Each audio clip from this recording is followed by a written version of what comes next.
Can't put a hole up in it. We gon' empty them till you know we dipping. And my dummy so high, he keep rolling. Gang. Me and my Frankie, we just kicking it. We gotta add up our dividends. All of my they whip, pop out in their head. Boom, boom, boom. 40 is clearing the room, room. You better duck it, go boom, boom. Foreign is moving like vroom, vroom. Hop in the foreign, go zoom, zoom. Me and my Frankie, we just kicking it. We gotta add up our dividends. All of my they whip, pop out in their head. Boom, boom, boom. 40 is clearing the room, room. You better duck it, go boom, boom. Foreign is moving like vroom, vroom. Hop in the foreign, go zoom, zoom.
I know that we got it, I might even guarantee it. When she took me up and turned me right into a paraplegic. Pair of shoes, I got the MB on them, make you stare and see them. We ain't paying for them, now you ought to know I'm wearing free ones. When you go to me, I gotta know, is there a reason it was so abrupt? I kinda had to think that there would be one.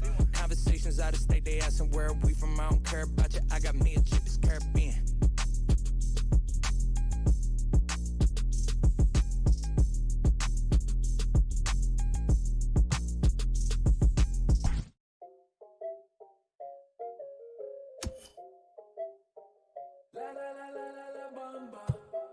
Good afternoon, everybody. Justin Rock alongside Alex Hines AS here for some afternoon bot ball on twitch.tv. It is time for the Cincinnati Reds and the Chicago Cubs.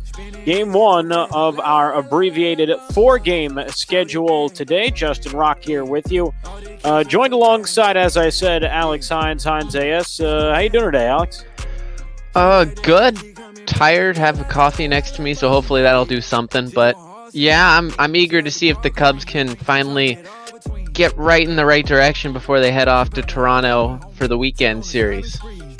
Yeah, the Cubs have been mired in a bit of a slump. They have lost 4 in a row coming into today. They have lost 8 of their last 10, and their lead in the National League Central is down to a game and a half, as well as their lead over the Nationals and Dodgers for home field advantage in the National League. Says a lot to how the season started for Chicago, that despite all the struggles they've had lately, they still have an advantage in all their spots, but the last few weeks have not been fruitful for David Ross and the Cubbies. Yeah, they're right now just a game and a half above these Reds, so a loss here would put them only a half game ahead, and that normally is not a good sign with how the Reds have been going of late. They've been hot. The Cubs, as you said, have not. So they really want to get something going here because the Reds can easily pull down a good amount of results down the stretch, and that could see the Cubs miss out on a division win for another year, and that's the last thing they're going to want to have after that great start. And you look at the upcoming weekend series, the Reds will play tomorrow. Will stay in Cincinnati to take on the Pirates, who have the worst record in all of ball, at least at last check. They may have been surpassed by Kansas City after last night, I'm not sure. But that's who they're playing, while the Cubs will have off tomorrow before taking on the Blue Jays in Toronto on Friday. Now, the Blue Jays have been hampered by injuries as well, but if you compare the next two opponents for the Cubs and the Reds, you definitely say it favors Cincinnati. Yeah, I mean, the Pirates have not been great. I think they're the only team in this division that are maybe performing to the exact expectations, you could say, with the Cubs and Reds pulling ahead a little further and the Brewers and the Cardinals sliding. But yeah, I mean, the Jays have also been in a bit of a slump as well. I think they've lost 5 in a row. So two teams, at this point in some poor form, and a win here for the Cubs could maybe make the difference. We'll see. But certainly going to be a tough division, and we're going to be seeing that along with Twins and Indians in the other Central is just as equal. As the Twins have not stalled, but they've slowed, and the Indians have been on fire. So the two teams that were running away at the start are now, both very close. Yeah, the Cubs and the Twins both have game-and-a-half leads in the NL and AL Central, respectively. The Reds and Indians, ironically, the two Ohio clubs, right on the heels of Chicago and Minnesota. And those two clubs with over 70 wins, plus the White Sox at 68. However, the other 5 teams in the NL and AL Central under 500, with the Royals and Pirates tied as well for the worst record in ball at 38 and 82. The Royals, though, comfortable 40 games back of the Twins, as opposed to the Pirates, who are just 35 back of the Cubs. So much better striking distance for the Buccos, I guess, in Kansas City. But you hit it right on the nose. The Central race is going to go down through the wire in these very top-heavy divisions, but looks like pretty much every division, every race, although a finite number of clubs really in the race, it'll be tight going down to the wire as we play here on August the 12th.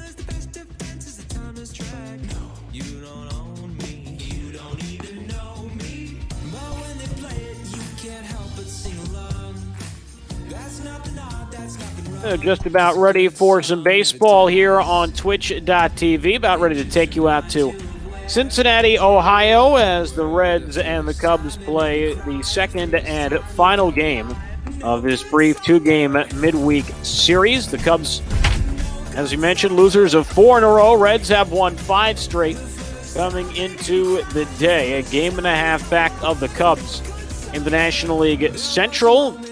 As we also mentioned, this is an abbreviated schedule today. A little bit of a later starter than usual. No, at 1:45 game today. We'll have the Diamondbacks and Rockies coming up at 5:15. The Dodgers and Giants at 7 o'clock, and then the Mariners and Astros at 8:45. No 10:30 game tonight. So a compact schedule on a Wednesday as we take you inside beautiful Great American Ballpark in Cincinnati, Ohio. Trevor Bauer against Yu Darvish today. Both these starters have been effective this year, and Bauer has been on a roll lately for Cincinnati. After missing some time earlier this year, Alex, he has come on strong since returning to the rotation. Yeah, and I brought this up with J-Man on the call yesterday, that he was gone for about a month, I think, along with Joey Votto. And I remember talking to someone on a call with Cubs Reds saying that this could easily be a very close division should the Reds come back strong and healthy with these guys back, because at that point they were still holding pace with the Cubs. They were, within 5 games, and now that these two guys are back healthy, they're still putting up great numbers, and they are putting up that threat, and they just need to stay healthy down the stretch. First pitch of the ball game from Trevor Bauer is swung on and missed by Chris Bryant, and we are underway at 3:31 Eastern Time. Bryant, Rizzo, Baez, Schwarber, Contreras, Hayward, Nico Horner in the starting lineup today for the Cubs. Darvish and then Albert Almora Jr. As that misses down and away, it is 1-1. Bryant has had a marvelous year for the Cubs. Homered as one of their 2 runs yesterday. They were 2 hit, the only 2 runs, Hines, pair of solo home runs, as Bryant elects to hold off, to strike anyway, 1-2. Yeah, the offense was stagnant, and Anthony DeSclafani was capitalizing with 11 strikeouts and 7 2/3. 3 more came from Pedro Strop. 14 strikeouts from your offense is just something you can't afford when you're trying to play well. Bryant gets under one in his center, playable for Akiyama, and he'll make the catch for the first out. So 1 up, 1 down for Bauer in the opening inning, and that'll bring up Anthony Rizzo, who was 0 for 4 with a pair of strikeouts yesterday. Rizzo, 259, 23 homers, 59 RBIs on the season. Bauer making his 200th career start today for Cincinnati. His 16th start of the season, 7-2, a 3.63 ERA. 97 strikeouts and 89 in the 3rd innings. Very good numbers for the former Cleveland Indian.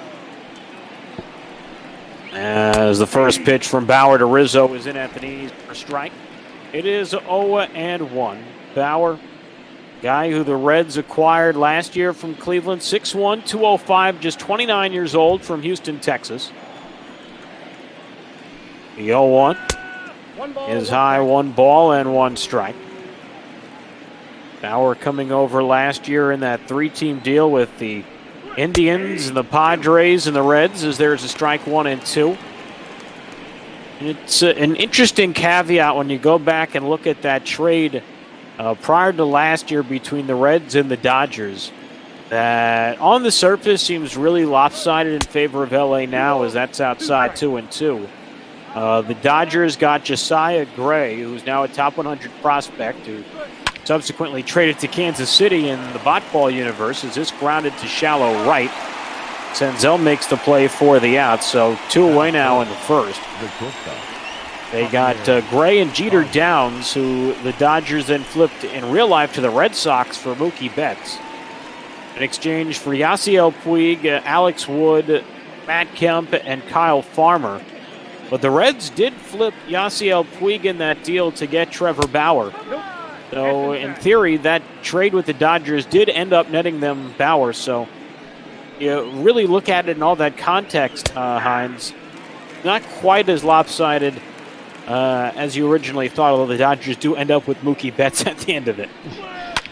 Yeah, I think, if you look at it that way.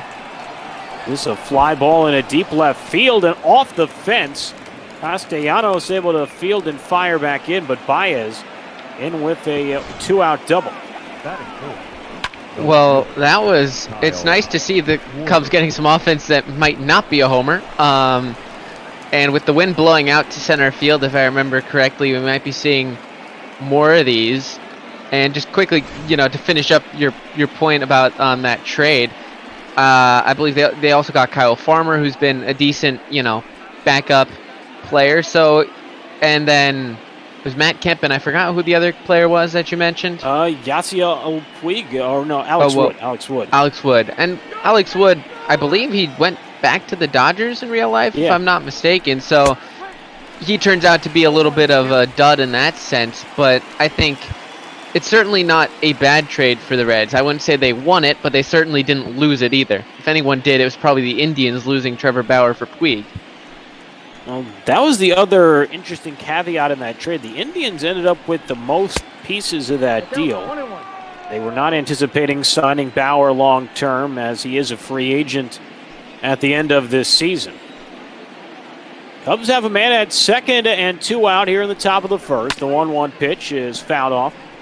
Count 1-2 on Kyle Schwarber. The Indians in that trade also acquiring Logan Allen, who's now in their rotation, and I think supposedly going to start for the Indians one of these 2 days with Clevenger and Plesac on the mend after their transgressions, but Bauer strikes out Schwarber to end the inning. We are through a half frame, Cubs nothing, and the Reds coming to bat.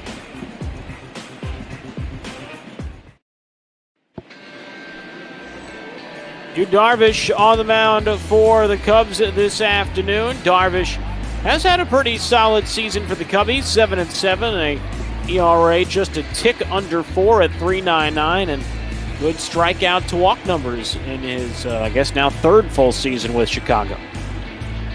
Yeah, you look, it's almost similar to that last season, 2019, except with 2019 it was a tale of two halves, a Jekyll and Hyde sort of performance, starting off poorly and then ending on an elite level. So to see that average out's a good sign, though. I think, you sort of expected a little more from him, or that might just be because guys like Quintana and Hendricks are breaking out to a crazy level. Yeah, Hendricks and Quintana have had great seasons, although Quintana roughed up a bit yesterday, gave up 5 runs on 4 hits, walked 5 in that ball game. The count now 2-0 to Nick Senzel. Senzel was 1 for 3 with a walk yesterday, has really settled in nicely atop the Reds lineup as Darvish falls behind 3-0. That was an issue yesterday for Quintana. The Cubs don't want to see walks command be a problem yet again this afternoon. Rio pitch from Darvish, low ball 4, and a 4-pitch walk begins the night for Cincinnati. Not really a good sign, and Senzel has some very good speed out there from the leadoff spot, and now you got Castellanos, Suarez, and Moustakas, 3 bats who you never want to see come back to back to back, and let alone with a runner on. Castellanos has been on a tear lately for the Reds as he digs in, and the first pitch he sees fouled away, 0-1. Castellanos on the year at 287, 22 homers, 64 RBIs. Doubled and walked yesterday. 0-1 from Darvish. This one is pulled into left field, a base hit, and will roll all the way to the base of the fence. Senzel on his way to third. He'll be held up there. A walk and a double, and the Reds have second and third and nobody out. And that's what I think, that's what I was afraid of when I saw this, is Castellanos knows how to split a gap and he knows how to go down the line. Had the most doubles in the majors last year, and proving that he's really worth every penny that the Reds spent for him. Another double for Castellanos. That is almost a guarantee every game he plays.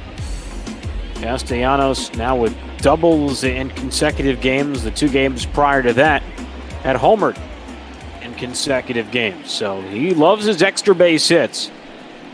And now Suarez, and he missed a cookie fastball down the pipe and was late. 0-1. Wish you could see my eyes seeing that pitch come in. Just like a beach ball rolling in there, and somehow Suarez could not connect as that one also benefiting Darvish. Thought that one might have been a little low, but gets the call. 0-2.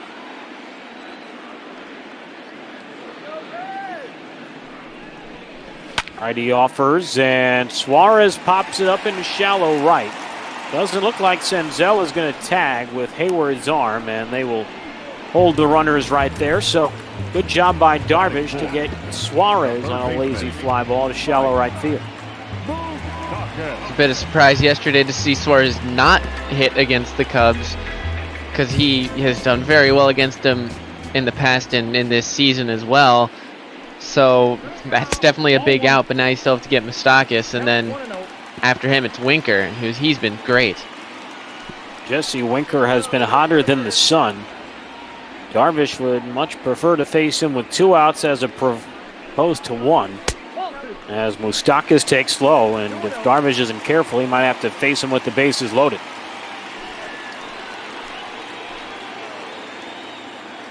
Moustakas 0 for 4, scored a run, grounded into a double play yesterday. He takes high for ball 3. 5 of Darvish the seems to first be 12 yanking pitches his pitch. for strikes. And he just seems to be yanking his pitches a lot to the outside part of the plate to righties.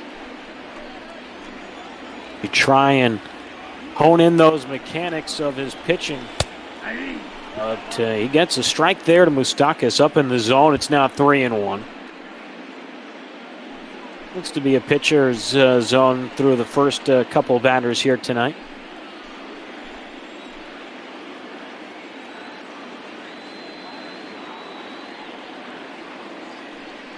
(3-1) from Darvish is low ball 4, and the bases are juiced. Exactly not what the Cubs wanted here to begin this evening. Saw 5 walks issued by Quintana yesterday, already 2 in the first inning. And I mean, we've both highlighted Jesse Winker here. He's a good hitter, and even if he doesn't go yard, he knows how to find gaps as well. Winker has been scorching as of late for the Redlegs as he takes low for ball 1. Winker did not play in yesterday's win for Cincinnati, but he comes into the day hitting at .390, 60 for 154 in 56 games, with 9 homers and 30 RBIs, as he is now ahead in the count 2-0. And for whatever reason, Darvish, who has not had command issues this season, has been unable to locate here in the first.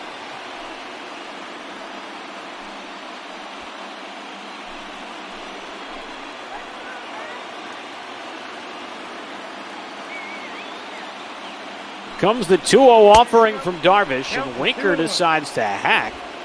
Comes up empty. It's 2-1. Not a great idea there to swing the guy all over the place, although it did appear to be a strike.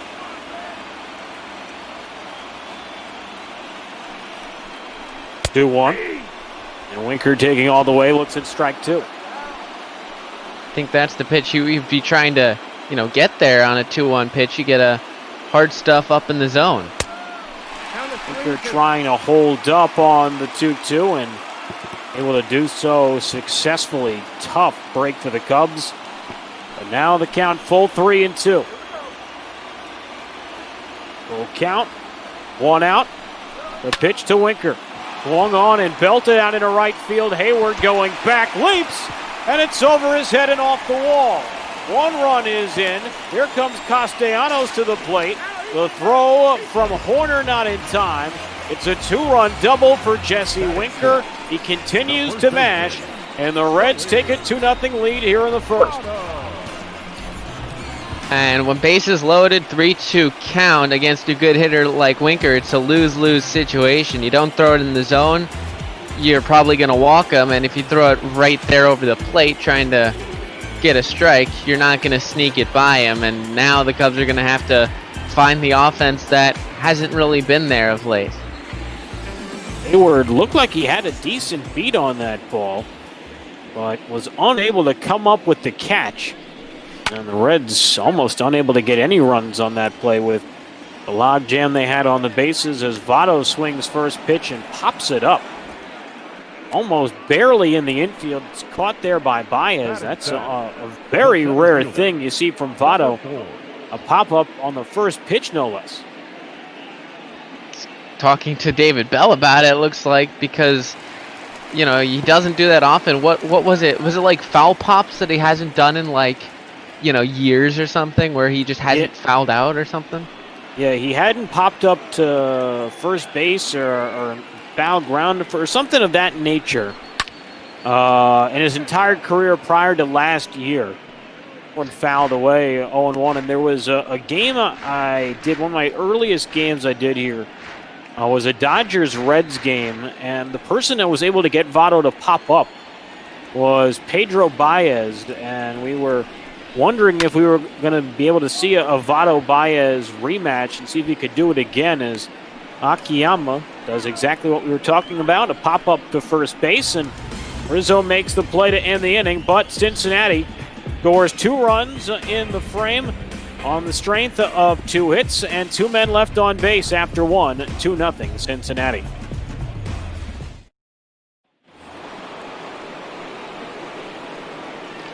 Leading off for the Cubs. Wilson Contreras will lead off for the Cubs here in the second. Cubs got a 2-out double from Baez in the first, but were unable to take advantage of that as Contreras looks at a first pitch strike.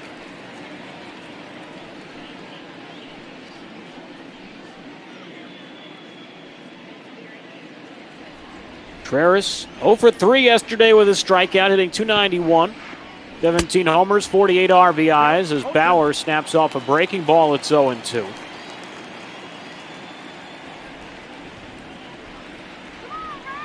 Number 3 overall pick out of UCLA by the Diamondbacks. 2011. And Garrett Cole, both teammates at UCLA, went 1-3 in the draft.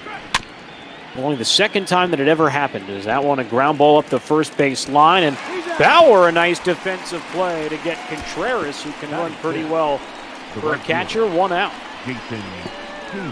Well, Bauer is definitely an athletic pitcher. Has all those weird pregame things he does with that.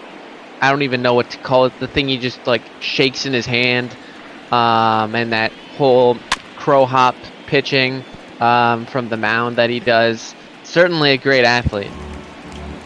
Yeah, that was one of the things I was reading about him is, leading into the draft, teams were skeptical about him because he wanted to really be in control of his own training regimen as opposed to doing whatever, the team necessarily had concocted. This a ground ball to short, and Hayward retired for the second out.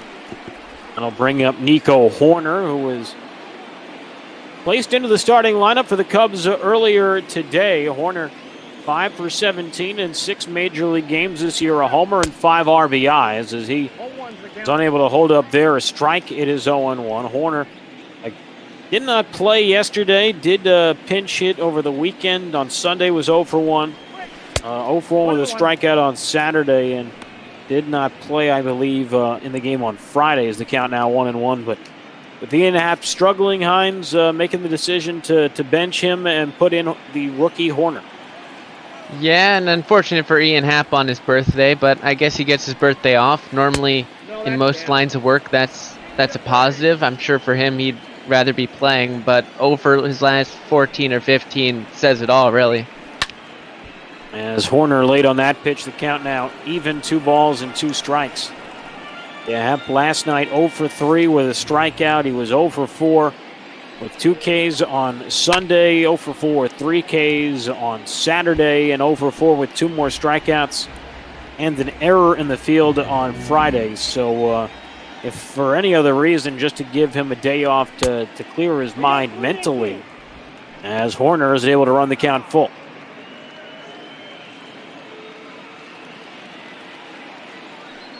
The payoff pitch from Bauer, and Horner swings and misses, got him on the curveball.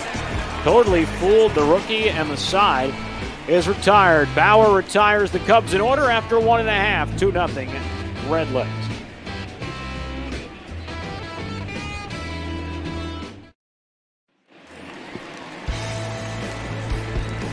Go to the bottom of the second inning. Justin Rock, Alex Hines, Hines AS with you here on Twitch.tv and the Major League Ball Network. 8-9-1 due up for the Reds here in the second. Barnhart, Bauer, and Senzel, the 3 scheduled to bat.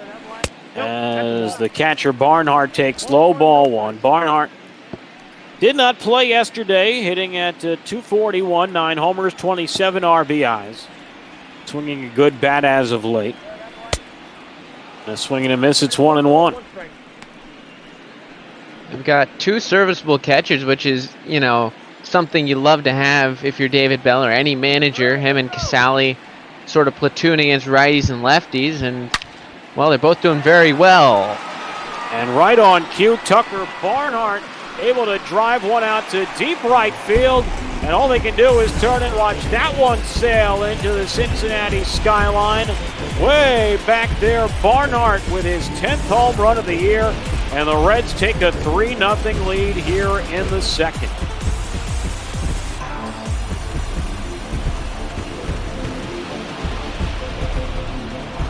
What is it with me and jinxing home runs against the Reds? This is like the 4th or 5th time. I just need to stop talking. Really. It doesn't matter if it's virtual baseball or real baseball. The announcer's jinx is always alive and well. And Tucker Barnhart showing it in real time as his home run is 10th, 28th RBI, makes it 3-0 Reds as Darvish's woeful start continues as he gets one pitch out on a ground ball to Trevor Bauer. Darvish is a weird cat. He's a guy who, you know, it feels so long ago, but, you know, reading the Cubs media guide on Darvish for prep today, you know, he set some pretty amazing records in his first couple years in the major leagues. Before he had to undergo Tommy John surgery, missed all of 2015, the beginning of 2016, and just never has really quite regained that dominant form that he had prior to the surgery, as it's now 1-1 on Senzel. But some of these figures, he was second in the Cy Young voting, the American League in 2013, losing out to some guy named Scherzer. But he led Major League Baseball in strikeouts that year with 277. So only 23 shy of 300 for the year. That's pretty damn impressive. He's second in all of Major League Baseball in strikeouts per 9 since 2012, at over 11 per 9 innings. And also set the Major League record for most strikeouts in the first 100 games started in Major League career with 812. Is this a ground ball to second? Horner, to his left, makes the play for the out. And it feels like it was so long ago, but it really wasn't, that Darvish was this dominant pitcher, and you know, stats don't really lie, and these numbers still hold up in the grand scheme of things over the last 8 years or so. Yeah, and add into it, I believe he's also the current all-time leader in strikeouts per 9 innings with 11.1, which obviously he'll need to keep it up for it to stand as an all-time record by his retirement, but that's still also very impressive to have it, you know, going this late in his career, that it's still holding. As Castellanos pulls that one foul, it is 0-2. No one on, 2 out, 1 in for the Reds here in the bottom of the second inning. Cincinnati a 3-0 lead on a 2-run double. Jesse Winker and a solo home run by Tucker Barnhart, as it's 1-2 now on the former Cub Castellanos.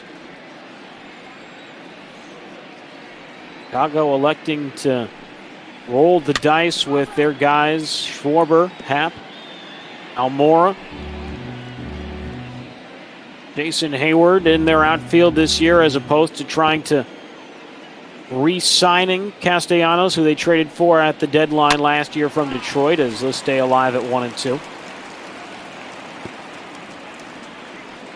I know a lot of Cubs fans were not too happy that he wasn't re-signed. I know there's a lot of jeering at the front office during Cubs convention in January about that, but I think, you know, as you look back, you realize that the Cubs have enough money issues trying to re-sign Bryant, Rizzo, Baez, Schwarber, you know, Contreras in the next so many years, that I don't know if they could really afford to bring him back on 4 years, $65 million that he ended up getting with the Reds.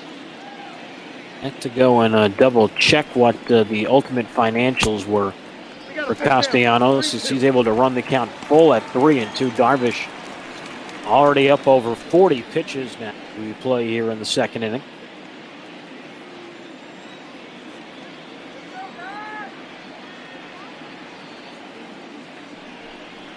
The 3-2 offering, and Castellanos, a little tapper past the mound, charging Baez. Flick fielding shortstop, able to make the play and end the inning. But the Reds do add it to their lead on the home run by Barnhart. We are through 2. It is 3-0 Cincinnati.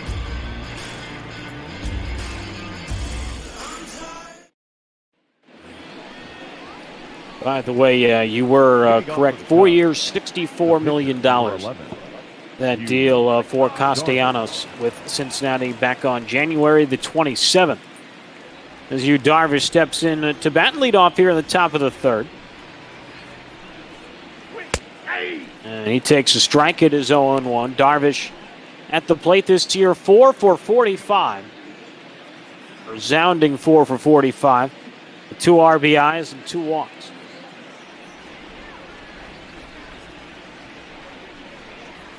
0-1.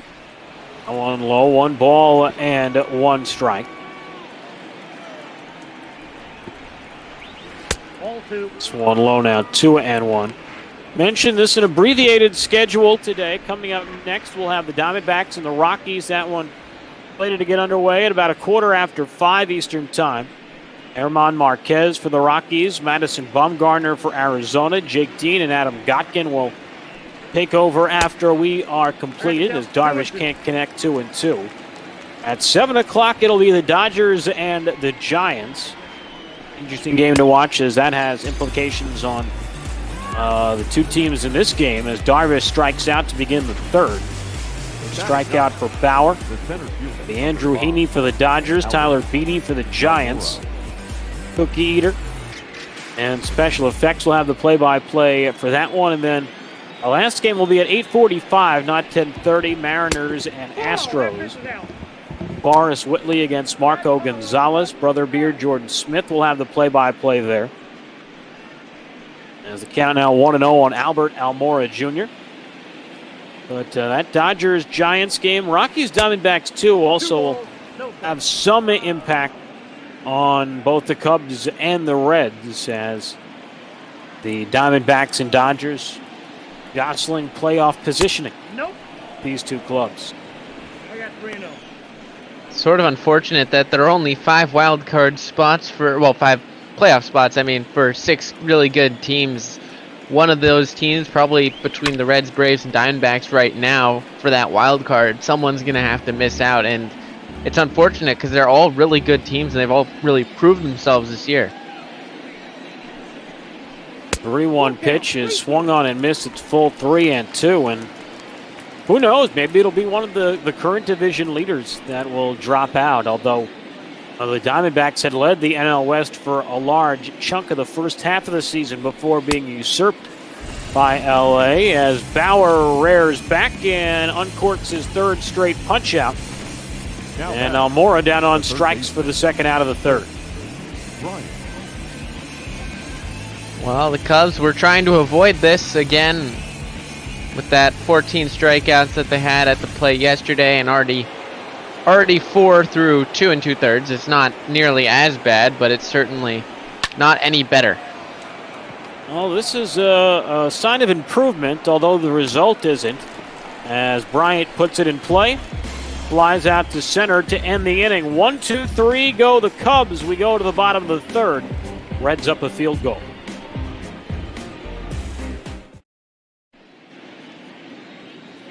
Heidi Watney has a microphone in her hands, but the microphone is not plugged in. So as she shows you the stats for the Reds offense, we want to remind you that our broadcasts here on Botball and Twitch are all for charity, and our charity of choice has been, as of late, Meals on Wheels, which supports more than 5,000 community-based programs across the country, which are dedicated to addressing senior isolation and hunger. The network serves virtually every community in America and enables America's seniors to live nourished lives with independence and dignity. Reds trying to add their lead. They're up 3. They've got 3, 4, and 5 due up, with Suarez to lead off. As Darvish deals and Eugenio out in front 0-1. Suarez flew out to right back in the 1st. Another ugly hack 0-2. Suarez hitless yesterday. Did walk twice, but also struck out. One fouled away. It stays 0-2.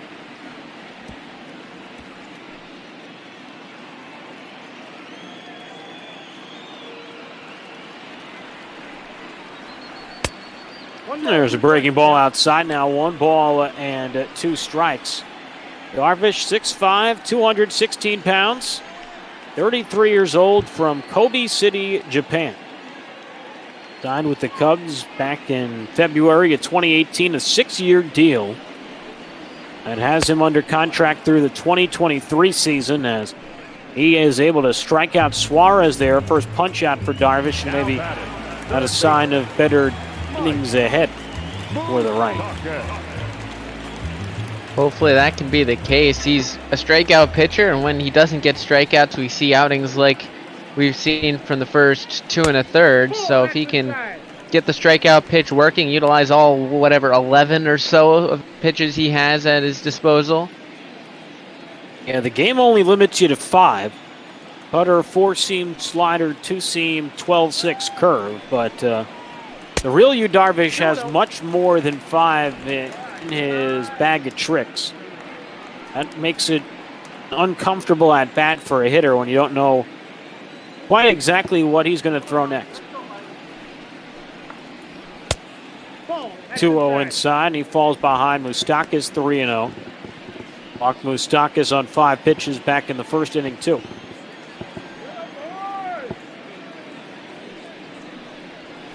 Rio pitch outside, ball 4, and Moustakas has seen 9 pitches today, and only 1 has been over the plate.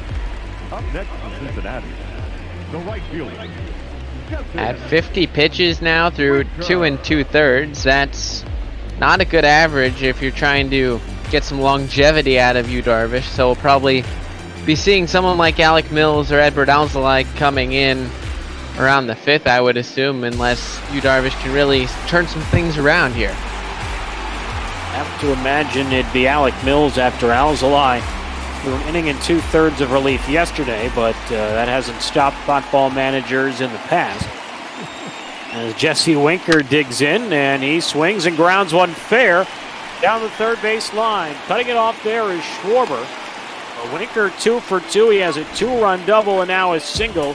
He's trying to make a run at Ted Williams, trying to get that batting average near 400. And the Reds trying to make this game 4-0 or worse. And it's still beyond me why he's not starting every day instead of being platooned with Aquino like he is. He may be a lefty, and I don't know his splits against left-handed pitching, but I mean, if you can hit 390 through 50 some odd, appearances, I think you ought to be starting. That's just me, but really deserves it, I would say. Guess maybe the old theory, don't want to ruin a bad thing, get him in the lineup every day, and then all of a sudden loses his mojo, and then he knows out of a funk, and maybe the Reds right now, they're playing well, don't want to jinx it, as Votto hits one high into deep right field, but Hayward able to track it down, and Moustakas doesn't have much speed, won't test Hayward's arm, 2 down. The batter, number 4. I know Hayward's got a good arm, but I was a little surprised Moustakas didn't try and advance there. Yeah, same here. I mean, especially considering he was not in the position to throw when he caught it. He was on the run, had to spin and throw. If he was a righty, I could see it, but with the left hand, to have to spin around before he threw. But it looks like it'll all work out for the Cubs as Akiyama hits a ground ball to second. Horner spikes the throw, but Baez is able to save the day. Inning over.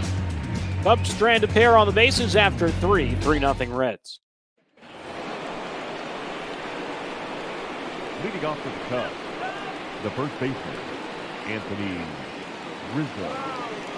Go to the top of the 4th inning. Cubs, no runs, just 1 hit through the first 3 frames. Reds 3 runs on 4 hits. As Rizzo takes inside for ball 1. Rizzo grounded out to second, back in the first. Cubs trying to get their offense back in sync, as there's a strike. It is 1-1. You look at the last 4 games for the Cubbies. 2 runs on 2 hits yesterday, 4 runs on 5 hits Sunday, 4 on 9 hits Saturday, 2 runs on 5 hits Friday. So the offense hasn't quite been producing at the level we have seen on a more consistent basis throughout the year. Outside, that's a ball. Well, and sort of to that point, you can win a game with, good pitching and some subpar hitting, and vice versa, but you can't win it if both your offense and your pitching are performing below standards. Now batting. The Cubs have had their issues, Baez. particularly late in game over the course of the last few weeks, as Rizzo draws a walk here to begin the fourth. First time the Cubs have had the leadoff man on, and actually also ends a streak of 7 men retired in a row by Bauer. Javi Baez, the only Cub with a base hit tonight. Prior to that walk to Rizzo, the only man who had reached base. Can't connect for strike one.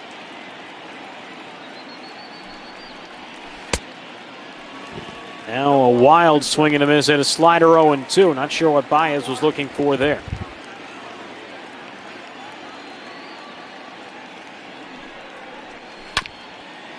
Baez with a double play ground ball to short. Suarez to Senzel, low throw, but Votto able to pick it. 6-4-3 double play, and just like that, the leadoff walk erased, as everything going the way of Cincinnati right now. And that's been yet another thing that's been plaguing the Cubs, is the double play ball. I don't necessarily know how many it's been of late, but it's certainly been a large amount that they've grounded into. It's just been some poor situational baseball, because they've gotten themselves in some good situations. They've drawn their walks, before maybe yesterday when they really struggled. But previous to that, they'd been drawing walks, they'd be getting hits, but they just hadn't got the runners home. That's been the big problem. Hard to win games when you can't score runs, as the 1-0 to Schwarber is blown by on 1-1. That was like the pitch to Suarez earlier. I thought Schwarber was going to get around on that puppy and send this one way out of sight.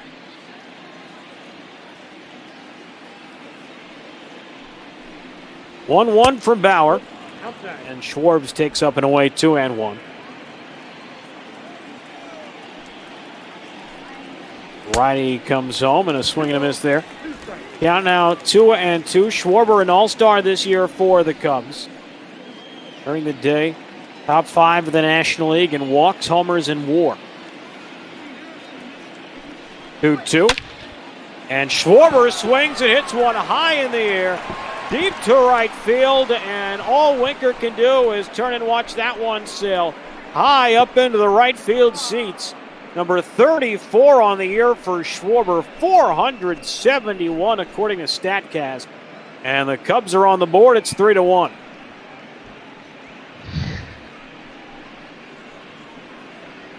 Well, Schwarber's only had a couple homers over the past week, and he's not been cheated on either of them. 488 feet about a little over a week ago against the Brewers at Wrigley, and that one is very far. That's all I can say. Oh my, I don't even see where that ball landed. Jeez.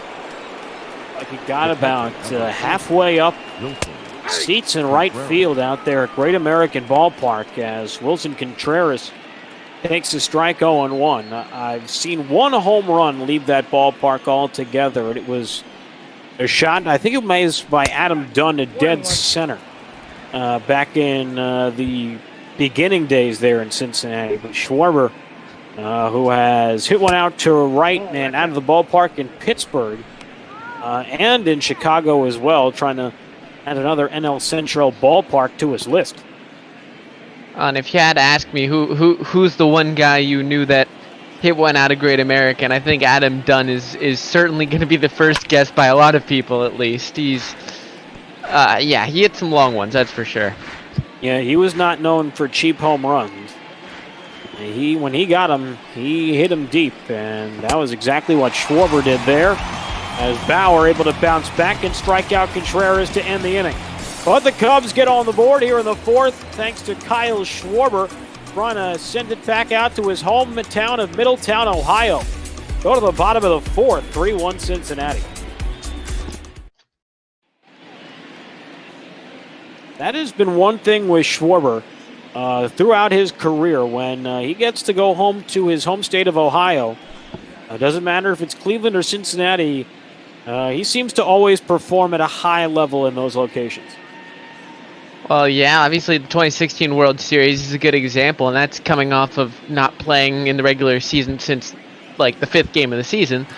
And I do specifically remember one game where we were down 1 in the 9th here at Great American. He hit one out to right field to tie the game, and then hit a homer in like the 13th or something to get the go-ahead run home, and that was a great game to watch. I remember watching it on WGN or whatever station it was on, at least.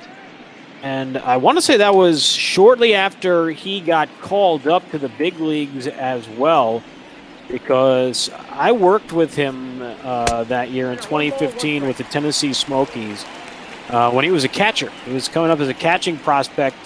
The 2 catchers on our roster on opening day were Kyle Schwarber and Wilson Contreras. And Wilson Contreras was a nobody. As the second game of the season, is this a little bouncer in front of the plate? Darvish will field and throw out Tucker Barnhart. So Barnhart 1 for 2. And it's the second game of the year, and Contreras starts, and Schwarber's on the bench. I'm like, why in the world is Schwarber on the bench already for the second game of the season in favor of this dude who wasn't even on any top prospect lists? Well, of course, sure enough, Schwarber was in the big leagues by midseason, and Contreras would go on to win the Southern League batting title that year, was a non-prospect on opening day. By mid-season, when they reshuffled the rankings, MLB.com had him as the top catching prospect in baseball. So quite a turnaround that year for those two guys, and it was just a lot of fun seeing Schwarber go up there and do what he did. This is a blooper in the left, and Trevor Bauer picks up a base hit. That's his 3rd hit of the year, and it's an example of maybe it's just not your day. Yeah, that's certainly something you're not going to see from Bauer very often.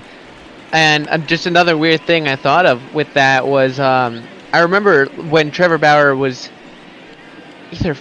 I don't remember. It must have been when he was with the Indians during some interleague games or something, but he was mimicking all of his teammates' batting stances at the plate. I forgot who they were, but I just remember this very clearly.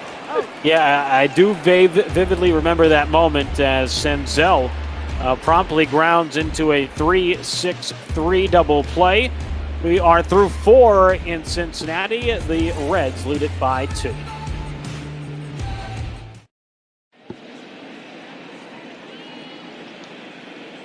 Four innings complete here. Reds with a 3-1 lead as we are about 4:15 in the East. Jason Hayward, Nico Horner, Yu Darvish, 6, 7, and 8 due up for the Cubs in this 5th inning. Cubs just 1 run on 2 hits. 1 run, a Kyle Schwarber long ball in the last half inning.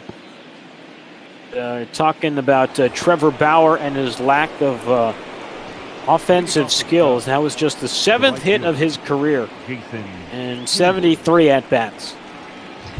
Not great. No. and it's never a good sign when you're a batter and you're mimicking your teammates' batting stances in the box. That's generally a sign that, this at-bat's probably going to end up in favor of the pitcher. Yeah, going back to that, it was July of 2015 when he did that. Imitating, I believe, it was Ryan Rayburn, Jason Kipnis, who's now a Cub, and Micah Vilas. And got a walk in there, too. I guess it was distracting enough for the pitcher as Jason Hayward able to rip one over the head of Akiyama into center field. And Jay Hay in with a double. There to start the 5th inning. Second straight frame, the Cubs have put the leadoff man aboard. Jay Hay's been having some good runs out there for past couple days. On his birthday, had a double and a homer, which was nice to see. And I don't know if you've been where exactly you're watching your real life baseball, but I know he got a homer and at least 4 RBIs yesterday in the Cubs' real life game. Hayward beginning to percolate both in real life and in the virtual world. As that one up and away to Nico Horner.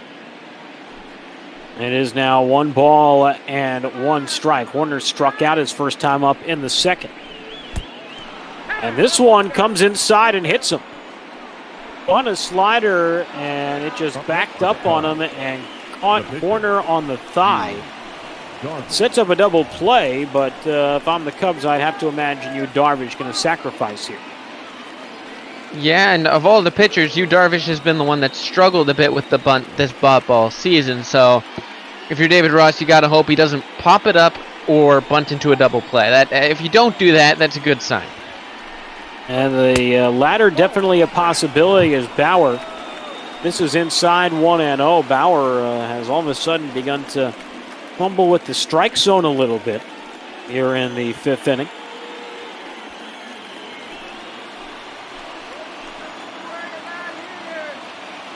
Hayward at second, Horner at first. Darvish the go-ahead run. Bunt laid down towards third base. Moustakas for second, and 1 back to first, and there's the double play. 5-4-3 double play on the bunt. It was bang bang at both spots, but the bunt failure continues in Bachball, particularly for the pitcher. Oh my. You know, and you can't really blame Yu Darvish too much for that. I mean, obviously he didn't get the job done, but it's certainly not one of the worst ones we've seen here on Bop Ball. I know there have been plenty, including a triple play, so hard to beat that. Wow, I did not know there had been a triple play on that this season. How long ago was that? Oh, I don't know. I know our organist Shark Shavery pulled together a 7-minute video of just different fun things that have happened, and I know it starts out with it. It's Tim Moore and someone else on the call. It's extra innings. It's a suicide, well, not a suicide squeeze, but, or it might have been, but runners were going nonetheless. A pop-up bunt, catch made, and they double both runners off. Wow. And I don't remember watching it. I just remember hearing about it the next day and thinking, huh? How'd you manage that? I was going to say, I don't think I've ever seen that in a video game with a triple play that wasn't like something wonky that happened as Almora flies out to left to end the inning. The Cubs squander a grand opportunity to really tie this game up, or at least pull to within 1 halfway through. 3-1 Cincinnati as Nick Castellanos will lead off here in the bottom of the 5th against Yu Darvish. And when those things seem to happen, the Cubs had first and second and nobody out.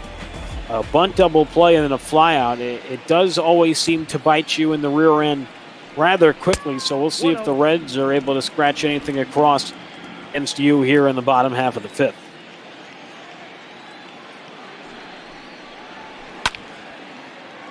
Castellanos lifts one out into right field, and Hayward able to make the play for the opening out. The batter, number 7, shortstop, HOU SEA. Darvish all of a sudden has found his rhythm. Hasn't done much, hasn't given up an extra base hit since the home run to Barnhart leading off in the second. I'll bring up Eugenio Suarez.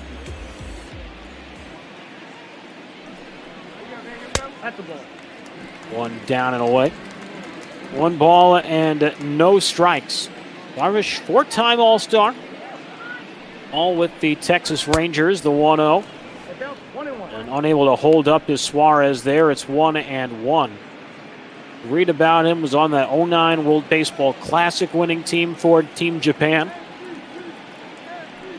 And the other interesting thing is went to Tohoku High School in northern Sendai, which is I guess, town or a province in Japan. Same high school that produced former Mariners closer Kaz Sasaki and former Dodgers reliever Takashi Saito. So pretty impressive. And same high school in Japan has produced 3 major league players, and I believe all 3 have been all-stars. I think Saito has gotten there. No, Sasaki did. Pretty impressive stuff. Now 3-2. Indeed, Saito was a one-time All-Star in 07 to answer that. Saito now 50 years old, which I can't really fathom that he's that old, but hasn't pitched in the major leagues in 8 years, so I guess that's believable. 3-2 pitch is yanked foul, and the count remains full on Suarez.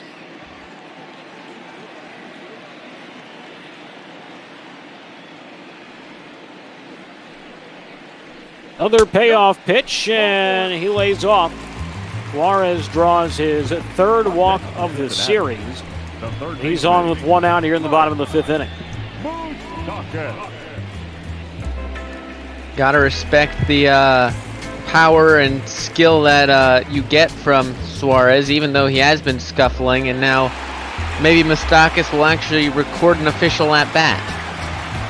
0 for 2, well, 0 for 2 in recording an official at bat. He has gone 0 for 0 technically today, has walked both times, has seen just 1 strike in 9 pitches, and make that 2 in 10. Right on cue, it's 0-1.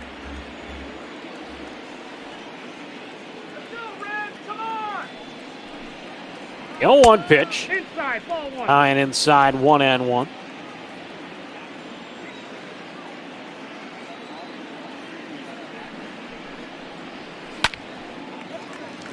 Marquez pops up the 1-1 third base side. Bryant, a step or two onto the outfield grass, makes the catch. So 2 down now in the inning, and that'll bring up the scorching Jesse Winker. The right fielder, number 33. Jesse. See that pitch outside of the zone with the cutter trying to backdoor it, and got, the out either way. Probably was trying to get him just to watch it, but he'll take it anyway. Winker trying to continue to do damage. Has a 2-run double and a single to his name tonight. Triple and a homer away from the cycle, if you want to keep track of that, as it's 1-0. For those, the 2 hardest ones to accomplish on the docket. The 1-0 up and away, 2 balls and no strikes. Have we had a cycle in the bot ball season? I can't recall. As far as I know, I don't think so. We've had a triple play, we've had a no-hitter, among others, but I don't think we've had this yet. And a 19-inning affair, too. Even though Duggo's on a bit of a break, I think we ought to bring it up. 19-inning affair. That'll tire you out. Doesn't matter if it's real or fake. As the 3-0 coming to Jesse Winker. And he takes outside ball 4. Another walk issued by Darvish. And we talked about how that was unusual for Jose Quintana yesterday. Walked 5. Well, Darvish has walked the same total through 4 2/3 innings here this afternoon. Almost a wonder that he's still at only 78 pitches at this point. Normally, you'll see a lot of guys get a lot higher on the pitch count. So he's been efficient with his outs, but not necessarily on these walks. Is that one low to Joey Votto? Votto 0 for 2 has flied out to right and popped up to short. A 1-0 pitch inside, ball 2. Darvish, 79 pitches, 43 strikes. It's hard to believe that at one point coming into this bottom half of the 5th inning, Bauer had actually surpassed Darvish in terms of total pitches thrown for the game, as Votto lines this out of play 2-1.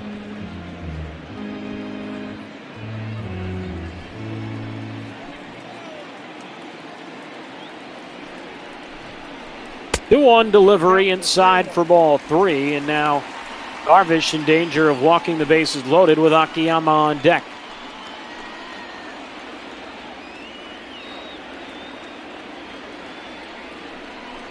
Three-one offering inside and low ball 4. That is the 6th walk issued by Darvish tonight. And the bases are loaded with 2 out, and here comes the center fielder Akiyama.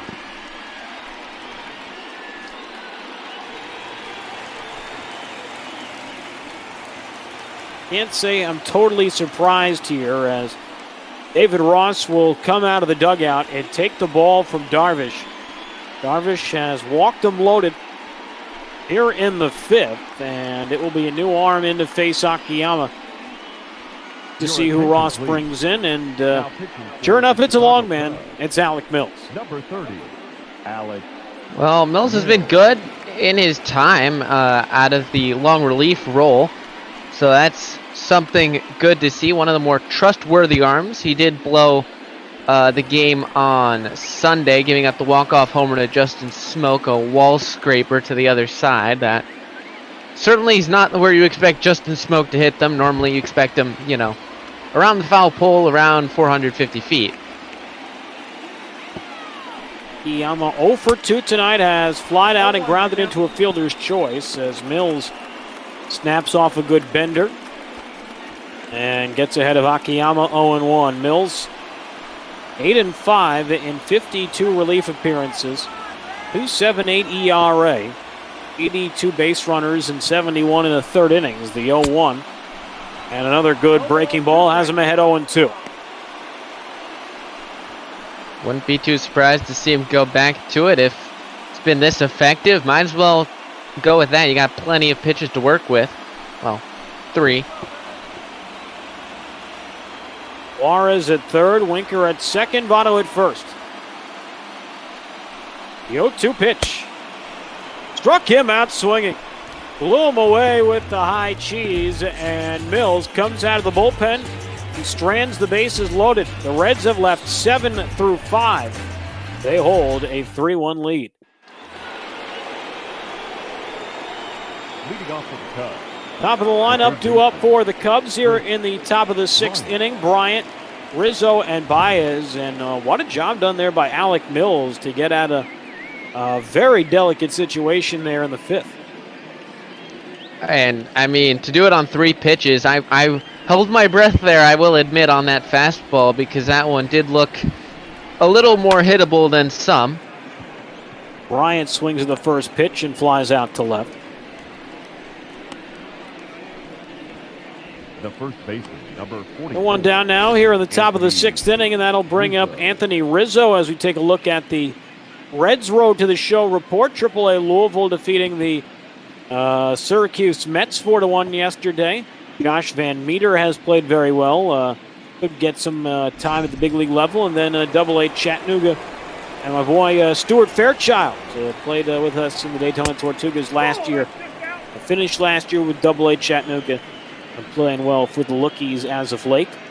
As Rizzo takes ball 1. Rizzo 0 for 1 with a walk. That was back in the 4th inning. And there's a strike 1-1. Bauer at 75 pitches. It'll be interesting to see how deep into the contest David Bell lets him go, as you see the total pitch count for Bauer overall tonight. It's pretty standard. No higher than 17 pitches. That was back in the 1st, as that one down and in 2-2.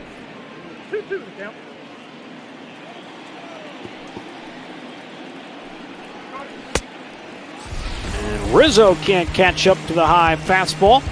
Bauer picks up strikeout number 6, and the first 2 men are disposed here in the 6th inning. Some textbook pitching, just like we saw from Mills. Go with some breaking balls in the dirt, and then change the eye level. And a guy like Rizzo, a power hitter, you see one at the eyes, and those eyes do light up, thinking it's going to be one you can hit a long way, and instead he can't catch up. Javier Baez doubled in the opening inning. He's 1 for 2, grounded into a double play last time. He jumps ahead of Bauer 1-0. Kyle Schwarber would be next, has driven in the only Cubs run of the game. 1-0. Now that one down, 2 balls and no strikes.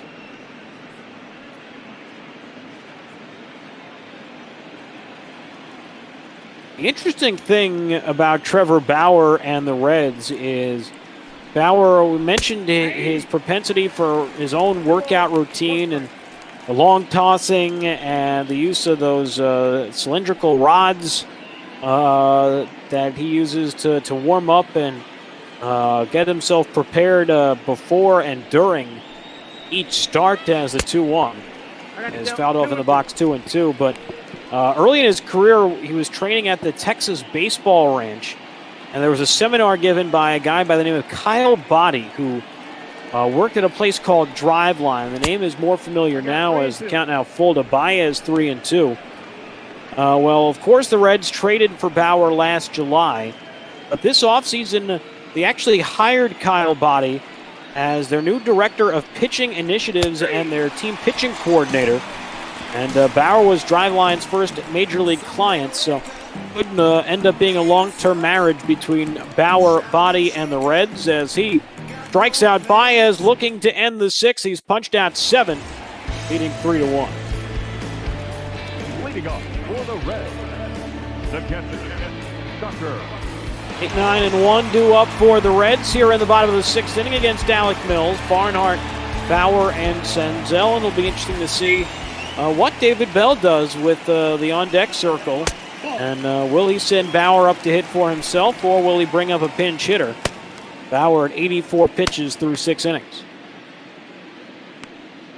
Definitely a tough decision. Bauer obviously has been lights out, and you know, you figure he might have another inning in him, but it's probably going to be a question of can they get any runs across, because 3-1 is certainly not a significant lead, and you definitely want to make sure you don't let the Cubs back into it.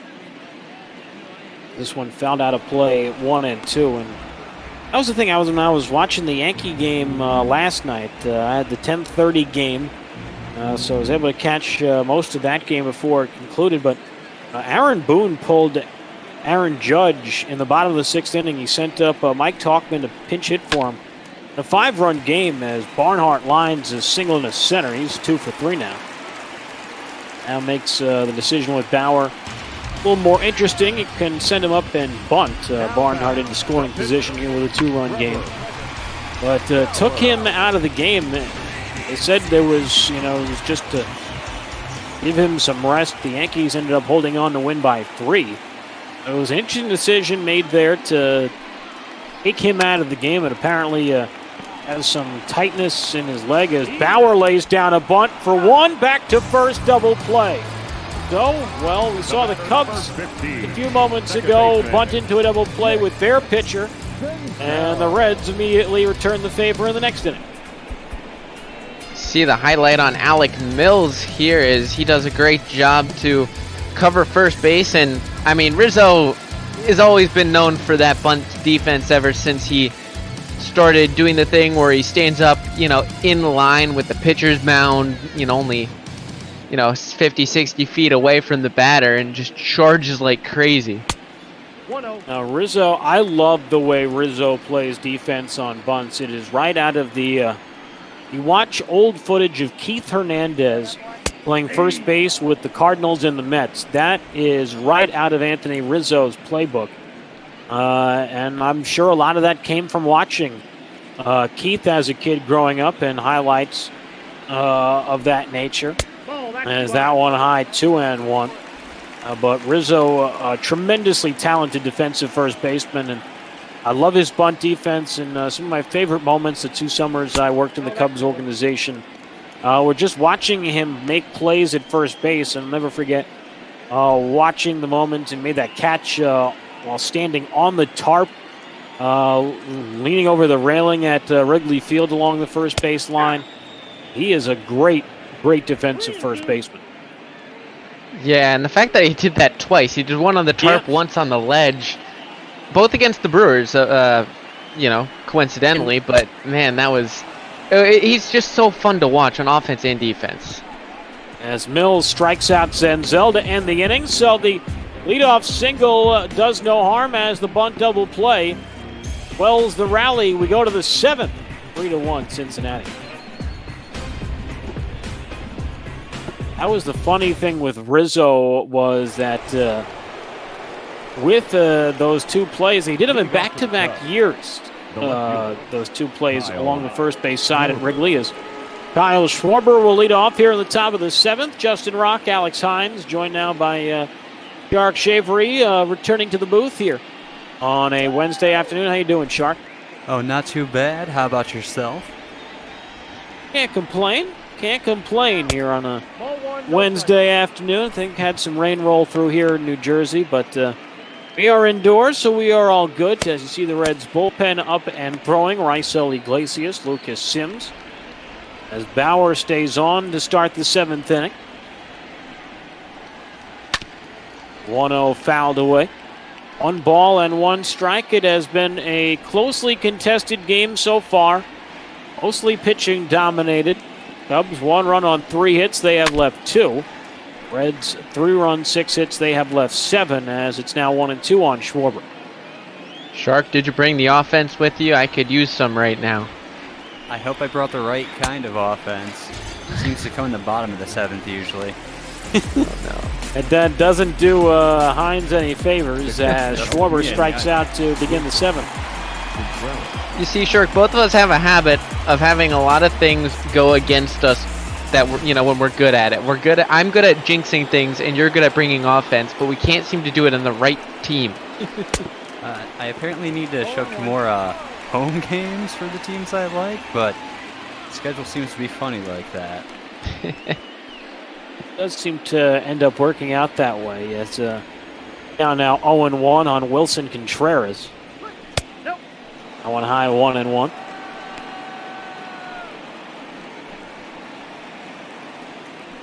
It's good to have you back, Shark. I know you were sort of on the mend for a little while, but glad to have you back healthy and in the booth. I know you were in there a little bit yesterday in the game leading into mine, I think, last night, if my memory serves me correctly. But glad to have you back on the airwaves, sir. Definitely glad to be back. It was not fun not having my arm fully work, so I can kind of sympathize a bit better with pitchers who have something happen to their elbow because, oof, not fun. Was that what was giving you issues, the elbow? Elbow and wrist. Ever had your hand go numb while shampooing your hair? I can't say I've had that. Entrapment. I've had stuff like that in the past where, like, not necessarily the whole hand, but I've had, particularly the 2 summers I worked in the Cape League, I had a thing, my elbow, where for a short period of time I had like a tingling sensation in my pinky finger and ring finger, but yep, that's about it. Wow. Yeah, it was that going up through the forearm and pretty weird. A little bit jarring and, ooh. Did I bring offense? Well, Wilson Contreras trying to start the offense here as a 3-2 pitch. He singles down the left field line, and the Cubs will bring the tying run to the plate in the form of Jason Hayward. He doubled last time up, and he's been doing well, so maybe he can get something started. I'd like to see some urgency here. There's a strike 0-1 on Hayward.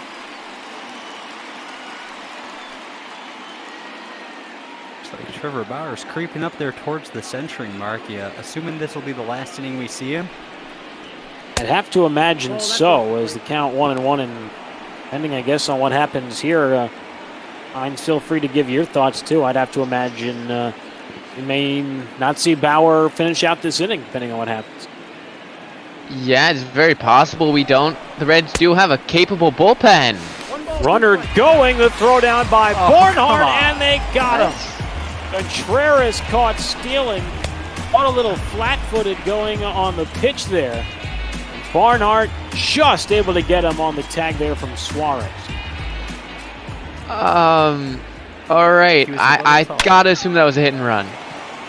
I'd have to imagine. As Hayward promptly then lines out to second to end the inning. So we got some offense and some excitement. No runs, though, as it's time to stretch.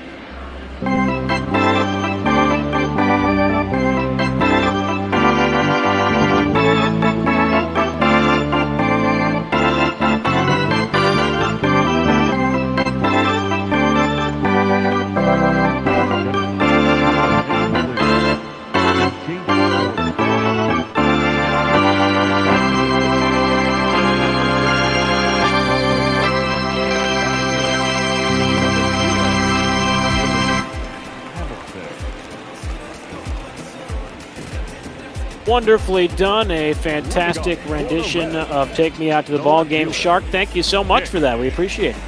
Well, you're very welcome. I'll let you two get back to the call. Hopefully the Cubs can hold the Reds right here and then get something going. So have a great rest of your call. As promptly as Shark signs off, the single to center off the bat of Nick Castellanos. Just go, Shark. Just go. We don't need the offense. Nick is doing me dirty. Come on, Castellanos. Oh, yeah. Have a good one, boys. Gotta also try and figure out what the double switch was for the Cubs. As Rowan Wick, the new arm in the game for Chicago. They're in the bottom of the 7th inning as a pitch low to Eugenio Suarez. It is 1-0. Wick out of Vancouver, Canada.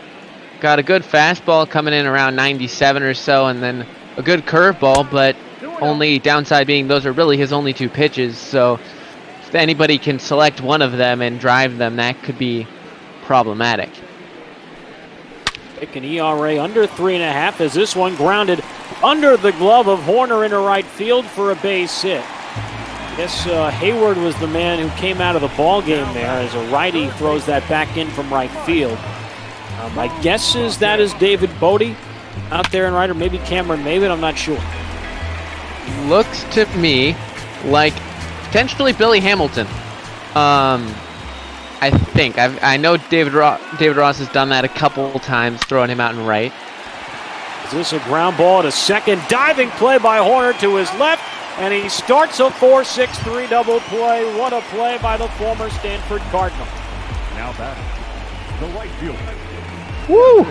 That's some nice defense, proving that maybe he should be in the lineup a little more often now, getting his chance. You know, it always seems like rookies will take their chance when they get them because they don't get them too often. And, well, we've seen Nico Horner do that every single game he's been in.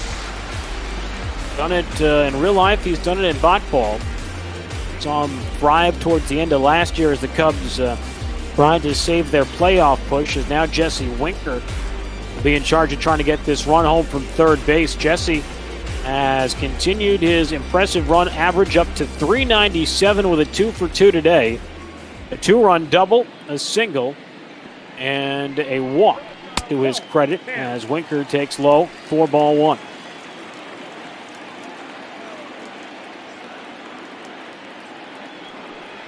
One-0 pitch.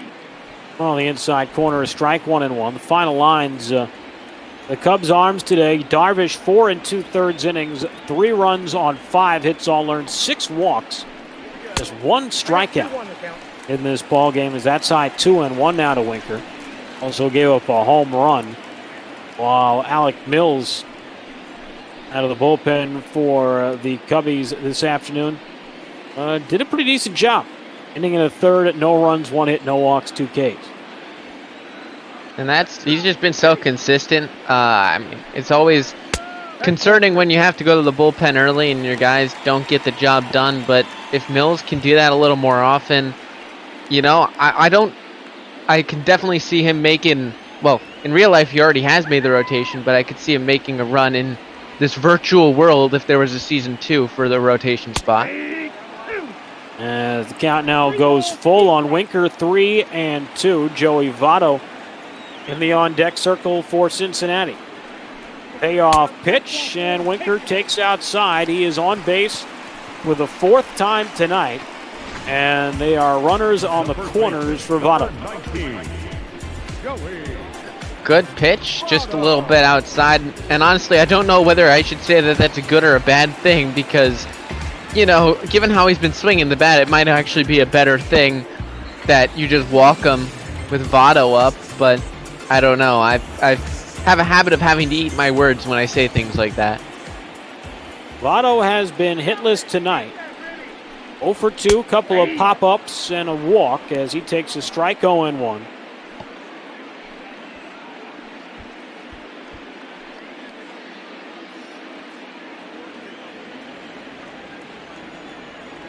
Castellanos singled. He is at third. Winker walked. He is at first. The 0-1 high, 1-1.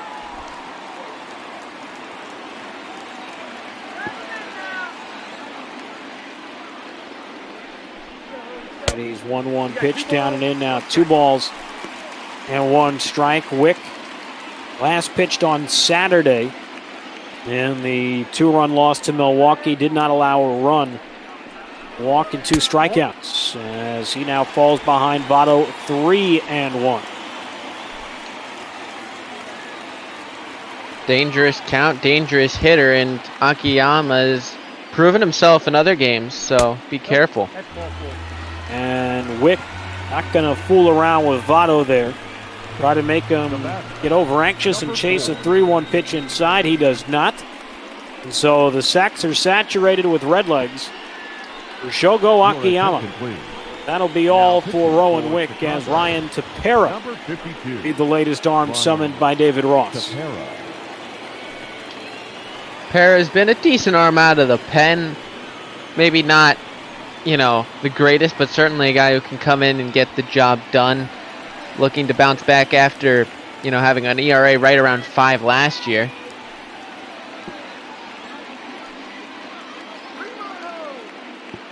He will face off against Shogo Akiyama here. Tepera, a ERA of 3.83, 27 hits, 17 walks, 49 strikeouts in 49 and a third innings. This is a ground ball back to the mound, and Tepera goes home with it and gets the force to end the inning. The Reds load the bases, but once again are unable to deliver some insurance runs. We go to the 8th inning. 3-1 Cincinnati.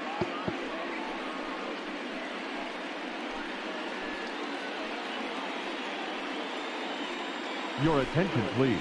Like it's now The Cincinnati's team turn for Cincinnati. to make a double Now switch. pitching and batting in the 7th spot, number 26, Rysel Iglesias. As Rysel Now playing Iglesias center comes in now. and batting 9, number 6, Philip He Irvin. was their closer for a long while, and now with the former Cubs Strope sort of relegated to that setup role, and I mean, he's a good pitcher. He has that wacky, well, not wacky, but, you know, crossfire move, which could, you know, wreak havoc with guys like Nico Horner batting from the right side. Warner 0 for 1 with a hit by pitch. Is also struck out as 1-0 from Iglesias. Fouled back 1-1. Iglesias has struggled lately for the Reds. ERA up around 5. Got off to a decent start this year, but has struggled since as the count now 2-1 on Horner. Iglesias last pitching for Cincinnati on Saturday. Got the hold in their win against St. Louis through a scoreless inning. 2-1.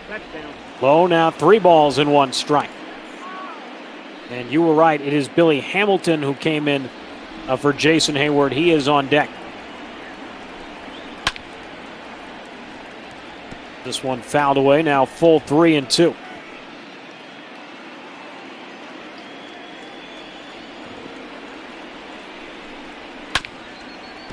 One fouled away, we'll do it again.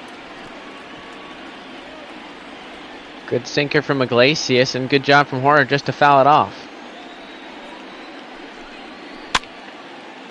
Horner fouls off another. Good at bat here from Nico Horner.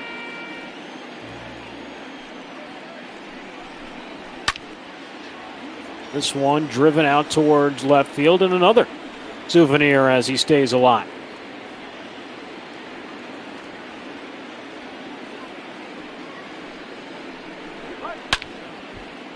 Finally, oh no, able to get enough of it to stay alive. Another foul ball from Horner. What an at bat from the young rookie.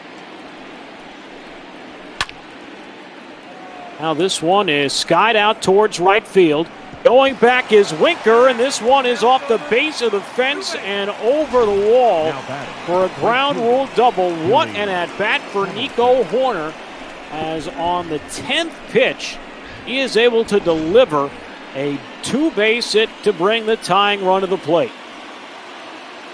Sometimes the veterans get the edge in these, you know, high leverage situations, but Horner able to tune it all out and go on a 10-pitch at bat and hit it the other way. I mean, Oh, he's a bright future here for the Cubs. I'm really excited to watch him play both in real life here and the rest of Bop Ball. Now here is Billy Hamilton against his former team, and he slaps a base hit into center. Here comes Horner to the plate, and it's a one-run game here in the 8th. The center fielder, The new signing comes through. Up the middle, exactly what you want from Hamilton, and now you got the tying run on with speed in Hamilton.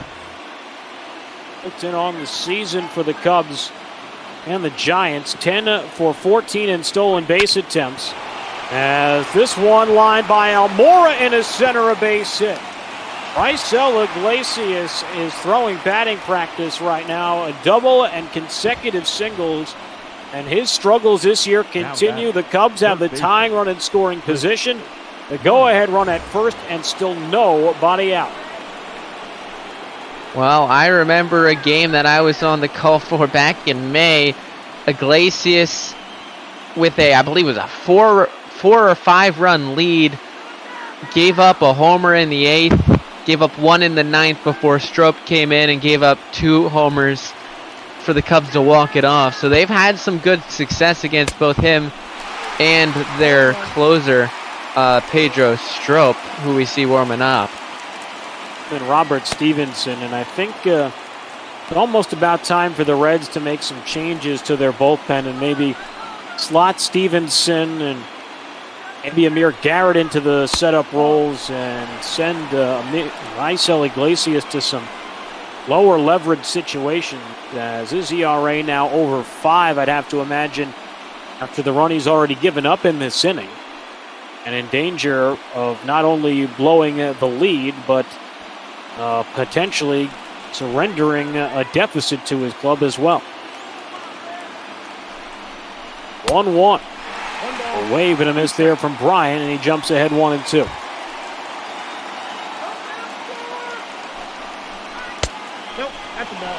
Lays off there, 2 balls and 2 strikes. The break even. Outside ball 3, and now Iglesias is in danger of walking him loaded. And there's no break in this lineup. Rizzo on deck.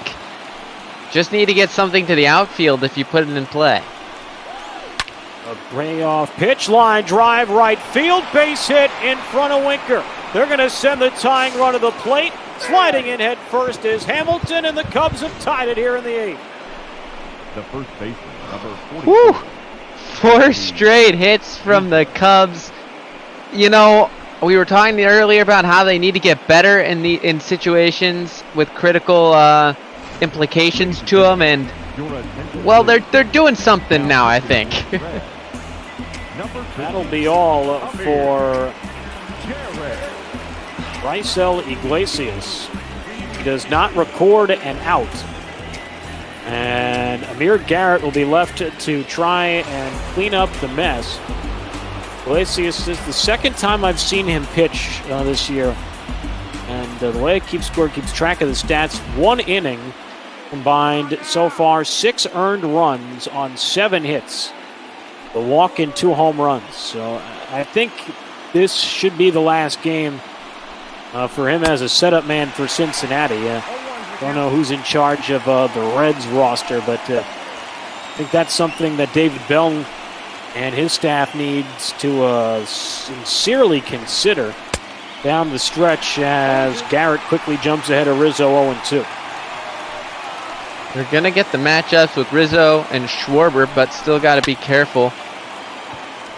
As Rizzo lifts one out to left field, and Castellanos makes the play.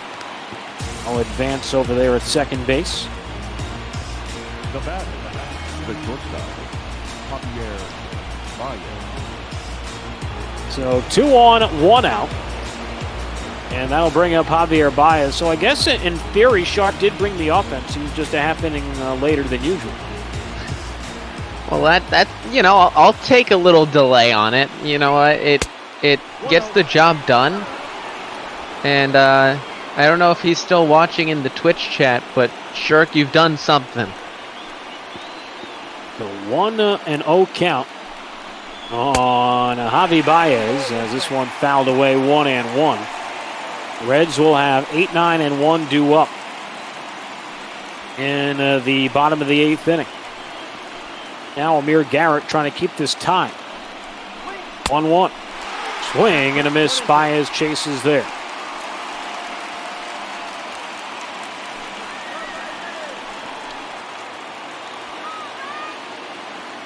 1-2 delivery from Garrett. That one down, 2 balls and 2 strikes. Baez, you can't get too overexcited here like you did on that previous pitch before. You just got to look to shoot something the other way. You don't have to try to go yard. Break even on the outside corner. Was not a great slider from Garrett. It was up. But Baez figured it was going to miss away, but it did not. And he is down on strikes for the second out.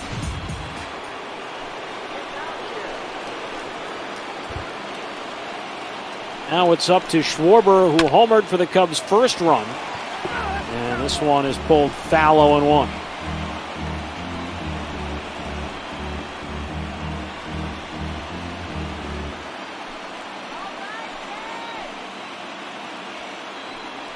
Mora at second, Bryant is at first as Schwarber can't connect, and Garrett quickly spirals ahead 0-2.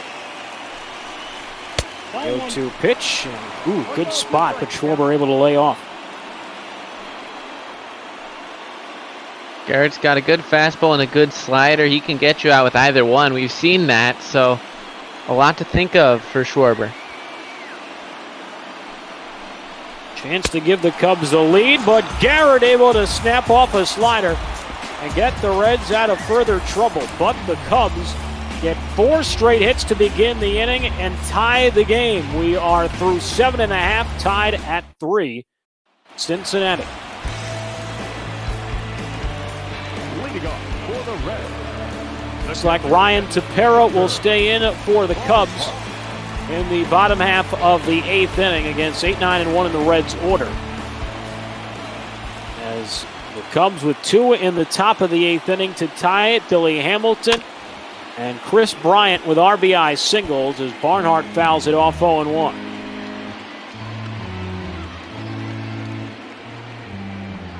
It'll be up to the Cubs bullpen to keep this game tied going into the ninth.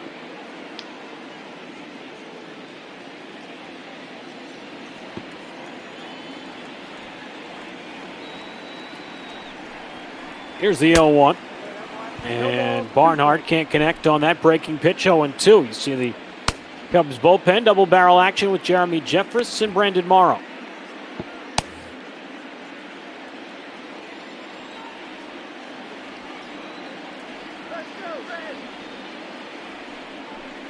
The 0-2.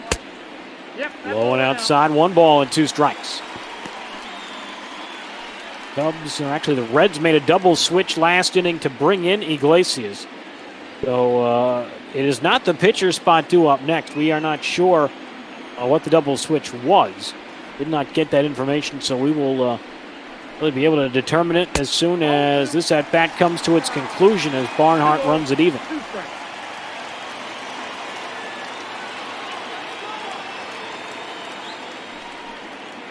Two.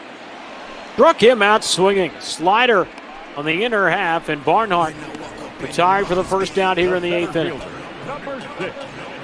Good pitching there from Tepera, going inside, jams him inside, and this is what the Cubs need from their bullpen. They can't blow it after their offense did a good job to bring him back.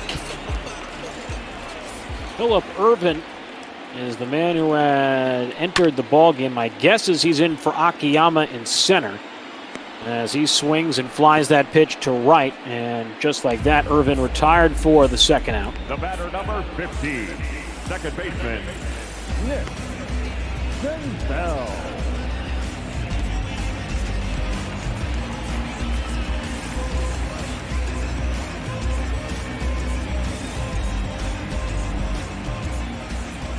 I'll bring up Nick Senzel with nobody on and 2 away.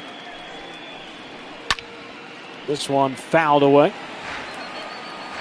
And the count is 0-1. Cubs will have 5, 6, and 7 due up in the ninth. And we'll have to see who ends up pitching. We saw Stevenson in the pen for the Reds. I can only assume it's not going to be Pedro Strop anymore now that the Cubs have evened it up, and I do not expect Garrett to come back out there. I would not imagine that would be the case, as the 0-2 is hit in the air into right field.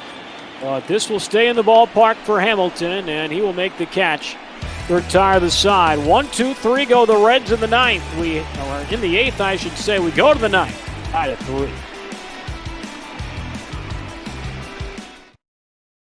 Your attention, please. Now, The Reds will indeed make a call to the bullpen and bring in the right-hander, Robert Stevenson. Stevenson's got a slider, a changeup, and a fastball. Actually likes his off-speed more than he does his fastball, so these guys are going to have to sit back a little longer and maybe try to find something that hangs up. And Contreras will lead off, and he can't connect at that fastball. 0-1. The final lines for the two Cubs, or rather Reds relievers. 1-1. Is that one low? 1-1. And Trevor Bauer, for that matter, who now will get a no decision in this ball game. Down now 1-2 on Contreras. Bauer, 7 innings, 1 run, 4 hits, 1 walk. He struck out 8, gave up a homer. Iglesias will get a blown save. Does not record an out. 2 runs, both earned on 4 hits. No walks, no strikeouts as Contreras skies 1 out to center. Who is left? It is Irvin to make the catch for the first out. Then the final line from Amir Garrett came on after that. 1 inning, no runs, no hits, no walks, 2 Ks. As here is the pitcher spot. We'll see who the Cubs bring up, and it will be the birthday boy, Ian Happ. Number 8, Ian. Maybe time for him to break out and find something here, you know? Celebrate your birthday in style. Hayward did that. 0-1's the count. Happ late on that fastball, 0-1. Happ, switch hitter, batting at .253, 14 homers, 47 RBIs. Is 0 for 3 last night with a strikeout. 0-1, down and in by the shoe tops, 1 ball and 1 strike.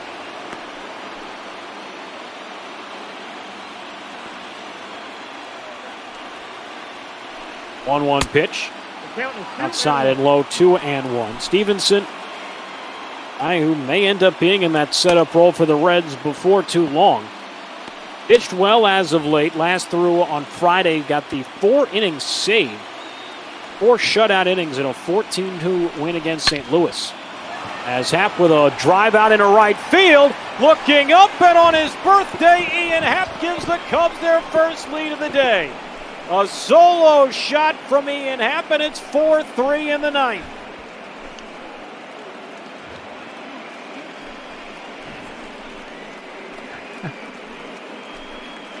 A 100 feet less than Kyle Schwarber's, but they all count the same.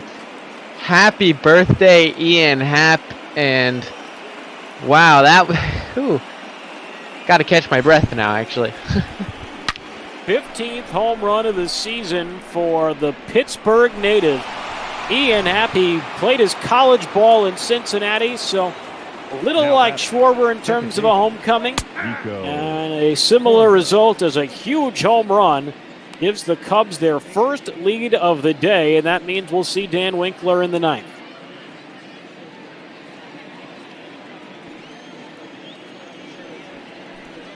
Oh, 1 from Horner. Down and away, 1-1, and wonder if Reds may be going to Stevenson. No, not really. Stevenson hadn't pitched since Friday, so been about 4 or 5 days off since he last threw. So not exactly like David Bell was rushing him back out to the hill, unlike we've seen with some long relievers in bat ball this year. 1-2 pitch outside. Now it's even, 2 balls and 2 strikes.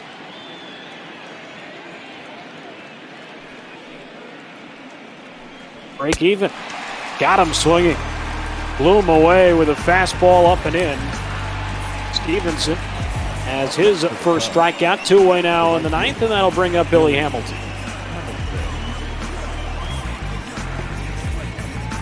Well, looking at Nico Horner's line in his first day back in the lineup full time, 1 for 3 with a double and WAR 1 earlier on, and not a bad start with that diving play in there as well.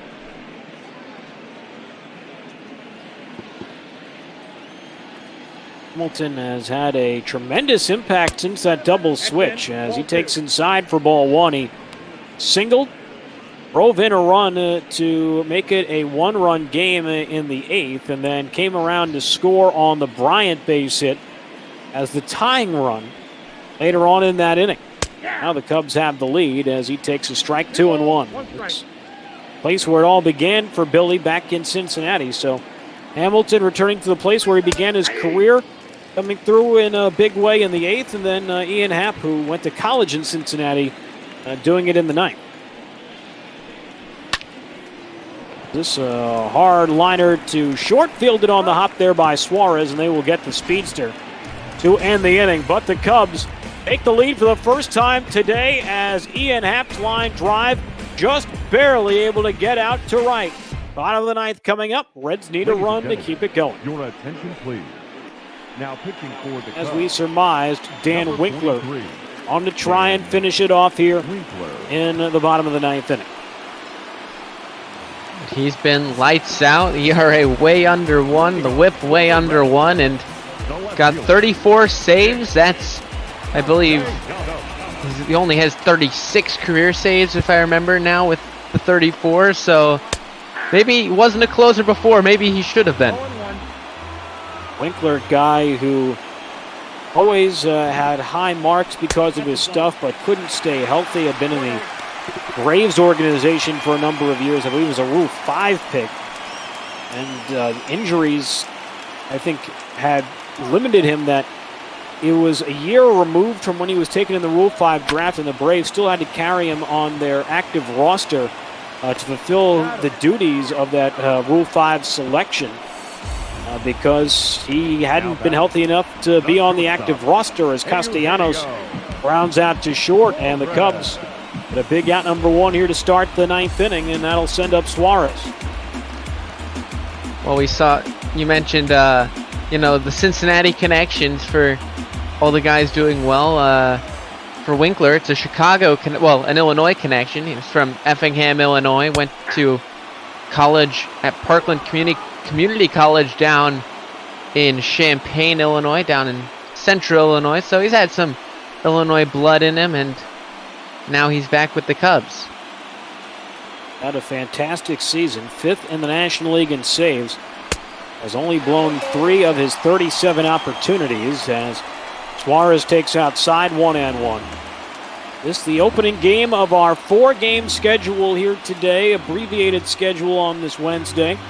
We'll send you out to Arizona in a short while for first pitch between the Diamondbacks and the Rockies as soon as we wrap up here.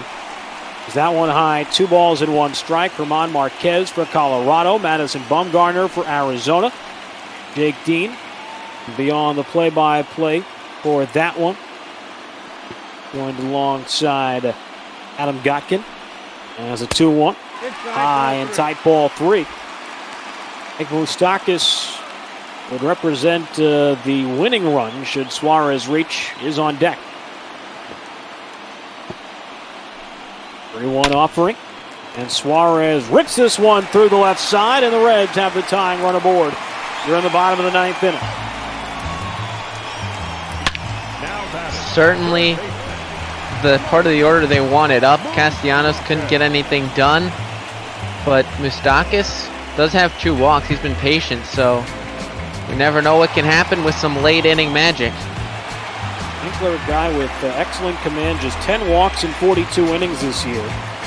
It was just the 24th hit he has allowed, so 34 base runners in 42. The 3rd innings now this year as Moustakas takes down and away for ball 1.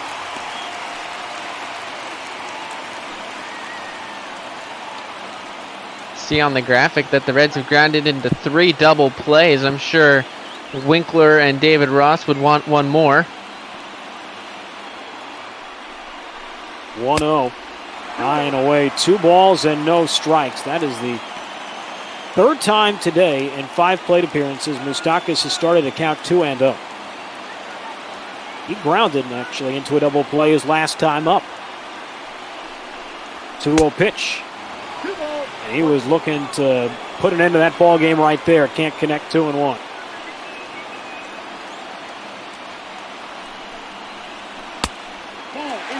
One up and in, ball 3. Reds grounded into a double play in the 7th. The 1st and 2nd and nobody out. In the 6th with a runner at 1st and nobody out. And again in the 4th with a runner at 1st and 1 out. The 3-1 pitch, and Moustakas skies 1 out into left field. Schwarber with plenty of space, and the former high school linebacker makes the catch, and the Cubs are 1 out away.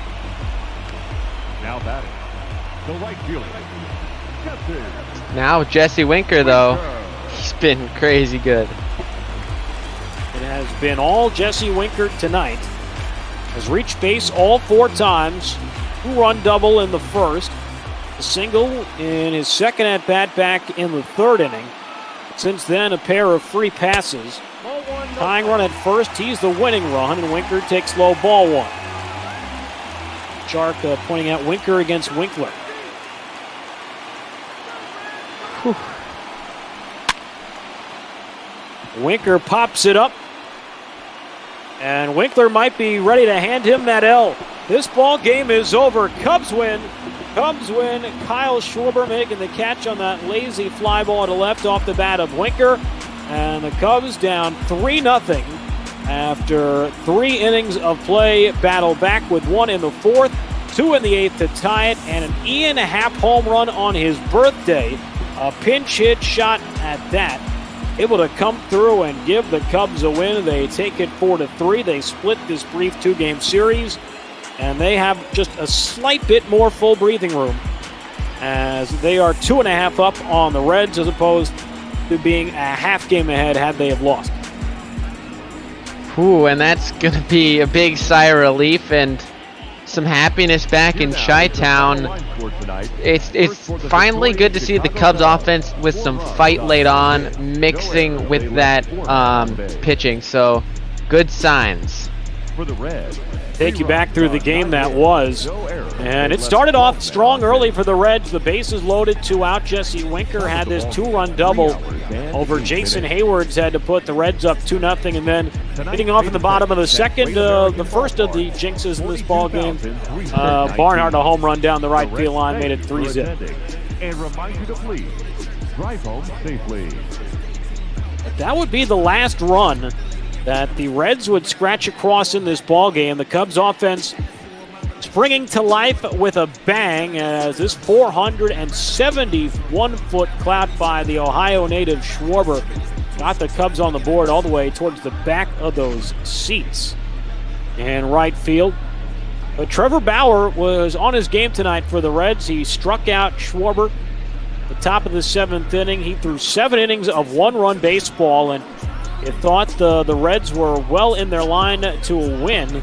But the Cubs had some help from their defense as well to start the comeback. This double play by Nico Horner, definitely one of those plays that began the return to prominence for the Cubbies tonight. Then in the 8th inning, leadoff double, a base hit from Billy Hamilton made it 3-2. And after Albert Almora picked up a base hit to put 2-1, this base hit by Chris Bryant finally drew the Cubs back even. It's been crazy through this game looking at this, and I just can't say enough. It's nice to see some fight from these Cubs. Garrett came in and got out of Iglesias' mess, but Robert Stevenson came on for the 9th, and the very first pitches he threw, Ian Happ, only at bat of his birthday in 2020.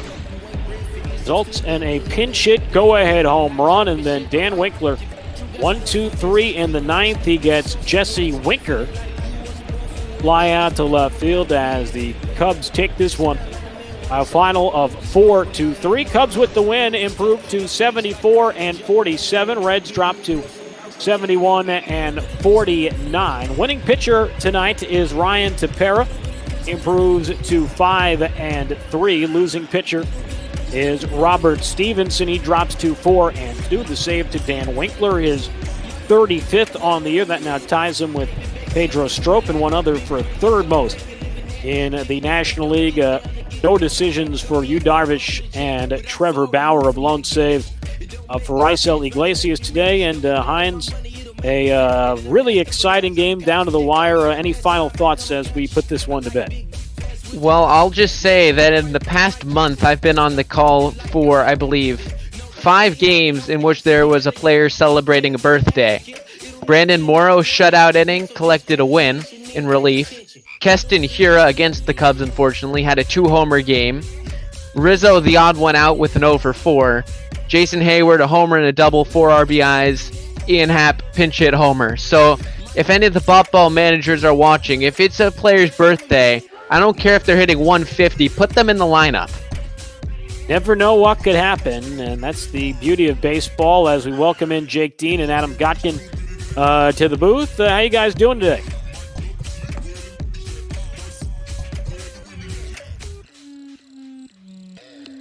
You guys got me? Hopefully, we'll get get Jake and Adam their voices on our airwaves here rather shortly. But to wrap up for us, my next broadcast to be determined.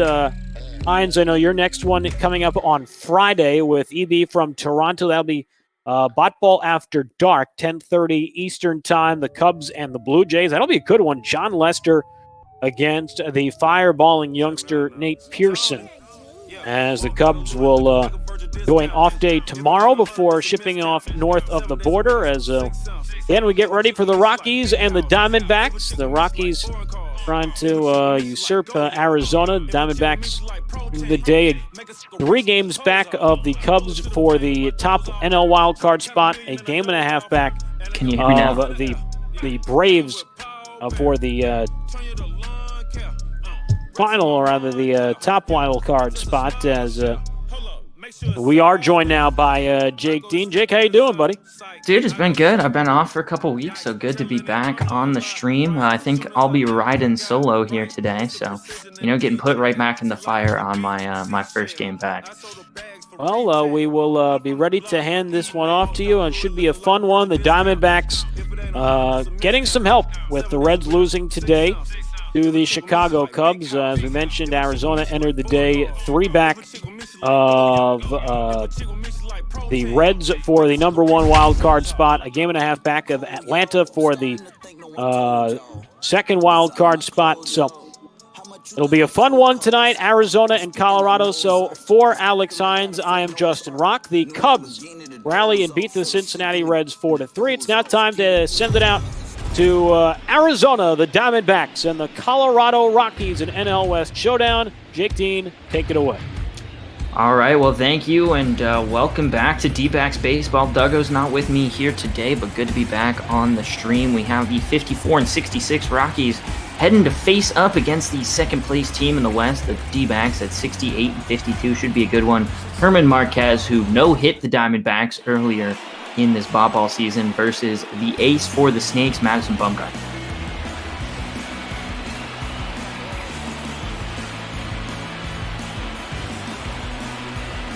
You see there, Madison Bumgarner, 3.05 ERA on the season.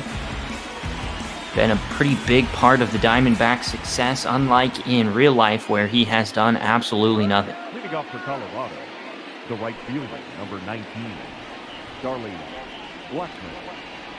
First batter will be Charlie Blackman for the Rockies, and that's going to be hit right up the middle, but into the shift, and immediately that's going to be 1 pitch, 1 out for Bumgarner.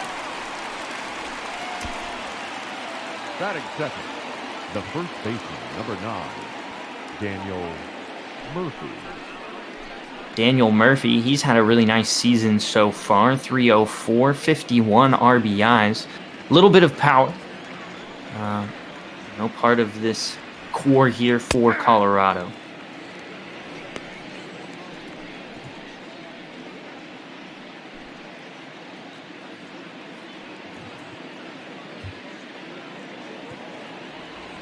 And we might be getting a special guest announcer in Shark Shavery if he decides to hop in the booth. That one goes just a bit outside, 1-1, and there he is. So how you doing, Shark? Not too bad. I myself had quite a long time off, both with messed up air conditioning and messed up elbow, but both are much better, so great to see you again. It feels like it's been an eon since I've been in the booth here. Batting third. Just a hot minute. I'd been wondering where you've been at, but also I hadn't really been able to even watch ball with my computer having to be off. Not wanting to suck drywall particles in, so I figured maybe I just missed some, but regardless, great to have you back on these calls. Love having you in on these D-backs games, and great to be on my first call with you. Yeah, you've been in so many seventh inning stretches with me, but I don't think we've ever actually just been in the booth together. So, should be a fun one. Yeah, especially with the Rockies. I've been on full calls for a couple Rockies games, and they're always interesting, to say the least. Quite a few double digits from one team or another. Yeah, I mean, we're not at Coors Field here today, so that might not be the case. But, this D-backs offense, at least in bomb ball, has been pretty potent. And they're still keeping pace with the Dodgers, now a couple games behind. When I took my break, we were in the division lead, so maybe there's some correlation there. I'm not sure. Yeah, there was a bit of a rough patch in that competition with the Dodgers, which has been hot all season. We did see the D-backs claw back once, so I'm excited to see him do it again and gets him swinging there. That was a nasty pitch. Love to see it, bringing an end to the top of the first. Which means it'll bring up the Marte Peralta to start off the first for the Snakes.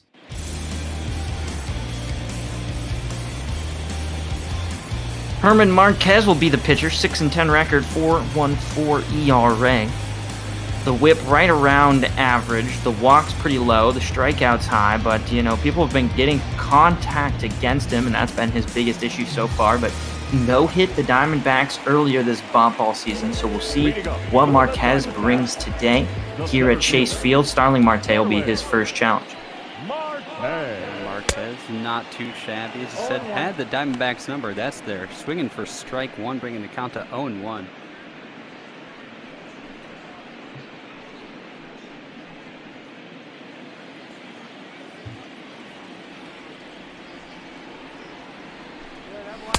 Ball inside. Ooh. Ball one seemed like it potentially could have gone either way. Still, I will take it. That one clearly, though, inside. 2-1 now. A knuckle curve really not well located there. No reason for Starling to even think about swinging. I got 3-1. 3 balls, 1 strike. Ketel Marte's on deck. He's continuing to have a really hot season for these Snakes, being that big power RBI guy and still keeping the average up in the 320s. Marte, in terms of Starling, struggled a bit average-wise, but he takes the walk there and gets on base, and definitely a base-stealing threat to boot. So we'll see what the Diamondbacks can do here in the top of the first, or bottom of the first, excuse me, with their first base run. Like you said, we got that second half of the Marte parte, so if he can get some good contact here, they can get that party started.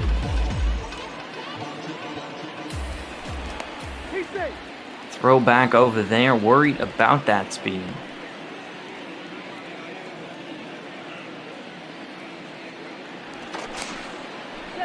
And again. Starting to look like Zach Gallen here.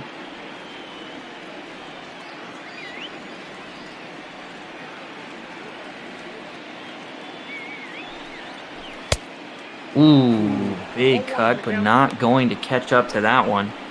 See that depressing stat there. Ketel Marte has grounded into 10 double plays on the season. We will hope that does not go up to 11, but like you said, you see there that 3-2-3. Been doing exceptionally well. Great contact, well hit. Does it have the legs? No. So close. And wow, Starling has to hold up there at second. I don't understand why he wasn't running. I don't think that was going to be caught no matter what. What should have been at least a double, not a triple for Marte. as like the outfielder held up is going to turn into just a single and only one base advance for the other Marte. So that'll bring up Peralta, who's riding an 8-game hitting streak, trying to make it 9 here and get the Diamondbacks on the board. I have to assume maybe Marte number 1, maybe he lost track of the ball because, like you said, I would have been running because it seemed like it was a homer, at very least no chance of being caught, and could have sprinted on home. And like you said, RBI double, maybe. I don't think a triple, but could have been a double. Ooh, that's just on the edge there, but called a ball. I looked at that quick replay on Twitch, and I don't know about that, but nice little gift, and gets a nice little contact on that, but it hits it right back into that 5-hole of the catcher.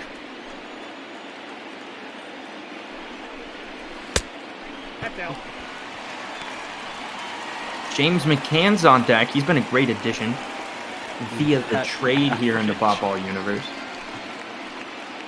That average is something else. Yeah, I mean, he came in and was just hitting dinger after dinger after dinger. Cooled down ostensibly since then, but still much better catching option for the Snakes. If that's going to be a walk, don't think I agree. That is 2 questionable pitches. The umpire being very generous to the Diamondbacks here so far. We have James McCann, 376, 8 home runs, 31 RBIs, with the potential to increase all of them right here. Bases loaded, no out in the bottom of the first. Yeah, grand salami right now would be pretty nice. Even a double play, though, should score at least 1 run. So just really any form of contact here if you're McCann. Yeah, basically getting anything nice and odd the infield should do it to get him off to an early lead. Oh, Or just keep taking balls.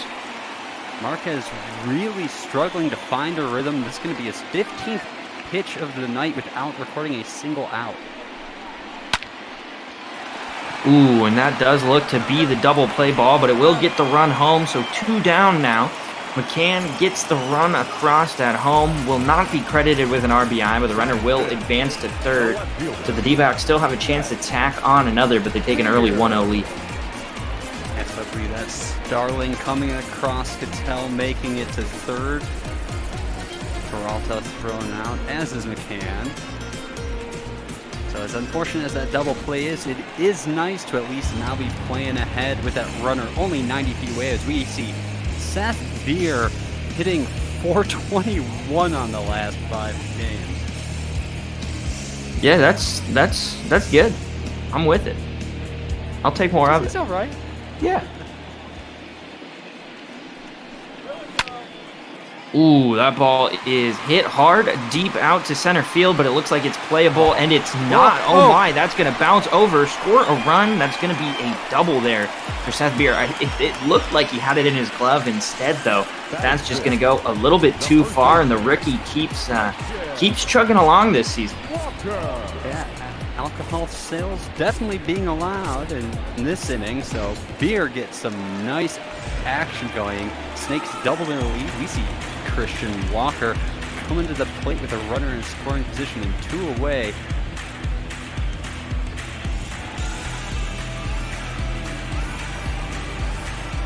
.290 on the season, not too shabby. Ooh, gonna be called a strike on the outside edge. I don't know. Makeup call? Yeah, I guess. Either way, runner in scoring position for Christian Walker, and he's, a righty specialist. So, That one was a ball? What? just makeup calls all around. 1 ball, 2 strikes.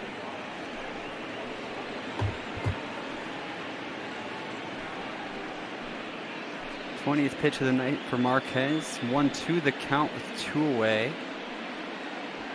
We'll see what type of pitch he brings. Will he bring high heat? Will he bring a breaking ball? Let's find out. Ooh. Hit down the line. That was hit hard, but just going to be a long strike there. 1-2. Nice Nice little contact on that slider, staying alive. What? Ooh, gonna miss at that one at the top of the zone. Marquez is hyped. Not sure why, though. He did give up those 2 runs on 2 hits. The D-backs lead the Colorado Rockies by 2 runs after the first. Story Desmond Dahl due up for those Rockies. Still gets to record a hit. And the pitch discrepancy is huge. Madison Bumgarner doing quite well in that first inning, requiring an average of less than 3 pitches per out. We do see Trevor Story, Silver Slugger. We had that Trevor ending story in the home run derby. Had 28 on the year. Indeed, and if you're a Diamondbacks fan or Colorado fan, they're playing in real life here today too, and the D-backs are threatening to score with runners on first and third in the top of the 7th in that one. So, you know, the virtual D-backs doing good, the real D-backs doing good. It's truly a snake day here. Do not step on snake. Trevor Story quickly at that 0-2 count.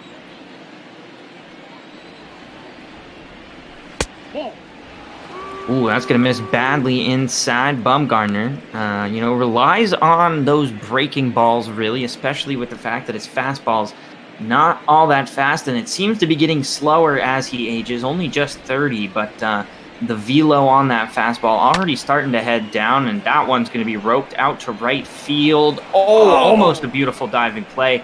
He's going to be running, chugging for second, and in there safe with a double, so almost a great play for out number 1. Instead, Story gets the double to keep his season going. All things considered, good recovery from that close play. When you have that kind of I don't know if botched is the right term, but when it gets away from you like that, that's where you can potentially see triples, especially when it's in right field. Well, Bumgarner's got to buckle down now as the threat's on at second with nobody down here in the top of 2. 1-0. That high four-seamer not helping out. Bring count 1-0.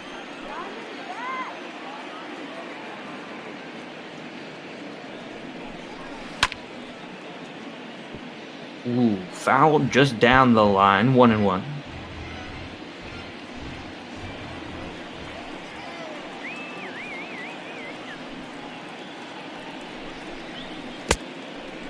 Ooh, gets him swinging at just nothing there.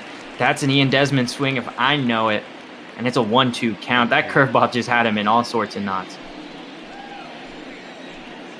Like you said, would that breaking pitch really be Bumgarner's forte? And gets the K there on the high fastball there, 93 miles an hour. He can't throw 93 anymore, but his virtual self sure can. Gets the out there, and that'll be a big one with the runner there in scoring position. Yeah, roof closed, air conditioning on, because he just froze him there. I don't know if AC really freezes anything. But still, no swing there. We see David Dahl, 17 home runs, his career high, hitting 236.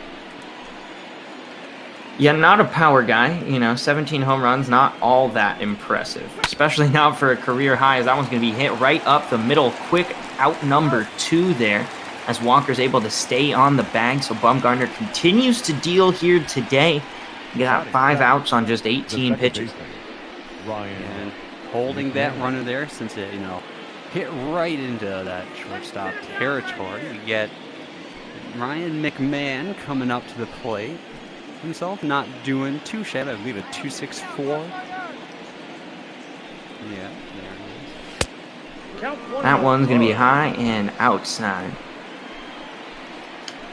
Showing Trevor Story's stealing stats, but I don't really think that right now trying to cut over to third makes much sense for the Rockies. You don't want to make that last out of the inning, but it doesn't matter. Ketel Marte gets it right there and through the hit in the infield. That was a heater off the bat of McMahon, but right at the second baseman, and the inning is over. We'll see Escobar, Ahmed, and Bumgarner due up for the Snakes as we head to the bottom of the second. Woo. That was something else. The third baseman, Eduardo Big Ed here is average, starting to rebound a little bit from those doldrums right in the middle of the season around the All-Star break. Started off the season as hot as anybody, though. Yeah, that was what I was going to say. You know, you see here Escobar versus Marquez, what is that, 9 for 15? Doing pretty well. But yeah, Escobar starting just superhuman. Doldrums is the perfect way to put it. No wind behind his sails. Ooh, fouls that one back. So the count's 1-2 for Marquez now to Escobar.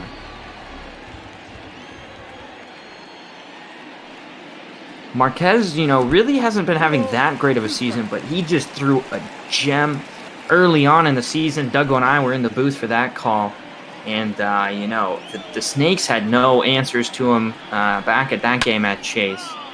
And at least they're showing a little bit more fight against him here today, even as Escobar flies that one up. Going to be caught behind the plate by Walters, no problem. Facing the 7, 8, 9, Marquez has a great chance to really kind of settle down here a little bit. Nick Ahmed, 2019 Gold Glove winner, but he's up here at bat and feels like one of the more underperforming of the Diamondbacks in the lineup right now. Yeah, I mean, Nick Ahmed, though, again, you're not bringing him in for offense. You're bringing him in for defense. If he provides you offense, you're going to be, you know, happy about it. But you expect occasionally things like what you just saw right there, a swing to nothingness. Oh, yeah, like you said, that Gold Glove, that main reason, that is a high fastball, 98 miles an hour, kind of getting away there. Thank you, Nick, for not swinging at that.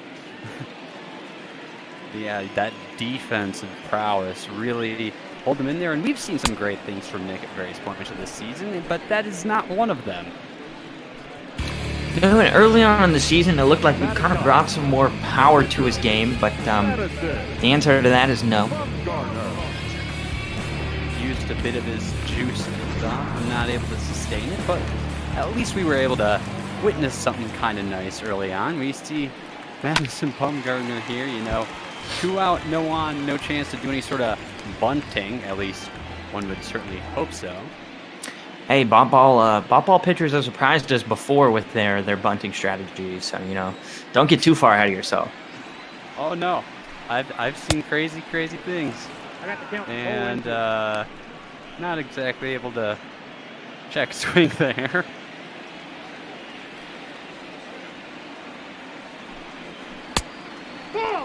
Out. I'll say good okay, eye, sorry. off on that slider.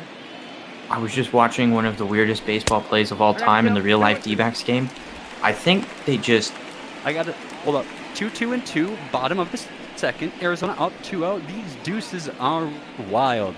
Go on. So Nolan comes in from third base, tried to make this like jump play with his bare hand to stop this bases loaded situation.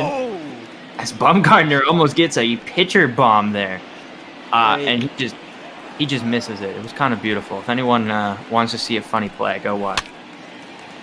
After our game, of course. Well, what was that play? I was focused on that deuces wild and that Bumgarner almost homer. What was the play? Basically, Nolan Arenado ran in from third on what was, you know, in essence, kind of like a swinging bunt, right? And tried to barehand it, and just like missed the ball completely with the bases loaded. So everyone just moved up one base and nothing happened. Looked like a real idiot. It was nice. As Bumgarner gets the count full, but hits that one over to Arenado at third, and the virtual Arenado's much more sturdy glove gets the out there, and that'll do it for the Diamondbacks in the bottom of the second. We head to the top of the third. Still 2-0 Snakes. And to be fair, probably should have been out before that. Had a nice questionable ball right on the edge of the strike zone. Called a ball instead of a strike, but the net result is the same. We see Tony Walters here hitting 240. Only 2 home runs on this season. Not exactly a power hitter, but no one on base at the moment. Swing and a miss. 1 for 15 versus Bumgarner, so not doing the best against him. Yeah, Tony Walters, you know, a mostly defensive catcher, but does have some pop of the bat occasionally. But Bumgarner's a tough challenge for anybody, as he's going to hit it right on the ground to Nick Ahmed, showing that gold glove off there, flashing some leather. Not a hard play, but a nice one there for Nick. The pitcher. Very nice. Like you said, that 8 slot, you know, not necessarily expecting a whole lot, just little treats if you get it. Here we see those standings with the Dodgers up by 3.5 games, but then that monstrous gap between the Snakes and the Padres. Yeah, really just a 2-team race here as we head down towards the end of this ball regular season. I think both of them are going to end up making the playoffs, so it kind of just depends who's going to be taking that wild card slot, who's going to be taking that divisional slot. And, you know, I think the Dodgers are going to take it. I think they've kind of recovered, and the D-backs needed to take that midseason lead they had, extend it. Instead, kind of let them, you know, stick around, and that's kind of what the Dodgers do. They just stick around and eventually outplay the Diamondbacks, though technically a game out of a playoff spot right now. And let me tell you, I'll be disappointed if we go through this whole thing, Shark, and the D-backs at 68-52. You know, nearly a 600 team aren't making the playoffs. You're telling me Duggo managed to really get me into these guys. Been watching them all year, becoming invested in a virtual ball club. Not something I anticipated. Big swing and a miss. Route number 2. Third strikeout for Madison Bumgarner. Seals leaders in wins. Bumgarner with 13. Only Kershaw and Henry above both for Los Angeles. You know, and any update on the Duggo? Is he going to be returning to the server anytime soon, or is he kind of done for the count? He's, as far as I know, he's on hiatus. Right down Main Street for strike 1. You know, talked with him today. He's unwinding, reading, just kind of bettering himself and decompressing a bit. So we'll see if he comes back, and that is a ugly swing for strike 2, but yeah, if he comes back, it'll be great to see. If not, it was a great run. We love Duggo here. Ooh, we love Bumgarner there, as you know, I understand where Duggo's coming from though, with the long break, and probably my last couple games here, and this week, maybe next week before school starts. But you know, tell him that we'd love to have him back if ever he would consider. Certainly, and I know he knows that, but as I'm sure many people know, sometimes in life there's things you really enjoy that you just need to take a nice little step back from for a little bit to get your bearings, and we see some nice hitting stats there. Nationally ranked, sitting mainly 1 and 2, well, mainly 2, but doing quite well. And we're back at the top of the order here in the bottom of the 3rd.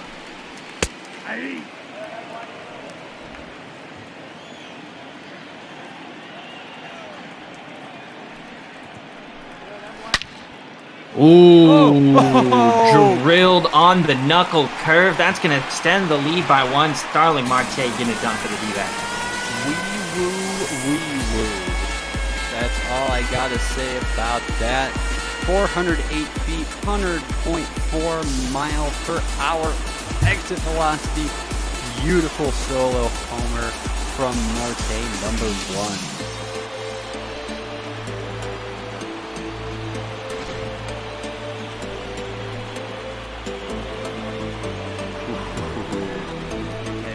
No doubt watching it. Tosses the bat aside. No need for any sort of flare. He knows it's gone. Rockies knows it's gone. The whole crowd knows it's gone. You just love to see it. Ketel Marte, 1 for 1 on the night with a single and a run. Steps up to the plate. Was pretty cold on the series, but unfortunately grounds out on that first pitch to him. But Marquez already up to 41 pitches on the night. The right fielder.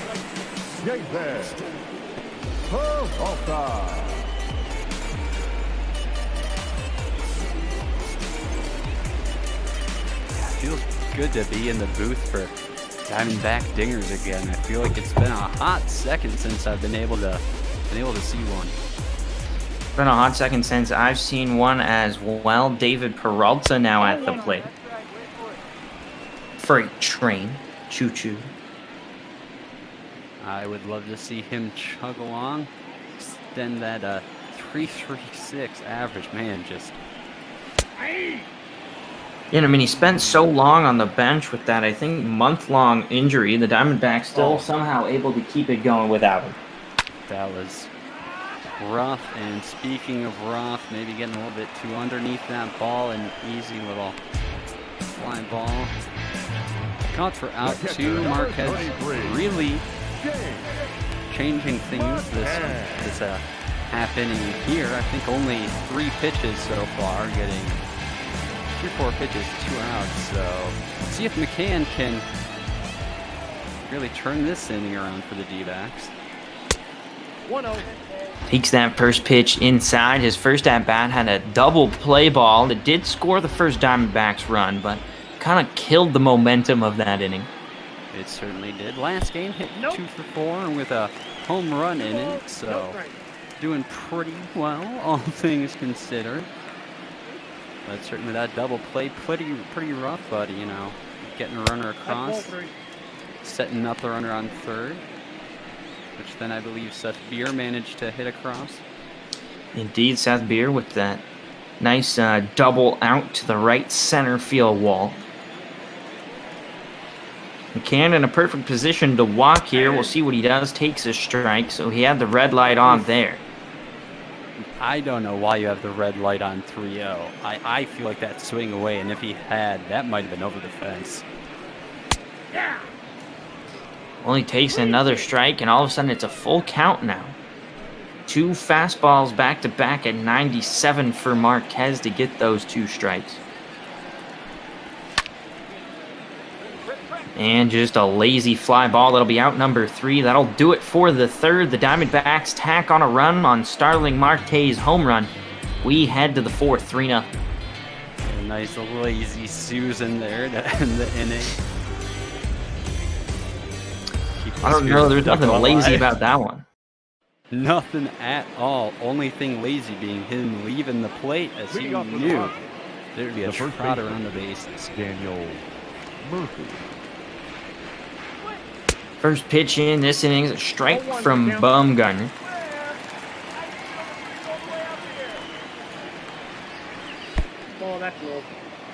He's really just stunk up the actual major leagues this season, so good to see virtual him still getting it done. Yeah, I was gonna get MLB TV, was all set to do it, then stuff with little outbreaks and teams made me hold off, as I was very uncertain and I didn't want to have to do with any sort of refund. So that Wow, Escobar makes an amazing play across the diamond to get him in time for the first out. Had to lay out there and be able to make the throw in time. I couldn't have done it, but Eduardo Escobar says, hey, no problem. Yeah, that's why they pay him the big bucks. And that just extending out, blocking that ball, which could have easily been a double there, but instead we see Nolan Arenado, who will hopefully not put up a board here. And the Colorado Rockies coming into today, you know, really out of the playoff race. So it'll be interesting to see what they do with Nolan Arenado next season. He had already talked about trying to leave the squad, you know, before this season began, and kind of in some hot stove talk during the offseason. But, you know, another uncompetitive run here in the Bobball universe. Maybe Bobball Arenado considering some new options for his club. And I certainly couldn't blame him, as the Rockies really, it makes me wonder if there's a volcano somewhere in there, because sometimes they're dormant, sometimes they're explosive, but mostly not doing a whole lot. I have been in the booth for multiple, I think 12+ run games of theirs, but it's kind of a rarity. Definitely struggled to find a good rhythm overall. That ball hit hard, and did that go? It did go. So Arenado gets his 25th of the season. And that's going to go 393 feet. Didn't clear the wall by much, but it does not matter. The Rockies are on the board here today. Nolan Arenado puts up a board with that touch 'em all time. I can't remember the exact wording. I know Duggo would know it. And Nolan Arenado, of course, with the worst home run call of all time. Just look up Nolan Arenado home run call on YouTube for a absolute treat. Another ball with solid contact, but does not have the legs there for the second out of the inning. Made me a little bit nervous there for a second. Yeah, and it's interesting. Bumgarner's been pitching fantastic all day, pretty much, other than that one mistake right there to Arenado. So good to see him bounce back, get that second out, and hopefully maybe another K of Desmond coming up here. I would certainly love to see it. Stats not bad, but not great for Desmond.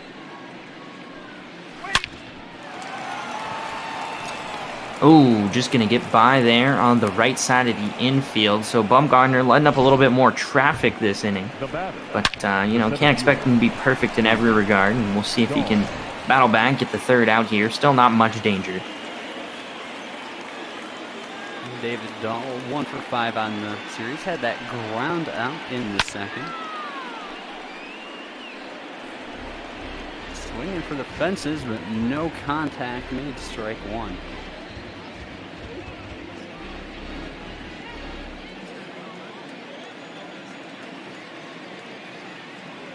A 1 count. Bumgarner looks to first, fires to the plate, and he's going to miss inside. Dahl was not tricked in the slightest. Does look like Dahl does have 2 home runs in the past 6 games. But that one's fouled. 1-2. It's 2 away. Man on first in the top of the 4th. Diamondbacks lead it 3-1.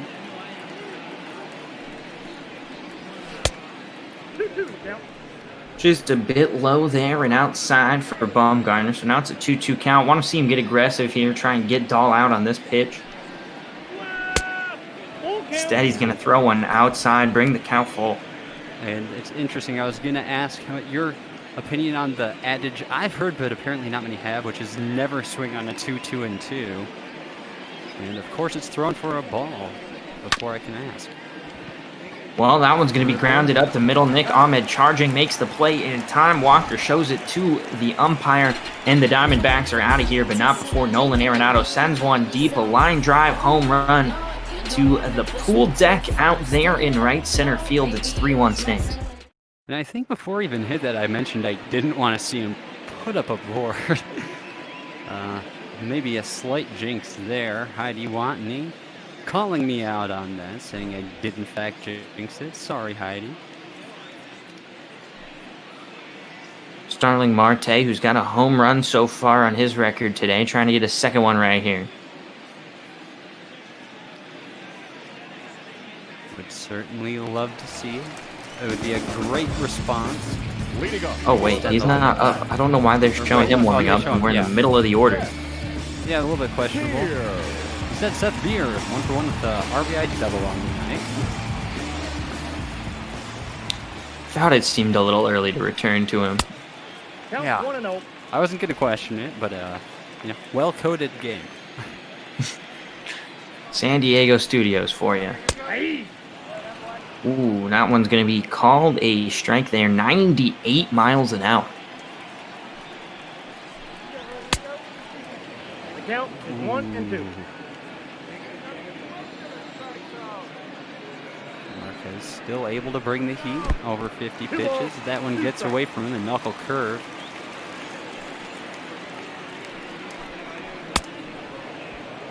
Swung on and missed for the K there, so Herman Marquez able to recover a little bit. To see much faster pitcher than Bumgarner. Relies a lot more on that fastball. Significantly faster at 99 top speed. Bumgarner pitch speed 93. Just kind of shows how they what they choose to do at the mound, focusing on heat versus focusing on those breaking balls. Christian Walker at the plate, inside, gets backed off. I'm always curious to see if pitcher's going to go to the other side. So let's see if Marquez tries to get him to chase on the outside or if he's going to do something else. 2 balls. No. Not sure what he tried to do there.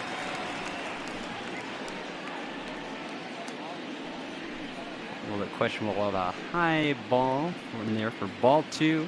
So 2-0 the count with 1 away, bottom of the 4th.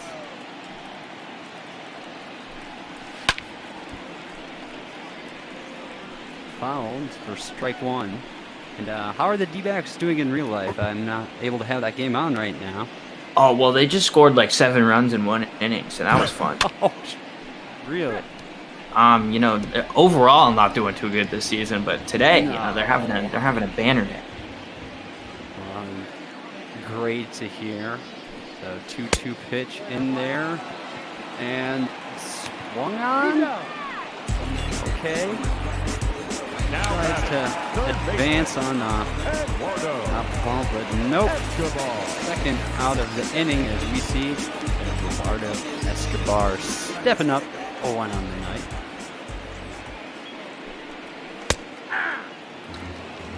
Strike there. Good call against Escobar. Escobar has found a lot of success career numbers-wise against Marquez. Not so much earlier, but hoping to change that narrative here as he takes one inside, pretty far inside too, 1-1.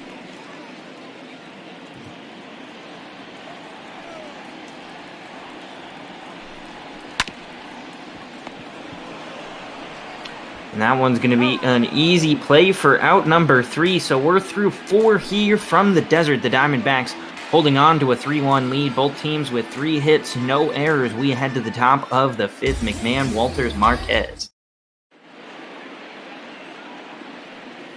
Get a nice little panning shot of Chase Field there as Heidi Watney comes back on. Hard to hear what she's saying once again. Probably the wrong person warming up, you know, given our experience.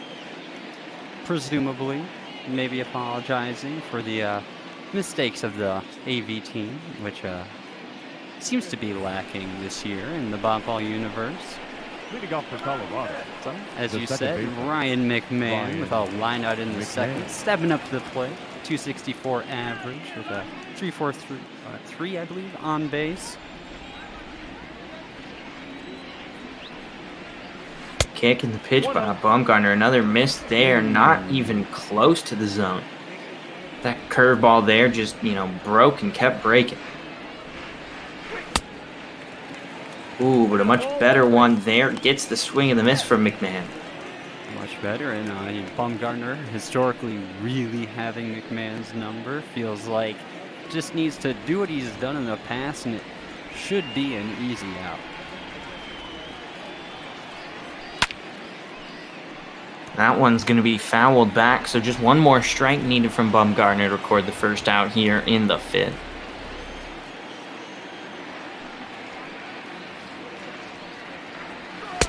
I got to count 2 and 2. Misses high, though, 2-2.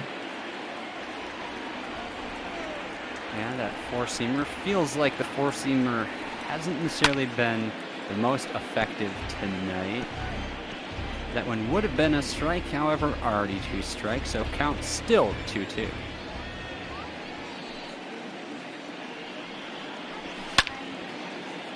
And another foul there, so McMahon's battling.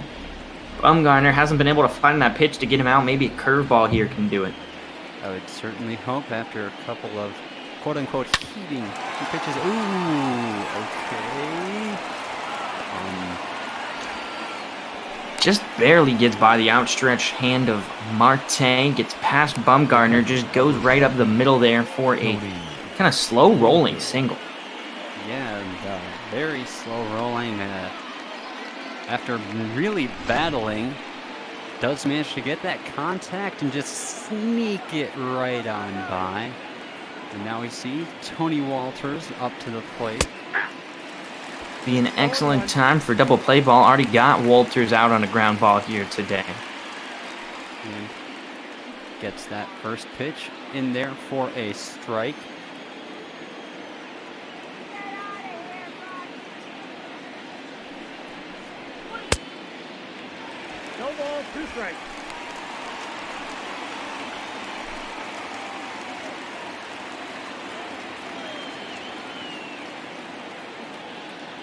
0-2 count from Bumgarner to the Rockies catcher. In there and not a called third strike. I was ready to ring him up. As was I. That one misses as well.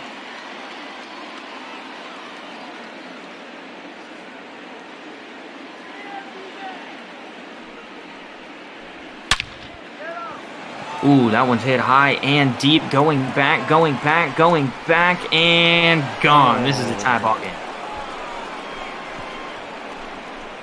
Not the hardest or longest home run, but Walters gets it over the fence nonetheless. Rockies managing to battle back. Bumgarner maybe seeming to lose a little bit of his rhythm. Needs to get his head back in this game to keep things from getting out of hand, because I certainly feel that Torey Velo is, probably going to force him to get out of this himself. Yeah, that sounds a lot like Torey. Now batting, the pitcher, Herman Marquez. That's going to be a strike there. 0-1 to the Rockies pitcher. Looks like he'll be coming back out to start the bottom of the fifth as he's batting for himself here. Although we have certainly seen strange things happen with making pitchers bat and then immediately pulling them out quickly. 0-2, this should be a easy out, hopefully, before we hit the top of the lineup. We certainly wouldn't want to see Marquez get on base. Well, Eduardo Escobar is going to take care of that one.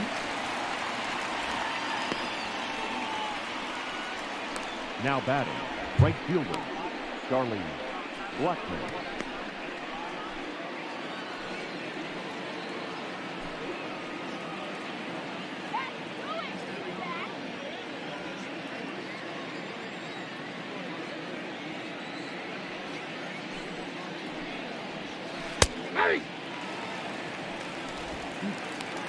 Gets the pitch in there for strike one against Charlie Blackman.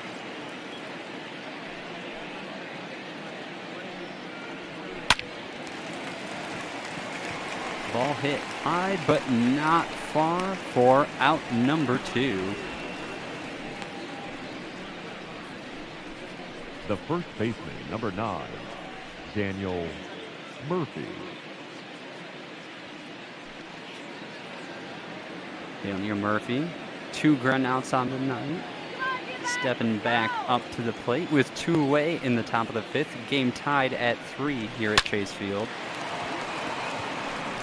Swung on, stays fair down the third base line, thrown hard, but that is a stand-up double. The batter, the third baseman, Nolan Arenado. So we see a visit to the mound. We will see if Bumgarner is done for the night or if he's just being told to get his head back in the game. Does stay out there. Nolan Arenado, 1 for 2 with a home run on the night. Up at the plate here with a runner in scoring position. At the ball. Yeah, I think that was more of a High School Musical visit to the mound. You know, just get your head in the game. That sounds about right. Certainly something I wouldn't put past Torey. At least virtual Torey. I would hope in real life he wouldn't. Or you know what? I hope he does. I hope Torey does that in real life. Me too. I don't think he does, but I'm with it. It's change I can believe in.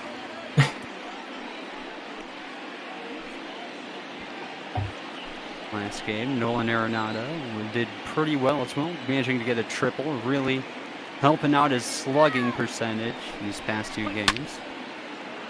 Ooh, he's trying to help it out there. We'll see if a Diamondback can corral it. Out in center field is Marte. And that'll be out number 3, but not before Tony Walters ties up this ball game with a blast out to right. And it just feels good to be out of that. A little bit of a hiccup there as we now go to the bottom of the 5th inning here with Nick Ahmed. coming back up. He has a strikeout on the night. Oh, that's off the plate. Ahmed just 4 for 21 career numbers against Marquez, so not looking too good. But tries to slap one there, that fastball high, and still at 97 here in the 5th inning for Herman. Yes, he quickly approaches his nicest pitch. He's still keeping it spicy. Another 97 in there. Fouled away, bringing the count to 1-2.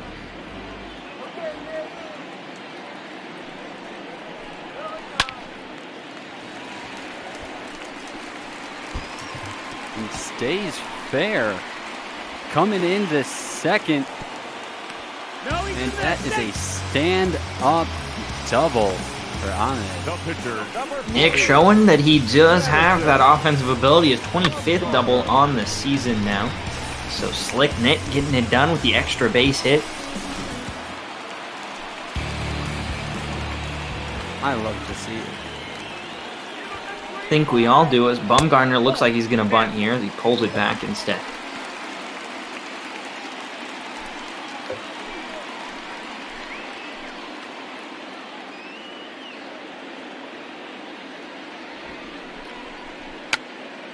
And that one will be a bunt, but it'll be fouled back to the backstop. So, bad bunt attempt there for Madison.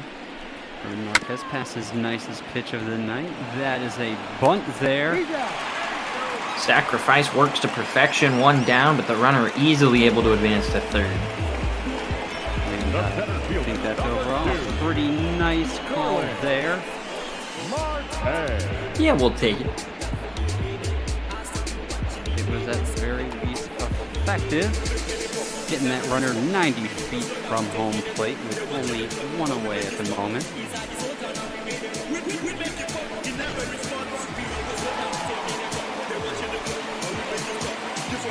Starling Marquez had a solo home run in the third, 1-for-1 on the night. Up at the plate again. We'll see if he can manage to get some good contact. Just really needs to get that runner across to retake the lead here.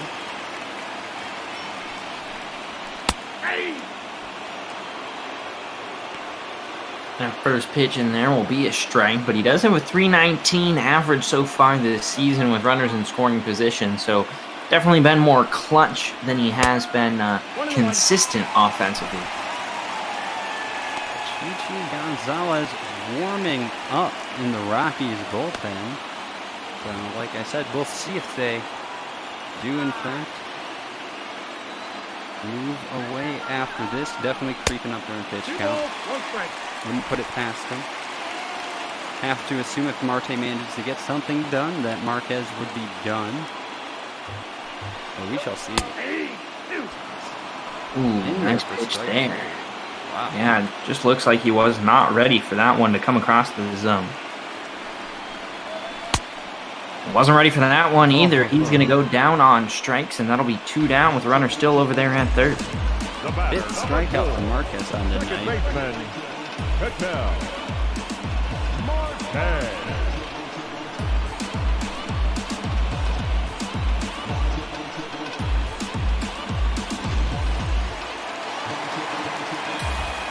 That'll bring up Ketel Marte here in the clutch spot. Needing some form of a hit here for the Diamondbacks to regain the lead.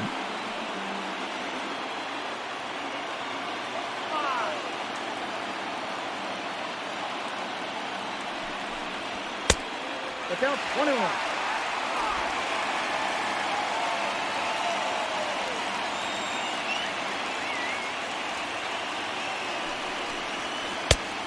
You got 2 balls, 1 strike. Slider there. Brings the count to 2-1.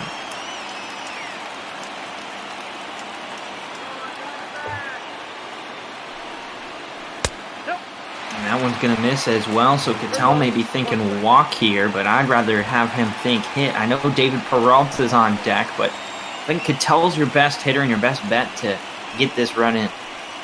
Certainly, I would love to see the green light on the 3-1.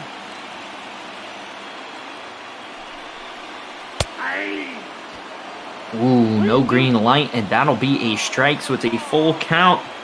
Clutch time here for Marte. That one's going to be roped down to third, and it's going to be misplayed, so the run's going to come across. Nolan Arenado not able to make that one, and that's going to be costly for the Rockies.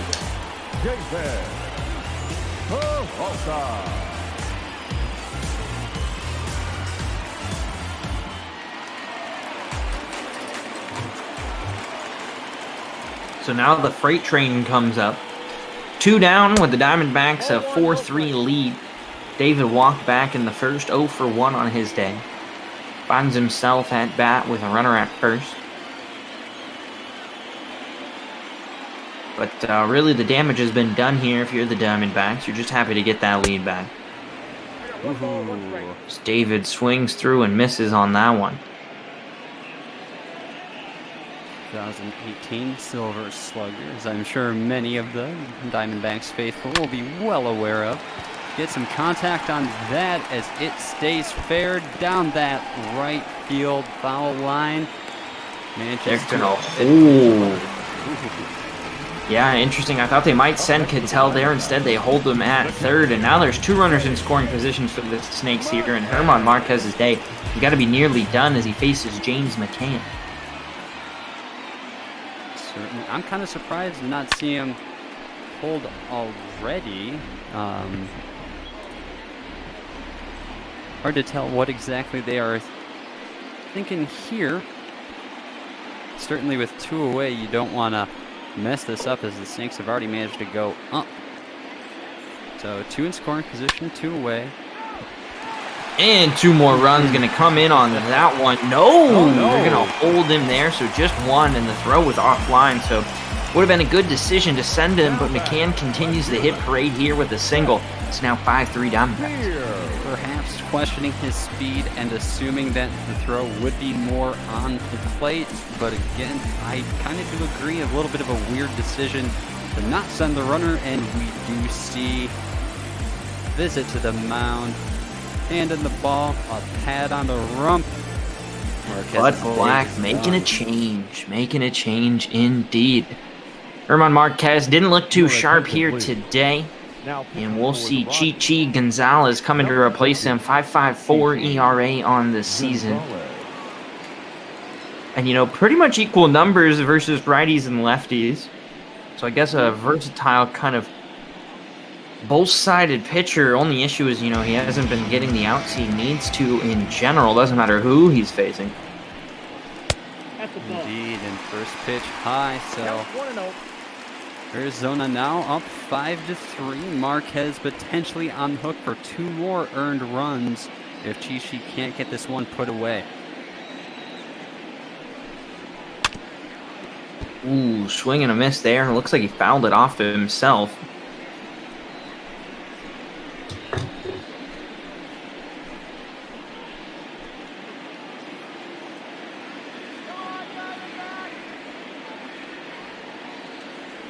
Seth Beer, the rookie, up. Runners in first and third. 2-1 count now as the fastball misses. 2 down. Big spot here for the young D-back. He could use another run of insurance.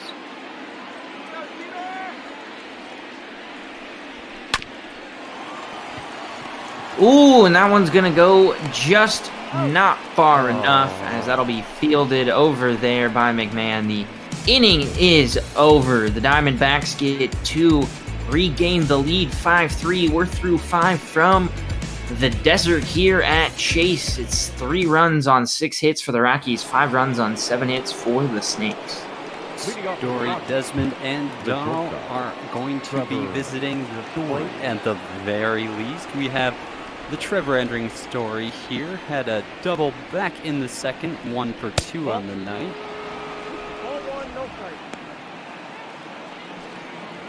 Trevor Story, of course, a product of the Colorado system. First round pick back in 2011.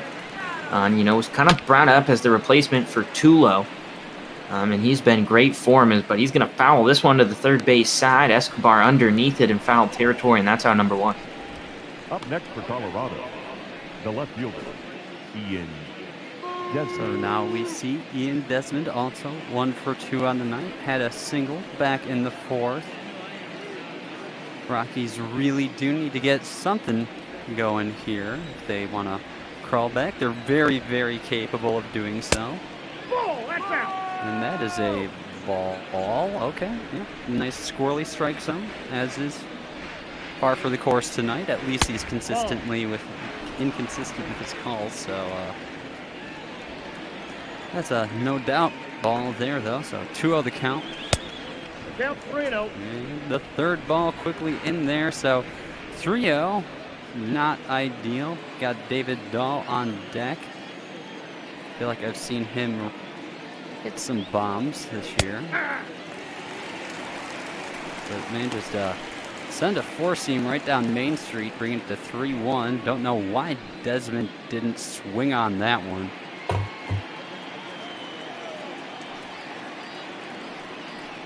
Bumgarner, the throw in, swung on. That one's fouled, so the count's gone full on Desmond.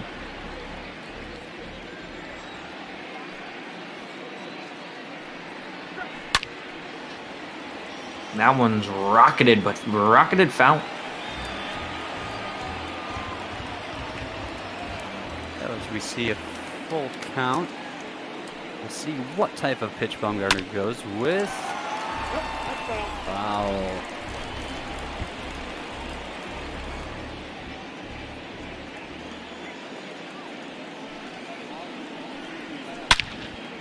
Ooh, that's going to be hit up the middle, not playable by Marte, and that's going to be a single there for Ian Desmond. So maybe Bumgarner now trying to look for that double play ball, as there'll be a runner on with only 1 down. Double play would end the inning. We see David Dahl 0 for 2 on the night, up as Bumgarner's at his 80th pitch of the night. Runner on first, 1 out, top of the 6th. Diamondbacks leading 5-3.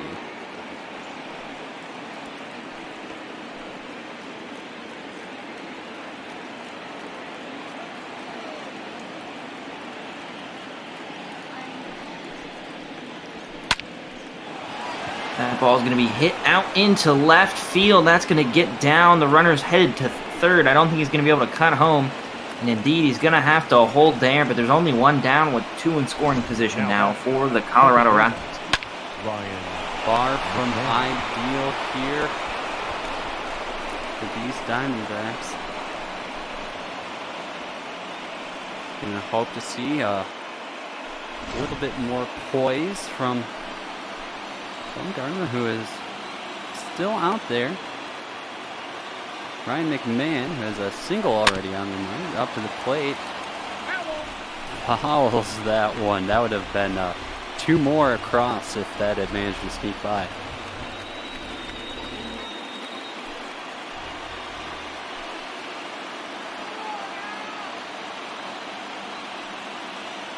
A 1 count, fires in, and how does that miss?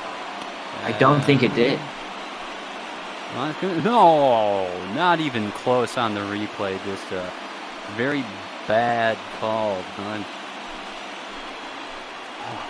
don't even know what to say about that one.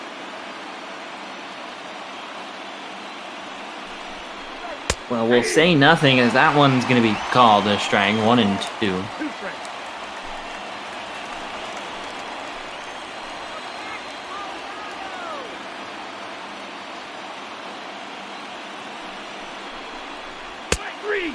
Ooh, and gets the strikeout there. That's a big strikeout against McMahon.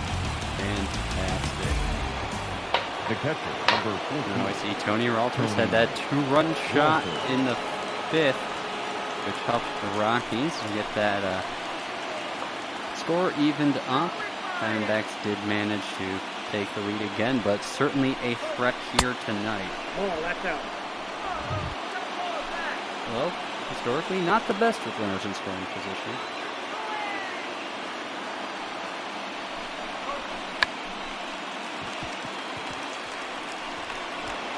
Oh! And the ball is bobbled. Runner comes across. The pitcher. You now see runners on the corners as Colorado halves the deficit. Score now 5-4. Arizona on top of the Rockies with 2 away in the top of the 6th.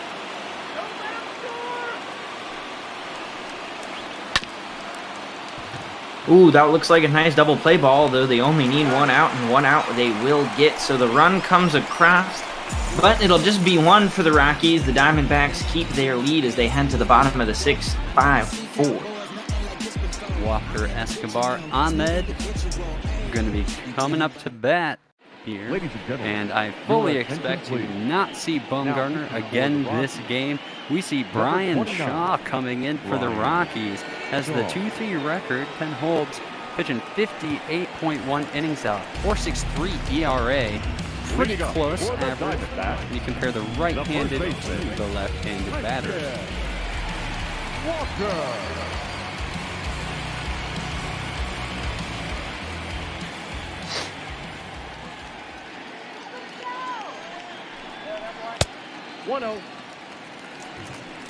First pitch by Shaw. Outside, bring the count 1-0.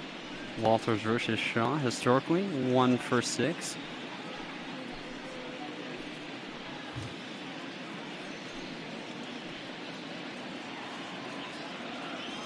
On the set.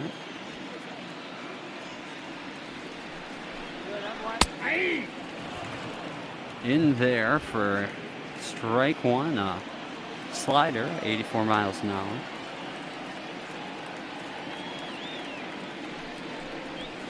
That's the ball. And another questionable call. Looked like it hit well in the top of the zone, but call the ball, bring the count 2-1.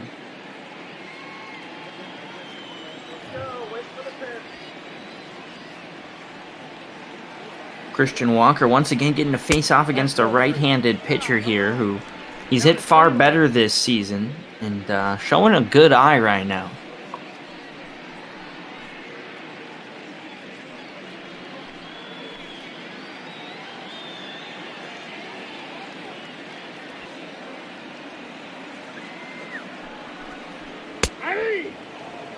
That one hits the zone, bringing the count full.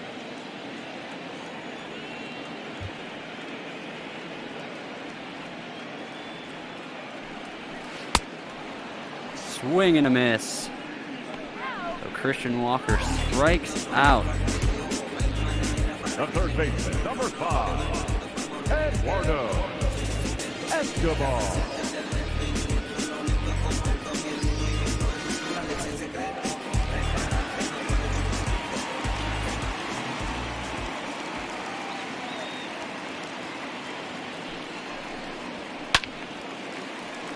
Escobar fouls that for strike 1. He has a pop out in the ground out on in the ninth. Hoping to see more out of Escobar.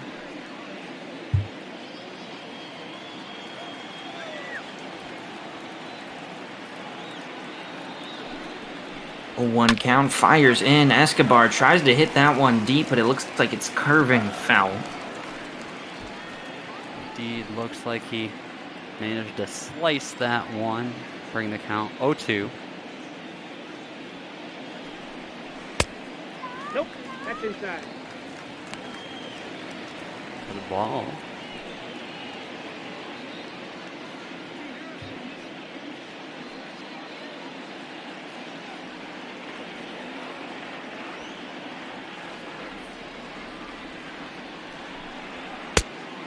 Ooh, that one's going to be low. 2-2. That cutter managing to miss the zone.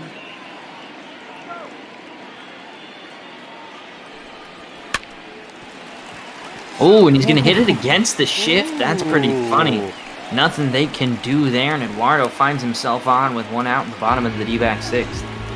Just a single there, like you said, hit against the shift beautifully. You can see here, hits it, and there is just nobody there.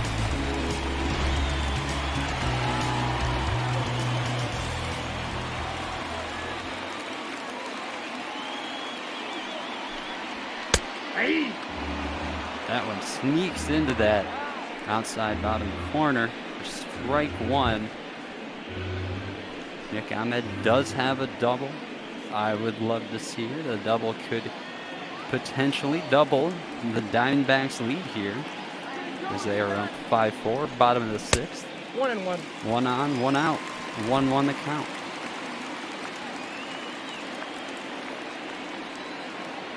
Shaw readies himself, looks over to first, fires into Nick. Foul back.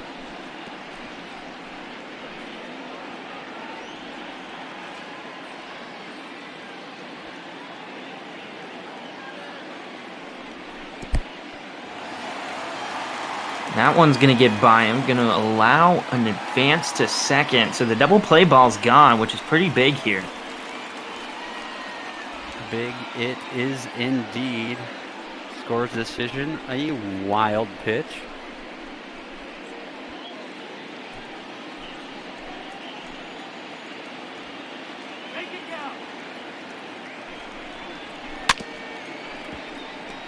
Staying alive is Nick Ahmed. 2-2 the count.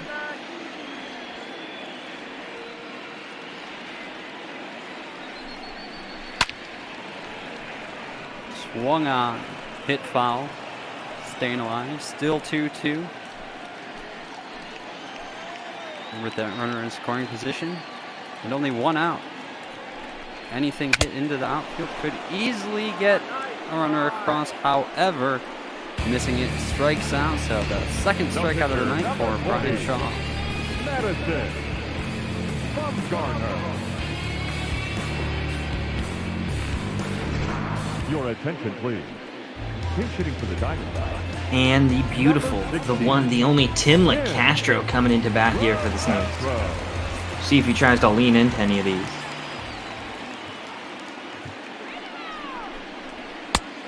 Ball in.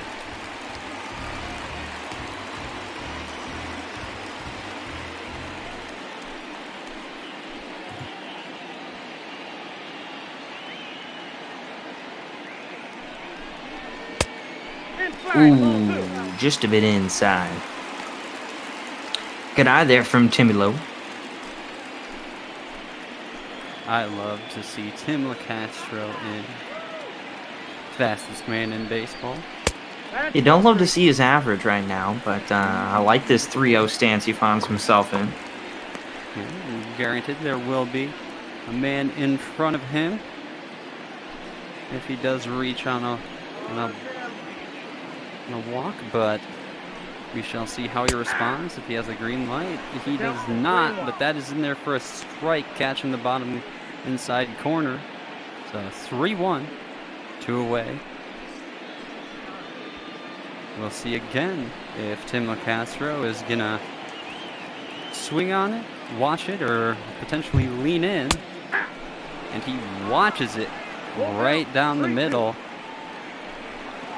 as that cutter brings the count full.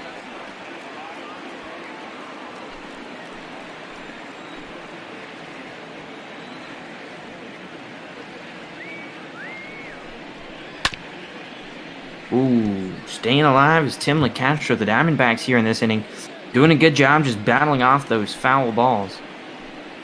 Absolutely. Love to really extend the at-bats, rates that pitch count up, and swings at that one questionably. And unfortunately, even the fastest man in baseball cannot manage to beat the throw there. So that will end the 6th. We'll come to the top 7th. I am already in the booth for the stretch. Your Diamondbacks leading it 5-4 here at Chase Field, as we see Andrew Miller stepping on in. 2-4 record, that 3.84 ERA. Going to be starting off his night facing Charlie Blackman, who is 0 for 3 on the night.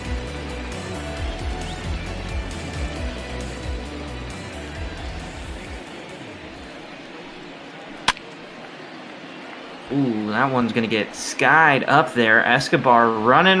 Oh, just can't make the play, so it'll just be a strike. Bumgarner went 6 innings, gave up those 4 runs, but leaves with a chance to win the ball game. So that's going to be a quick out there over to Walker.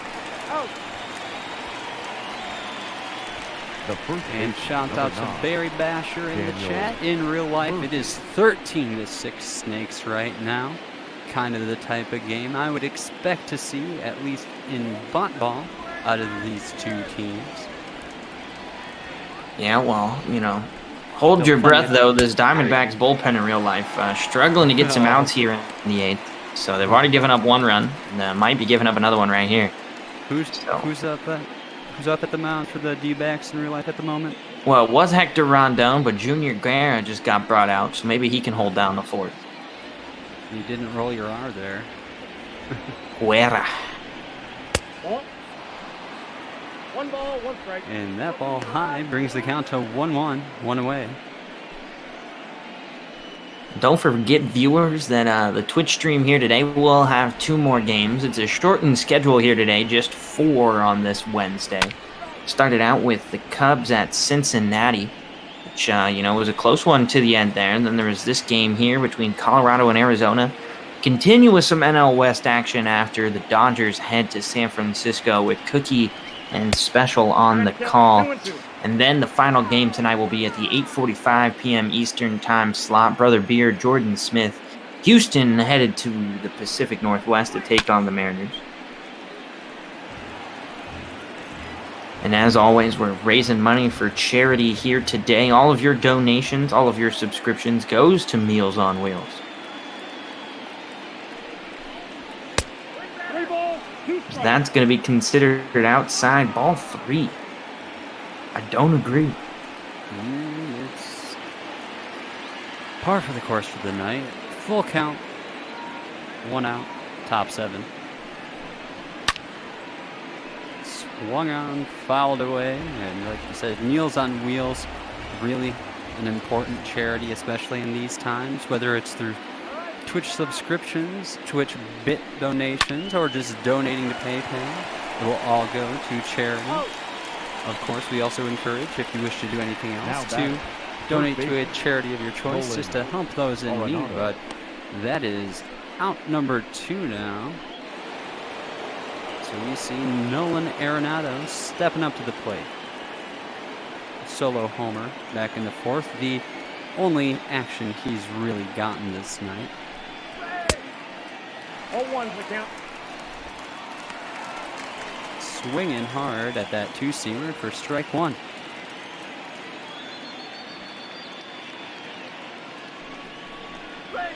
Ball 1. Ooh, that one misses bad. He almost hits him up there on the hands.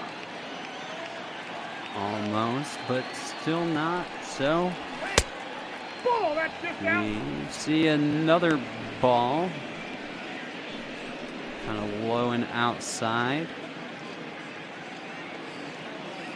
It will certainly be a relief if we can get out of this half inning here.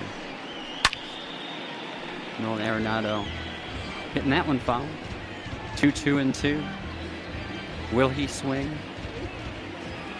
As I always say, never swing on 2-2-2. But let's see if it's going to be a ball or down the middle. Hard to tell where that would have ended up, but staying alive is Arenado. Keeping it at 2-2-2. Feel bad. Real life Stephen Vogt just got hit in the gonads. Oh, that's why you were cup, folks.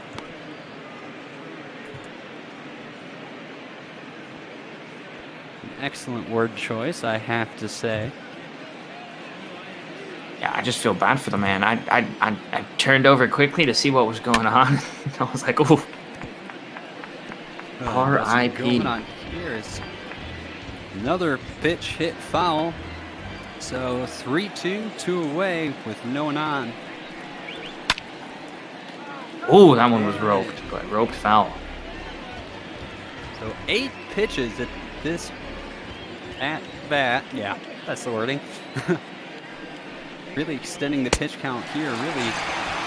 Oh, but swing and a miss, which will bring us to the stretch.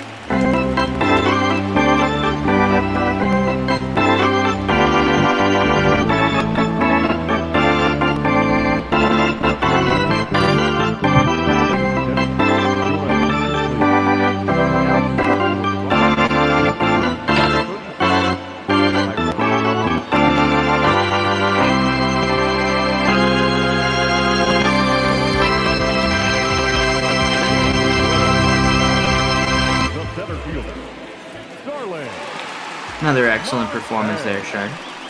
Thank you, thank you. Jairo Diaz. Right? Is that how you pronounce it? Jairo? Yeah, I think it's Gyro actually. Gyro?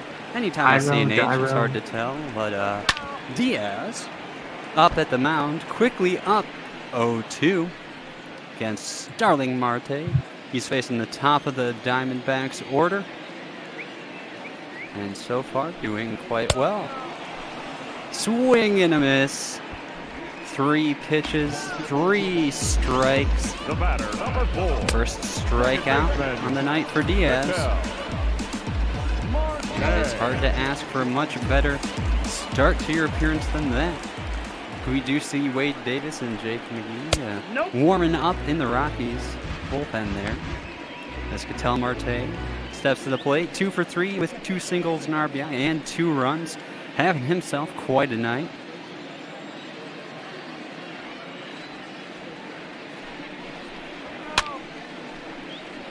Ooh, the foul back there.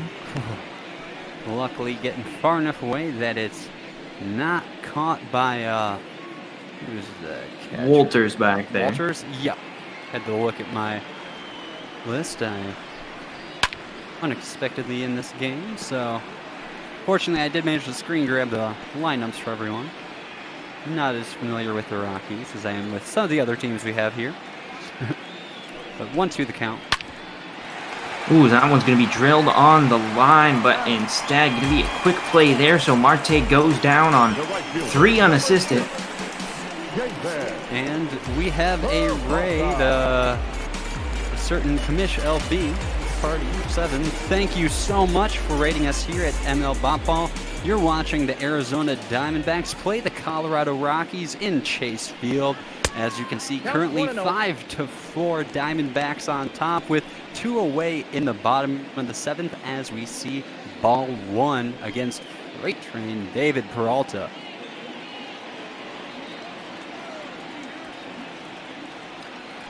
Indeed, thank you to all of you ratings. That one is fouled down the line. Diaz just lights out pitching, it feels like so far. That one gets away from him. 2-1 the count now.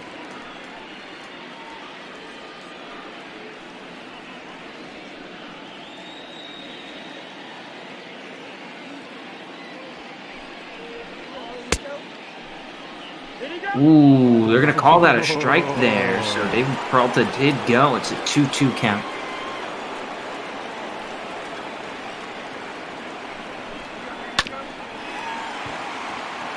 Just a chopper foul. Yep, all the way, so keeping it at 2-2 and 2.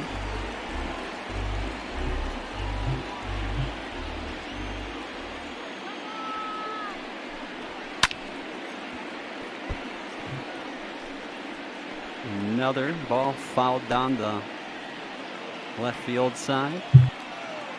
Still 2-2 and 2 here. Ooh, that is very far inside. Back in Peralta off the plate, bringing the count full as we have James McCann on deck, and he is hitting exceptionally well so far, so certainly don't want to walk Peralta now as you risk potentially tripling the lead, but that is in there.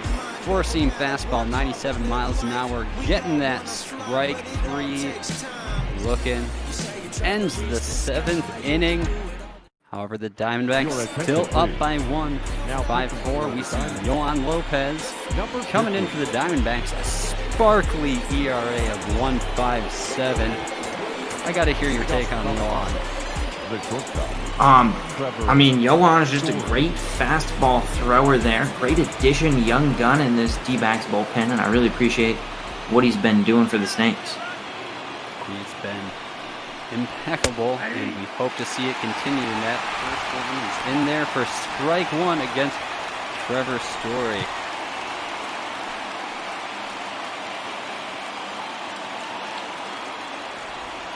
For those of you who ever wonder if we ever say Trevor entering Story, on our Twitch page, the videos, we have the Abridged Derby, the Home Run Derby. Trevor Story managed to win here in Botball land. We see Giovanni Gallegos and Hector Rondon warming up in the D-backs bullpen. Hopefully I rolled my R well enough, Jake. I liked it. I was in favor.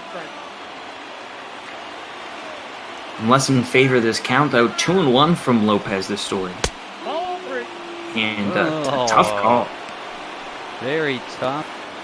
But the story tonight has been a really awkward outside of that strike zone. A little wiggly wobbly action there. We got a full count. 3-2. Swinging at the spicy four-seamer for strike 2. So I see a 3-2 count against Trevor Story.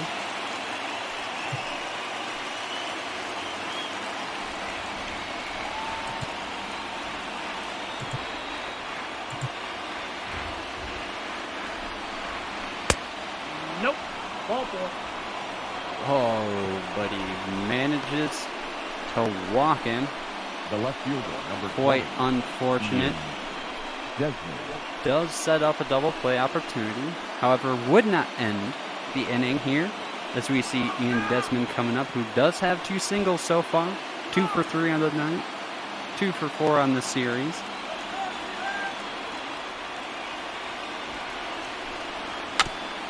Ooh, tries to bunt there, and that might actually work. It will be a sacrifice there, so 1 down, runner moves to second. Yeah, nice, well-placed bunt. Perfect sacrifice there. Hard to argue with it. So now you have a runner in scoring position. Go ahead and run at the plate with only 1 away. So a ball hit deep could easily tie it up. Ball hit over the fence will get you in the head. And speaking of ball hit deep, there you go. The runner is sent home, and the Colorado Rockies tie it up 5-5 here in the top of the 8th, as we have a runner on first and 1 away. Yeah, just disappointing pitching there from Yohan Lopez. Needed to pitch far more defensively. Instead, the Rockies able to kind of jump on that opportunity as they'll bring in Garrett Hampson to pinch run. They're trying to get that next run and go ahead here in this inning. Absolutely got some momentum against a pitcher that's given up some unfortunate stuff here, so probably just want to roll with that momentum. Now's as good a time as any. You don't want to look back and have regrets about not having a better runner on, but that's in there for strike 1.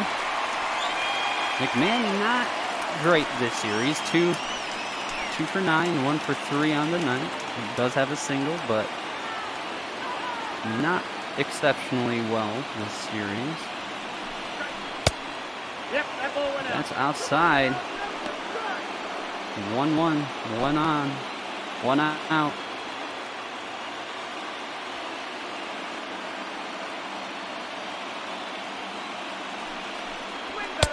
Count is 2-1. And pitch goes high, 2-1. So Lopez here not looking as in control as we're used to.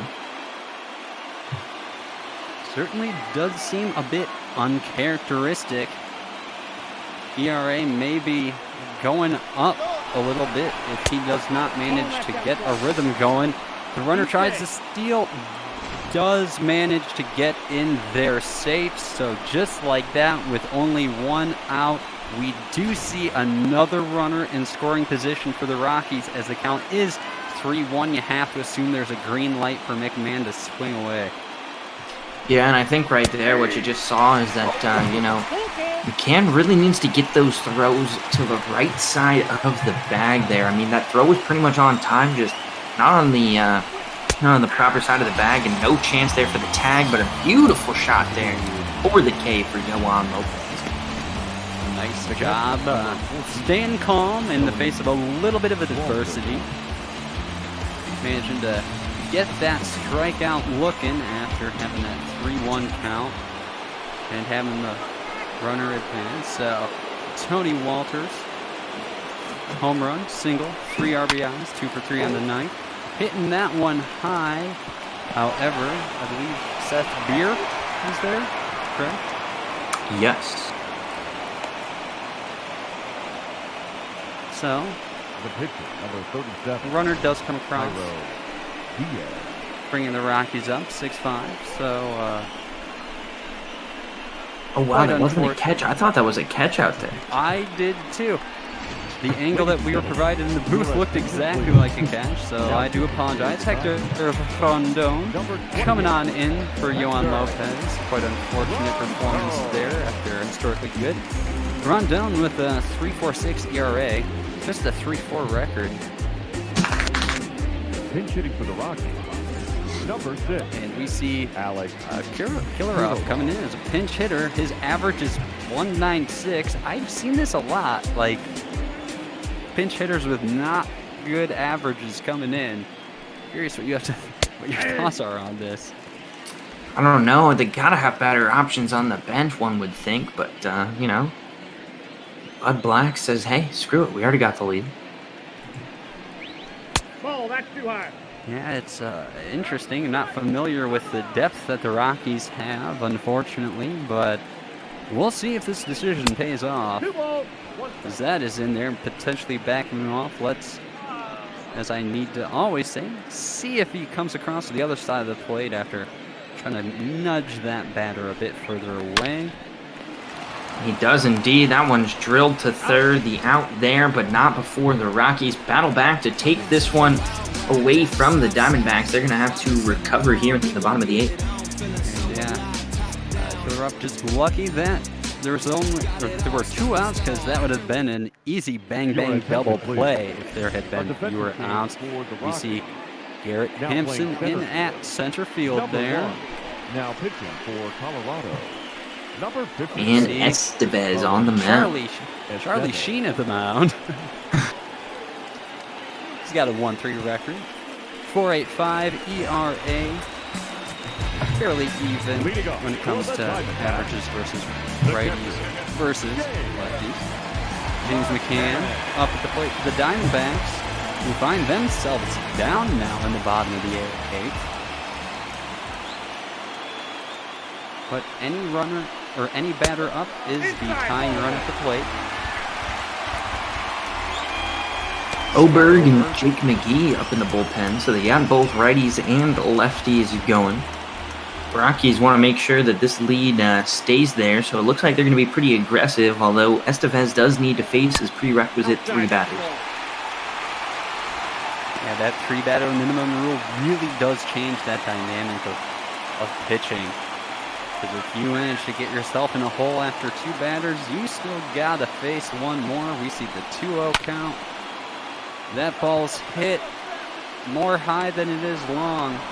And that is easily caught by, I believe, Charlie Blackman? Yeah.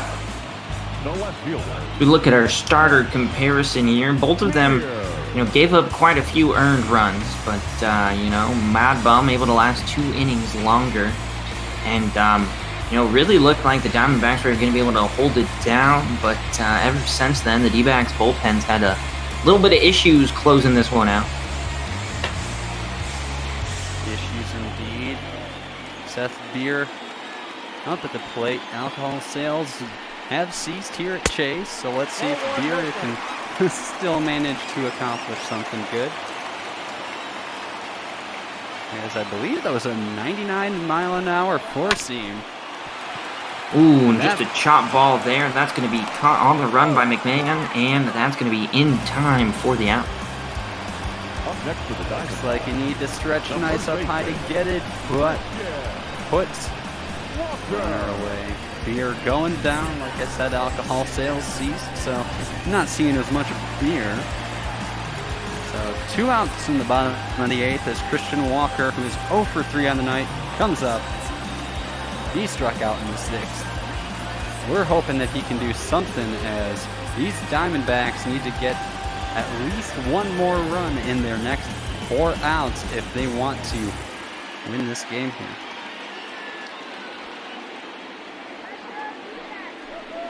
Walker readies himself, and he's going to take that one. Turns out to be a good move.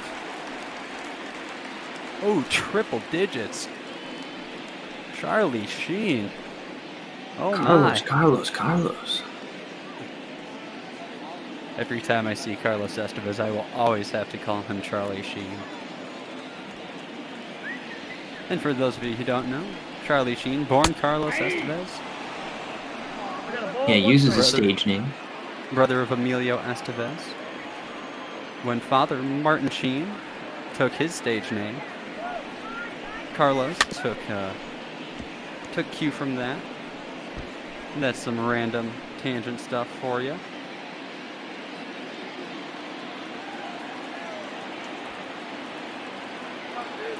One, two to count. Back outside. Outside. 2-2-2. No one on. Bottom of the 8th. D-backs need something. Need something. Anything at this point. It feels like real letdown to have given up that lead. Instead, Walker's going to swing through it. And that'll be it here in the 8th. So just one inning of action to go out here in the desert. The Colorado Rockies 6, the Arizona Diamondbacks 5. Rockies have 3 more outs to work with to extend that lead as Blackman steps on up. I believe we have Duplantier and Bracho warming up for the Diamondbacks. But we have Hector Rondon here. Blackman historically doing exceptionally well against Rondon. 4 for 5.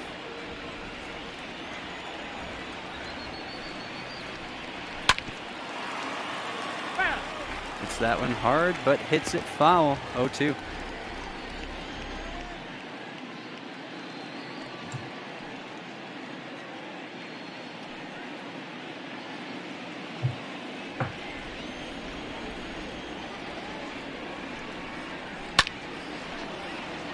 Ooh. That ball inside gets packed hard, stays alive.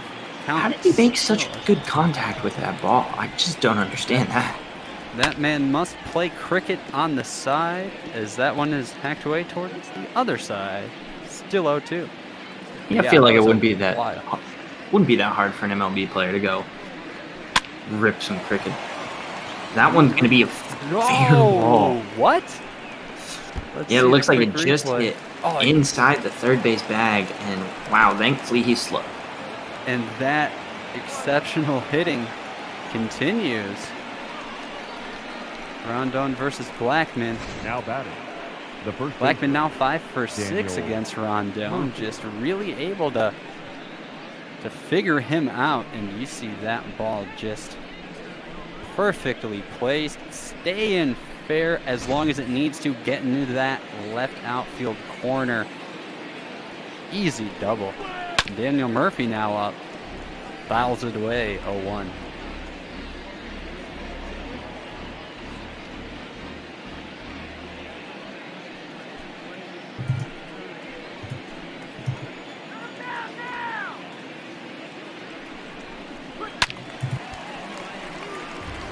Ball hit, foul, 0-2.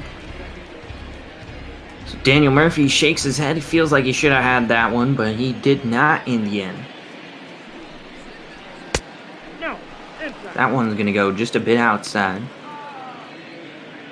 Rondon bringing some nice heat here. That four-seamer hitting 98 miles an hour.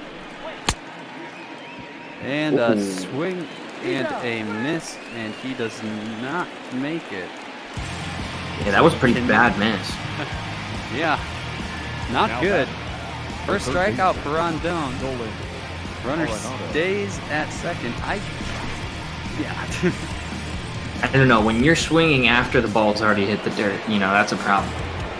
Yeah, it's like there's some sort of brain hiccup that happens where you're like, oh wait, I should have swung at that. I should still swing, right? That's how this works. But, yeah, exactly. Nolan Arenado stepping up to the plate. Has not done really anything since that solo shot.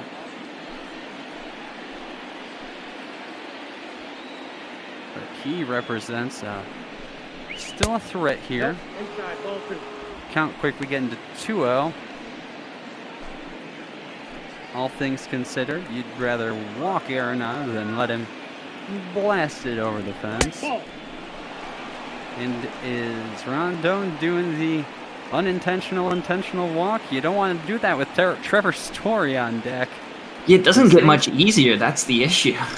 Yeah, I mean, facing the heart of the order, but the heart of the order is not exactly easy as we see a 4-pitch walk to Nolan Arenado from Rondon as we see the Trevor ending story stepping on up with 2 runners on.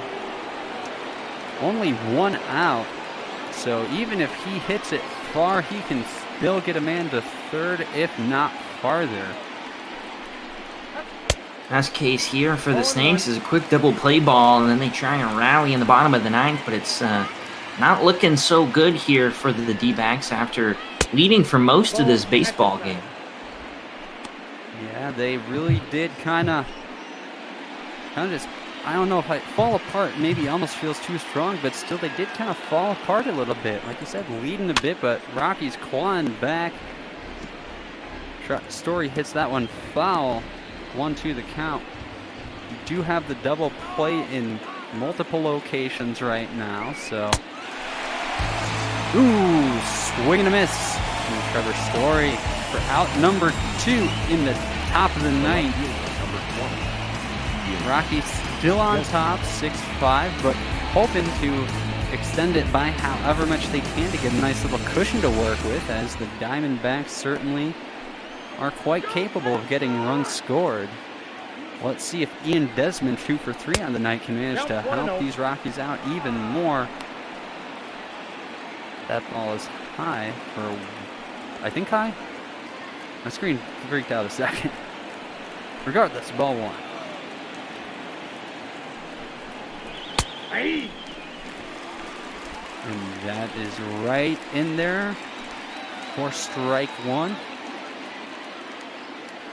Desmond 3-2-9 on this season. Runners in scoring position. Ooh. And that is, oh man, dangerous of miss, but caught to end the inning. Diamondbacks fortunately get out of that one, a dangerous situation. But now they have 3 outs to work with when we got Escobar, Ahmed, and Rondon up at the plate. So Scott Oberg coming in. 2.4 record, 4.54 ERA. Versus right-hander, a 3.14, versus left-hander, a 1.62. So quite a discrepancy. The third baseman, Eduardo Escobar. Eduardo Escobar, 1 for 3 on his day. And you know, we've talked about it a couple times, not to feel like a broken record, but you know, hot start to the season, absolute skid, but now somehow still leading the team in RBI. So it's been a kind of an up and down season here for Eduardo, and hopefully maybe some late game heroics right here to continue some of those recent ups. Instead, it's quickly 0-2.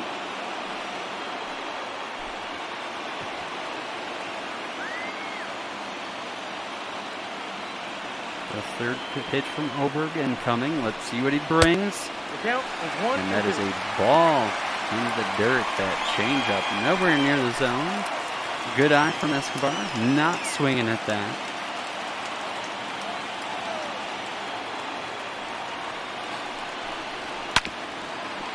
Ooh. That ball. Oh, man. Well, I guess glad that one didn't go fair because, you know, right on it over there at first base. And so Daniel Murphy making some plays, Eduardo Escobar making some swings and misses. That's going to be strikeout number 1 for Scott. And now 1 down here for the Snakes, not looking good. Just an awkward swing. Not what you want to see. He knows he messed up. He's feeling bad. 2 more outs to work with. We got the 8 and the 9 coming up. Nick Ahmed here now. Only has a double on the night. Hits that one foul for strike 1. All right, well, Shark, I hate to ditch you with just 2 outs left in the ball game, but work is calling. And, you know, it was just good to get back in the Bob Ball booth. Hopefully I will be seeing you all soon. And too bad I couldn't say hi to Cookie and Special there. But, you know, everyone here at Bob Ball, have a great day, and go Snakes. Yeah, thank you, Jake. Appreciate you having me in the booth. Glad I'm here to hold things down for at very least the bottom of this ninth, as that is strike 2. And Nick Ahmed hoping to do something here. Hits that one foul again. So 0-2, 1 out. Colorado Rockies on top 6-5 here at Chase Field as it's do or die for the Diamondbacks. Scott Oberg really hoping to put this one away.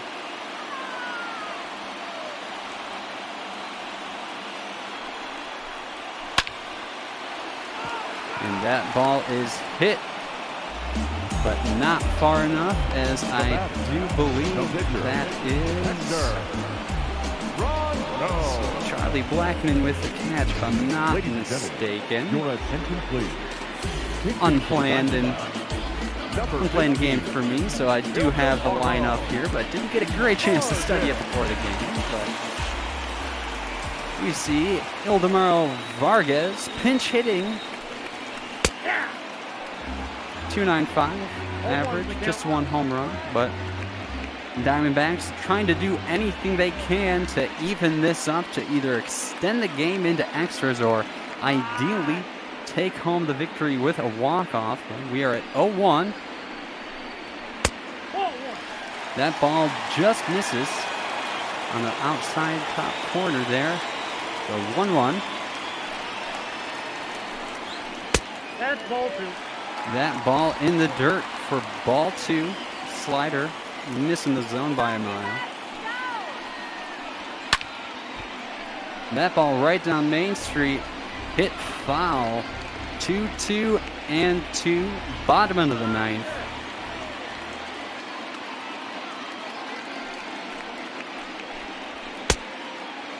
That ball missing high.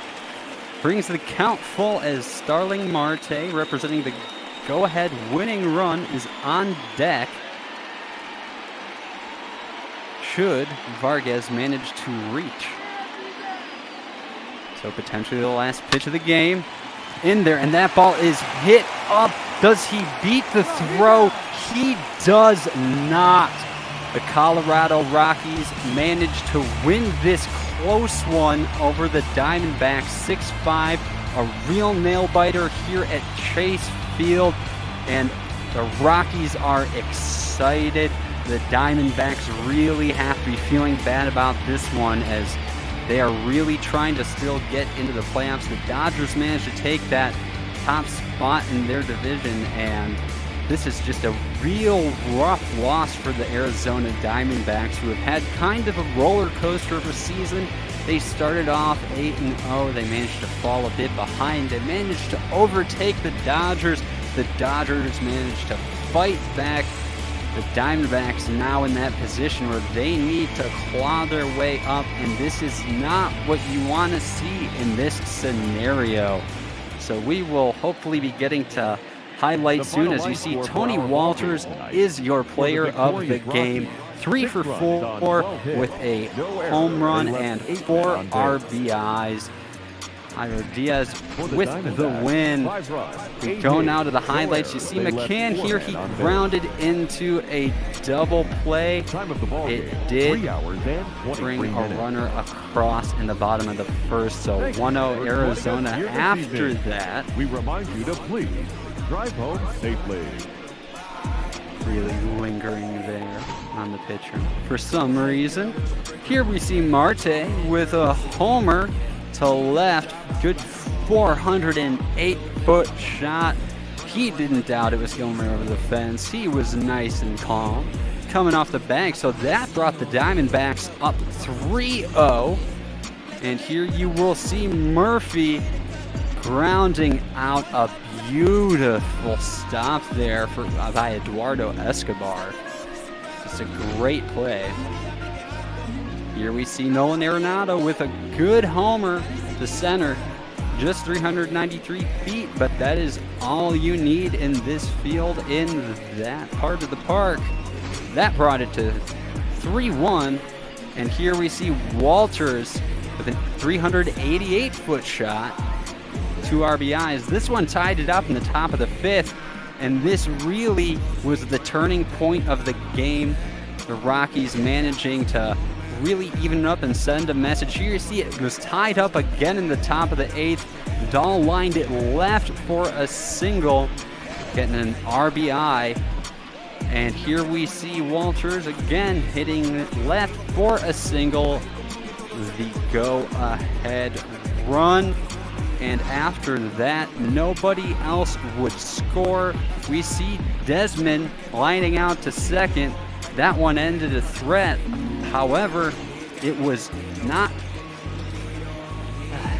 a good night for the Diamondbacks here, as they could not manage to crawl back. You see Eduardo Escobar striking out, chasing a fastball in the bottom of the ninth. And here you see Ildemaro Vargas grounding out to the shortstop. A good old 6-3 put out. That is not what you want to see as a Diamondbacks fan, but all in all, a great game. Scott Ober gets the save. Yohan Lopez gets the loss, as I am joined in the booth by Special Effects. How is it going, my man?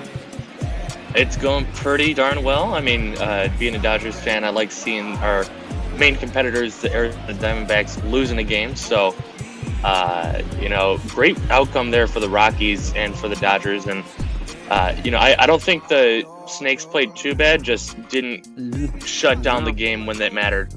No, I mean, 5 runs, nothing to shake a stick at. Unfortunately, they could not manage to hold the Rockies. Just a bad feeling overall. Like you did say, Dodgers fans, both of the people now surrounding me from both sides in the booth, Dodgers fans. So I am trembling right now, but you guys have to definitely have loved that. I mean, Yohan Lopez should have done better in this game. Really kind of atypical to see what he did tonight. Normally just lights out, but it is what it is. We still have some games left here for the Diamondbacks to overtake the Dodgers. I do get more pessimistic, realistic as the season does move on, though. But we have a great game coming up for you two. I'm interested to see if you have any thoughts about the game we just saw or the game that we have coming up. Yeah, Shark. I'll say my thoughts on the game that just happened. Great baseball game and a great outcome. You can't ask for much more than that. Dodgers have a chance to make it a 4.5 game lead with a win here tonight. They can't lose ground at the very least, so it's going to be a really fun matchup. Just a really great day all around. Dodgers finally doing what they should have been doing back in May. That's running away with the division. And going in, facing the Giants here, it's just about an inverse of each other's records. Not quite, but quite close to it. Personally, I'm fully expecting the Dodgers to have a decisive victory here. However, I do believe they are playing at the Giants. Yes, indeed they are. So the Giants at very least do have home field advantage. So I'll step on out of the booth here. I'll let you two get back to it, as we are running a little bit behind for myself and my now absent partner, Jake WD. I am Shark Shavery. Thanks for sticking with me on the Diamondbacks game, and take it away, Special and Cookie. All right, thanks, Shark. Hello, Special. Howdy doody.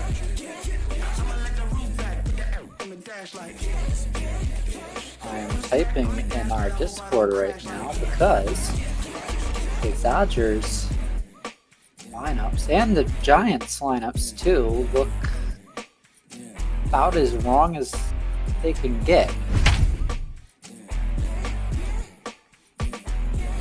We're gonna have to see what's going on with that.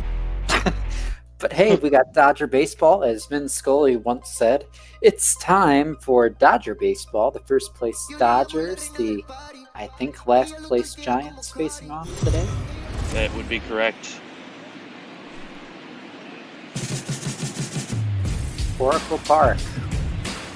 Love this stadium, especially the, what is it? Is it a river, a lake, a bay, whatever it is out over there? Cove.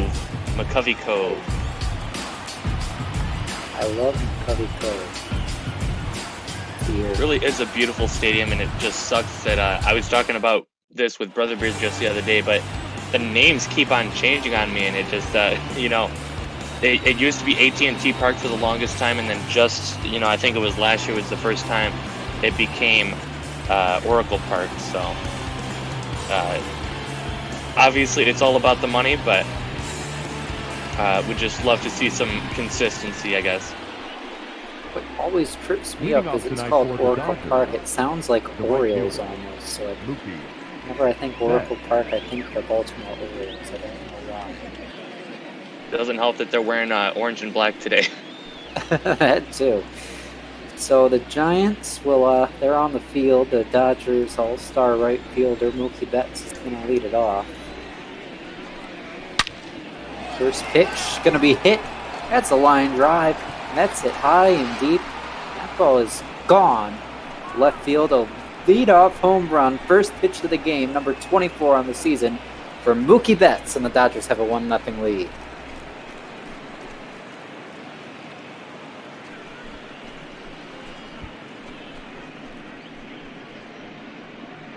I mean, as instant as you can get it.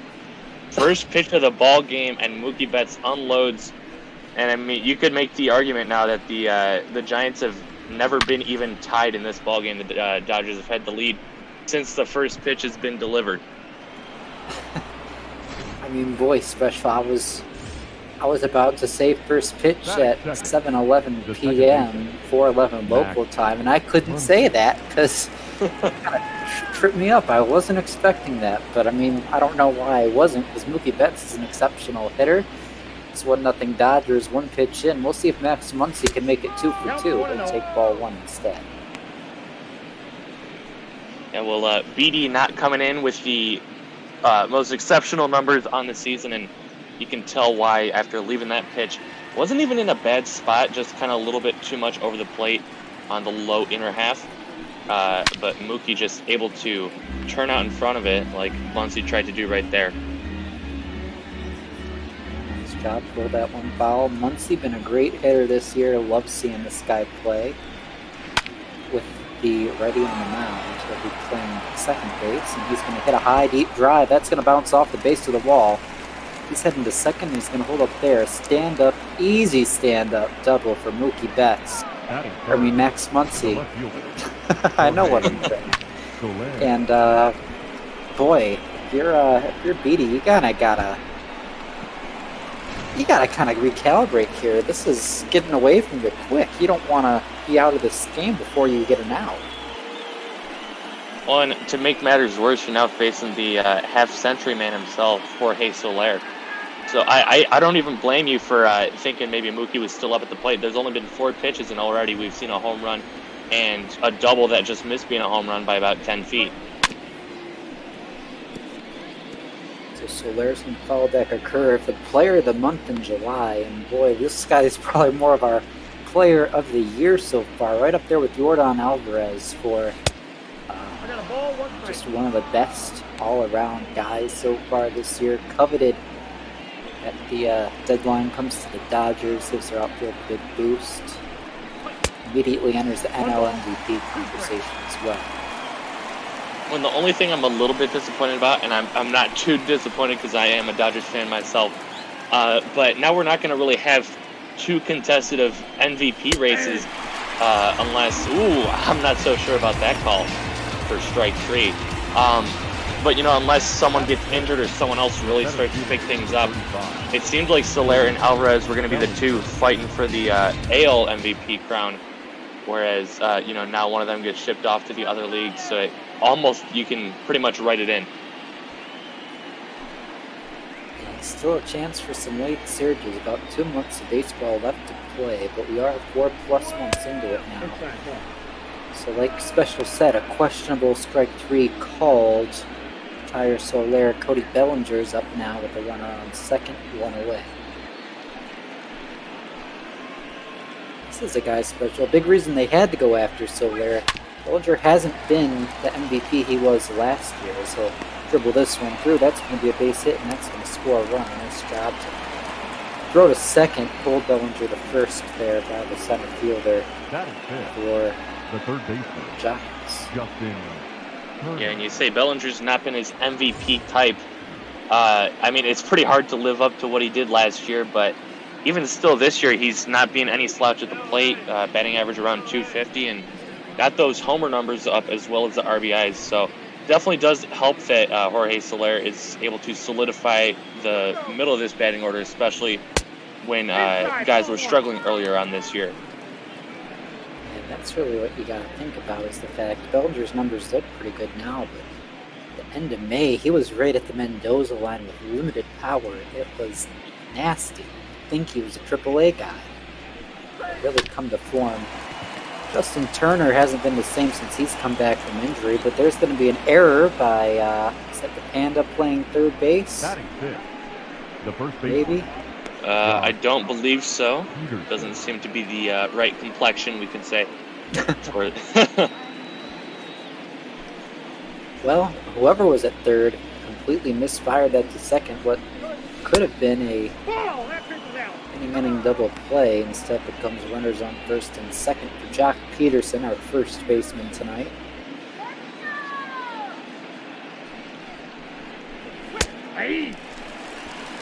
Special, how do you think Jock Peterson's mind was kind of affected when they went after Jorge Soler from the Dodgers? Well, I think he's already kind of, been in that mindset of I'm being replaced. I mean, they tried to trade him this past offseason to the Angels before. I think it was the physical didn't go through. And, I think he knows that he's maybe not necessarily as welcome as he once was here in LA, which, I don't want to take too much credit away from him as he lines one up the middle for an RBI single. He's kind of fallen out of favor. You got Cody Bellinger's a better player, Mookie Betts a better player, Jorge Soler now is a better player, and with his contract expiring at the end of the season, I don't think the Dodgers really had him in mind moving forward. So, said it there. Nice base hit by Jock. So he's playing first base now. That's kind of got to feel good for him to see that they're trying to find him at bat still with a, as you mentioned, completely stacked outfield now, top to bottom. Or should I say left to right.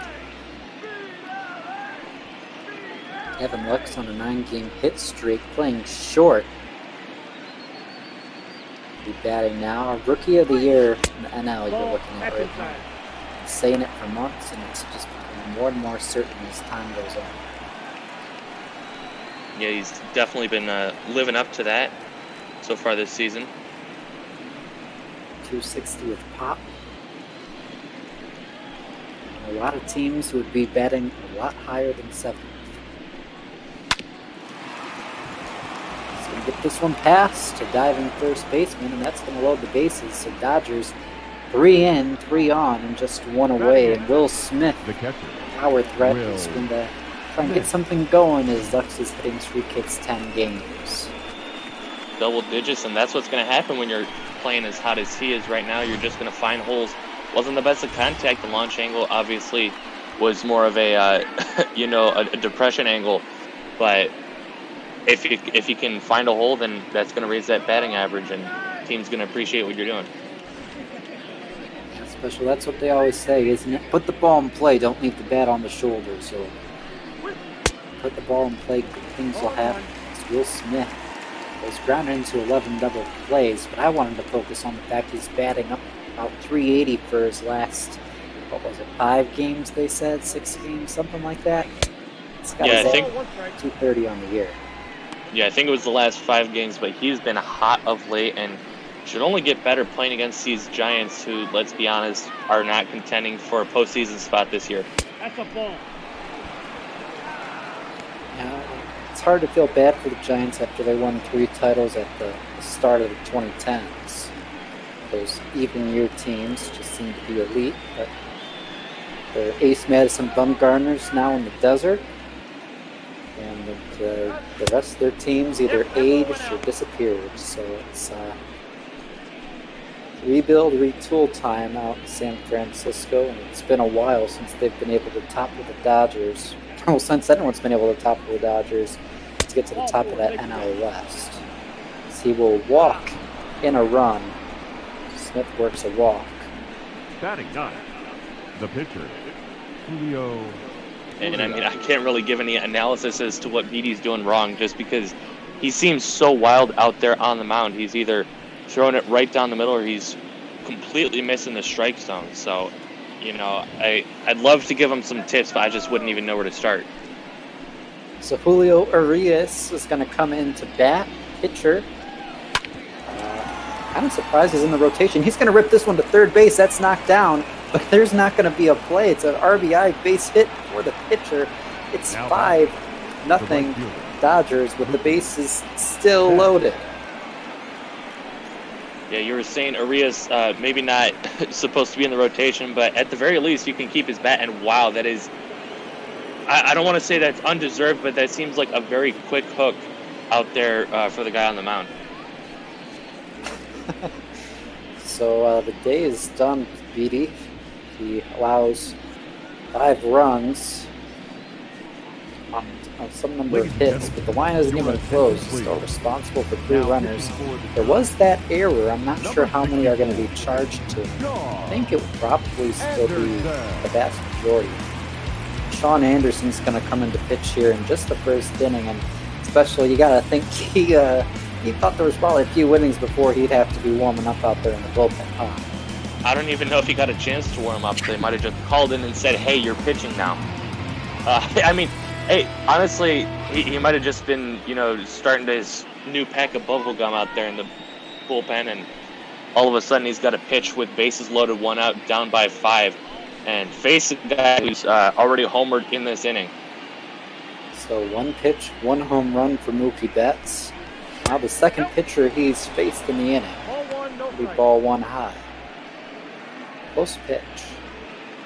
Close pitch, but I think the umpire did get the right call there. It's something that you don't typically see them call the high strike. That's usually where the batter gets a little bit more leeway. That's what you're looking for there. Right down the middle of the 4-seamer, 1-1. Had some movement on it, though. A lot of movement for a 4-seamer on that pitch. I almost wonder if he's just trying to see, you know, how this pitcher is going to react to the situation before taking any swings. That make a lot of sense, you know. Coming in this early, bases loaded, you got to think he's nervous. He might not be hitting the strike zone. We see him miss with the changeup. If his stuff's wild, like you said, why risk running into double play? Walk in another run. Counts just the same. Of course, if you get to 2 strikes, then you want to attack, because it could be grand salami time. Back up the middle, diving stop, flip for 1, relay in time, an inning-ending double play, but not before the Dodgers get 5. We got a game, folks. Well, if not really, it's kind of over, but you're watching MLB Ball.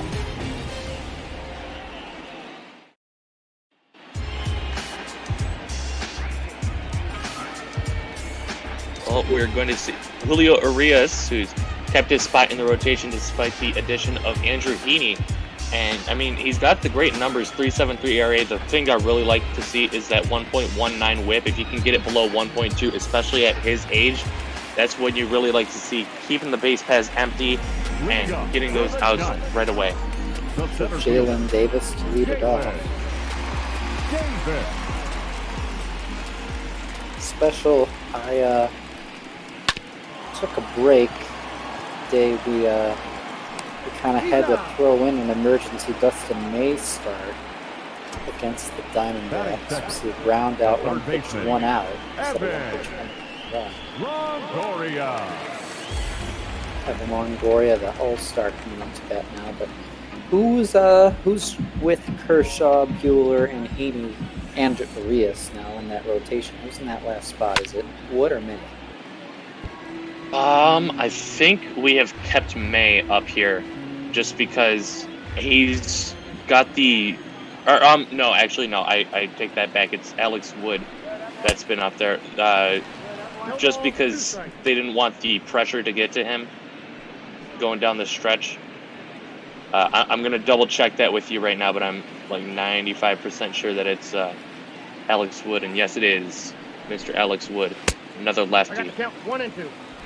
So, got 3 lefties, 2 righties in this rotation. I think it's actually 4 and 1. Oh, yeah, because yeah, Heaney, Kershaw, Wood, Urias, and then the only righty is Walker Buehler. So Dustin May down in AAA. Should injury strike one of these guys, or Urias and or Wood cross the line that drives Dave Roberts off the edge. But hey, you know, they have some clunkers, but for back of the rotation guys, they pitch really good. They pitch better than most of our Tigers starters have the last few years. Gotta at least give them that to see if that was a one-out walk.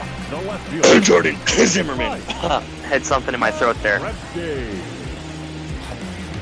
mean, it doesn't take much to be better than Jordan Zimmerman, but heck, these guys have been better than Matthew Boyd and Spencer Turnbull. At least by the numbers. Yeah, although I'm a little excited about Turnbull, and I don't want to talk too long about the Tigers, but he's looked good so far this year, you know, in the real world. So he's never going to be an ace type or even a middle of the rotation, but if he can be a solid back end or even a bullpen piece, I think the Tigers are going to try and keep him. Line shot, and a nice job to get back by Longoria. The Stremski lines out. Jock Peterson making the play at first. Wilmer. I see it, Jock. Wilmer Flores coming back.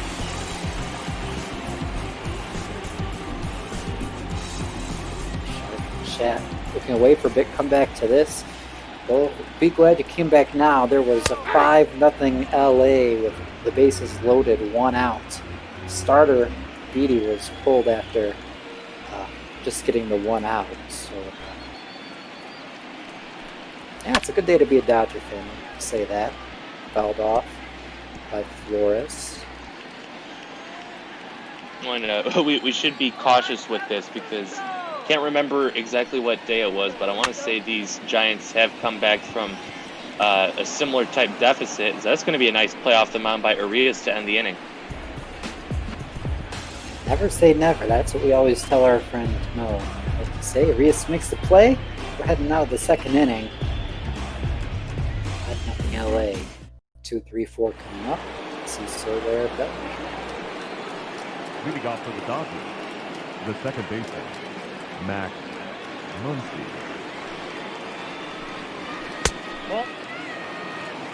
Oh. Sean Anderson back out there. Already got twice as many outs as the starter today.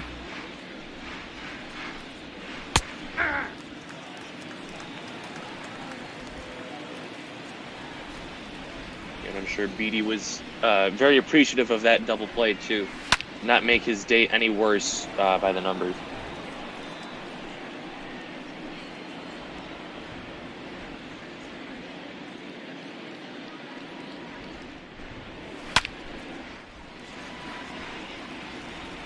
Looks like our side pin was going to get fixed.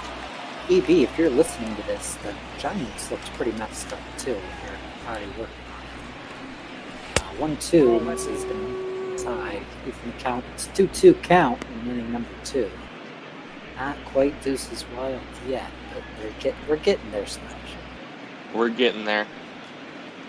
We've got 22 viewers, so there's a couple more deuces. Number 2 hitter is also up. Hey, looking to go 2 for 2.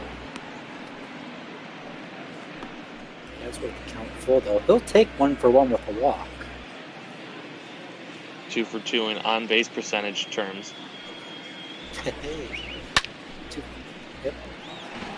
I was about to say the exact same thing. I thought I was going to say the same thing a different way, but I realized I was saying the exact same thing. So I stopped because that would have been, well, I would have found it Redundant.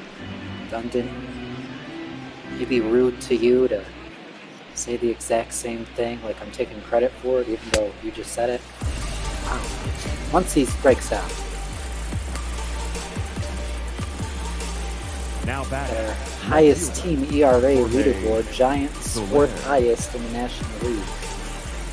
And no matter what, unless we somehow go to extra innings, that ERA is already guaranteed to be higher. 5, well, maybe not actually, because like you mentioned, there was the error earlier on, and another pitcher warming up, Handel Gustave, or Jondel. I never mix him. I always mix him up with the other reliever, Harlan, the former Marlin.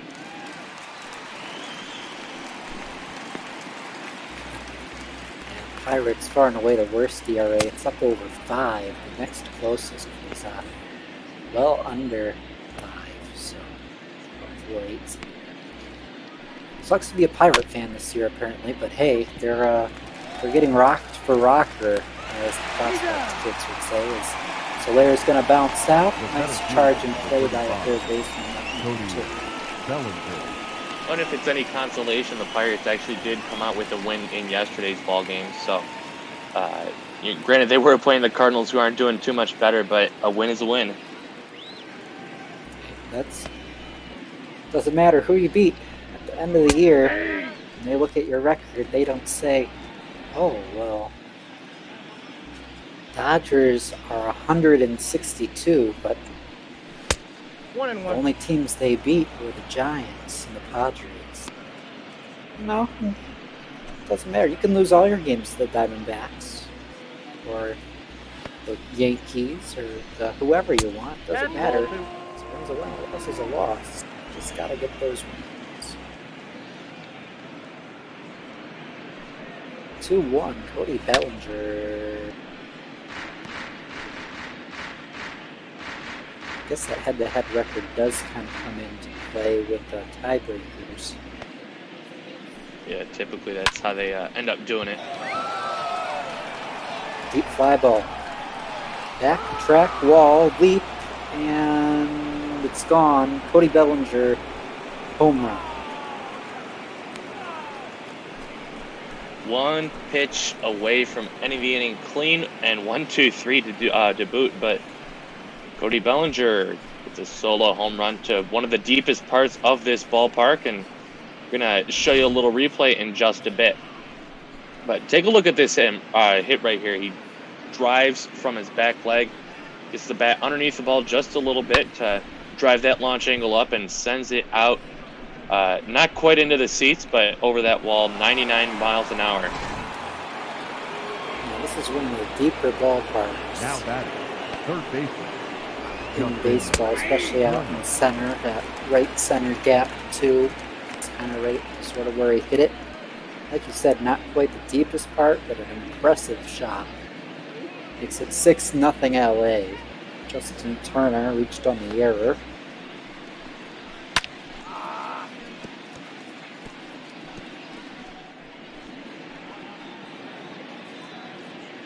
I believe this is a contract year for Justin. He launches one high and deep. That is a bounce up against the wall. Stand up double for Justin Turner. Now batting. But he's looking like he hasn't missed a beat, at least in this game, coming back from his long injury during the middle of the season. But drives this one up the gap, and like we were saying, it was looking like a 1-2-3 inning was in the books, but Cody Bellinger launched one out, and maybe that's rattling Anderson as he gives up a double to the next man.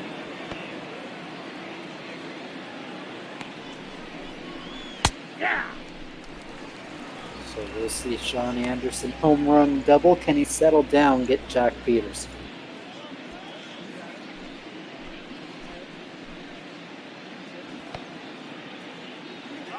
Strike one. Doesn't get strike two yet. Jack Peterson, a 9-game hit streak now after his hit today, right up there with Gavin Lux.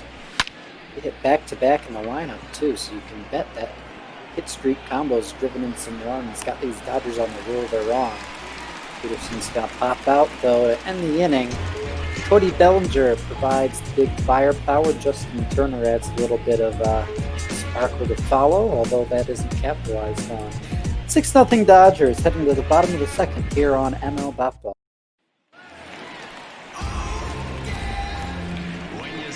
5, 6, 7 Hence going to be first up. Hunter.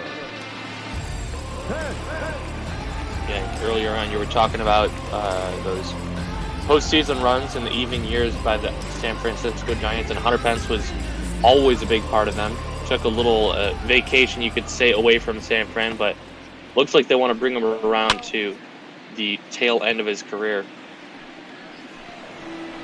Always like things like that special when you got a veteran, was a big part of your squad, a fan favorite. And, you know, let's be realistic. They're going to cost a lot of money. A lot of times you'll see those guys go away, but if you can nab them, still got a bit of a production left in them. You're rebuilding tail end of their lifespan. I'd like to see them come back for a couple of years, kind of like Torrey Hunter going back to Minnesota. Not really good. Same thing with Hunter Pensia. I was just about to talk about Torrey Hunter. I mean, it was an awesome thing that he did, being able to sign back with his first team, the Twins. There's a nice play over there by shortstop Gavin Lux over to first, and a nice pick on the back end by Peterson. Hard to think of anybody who has beef with Torrey Hunter. He was just one of the best. He's right up there with Curtis Granderson. Just a really great guy, a great teammate, just great for the game of baseball. To them former Tigers, so you know, at least if we're not picking the best teams, we're picking the nicest teams. Whoa, that's upstairs. It's 1-0 to Buster Posey now. Those premature Twins have opted out of the real MLB, but obviously playing here in Bopco and batting .282 on the bottom part of the order. Also, I believe a big part of those championship teams earlier last decade and starting to age is that it's just foul. Not sure why he wasn't running that one out. He just had that foresight. He knew it was going to slice the foul at the last second. This one, oh, I thought Betts might have had a chance. Just does drop.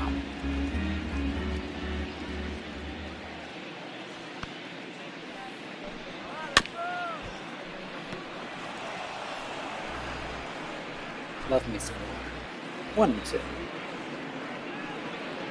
Hydration season. Hydrate or dihydrate. Yeah, I don't know, special. I got a... Let's try and code word this. I got a brand new broadcasting booth here at Oracle Park. 2 balls, 2 strikes. In this window, it's beaming the sun in because it faces the west. So in the evening, I have my my blinds here closed in the booth. I like to look off my monitor. But that sun, it still manages to get through the blinds. It really heats up the room and the booth. Brandon. So I gotta stay hydrated. Throw on the AC when I'm gonna be talking for 2 hours straight. Because there's a lot of air that comes out of this one. So yeah. Posey's retired. Brandon Crawford's come on.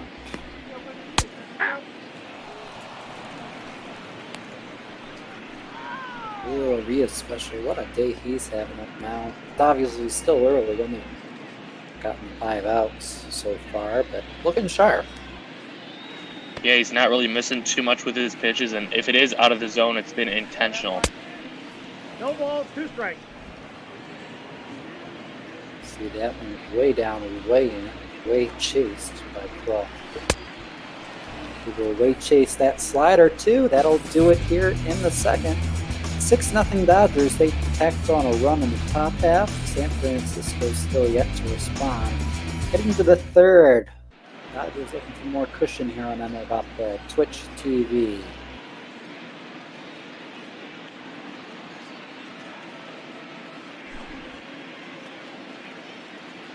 Heidi Watkins checking in, reminding you all to do what special?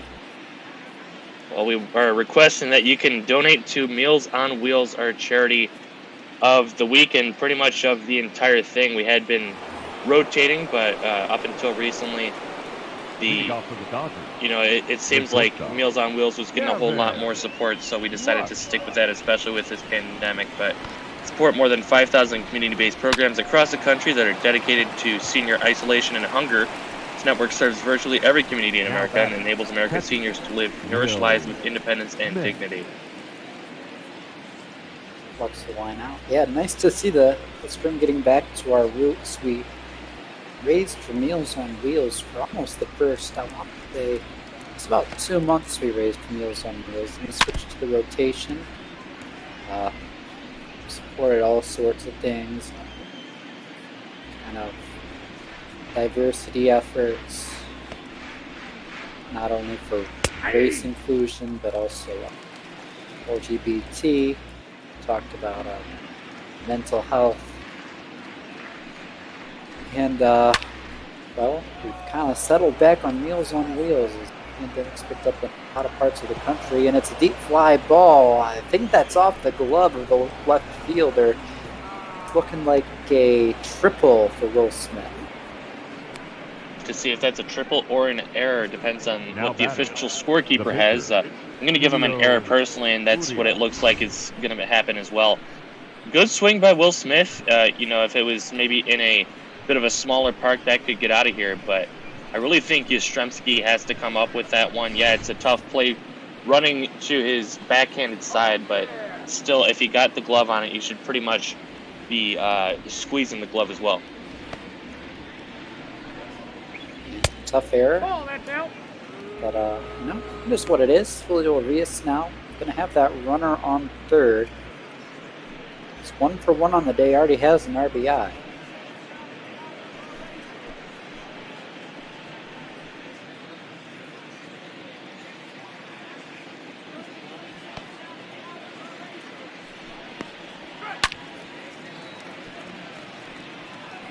He already has that one RBI, came on the infield single, but he has a chance to double his ribby total for the night and multiply it by 1.5 from the season. He came in with just 4 ribbies on the year. I like that. Some fancy math right there. 1-2 count to Julio. Sean Anderson cuts, delivers, and it's a jam job. Gonna drop in. That's the runner held at third. Probably smart, I guess. Now Both are going to be in time for the out. Yeah, especially with this big lead, there's no need to force anything. You would have loved to see Urias get another RBI, but winning the game and making sure everybody is safe and playing smart baseball is the primary focus. So looks like Mookie Betts is going to get his third at-bat in his third inning of play. Yep, 2 at-bats in the first, now getting 1 here in the third. And he's going to a deep fly ball caught out there in center by number 49, Dubon Anderson, Jalen Davis. I think that's Jalen Davis in center. You're watching MLB. Yeah, before the break, you were correct. It is Jalen Davis out in center field. If you want, I can get you a run around the defense for the Giants. I know you are personally more of a Dodgers guy, but out in left field, we got Mike Yastrzemski. Center field is going to be Jalen Davis. And right field will be Hunter Pence. Over at third base is Evan Longoria. Shortstop going to be Brandon Crawford. Second baseman. I need to look that one up really quickly. But first base. Huh? I think it's Mauricio Dubon at second. Yeah, it will be Dubon at second. First baseman is Wilmer Flores. Behind the dish is Buster Posey. Sorry to interrupt you there, but that is the one I managed to figure out when I saw Dubon come up. And he's been playing second a lot this year. I suppose it's possible he could have shifted to first and was playing second. I have no idea where Flores plays, but process of elimination, going 1 time through the lineup. I managed to deduce all that special, so I don't know if I should be proud of myself or not. I think you should be very proud of yourself. That was some exceptional sleuth work that you did right there. National League West standings popping up on your screen, brought to you by Topps, your favorite baseball card. And Dodgers coming into this one, well, came into today just 3.5 games up, but the game right before us finished up, and the Arizona Diamondbacks lost to the Colorado Rockies 6-5. So they now hold a 4-game advantage, and assuming this scoreline holds and the game doesn't get blown up, the Dodgers will be now 4.5 games up in the National League West. Gotta watch the Jinx here. Urias 2-0. Sean Anderson's gonna bat. He's now pitched 2 2/3 in this one. Kind of surprising they're not gonna pull him after that. Go to another long guy, but I'm going to stick with him. Well, and, I mean, there's the possibility that San Francisco really doesn't have another long guy in there. You need someone who can eat innings, and at this point, you've already pulled your starting pitcher. You've already pretty much signaled that you don't care about the outcome of this game. At this point, it's just trying to limit your bullpen usage and try and get into tomorrow with a fresh enough bullpen to get something working. Yeah, I suppose that is a good point, because if you're down by 6 this early, you're already in your bullpen, you may as well. What's a pinch hit going to do here? There's maybe a 20% increased chance that you get somebody on base. Why bother with that if you can get another even out or two out of this reliever? Probably more worth it if you're San Francisco at this point, because Urias is going to lose him. So hey, I mean, it's out. It's a walk. Now batting. Yep, and he's not happy at himself for that one. You really shouldn't be pitching around a pitcher, much less a relief pitcher. But, you know, that's how the game works, and he's put a man on regardless, so now he's got to try and work around it with the top of the order coming back up. Especially, I was just thinking, reliever, they usually don't get to bat. I can't imagine they practice batting much either, so that's kind of the guys who throw the fastballs right down the middle and don't expect they're going to be able to catch up to. Jalen Davis, though, going to have that runner on first, 0 for 1. First pitch, I believe it was a line out his first time.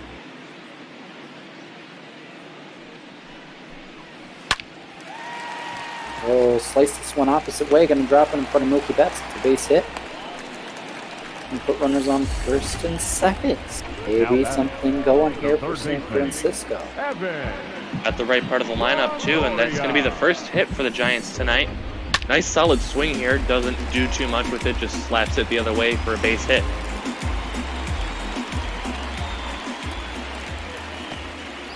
Anderson, second. Davis, first. Longoria walked. He was the first base runner of the day. The base runner of the day coming into this inning. Giants take a strike. Tough call there for strike 2.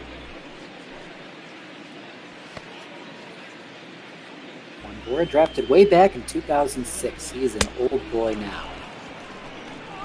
Strike out. An old boy and a gone boy as he's swinging and missing at that one. He had some great years in Tampa Bay, but the move over to San Francisco just hasn't quite panned out for him. I think that trade was like 2016, 17 or so. I read a tweet, I think back when that deal happened. It's like, this isn't going to help the Giants at all. It's just going to make them win the World Series in 2013. And then he replied to his own tweet. He said, I had to be careful not to say 2014 and 12. Well, they already won those World Series. But yeah, Longoria's peak was right back when the Giants were winning their rings. And he's kind of regressed right along with their stars. So trade didn't make a ton of sense to me. When it happened, that tweet kind of just stuck with me all these years. So we'll see just round out the first to end it. 6-0 LA, heading fourth, a third of the way through. Gonna be a long one today, special. Hopefully not too long. I still got to get packing for my eventual move back to college. Hey. Ball one. Nice to be back in my college town. I gotta go Spartans.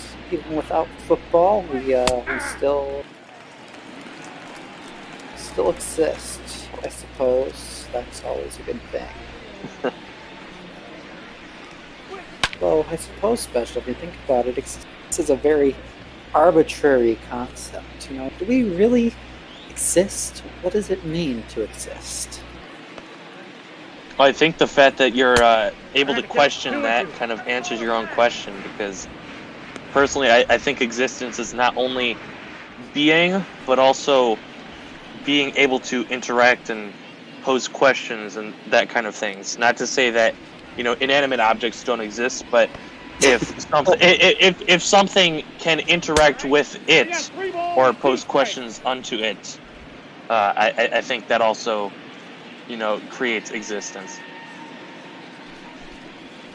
No, ball 4. Getting very deep, very quick here on that ball. We'll see a walk Now batting. worked by a Dodger. Jorge Next Muncie, in fact, is the Dodger that works the walk. I've been saying it past couple of weeks. We need to get picked up by PBS and they can air some of our games with all the educational content. We've got physics, the census data. We've got economics. I think I was doing with Brother Beard a couple of nights ago, and now we've got not psychology, philosophy. There we go. That reminds me, I had an econ class in high school special. My teacher told us once, she said, philosophers, kids plug your ears, but philosophers, he said they're bullshit artists. He made me say it in front of the whole class too. He could tell I was the quiet type that didn't like to swear. He said, Ian, what are philosophers? I said, bullshit artists. He had some mental problems. Swing and a miss by Soler. 2-0 count. I mean, he's got a job that's better than I can say right now, so must be doing something right. Yeah. One of his great things he told us all. Look in the mirror every morning. Ask yourself why you haven't killed yourself yet. As Soler rips that past.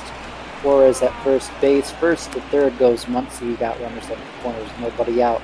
Dodgers still in business. Now batting, the center fielder, Cody Bellinger. And Shark Shavery maybe getting a little bit of foreshadowing as he's maybe mentioned the top of the 7th for a possible, philosophy discussion. Yeah, I mean, if you think about it, No, that's low. please don't kill yourself. But I suppose when he said that, it really stuck with me because, why haven't you killed yourself yet? And at the end of the day, does what we're doing mean anything? Eventually we'll be gone. It doesn't matter what happens until then because eventually you're gone anyway. It's everyone you know is going to be gone too. It might take 100 years or so. Fly ball to center. Davis catches it. He beat it. Stay.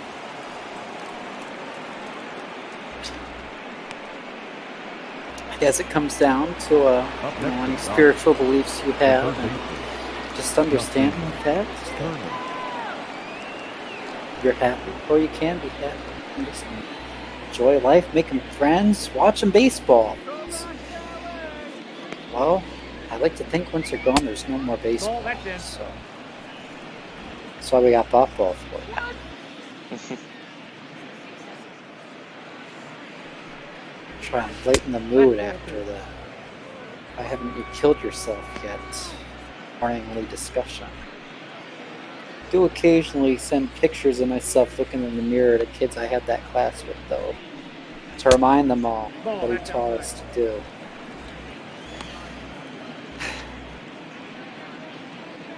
Good times, high school. 3-0 to Justin Turner. 7-0 LA. And, ooh, that's a strike, apparently. I can see it. I don't agree with it, but I can see it. It's respectable. Nope. That was the same spot we called the ball, so. If you're gonna, make a bad call, at least be consistent with it. Have the balls to call it again. Josh. It's a 50-50 pitch. Maybe he's like, well, I already went one side of the coin, time to get the other side a shot. I won't complain. Puts 2 runners on for Jack Peterson, 1 for 2 on the day. Philosophy cast got us up to 21 views. It's been a while since I've called a game. We almost touched 30 at the start special. I know I'm focusing a lot on the numbers, breaking the fourth wall, but to all you tuning in, really appreciate it. You tuning into NL West Ball with me and Special. We love having you with us. You know, we're no Joe Davis and Oral Hershiser, but I like to do our best. Well, I gotta say, we're probably better than Oral Hershiser, at least being in touch with the youth. I don't know if you were listening to the game last night, but I was able to catch the end of it, and there's a swing and a miss to strike out Peterson. They were talking about Ross Stripling, and he got a haircut, and they, you know, the broadcasters before the game started, they asked him, well, you know, why did you get the haircut the way that you did? And his only response was YOLO. Now, Oral Hershiser had never heard of YOLO before, so it was interesting to you know, listen to that honor discussion, as you know, he didn't quite get it up until, you know, maybe the next half inning. Well, let me tell you, folks, if you ever do get a chance when Ball's not on air, listen into one of those Dodger casts, because, man, Joe Davis, one of the best in the business, reminds me a lot of our very own Justin Rock, and Oral Hershiser. He should be a national treasure, if you ask me. I just love listening to him talk and his insight. And, you know, maybe a little bit older Special, but I think he does bring a really great perspective, and is a really great pitcher for the time, too. Yeah, I think my favorite thing about him is that he doesn't even live in the past, despite, you know, only pitching in the, I want to say it was the 60s era, as that one's popped out to Longoria to end the inning. We can continue our Dodgers broadcast discussion after this little break. Yep, 7-0 Dodgers. Intermission time as we head to the bottom of the fourth. Well, unlike all your favorite actual MLB games, we don't give you a commercial break. We don't get to rest our voices. We go right to fourth. Wilmer Flores, Hunter Pence, and Buster Posey, heart of the order, for the Giants, now down 7. Do I hear Cookie Jonesin for a voice break? I can, if it's, you know, more beneficial to you, I can take over play-by-play if you need for a little bit. Oh no, after my solo call yesterday, I can do anything today. Of course. It's just something I was thinking about, you know, because I was thinking, man, I do this solo call for 2 hours today. How am I ever going to make it if I want to call like an actual like college baseball game or something, if I could do that? And I'm like, oh, they have breaks between innings where the, you know, the players warm up and the pitchers warm up and all that. And we don't get that. We just poof and poof. Urias strikes out Flores for out number 1. 4th strikeout of the day for Urias. Yeah, it's probably about the same amount of talking time. It's just that you get little breaks in between instead of just going straight through and powering through everything. But you mentioned Plouffe really quickly. I always think of Trevor Plouffe. I don't know why his name stands out to me, but he always killed the Detroit Tigers whenever he came to play us. Oh yeah, I remember Trevor Plouffe. That was way back in the day, and he actually was traded to the Tigers. One of my Road to the Show characters, my first year I played MLB The Show, traded to the Tigers. He was playing third base, and Nick Castellanos got benched. I was like, what? But, well, here's your story of the day. Trevor Plouffe was a Detroit Tiger, Cookie's first Road to the Show character. Yeah, I don't always agree with the logic in you know, some of those trades and placements and whatever. I remember a couple years into my Dodgers Road to the Shows, this one's popped up left side. Turner's running a long way, but he will make the catch for out number 2. But I was in the Dodgers Road to the Show. I didn't even actually set it up like that. I just got drafted by the Dodgers, so it was quite a happy coincidence. But, you know, a couple years into my simulation, we had just won the World Series in 2016, got knocked out in the NLDS in 2017, and all of a sudden, there's a 1-for-1 trade in the offseason. Clayton Kershaw for Steven Strasburg.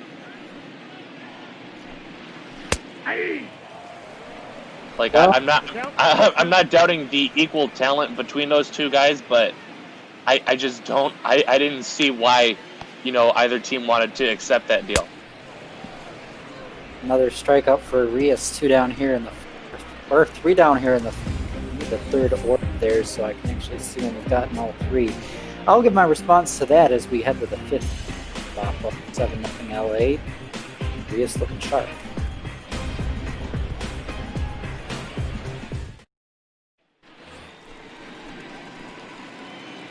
Leading off for the top. Fresh Prince of LA, Will Smith to lead it off. 9-1. But yeah, talking about that trade, like you said, I can kind of see it. I think Kershaw maybe slightly better, but older. So it's a balanced trade, I think. But you nailed it on the head. Why would you trade an ace for an ace? Just, it doesn't make much sense to me. Yeah, well, at the end of the day, as simulation continued on, Dodgers easily won that trade. Clayton Kershaw just had a terrible back end of his career. Actually, the very first season he was in Washington, we met in the wild card game, and I hit a home run off of him to give our team the lead that we would not give up. Ground ball. Crawford flips it to Flores, out number 1. Yeah. Really everyone doesn't age very gracefully in MLB The Show. See, Tyler Beede's final line, 4 earned runs, 5 actual, 6 hits, 1 walk, and a strikeout. Hit a round, only got through the order 1 time in that 1-out span. And like we were saying, he's lucky that it didn't get even worse for him, because Sean Anderson was able to get Mookie Betts to run into a double play after the bases were loaded with Beede's runners. That's true. EB and Cole joining us on this one because the real-life Jays and Brewers are killing them. Glad to have you with us. That kind of reminds me, I don't know how this managed to happen, but because that was my pitcher I chose to be drafted by the Tigers. I did a second baseman because I always wanted to play second base. That was drafted by the Twins and then traded to the Angels. Then was traded to the Yankees. I had a good long run with the Yankees through my arbitration years, but I hit free agency, and Mike Trout is a Arizona Diamondback. And the Diamondbacks had just beat the Yankees in the World Series the year prior, so I signed with the Diamondbacks that offseason. I signed a 3-year contract because I wanted to play for more teams later in my career. I could have easily signed for 10 years and break every record, but man, I joined a heart of the order with Mike Trout. It's just, who would have thought Ian Barber and Mike Trout being the heart of the order for the Arizona Diamondbacks of all teams?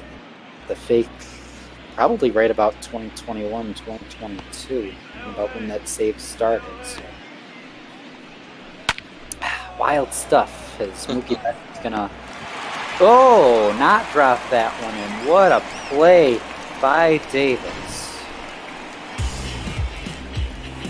Jalen Davis stretching out. Beautiful catch. Not a great grass animation. We're heading to the bottom of the 5th. And that saved what could have been an inside the park home run. Reminds me of one I saw from Jacoby Jones this week. Heidi Watney checking in to remind us all that the Dodgers are on track to be up 4.5 in the NL West. Looking for their, I believe this is their 8th straight division title. They make it back to the World Series, actually win one, hopefully with no cheaters in their way. Leading up for the Giants, the shortstop, Brandon. Road to the show. The Brewers managed to get Chris Bryant and Francisco Lindor in the same offseason. Ball that's outside. How about that one special? Those are. If you have a left side of the infield of Bryant and Lindor, you are set for life. Or at least, Well, it's especially interesting to think that Chris Bryant, the Cubs would let him, go to a division rival. And then, maybe not quite the same thing with the Cleveland Indians and Francisco Lindor, but also playing very close to, where he used to, going to the Brewers. curious, Cole, do you know if those were trades or was that maybe I believe they're both free agents after, is it this year or next year? I believe it's next year they're going to hit free agency, the 2021-22 offseason. So, could have theoretically signed them both. We were trading for them, I suppose, if take the computer's ability to actually comprehend team loyalty out of hand. They probably would be fairly cheap on near expiring deals. If the computer is fine about that. But that is quite a haul right there. To get those two guys. Not many teams couldn't use a Chris Bryant and Francisco Lindor. Ooh, that's going to be a pop-up for Crawford. Now batting, second baseman, Turn back into deals. Duval.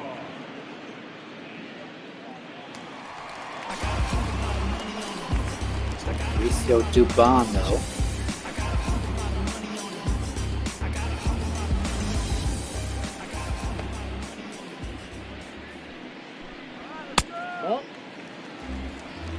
I'm trying to think of the, most ridiculously stacked team for my Road to the Show simulation. Aside from my Dodgers, who they've got pretty much anyone you could ever need. They've got, of course, my maxed out player, and Manny Machado holding up the left side of the infield as that one's sent out to right. Mookie Betts making the grab. The pitcher, number 64. See, I don't know, because I'm almost at the point where, the computer-generated players are starting to overtake the real-life players. I want to say I'm about 10 or so seasons into that simulation. Oh yeah, once you get past 4 or 5 years, it really goes to show you, folks, how many players churn through the major leagues and really how impressive it is. You can hate on guys who's that's going to be a dive and, aggressive base running doesn't pay off there. To end the inning, what a job there by Mookie Betts to gun that runner. Not a smart move. I believe that was Dubon running. And the fifth. Your attention, please. Now pitching for the Giants. Actually, it might have been number 74. Yandel. Ando Gustav. Pitch special. Yeah, one of the few bright spots in this bullpen, 3.86 ERA is something to be excited about for his future with the team. So he's got strike 1, 2, 3, 4 going to be a tough task for him here once he's still there, Bellinger.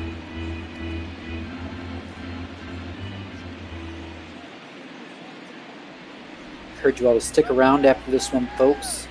Brother Beard and Jordan Smith, play-by-play, ironically calling color, Astros and Mariners. That is our last game scheduled for the night, I believe, as well.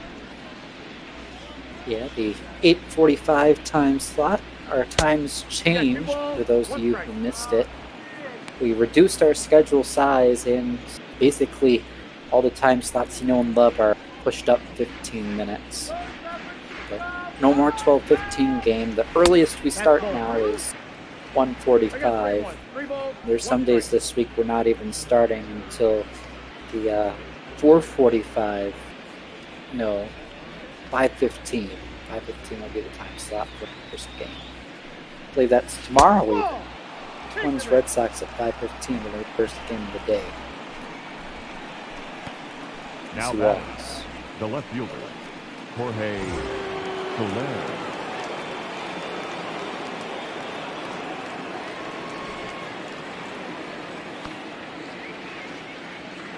Probably going to have a bit fuller schedule next week. We'll see some of your favorites back out this week. Beardy Buddha getting a trip with his wife in for him to get that. Jake Dean's been pretty busy doing something. I've been away. Maybe someday Douggo will come back too. Ball, down.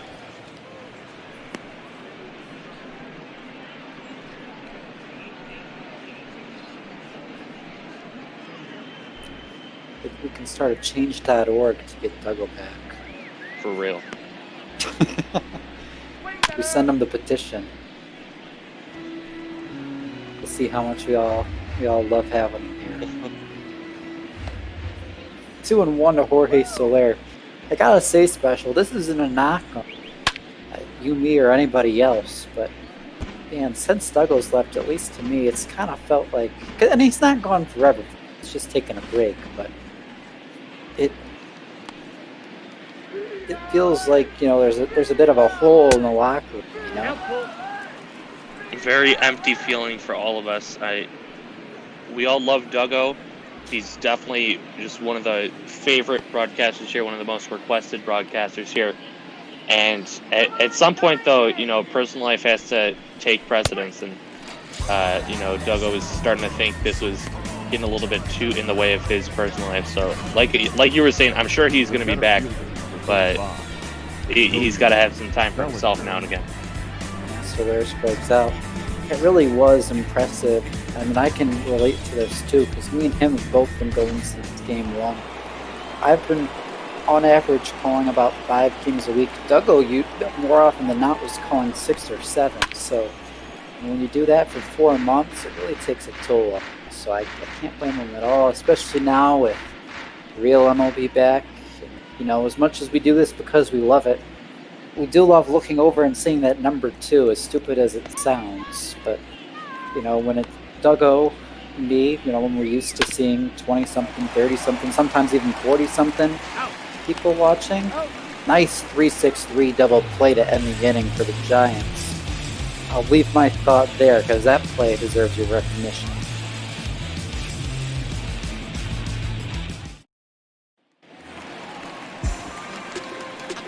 Bottom of the 6th, Giants looking to build off the momentum of that double play. Yeah, you do it so much, long, and then I mean, it's no secret there's been some, you know, just some drama and division in the community lately, and you look at the numbers when you're calling games, and all of a sudden, it's a half of what you're used to. There hits a point, it's like I just need to leave, I need to reset my brain, I need to, you know, get back to being not even Douggo, but being the person behind the Douggo username, and hopefully kind of find it, rebalance, rejuvenate, come back, be more awesome than ever. Now batting, third Fly out. baseman, Bellinger handles it for out number 1. Longoria.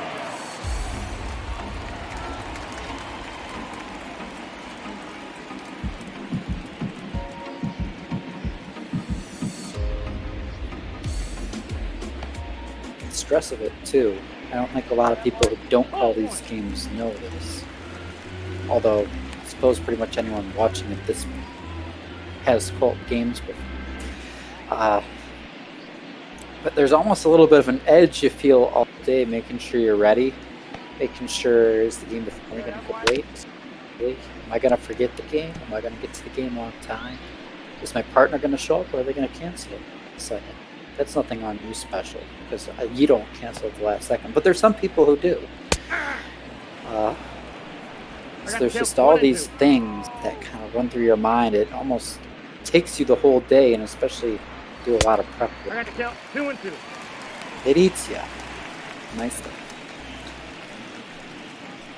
Well, I mean, it definitely takes a lot to be a broadcaster here, whether that's in real life or even just doing these simulations like we do on Botball. But I really appreciate everything that everyone's done to this community, whether you're Garrett, who's been running the whole show since day one, if you're a GM who's been kind of helping to keep the cool, or even just any of the broadcasters who are calling these games, making it fun. Even some of the guys who, you know, they're not calling games, but they're alive in the community and they're contributing greatly to it. I mean, I don't want to necessarily leave anyone out, but just a couple of names that immediately get to me is this one sent out to right center field up the gap. So I'll hold my thought right there for just a little bit. Yep, you said it. Deepest part of the park, off the wall. Stand up double. Alvin Longoria. Could have got the Giants 2013 ring. Instead, he'll stand at second here in 2020 for Yastrzemski. Trying to end the shutout. Urias has gone 5 solid. Game's kind of taken a back seat because let's be realistic. We know who's winning. Urias has silently put together a gem against the Giants, but Special, get back to what you were saying. Call out those names. Well, yeah, I mean, just, and like I said, if I don't specifically call you out, I'm not necessarily dissing you. I just, a couple of guys that I know have been doing a lot, even if they haven't been calling games. Mo has been one of our biggest fans for such a long time. And Jimbo Shrimp, I know he's been doing a lot when he was being the trade representative for the Angels when we had no one else to step in for them. So those are, two of the bigger names. Barry Bachelor also, he's been doing a lot of the stats work kind of behind the scenes, and he's trying to get, like a stats spreadsheet going. And then, of course, you can't forget the big guy putting in all of his work for the trivia questions. I see, I don't count them. Huh. Well, because like I said, I already thanked all the broadcasters, the GMs, and Garrett. I want to call out some guys who might not get as much recognition as, the people who are, doing the air quote hard work, to get all this running. I know, I'm throwing shade at you. You did kind of leave out one guy who he's kind of on here, but he never really calls games. Sharp Shavery in chat throwing a little crybaby fit, it looks like, with the emojis. 7th inning stretch for us. Not really much lately because his apartment kind of died, but he's been back. He even called the game with Jake before us. It's really nice to hear him doing that. Love us some Mark the Shark, as we'll see a fly out. Runners first, second, 2 away now. Yeah, I'm almost going to count Shark as one of the broadcasters. I mean, like you said, he called the game before. He's been joining me after he does the stretch for the last 3 innings or so. So, I don't want to say everything else he does isn't important, because we love having you in the booth with our discussions and with our 7th inning stretches, all the different orientations of it. So, fantastic work from Shark, fantastic work from everyone here at Pop Ball. And I seriously have met, very few bad people, and the only bad people I've met on here seems like, they've kind of made their way out. Yeah, I'm kind of a bad person, but you didn't meet me on here. So. No. Hunter Pence fouls this one off. He's fouled a few off, hard hit now. To capitalize on runners first and second. Urias looking to make it 6. His pitch counts in the spot. If he doesn't score up here, he can pitch the 7th. He'll get the strikeout. 7-0, 2/3 of the way. ML Ball. Twitch TV. Cookie and Special. And you hear the 7th inning. And of course, Mark the Shark, who believe it or not, is an important member of this community, if Special wants to recognize it or not. I just had to razz you a bit. And you mentioned you have been on calls. Did call that game with Jake.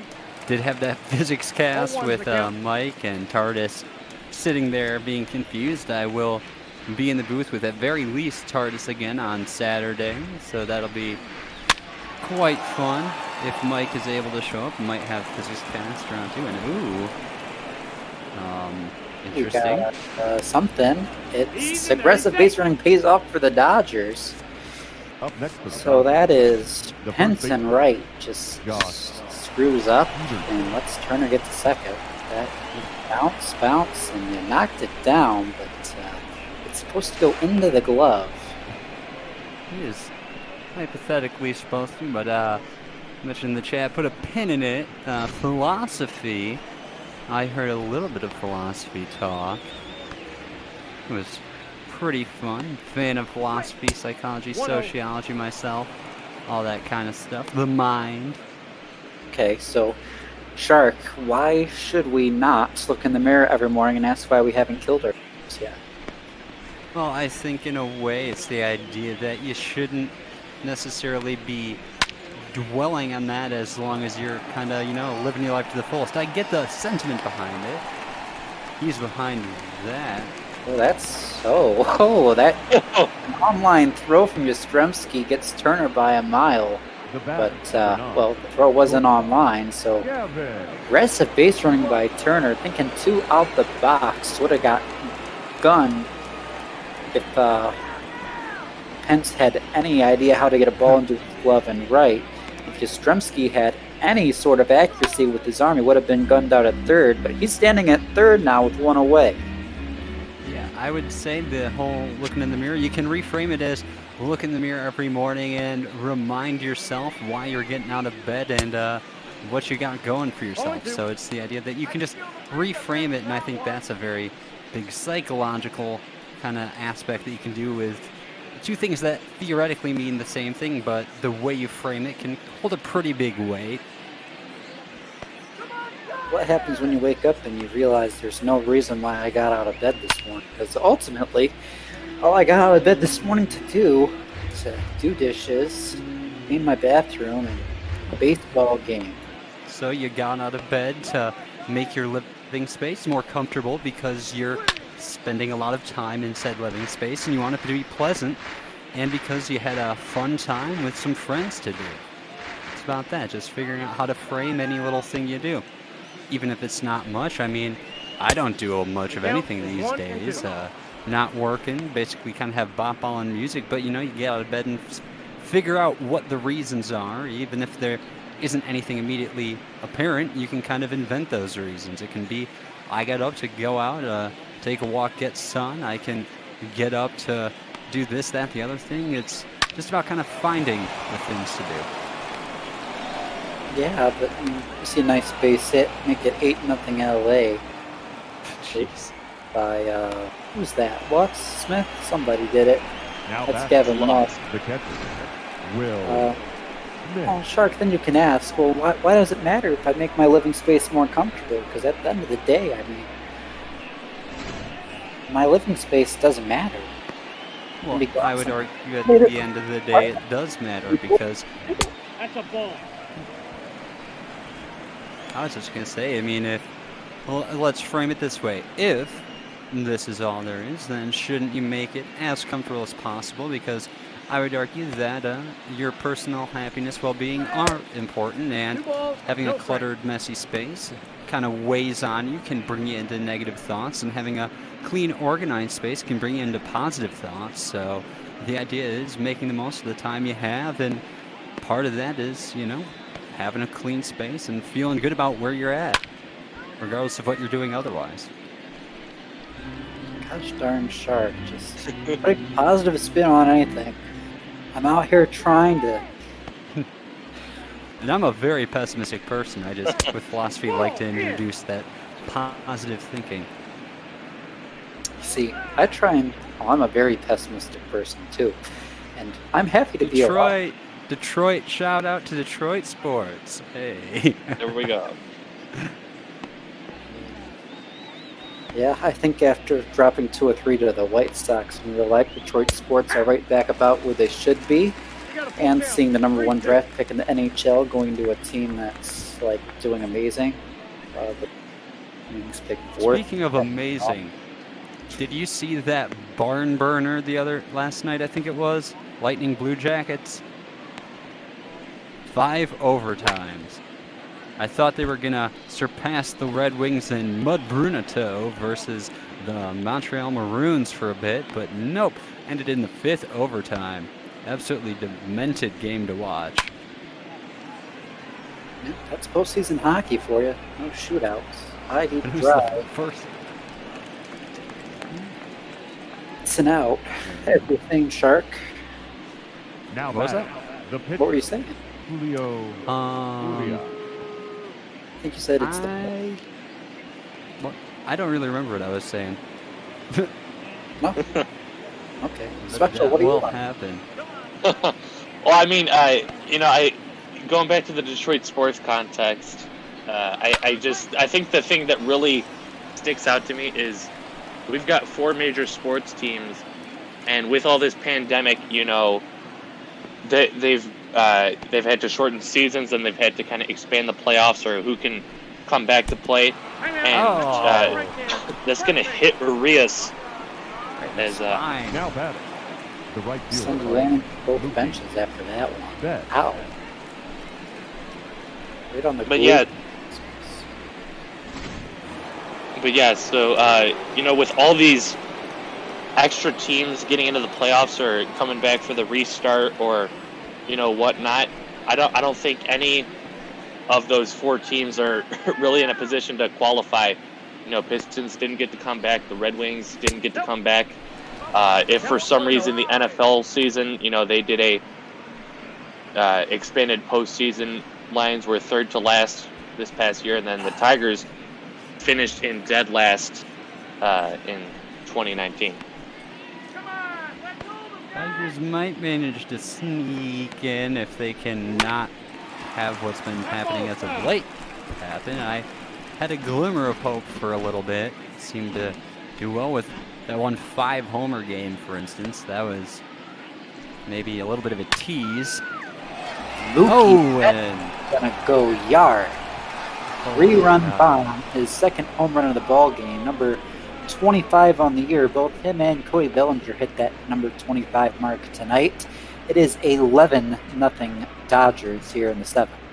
Yeah, and with that, I've always said I can play the stretch with my eyes closed, and I have. So, in honor of this, let's do it. I'm going to play the stretch with my eyes closed and see what happens. I am looking forward to it, hoping that it goes as well. How do we know your eyes are closed? Your attention, You please. don't, but Now, why would I lie about that? About like they're closed, and I'm just like, haha, actually they were open and I messed up still. Trevor got There was like a turbo stretch I did the other night, and then I accidentally had my a practice session that I recorded to make sure or see where I was messing up playing it way too fast. It started playing, so that was messed up. It was hilarious. Well, time for your blind stretch because you got to bounce out from Muncie to end the inning. All right, here we go.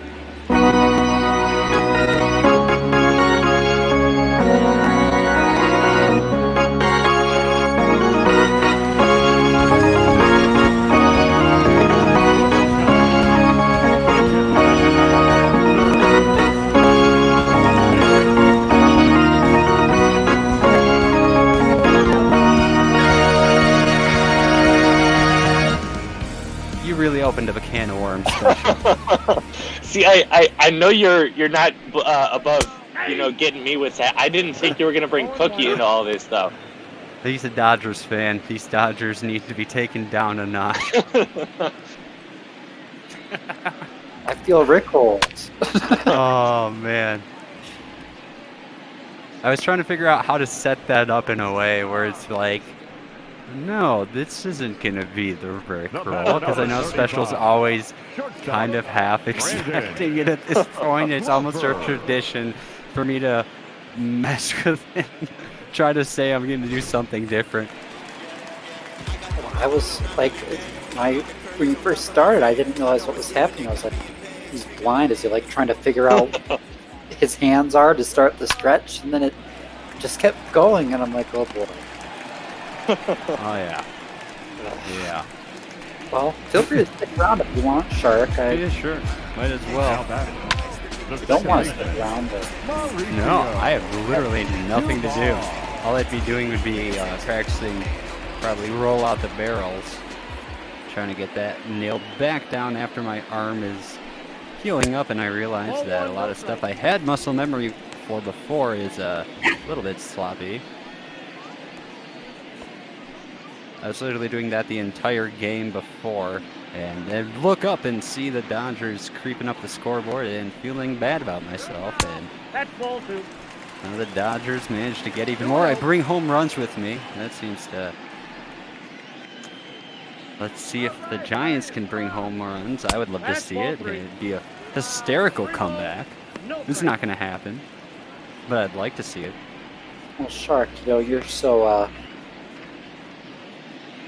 you were so optimistic thinking when we were talking philosophy. Why don't we try and frame this as the Dodgers winning today? It opens the opportunity for Diamondbacks to start to tank and get better draft positions. Boo! Great play to end the inning. No, I when it comes to philosophy and that kind of dark, morbid stuff, that's where I injected in a way, be contrarian.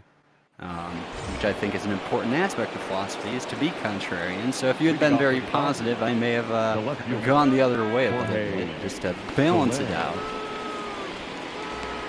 That's always me in the GM chat. Everyone's like, this. I'm like, but what about this? And then they're like, screw you, Cookie. I'm like, fair enough. I mean, it's always important to hear both sides. Things in mind. Keep yourself in check. So Trevor Gott's this game's out of hand. There was philosophy. Are you when it comes to like numbers, are you a Platonist? Do you know what that is? Means Hunter Pence really isn't looking great on play. For his Survette reaches, I gotta think that's a base hit. That is a routine effort. Cody Bellinger. Don't know why he died. At least he knocked it down, didn't let it get past him. But no, Shark, I have no idea what you're talking about. To be fair, I'm not a philosophy, psychology kind of guy. I took a class, one in each. The idea is that Platonism kind of affirms that abstract objects such as numbers do sort of exist in a realm, whereas then you cannot have, I believe it's nominalism, which is the idea that numbers are a purely man-made idea. So it's kind of the idea I guess the simplified version is, does math truly exist? Do numbers truly exist? Or is it fundamentally 100% a man-made concept? Like, does math exist outside of humanity's brains? The count is 2-1. It's an interesting thought. I'll step in for this one. This Cookie takes a little bit more time to decide, but personally, I think that math does exist outside the human brain because the world imitates math so perfectly in lots of instances. Whether that's something as simple as counting or something as complex as the Fibonacci sequence just coming up all over the place. Yeah, and you can even take it a step further to this. Some people have an idea that there is a 4 fundamentally that exists. I don't think I go that far. That's like a weird thing, but yeah. The argument against it would be that man merely invented math to describe what they see around them, and it happens to work out. But I'm all about the idea that the math is the source code, if you will, of the universe, and that man has simply been able to slowly uncover the source code, if you will. Turner strike. Keona Keela's in pitch to Alex Dickerson. Didn't mean to cut you off, Special. Go ahead. Oh, just, maybe we can round off this particular discussion soon, but, with the math and how it exists outside of the human mind, to those naysayers, I want to say, show me where math has been proven to not work, not where it can't come up with anything yet, or there's speculation about something, but show me something where math has not described something in the universe. And, I think that's just kind of my proof to math has always been a thing, and the humans are just kind of putting a name to it. Yeah, I think one of the things that people have said is math is unreasonably effective at describing the universe. And You have general relativity, which manages to perfectly describe so many things, not everything. Then you have quantum mechanics, which also ridiculously describes things. They don't parse well together, but that's just because it's incomplete. So I'm a fan of that. I guess my answer, I think you guys bring up some good points, but I think I'm gonna go with the stance that it's not actually a thing. I mean, it's a thing, but it's just man's way of describing the world. I mean, like the whole concept of numbers, math, it's all human. I mean, you talk about things all the time. We've screwed up a lot. It feels like every time we discover something new, we have to adapt our formulas, adapt our this and our that. I mean, obviously we got now Newton's laws and all that, but then you start thinking about black holes. I mean, Newton hasn't been relevant in a while. Many variables in your lines to things work. Yeah, and that's the idea that we just kind of have to keep finding things, and then you get deep back into the physics talk where they have to utilize renormalization to make certain laws work in certain confines because it falls apart at certain energy scales or distance scales, but they can find workarounds eventually at times.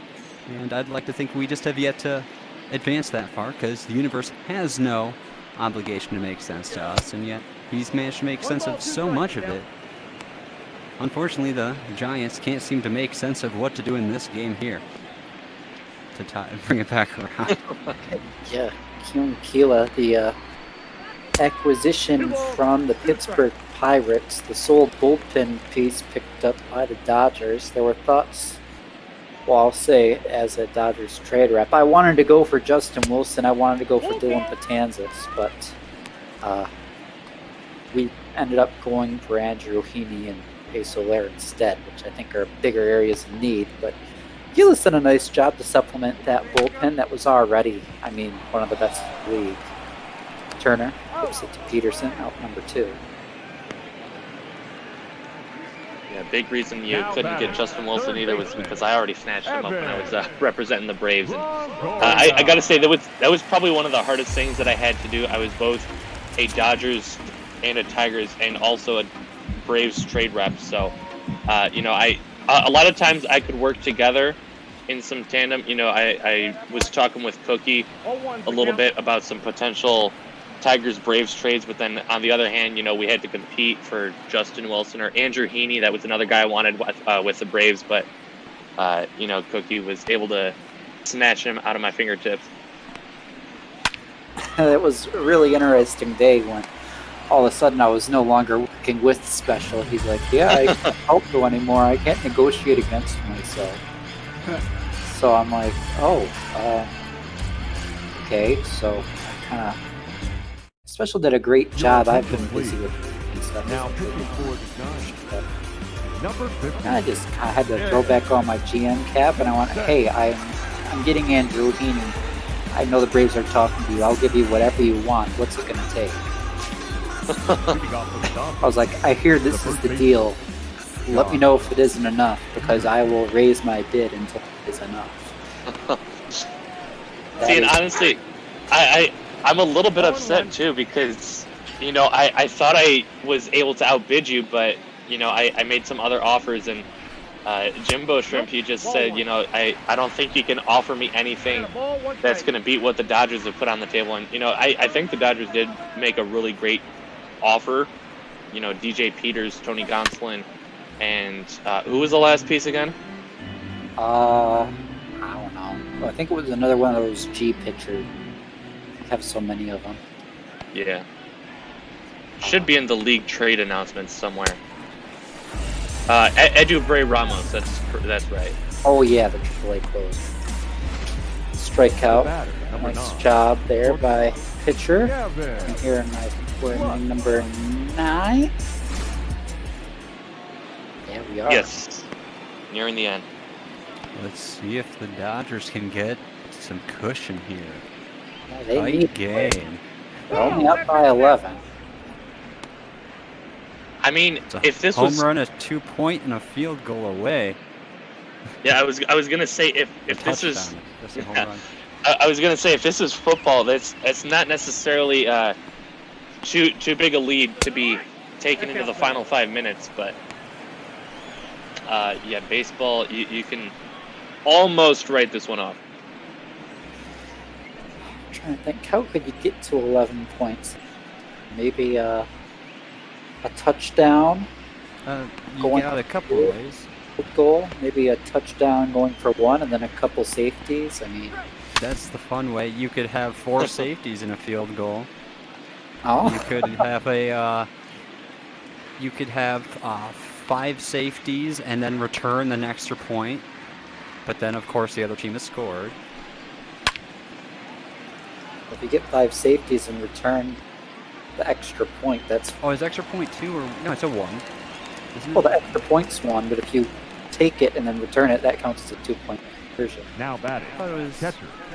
Will. I thought it was 1.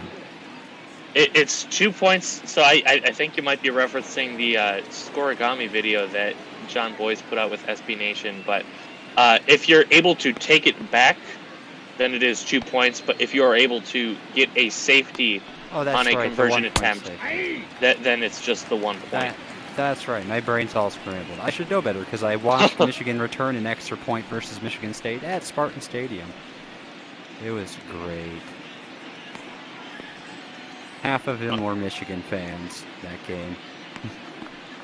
Yep. Well, Michigan's always the best football program in the state of Michigan. Michigan State's. Not always. Well, Don't yeah. try to bait me into disrespect, man. I know your tactics. Well, I hate Michigan State as a Michigan State person. Lots of Oh, people good. seem to think, "Oh, go State, go State. State's awesome. We went to the Rose Bowl one time." Go green, go white. Can't read, can't write. Well, except I can read and write. But I know. Michigan State's a fine college. I applied there. I went to Western. Most of my my classmates do seem to struggle with reading and writing at times.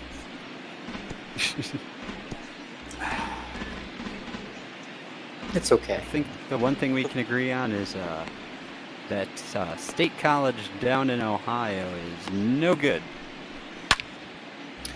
Oh, I think not only us, but our good friend Special at Purdue and basically everyone from all 13 other Big Ten schools can agree that there's not much good from that state college in Ohio. See, but the difference is I've got a team that can beat Ohio State, so... You're not wrong. You have done that. I have video evidence of blown calls. Are we sure about that?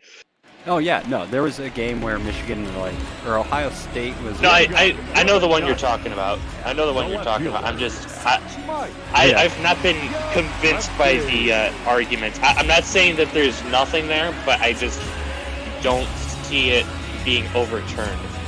It was like an inch or two short.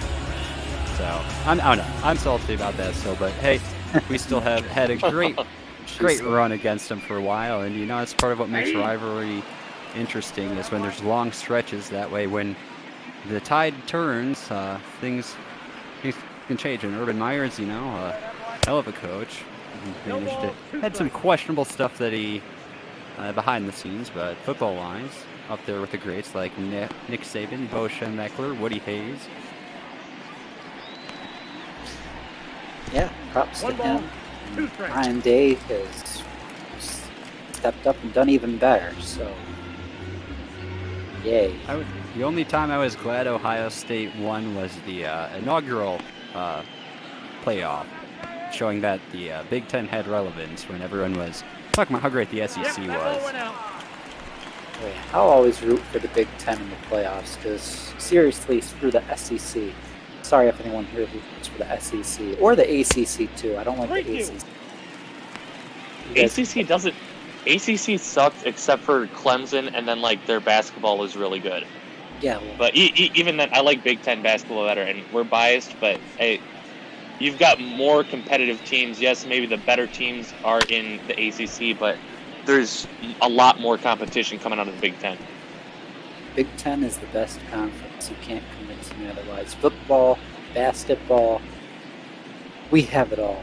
Pretty good hockey, too. I hate the fact that Big Ten made its own hockey conference. It messed up my school's hockey schedule and put us into a behemoth division. I missed. It was fun getting to watch Western play Michigan and Michigan State and some in-state pseudo rivals like Lake Superior State, and now we play teams way out west like Denver, St. Cloud State, Minnesota, or not Minnesota, other stuff in Minnesota. Yeah, just North Dakota. It's like, oh man, all these teams are really good, but I have no attachment to them like I did to all the teams of old. See, and the thing. CHA? The thing that I'm really upset about is that, you know, the Purdue, they don't have a hockey team, so you can't even. Oh, that's too high. It kind of does, but at the same time, you know, everyone grows up in the cornfields and you see the snow, but you don't really think about going out to skate somewhere because there's not really any lakes around. Yeah, not like Michigan or Minnesota. But I was about to say, talking about the Big Ten being the best conference. Big Ten's, it's not the best baseball conference, unfortunately, but you talk Michigan's about pretty good. Michigan baseball the last few years. Fantastic. Made it to the finals of the College World Series last time they played one.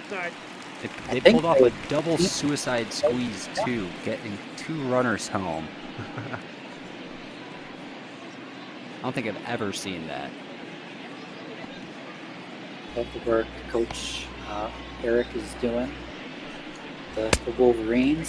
Part of me really wishes, I was thinking about transferring to U of M. A big part of that is I wish I could have worked with Coach Eric and maybe brought some analytics, sabermetrics to his ball club, try and learn, because I love baseball. State baseball is one of the worst in the Big Ten. Big fly ball, so Lair gets there for out number 2. So Keela's going to be pitching the last 2 innings in this one. It's an out away from losing out a shutout. Yeah, speaking of worst in a division, the Giants not doing hot. Yeah, Giants came in today. They were like they were going to lose on paper. Their starter gave them a third of an inning. Dodgers have lit them up for 11 runs, 10 of which are earned. There was an error in the ball game that let the first inning really get out of hand. Not that it wasn't already out of hand, but it got even worse. It's the irrelevant conversations. Yeah, Stark, how dare you try and turn the conversation back into the baseball game that's going on? We were having some good quality discussion, and then you decide to bring the Giants into all of this. Yeah, well. Down to their last strike. See it, folks. The 1-2 swing and ball in the dirt. 2-3 goes the put out. Peterson doesn't screw it up, and Urias throws 7 splits. He gets a couple scoreless innings in relief from Keela. 11-0 shutout, and the Dodgers now lead West by 4.5 games. They are red hot. They are looking to take their division with vengeance. Hate to say it, but based on recent play, I think they probably have it in hand. You can never count out the Diamondbacks. Certainly no one else a contender. But, yeah, the Dodgers really, especially with this, making a statement, making fools of the Giants. As you see the surrender code right there. Yeah, and something, you mentioned the standings cookie about the Dodgers taking a 4.5 game lead into the NL West, but something else that's also very important is that, up until the Nationals play their game in our simulation tonight, the Dodgers are currently tied for the second best of the division winners. So they're fighting for some home field advantage should the playoffs come around, and they are still in it. Yeah, that's going to be a big thing for these Dodgers, trying to climb up past the Nationals and Cubs. Even those AL teams trying to get that home field advantage through it all. Special want to run us through the highlights? Sure thing. I mean, Giants literally never had a chance in this game. The first pitch of the ball game, they were already behind. Mookie Betts solo shot out to left field, and things only got worse for them. A couple of batters later, a Cody Bellinger dribbled single up the middle gave them a 2-0 lead as Max Muncy came around to score. Jock Peterson, once again, not the hardest of contact, just a soft little line drive, but up the middle, that's going to score a run to make it 3-0 after the error that allowed Justin Turner to come in and score. Julio Urias got himself onto the RBI sheet, an RBI infield single off the glove of a diving Evan Longoria, so the bases were loaded. That was actually the last batter that today's starter Tyler Beede would face. Is up 5 runs in 1/3 of an inning pitch. I imagine what kind of ERA that would have been. But a diving stop here by Brandon Crawford. I want to really touch on this because this is an actual highlight that the Giants had tonight. 6-4 to 3 to get themselves out of the inning and maybe have some sort of chance at getting back. This swing from Cody Bellinger kind of showed that they were down for the count. Solo shot out to deep right center field. Almost stayed in the ballpark. Jalen Davis with a nice leaping attempt, but it does creep over that wall. Made it 6-0. Top of the 5th inning, we're going to see some stellar defense from Jalen Davis. Couldn't rob the home run, but he's going to rob Betts of a base hit, diving to his forward side. That's always a difficult and dangerous play, but Davis pulled it off. Gavin Lux rips one into right field to increase the lead to 8-0 for the Dodgers. And finally, the nail in the coffin, if it wasn't already buried 12 feet underground. Mookie Betts with his 2nd home run of the game in the top of the 7th, 11-0. He launches that out into the seats, out in front of that Coca-Cola huge statue. I believe it's also a slide out there in left center field, so it's actually pretty cool. I want to get out there sometime. Pence strikes out, swinging to end the ball game. Will Smith fires it over to the new first baseman, Jock Peterson, to complete the strikeout, complete the game. 11 runs, 13 hits, no errors for the Dodgers. No runs, 4 hits, and 2 errors for the Giants. Mookie Betts, our player of the game, 2 for 5 with a couple of home runs and 4 runs batted in. Julio Urias gets the win. Tyler Beede gets the loss. Probably the worst performance I've ever seen by a single pitcher in Bob Ball, just going 1/3 of an inning, giving up 5 runs. Yeah, you hit all my points. We have the beard detector, the alarm is ringing, and it's obviously not Beardy Buddha, so it must mean Brother Beard is in the booth.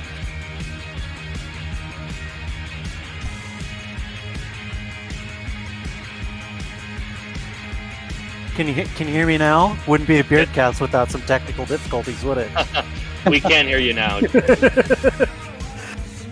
It's a beautiful day here in Seattle, getting ready for the 3rd game of the set against the Astros. I'm going to be joined in a minute by Jordan Smith. He's getting set up right now. I got to say, Cookie, I imagine you're feeling pretty good about that game. Just kind of rubbing the Giants' nose in it tonight. Oh, I'm feeling good. Special's feeling good. Shark's feeling probably okay. Bad. Right after a D-backs loss, I'm very bad. Oh. But, we got Jordan Smith play-by-play, ironically on color today in the booth. Hey guys. How's it going, Jordan? Pretty good. Sorry for the late, getting in here. I have a different setup today, not in my usual spot, so having to configure everything and get it all plugged in. Well, you sound great, so I'm looking forward to hearing you and Brother Beard on the call. Mariners Astros be fun, but we're running a little bit behind. We got lineup moves going, but Shark Special, any last word before I sign off? Don't step on snake. Step on snake. All right.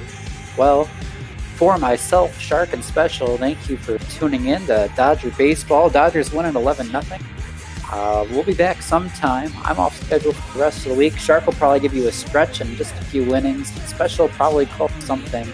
Brother Beard and Jordan are awesome. They're going to close out our night. It's going to be great. So stick with them and have a great night, everybody. Well, thank you, Cookie. Thank you, Special FX and Shark Shavery. I'm sure we'll see you soon. Jordan, it's been a while since we've gotten together for one of these Astros-Mariners matchups, but it's good to have you back here in Seattle as we get ready for this third game of the set. At this point, I believe the Astros are going for the sweep. Yeah, it's been interesting to see what the Astros have been able to do in the past couple of weeks. I mean, obviously they made some moves at the deadline, got a couple of pieces, especially the biggest piece, probably in my opinion, the piece of Alex Wilson in the bullpen to help out that bullpen just a little bit, who seemed to be kind of falling off a little bit this year. But you know, like you said, it's been a while since we've done these games, and we've seen a little bit of a different team in both of these sides. Obviously the Mariners, you know, not the season that any team really wants, but obviously when you're retooling and rebuilding for the future, you have to go through the dog days to get to the glory days. I mean, that's pretty much how it goes in any sport, really. And then the Astros finding themselves somehow, they were almost down by double digits against behind Oakland for first in the West. Now they find themselves only 4.5 back. Well, as we get going here today, it could be Wei-Yin Chen taking the mound, making his 9th start of the season for the Mariners. 1-2 record with a 2.59 ERA across 41 2/3 innings of work. The 8-year veteran that was acquired from in free agency from Miami is going to get the start here today. He's done well in his 8 starts so far. You know, giving up a lot of hits, which is not exactly what you want to see coming into a game with the Astros, especially as hot as they've been. As we get underway, the first pitch from Wei-Yin is going to miss low for ball 1. Of course, the star Jose Altuve going to lead it off for the Stros. First pitch.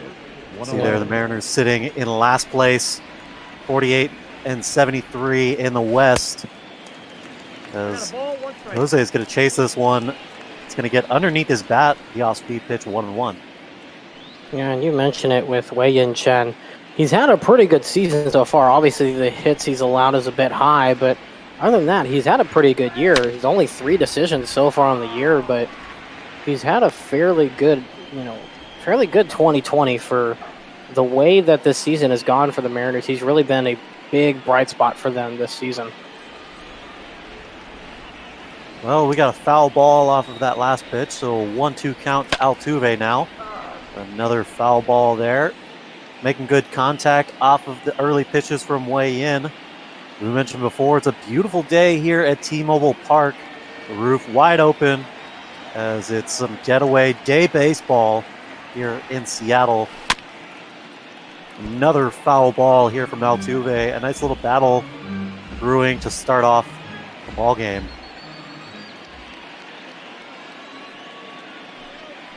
You see another 1-2. Gets him to chase this one inside. Big looping curveball gets the strikeout on Altuve to start off the ball game. The left fielder, number 23. Yeah, and you see right there, a perfect pitch there by Chen. Getting the curveball that sweeps across the plate. That's a dangerous pitch for anybody, especially when you got that lefty on righty matchup or vice versa. The pitcher is already at that advantage because they can throw any pitch across the plate. More times than not, hitters are going to swing at it. There's an example of it right there. I see there Michael Brantley coming into today's ball game with a 9-game hitting streak. He's been, well, I shouldn't say it's just him because this entire Astros lineup has really put it together in these last couple of weeks. I say as he flies out on the second pitch here to center fielder Malik Smith. Third baseman, number 2. Commentators curse at my finest, but yeah, I mean, I agree with you. This Astros lineup, for whatever reason, has started to find themselves more like they did when they had that little bit of a run and about the beginning of June-ish. They're starting to find themselves really in that month of June. They're really getting back to that style of baseball. It's a perfect time to do so right now as we're in the midpoint of August. Only got a month and a half left in the regular season. And they're chasing for, right now, somehow they've gotten into contention for also a wild card spot. because the White Sox have started to fall off a bit. Talk about getting hot at the right time. You say only a month or so left, in a little over a month, like a month and a half left in the season. If ever there was a time to start hitting all the for everybody in the lineup to start hitting all the strides to make a run at that either wild card spot, now this year being 2 wild card spots, or perhaps even taking down the what seems to have been the division leader all year in the Oakland Athletics. Yeah, Oakland has really kept that lock hold ever since the start of the year. There was a bit of a scare for them when the Astros got to, I believe, as close as 1.5 games behind them at one point, and that's when they started to fall off. But I mean, yeah, the Athletics pretty much since the start of the year have had that lock hold on the lead in the West.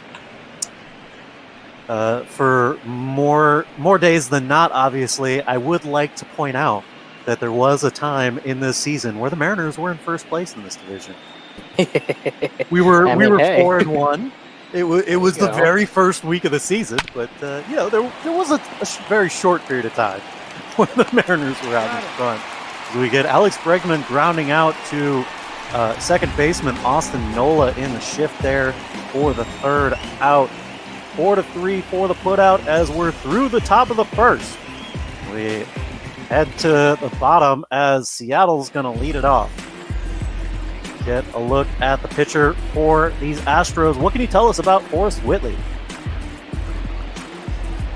Let's tell you what, Forrest Whitley, for the way he's pitched so far coming into the major leagues in his 4 starts, in my opinion, he's done pretty well. Yes, the ERA is pretty high at 6.33, but I think he's done fairly well for a fairly highly rated prospect in the Astros system, coming up to the majors, and so far really doing a good job.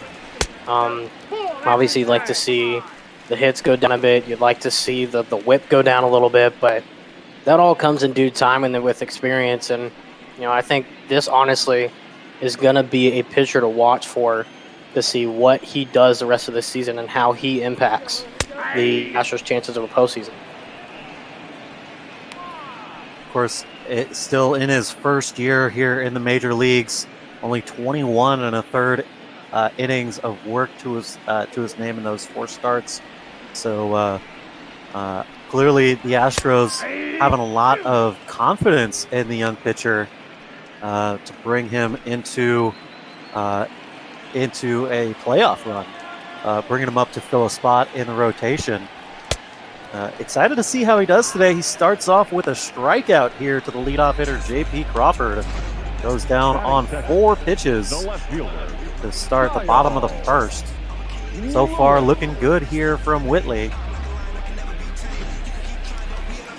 And that was just a good challenge pitch right there, high in the zone, and just said, I'm going to try to see if he could swing at this. And obviously got Crawford out there, and that's something you like to see out of the youngster. Obviously called up during the All-Star break. That's why he only has 4 starts on the season. But he can overpower pitchers. When he gets to those 2 strike counts, watch for some high heat. Of course, he pitched it right there. More than likely won't pitch it 2 straight pitches like this. But in any 1-2 situation, 2-2 situation, watch for a high heat scenario. Well, back-to-back fastballs from him. You talk about that high heat. He has brought it here so far. That not this slider here, but that last fastball registering at 98 miles an hour. He can certainly reach back and let it go. Even that one, a respectable 95. This kid has got some fire in that arm. See, let's go. A high fastball here. Full count from 0-2 to 3-2 goes Kyle Lewis. He's going to foul it off here. Pitch out of the zone, but he wants to see another one. 3-2. Lewis jumping from the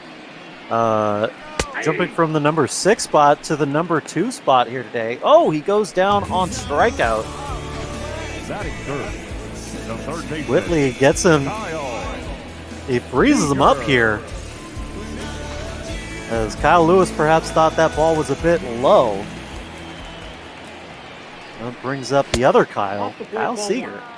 The other Kyle. I say as if Kyle Seager hasn't been the centerpiece of this Mariners offense for 6-7 years. I mean, he's been here 9, but it's kind of hard. It's kind of hard to outshine the likes of Robinson Cano and Nelson Cruz in the offensive side. Yeah, exactly. And I think that's something that I think Seager has handled well. Is he knew that obviously he has guys ahead of him, even though he is that savvy veteran like those guys are, and he's that guy that can be that main piece and that guy you build around and that centerpiece in your lineup. He knew that there were other guys ahead of him. He wasn't trying to outplay them to be the star. He knew his role, and it's worked out for him. You know, those guys are gone, but Seager is here, and like you said, he's been the centerpiece of this Mariners team for the past 6 or so years. Well, they get him on strikeouts, but this one's in the dirt. So a lightning hot start here for Whitley as he strikes out the side here in the first. Still no score in Seattle. We'll go to the top of the second and bring up probably the hottest bat in all of Major League Baseball, Yordan Alvarez. And you see right there the career 131 RBIs. Yes, you did hear that right. 131 RBIs. I'm pretty sure the next guy in line for the Astros either does not have 100 yet or is just getting to 100 RBIs on the year. So that really tells you a lot about the offensive production that Alvarez has. And like you said, pretty much the hottest bat on this lineup this entire year, and one of the reasons why he's in contention for an MVP award. Count is 2-1. Arguably MVP and very likely a triple crown. Is, of course, behind Jorge Soler in terms of home run totals by only a couple, but ever since the trade of Soler over to the Dodgers has taken him out of that American League home run race. 3-2 here to Alvarez as Wei-Yin Chen working around the ever-hot bat. Of course, there's really not a cold bat in the lineup tonight, except for maybe the catcher Wilson Ramos and Josh Reddick. Well, Wei-Yin Chen's going to strike him out here to lead off the second. Gets him swinging at a ball below the zone. 1 away. You know, obviously not the way that Alvarez wanted to go down in that at bat, but you know, of course, you can't avoid a strikeout every time you go to the plate, and so he's been doing that a little bit more recently than he has in the year. So definitely something he has to work on here.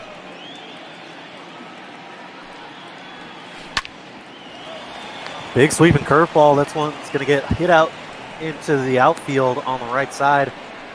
It's going to get through the infield defenders for a base hit. The first hit of the ball game here. It comes off the hot bat of George Springer. And he's going to be somebody to watch in this game. Anytime the Astros come to Seattle for whatever reason, George Springer's bat absolutely gets insane. I'm not exactly sure why. It may just be the altitude. And the way that I guess the ball flies in Seattle, but for whatever reason, George Springer's bat every time he comes into Seattle just gets really hot. He'll get a lot more extra base hits. Obviously, that one a single. He'll hit a few home runs. For whatever reason, Seattle just seems to be his domain. It's kind of like the Kyle Seager effect in Toronto, as EB likes to point out on a regular basis. Anytime Kyle Seager shows up north of the border to play some baseball, he just hits all the dingers. And it's the same can be said for any time the Mariners are in the desert. Ironically, you see them, you see them in real life playing down with the Diamondbacks. At any point, and Kyle's bat just absolutely lights up.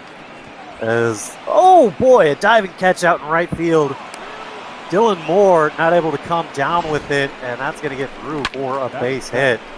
The first baseman, number 10. Tell you what, that was a pretty good defensive play there for Moore. You got to give him credit. Just not able to come up with it, but almost would have been for sure a top 10 playoff Sports Center. So runners at first and second. That brings in Urias, and I'm glad I got that in because he's swinging at first pitch. That's going to be a fly out to left field. Kyle Lewis there in plenty of time to camp under it. The catcher. Two away here in the top of the second. Runners staying right where they are. So we'll see Wilson Ramos, 2020 All-Star for these Astros. Not for the Astros. He was a National League All-Star. Brought over in a trade with the Mets. Astros center with Josh James and a prospect for Wilson Ramos to fill the spot that was left open after Garrett Stubbs got a season-ending injury right before the trade deadline. They had to find a way to fill that hole, and give credit. Lorenzo Quintana, who was up before the trade was made, did pretty well, was hitting about I think his final average was around 357 and about 10-ish games or so that he was up with the Astros. So give him credit for doing fantastic. We'll more than likely see him in the September call-ups for the Astros, but Wilson Ramos struggled a little bit so far, but since getting put into the left-hander only lineup has done pretty well. Ooh, well, he takes this one for a ride, but Kyle Lewis able to track it down, and the inning is over. Runners left on base at first and second as we go to the bottom of the second. We'll bring up the big lefty of Daniel Vogelbach. The designated hitter, number 20. Vogie's numbers have been on the climb of recently, up to 225 in his batting average. He's been a lot more patient through these last couple of series. He takes this one the other way on the first pitch. Patience be damned. But he is able to squeak out a leadoff single here. Yeah, like you said, why wait? May as well just go. Try to get it while you can, and just slapping it opposite way right past Bregman as they put in the shift. So a good job by him beating that shift. It's going to bring up the first baseman, Evan White. Evan hitting in the number 5 spot today. Scott Service doing a little bit of a lineup shuffle before game time today after dropping 2 to the Astros. Maybe a little shakeup in the batting order. Will get something going as that's back-to-back singles by Vogelbach and White. 2 pitches, 2 swings, and hey, if you're going to get runners on base, this is a way to do it. Just stockpile some hitters on early in the inning, put pressure on the pitcher, especially the pitcher in Whitley, who's so young, hasn't had too many of these experiences early on in games. So we'll see how he bounces back, and let's see if Seattle can take advantage. Well, Seattle's lone all-star representative, Tom Murphy, is going to look at a pitch that he probably should have swung at right down the heart of the plate. Whitley comes set, delivers the pitch now. Big breaking ball gets him to foul it off. 0-2. I assume Tom Murphy had a higher batting average when he was voted into the All-Stars. Yes, I would assume. He is continuing to show why he is my strikeout king, striking out on 3 pitches here. Not really sure why he was swinging at that one. The ball was already in the catcher's glove. I was about to say. There's a reason.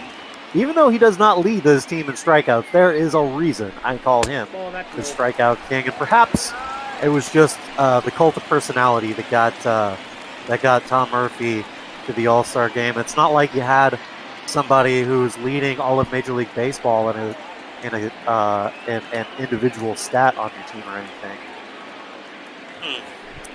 Yeah, I don't know. I can't imagine why you would pick Tom Murphy as opposed to somebody who's leading Major League Baseball in stolen bases.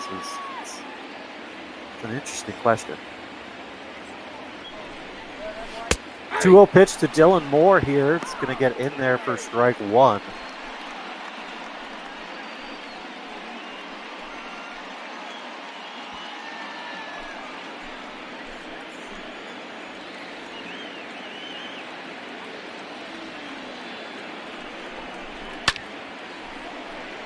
Dylan gets out in front of this fastball, and it was a doozy too, 97 miles an hour, and he puts a right into it, but it hooks foul. We'll have an even count, 2-2 here in the bottom of the second. If only he had 2 outs, Matt Vasgersian might have a little pickle. One of my old colleagues back at my old university used to call this situation "Deuces Wild." There you go. Well, from Deuces Wild to 3-2. Full count here for Dylan Moore. And he loses him here, does Whitley, as that's the bases loaded. Going to bring up the second baseman, Austin Nola. Still 1 out here for the Mariners. Prime opportunity for the young, versatile Austin Nola to show what he can do here.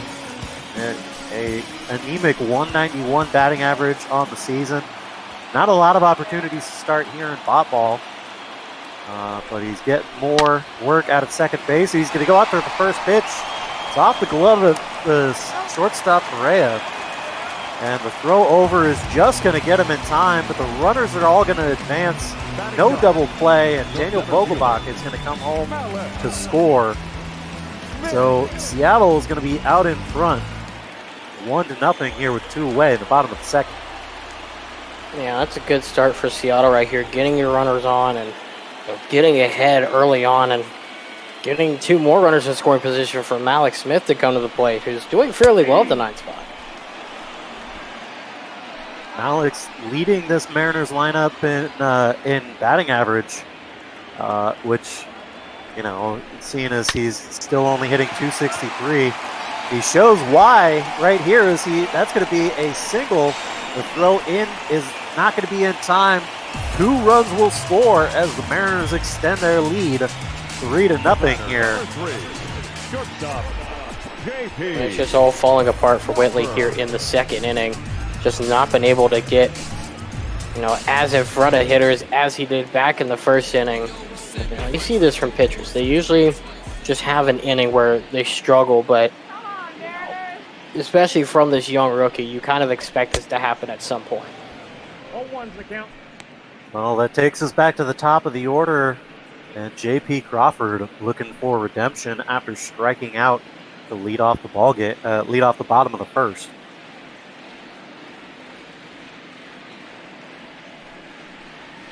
The 0-1 pitch. This is in the dirt.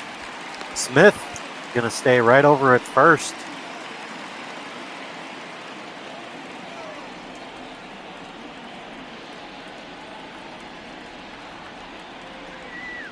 The 1-1 to Crawford. He just catches the outside there, 1-2. He's really relying on that high fastball. And it seems to be working out more often than not.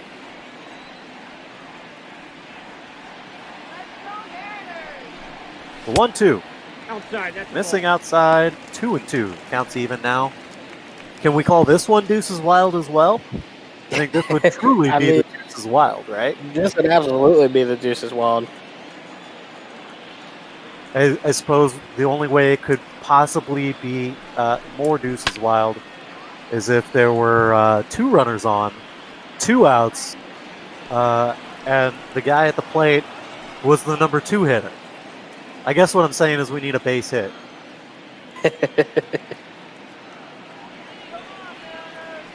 2-2 pitch.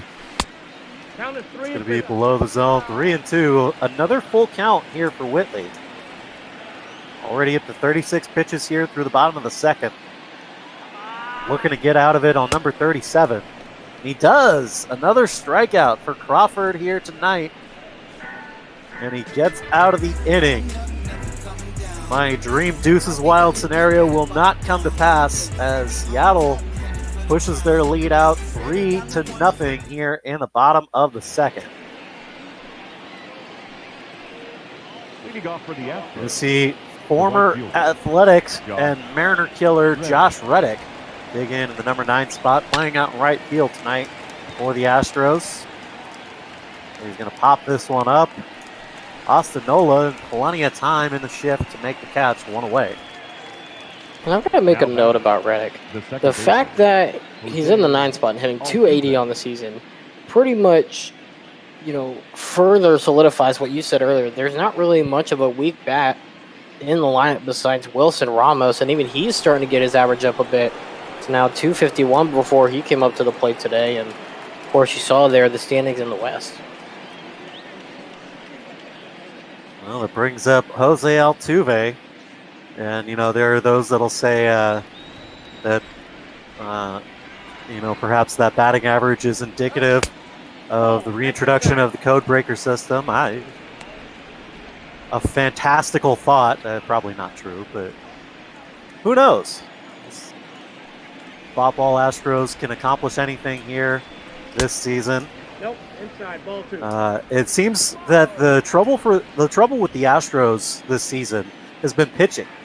Of course, with as hot as they've been hitting all season long, this is going to get through for a base hit from Altuve, his first hit of the ball game.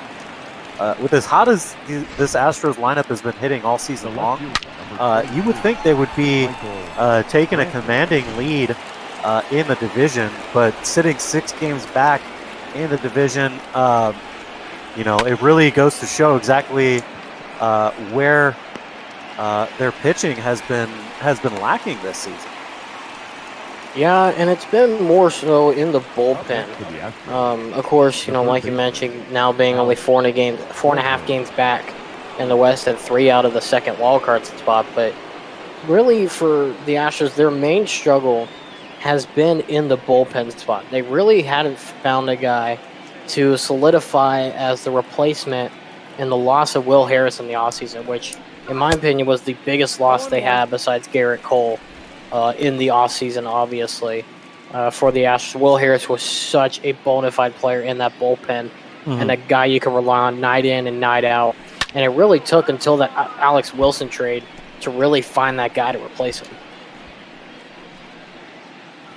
Well, it just goes to show how crucial the entire pitching staff is to any sort of a sustained playoff run, as this is a well-hit ball deep to center field. Malik Smith is going to make the catch on the run to end the inning, but that was a beautiful hit that was not able to find some green grass. A good inning of work out of Wei-Yin Chen here in the second. We'll go to the bottom. Mariners, the left fielder, Kyle Lewis. So Kyle Lewis going to dig in to lead off the bottom of the third here. He'll get called strike 1. Nope. And a ball on the inside here. Slider missing low and in.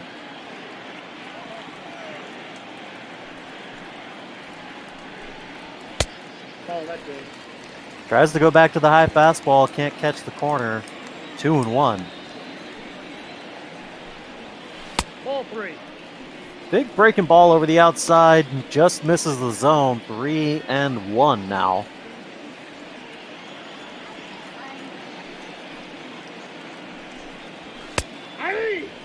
Ooh, gets the inside corner there with the 97-mile-an-hour fastball.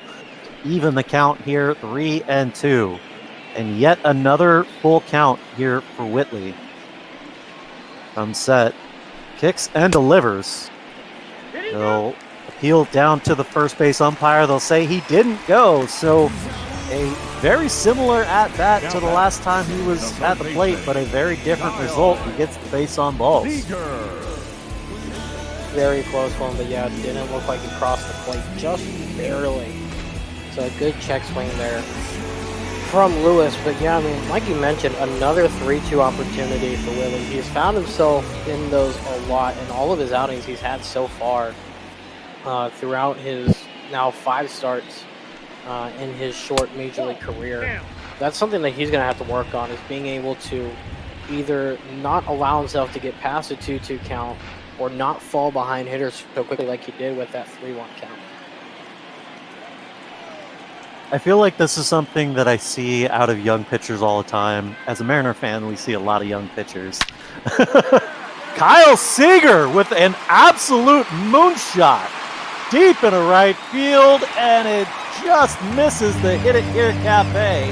A 2-run shot. 410 feet out to right. That's his 26th home run on the season. And now the Mariners are out front 5-0 here. Yeah, I mean, like you said, absolute moonshot. 107.7 off the bat. Like you said, right, just about to get to the Hit It Here Cafe. You see Whitley frustrated with himself after that one. He knew as soon as it came off the bat, he's just not had a good day today. You know, and it's just one of those days that every pitcher in baseball has it. It's just one of those days that, you just have to tough it out and just say, "I'll get him on the next one." And I have very much the same philosophy when it comes to this Mariners hitting. There's, you have those days where you can put it all together and have good ABs, a good approach at the plate, good base running decisions, good fielding, and good pitching. And, some days you really only need one of those things to go wrong, and you end up down by 5. Mariners have been on the other end of that more times than not. As San Diego Studios throwing a little bit of shade to both teams here today, as you take a look at the highest team ERA in entering play today, Mariners behind only the Orioles, with the Astros sitting 2 positions behind them. Both of these teams' overall ERA sitting north of 4.5. Ball. And that's, I was gonna say, that's basically a credit to, like you mentioned, the pitching has really not been the strongest for Houston, and obviously, like you said, a lot of young pitchers coming through the Mariners system right now as they try to find those pieces for the future. So you're going to expect a little bit higher than normal ERAs when you have so many young arms in the rotation and in the bullpen. And for the Astros, part of it's been injury and part of it's just been bullpen performance. Nope, foul ball. Well, Evan White's going to foul this one off. We'll see another 2-2 here from Whitley.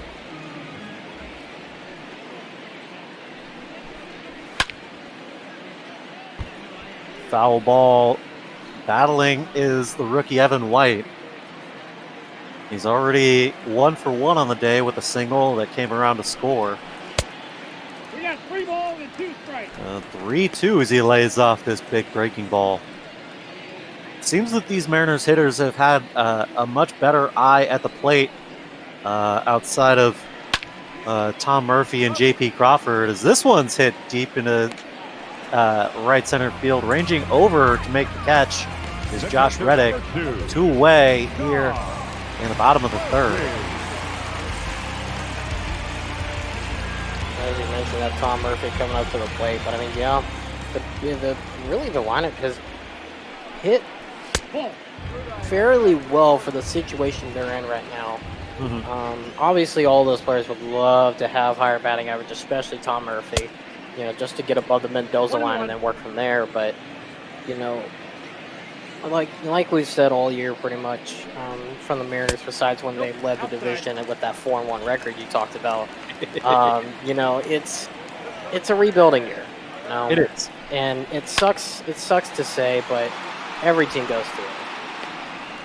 Tom Murphy hits this one into center field, but there to make the catch is going to be George Springer, and that's going to end the 3rd inning. Kyle Seager hitting his 2-run bomb to put on 2 more runs here for the Mariners, 5-0. Leading off for Houston, the designated hitter, Jordan. Well, that's going to bring up Jordan Alvarez here to lead off the fourth. Lefty on lefty battle here against Wei-Yin Chen. Swings at the first pitch and he takes it the other way, just puts it on the ground, and Kyle Seager can't make a play on it. Kyle Lewis can't make a play on it, as that single gets turned into a double on that bobble out in left field. Score that a single and an E7. Good awareness from somebody who doesn't have the best of speed in Alvarez, and saw that the play wasn't made in the left field, and then just took a quick turn around first and just slammed on the gas and headed to second base. And hey, runner in scoring position right now for the Astros, that's exactly what they need. The 0-1 pitch to Springer is going to be lifted out into right field. Charging in to make the play is going to be Dylan Moore, and he does so one away, as Jordan is going to have to retreat back to second. Shortstop Carlos Correa. Take a look at the Seattle Mariners farm system. See, Jared Kelenic over the last 10 games been absolutely crushing AAA baseball. .615 at the plate. Definitely going to see him here shortly in a Mariners uniform. 0-1. Probably with the September call-ups. Yeah, I'd say definitely an opportunity for the Mariners just to see what they have in those September call-ups down in AAA, maybe even some in AAA. Like that Nick Zimmerall guy who pretty much had almost the same numbers down in AA in the last 10 games for them. But yeah, the September call-ups will be definitely a good spot to see for the Mariners as well. Not only, what they have for the future, what areas they need to improve in their farm system during the offseason and trades and such like that, but also potentially who they can give invites to for spring training next year to potentially have a chance of making the roster. Yeah, it's going to be interesting to see. We've got 4 or 5 other big prospects in the Mariners system right now, as Wei-Yin Chen records a strikeout here for the second out of the inning. Carlos Correa going down on strikes. Chasing that off-speed pitch in the lower inside corner. 2 down, as that brings up Yuli Gurriel. Seeing as the only people here in the Pacific Northwest associated with ML Botball happen to be myself and the commissioner, Janitor Garrett. We've been talking about doing a fun little spotlight game surrounding AAA Tacoma and the prospects in the system. Stay tuned over the next couple of months as we put that together, and that should be a lot of fun. Of course, what is always fun here on Botball is that we are raising money for Meals on Wheels. Meals on Wheels serves over 5,000 communities, community-based programs across the country that are dedicated to addressing senior isolation and hunger. This network serves virtually every community in America and enables our seniors to live nourished lives with independence and dignity. Please hit that donate button. There's a couple of ways you can do that. You can go to the big PayPal link down below the broadcast. You can hit !donate in the Twitch chat. That'll give you a link to the donation site, and all of our donations are going to go to Meals on Wheels. The other way that you can help support this channel and Meals on Wheels is by subscribing. If you have Amazon Prime, consider giving us your free subscription. Other ways you can help us, hit that follow button. That way you know every day when we're going to be on and can easily find your way to Botball. As you see, Dylan Moore working the count 3-1. Works a walk, in fact. As Forrest Whitley Second baseman continuing his struggles here in the 4th inning. A leadoff walk from Dylan Moore, his 2nd of the ball game. You see there the 2 righties in the pen, Brad Peacock and Christian Javier. I'm interested to see if they'll bring in Javier. Obviously a call-up from the minors just recently, within the past couple of weeks, and somebody who in real life baseball is doing pretty well for the Astros. So it'll be interesting to see if they bring in the young gun to try to help. More than likely, they'll bring in the experienced Peacock, who has been a mainstay in that #1 long reliever spot for the past 3 or so years. Well, they're definitely going to need the help out of the bullpen. Any solid arm, I'm sure, will do, trying to get through the rest of this game. Doesn't look like Whitley is going to make it a lot further in this game if he continues to pitch like this. Austin Nola giving him a little bit of a helping hand here as he swings and a miss at strike 3 for his first strikeout of the ballgame. Yeah, it's really, you see Whitley there. He might have heard us in the booth. I mean, got the strikeout there. You see the pickoff a little closer than you'd think, but Whitley obviously not having a great outing. Is just trying to salvage what he can from it so far and try to end on a somewhat decent day. He may have given up 5 runs already, but he has racked up 6 strikeouts, 2 on J.P. Crawford. So it's not as if he hasn't done some good things, but a young pitcher, you can really only expect so much at the major league level. Once teams start, the first couple of outings, teams generally don't have the book on the pitchers yet. But once they start seeing them, a couple times through the lineup, and you start getting some good scouting information, as this is a hard hit ball down the line, but foul, says the first base umpire. Malik Smith trying to do it all here, 1 for 1 on the day already with 2 RBIs, trying to get another hit here as Whitley runs one inside, 2-2. Yeah, I mean, you mentioned it. Obviously, once the young guys start getting some pitches, some games and some outings and some pitches in, there's more tape on them now. As you see the steal attempt, looks like he got in and he did.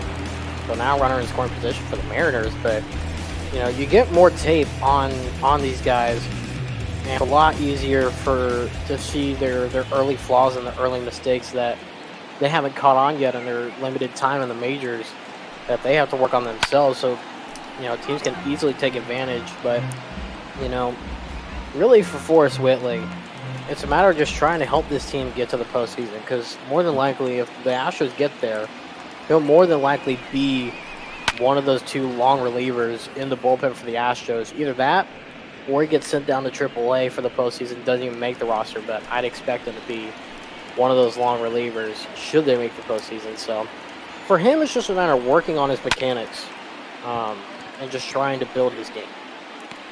Well, Malik Smith is going to loop an easy fly ball into center. Springer's going to come in to make the catch. Dylan Moore, who stole second base successfully, is going to have to stay right there now with 2 outs. And that's going to do it. Dusty Baker is going to come and get the young pitcher. They're going to make a change here. Not great outing, giving up the 5 runs across this appearance today. We're going to go to Christian Javier, making his 3rd appearance of the season. 3 innings of work, a 9.0 ERA, 2 strikeouts, 2 walks. His average against right-handed bats looking atrocious, but small sample size. Perhaps he's only seen left-handed hitting and like 3 right-handed bats. Who knows? First pitch here to J.P. Crawford is going to be hooked down the line and taken a long way, but foul. It's a way to start the at-bat right there. He'd love for that one to be fair, but a long, hard ball foul by about 30 or so feet. to the right. I mean, hey, that's got to give you confidence for the rest of the at-bat, saying that you definitely have this guy thinking about it a little bit. Well, and JP, of course, 0 for 2 on the day with a couple of strikeouts. Really looking for something to turn that around, and there it is.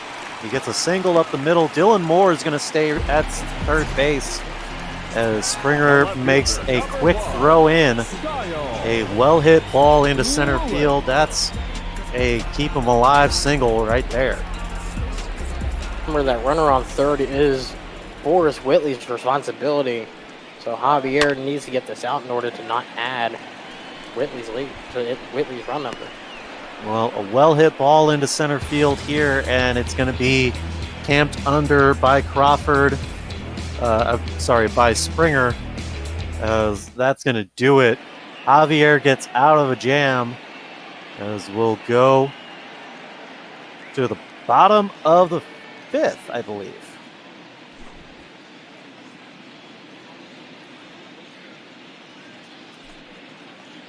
I guess it wouldn't be the bottom if the Astros are up. It'd be the top of the fifth.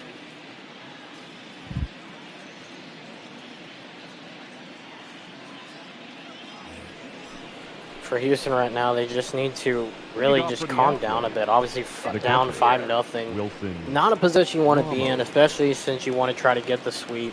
You already have the series win, but you want to try to get the sweep, and you want to try to get that much closer to Oakland in your race for that division lead.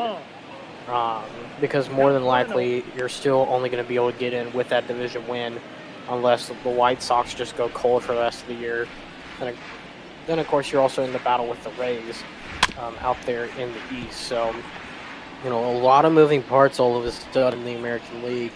It's made it a lot more fun for these teams. But right now, they just need to calm down, try to find a way to, get back to what they're used to doing, which is just getting runners on base and just getting single after single, a double every once in a while, and just slowly wearing down this pitch count. Because you look at Wei and Chen, only 51 pitches through 4 innings of work. Yeah, Wei in, of course, still on his second go-around through the order here into the 5th inning. It has been an extremely efficient outing here through 4 innings of work. The 2-2 pitch to Ramos, so it's going to be a foul ball, high fastball from Wei in. You mentioned 53 pitches here already. Compared to the 70, I guess be over 80 plus pitches from both pitches here for the Astros. Mariners getting around the order twice already.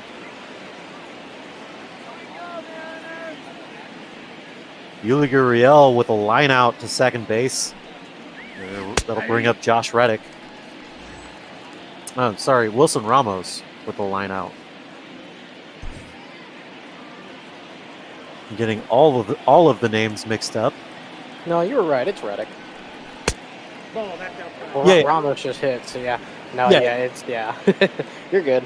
I said it was Gurriel that lined out when it was Ramos that lined out. Got it. Yeah. Words are hard for me, apparently. It's been that kind of day. I have them written down in front of me, and I look at all of them at the same time. It's weird. Yeah, exactly. This is a hard hit ball right back up the middle, and Crawford's going to make the play. Up next to the Astros. Unlucky there as J.P. Crawford gets the line out from Reddick. 2-way here. So go back to the top of the order and brings up Jose Altuve. It'll be interesting to see what the Astros do in the offseason. All 3 of their starting outfielders are not under contract for next year. Reddick at age, I believe, 37. Brantley being the resurgence of his offensive play and the continued display of his defensive outfield work there on left. Mm-hmm. And then, of course, George Springer, the fan favorite. It'll be interesting to see who they bring back if somebody decides to go somewhere else. If Reddick potentially retires or comes back on less money, You've also got guys like Corey Lee, who the Astros have called up here and has played a bit here in the past week. In fact, his first major league at bat smacked a home run 400 feet to left field in the Crawford boxes. So, you know, it'll be interesting to see what happens there. And then, of course, you got guys like Kyle Tucker who are going to be fighting with Lee. So it's a whole mess out there in the outfield. It'll be very interesting to see what they do out there in left center and right. Strike three, looking way in Chen with that big sweeping curveball. It's Jose Altuve looking to end the inning. We're through the top of the fifth. Mariners still out in front. So we'll see Kyle Seager step in to lead off here in the bottom of the fifth. Last at bat, he had that big 2-run moonshot. Going to face a different pitcher this time, and Christian Javier, who stays in to pitch the fifth. First pitch in there for strike one. Kyle's bat over these last 3 games has been hot. You see there, 5 for 11. This is a guy who has figured out what's going on with his bat in the last couple of weeks. See, flares this one out the left. There to make the catch is going to be Brantley, 1 away. And obviously, like you said, you like to see that from, you know, Kyle Seager figuring out the bat and, you know, getting those numbers back up. You see there, Forrest Whitley, just not a good day for him. You know, like we mentioned earlier, you know, there's just going to be days where you just don't have your stuff, no matter if you're a rookie or if you're like, you know, somebody like Verlander, King Felix, or whoever, for example. You know, obviously former Mariner King Felix, but, you know, not to rub salt on the wound, but, you know, it's just something that every pitcher goes through. You just have bad days, and, you know, that's something that Whitley's just going to have to realize. He's just had a bad day. Yeah, that's really kind of the lesson of baseball is, you know, you can have a bad game. One bad game isn't going to ruin your career. It's when you let those bad games stretch into bad weeks and bad months that you start having trouble, you know, and teams start losing interest in how valuable you really are to them. You know, pitchers have a bit more time to work with, especially in a starting role, because they get, you know, those days off in between starts. But they don't stop doing the work in between those days. I imagine Whitley's going to be right into the video room here after the ball game, checking out things, seeing if there are ways that he can improve. Fully expect a bounce back performance out of him in his next time around. Yeah, and it's not like, you know, he doesn't have the talent to bounce back. I mean, his first major league start, he had, I believe, close to 10 strikeouts and only allowed 1 run in like 7 innings of work. So this is a guy who definitely has the talent to get it done, you know, but like you said, you know, that's just how baseball is. You have great days, you have awful days. This is just an awful day. So like you said, he's going to have to go back to the tape and kind of see what he did wrong and just work on that. 3-2 pitch here to Evan White's going to be flared out behind the first baseman, but it comes down in foul territory. Urias can't come down with it, so the next full count pitch is going to be a fastball that sails out of the zone for ball 4. 2 outs, and now Evan White draws the walk.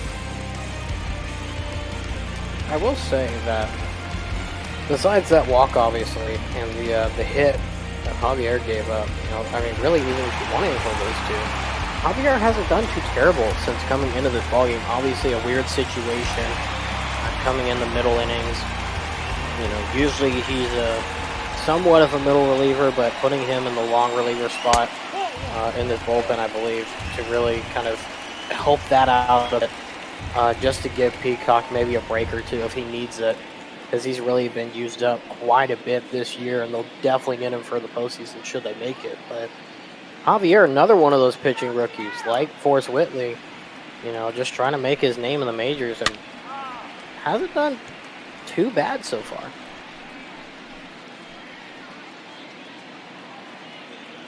Well, he's got a 1-1 count on Tom Murphy. 2 outs here in the bottom of the 5th. This one's going to get lifted in center field. Ranging back is Springer. He's going to set up camp just short of the track to make the catch to retire the side. We're through 5 here in Seattle. Mariners out in front by 5.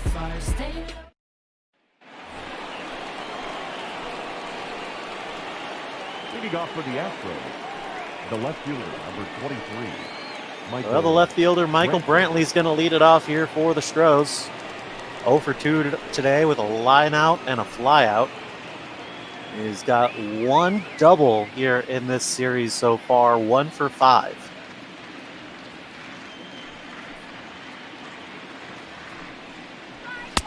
First pitch from Wei-Yin Chen to start off the 6th inning is going to be a fastball for ball 1. We'll say it just missed the top of the zone. Coming into this at 65 pitches here. Just absolutely cruising here in this outing this afternoon. Fouled off to even the count, 1-1. Yeah, like you said, and like we mentioned even last inning, Ian Chen has just had his number with the Astros today. You know, you have to feel in a series where, oh wow, broken bat. Kyle Seager making a great defensive play, charging that ball, and a hard throw down to first to get the out. Unless, of course, I misread that. Yeah, Wei-Yin Chen just got it right next to the mound there. Yeah, certainly did. A nice throw by the pitcher. I see a hard throw across the diamond. I just assume it's Kyle Seager. Exactly. You know, that's what you assume. Those hard throws across the diamond. Great defensive play on the left side of the diamond. It's got to be Kyle Seager, right? Right, exactly. No disrespect to Wei-Yin Chen. He's had an absolutely beautiful performance 0-1. so far today. Alex Bregman going to swing at the first pitch, 0-1.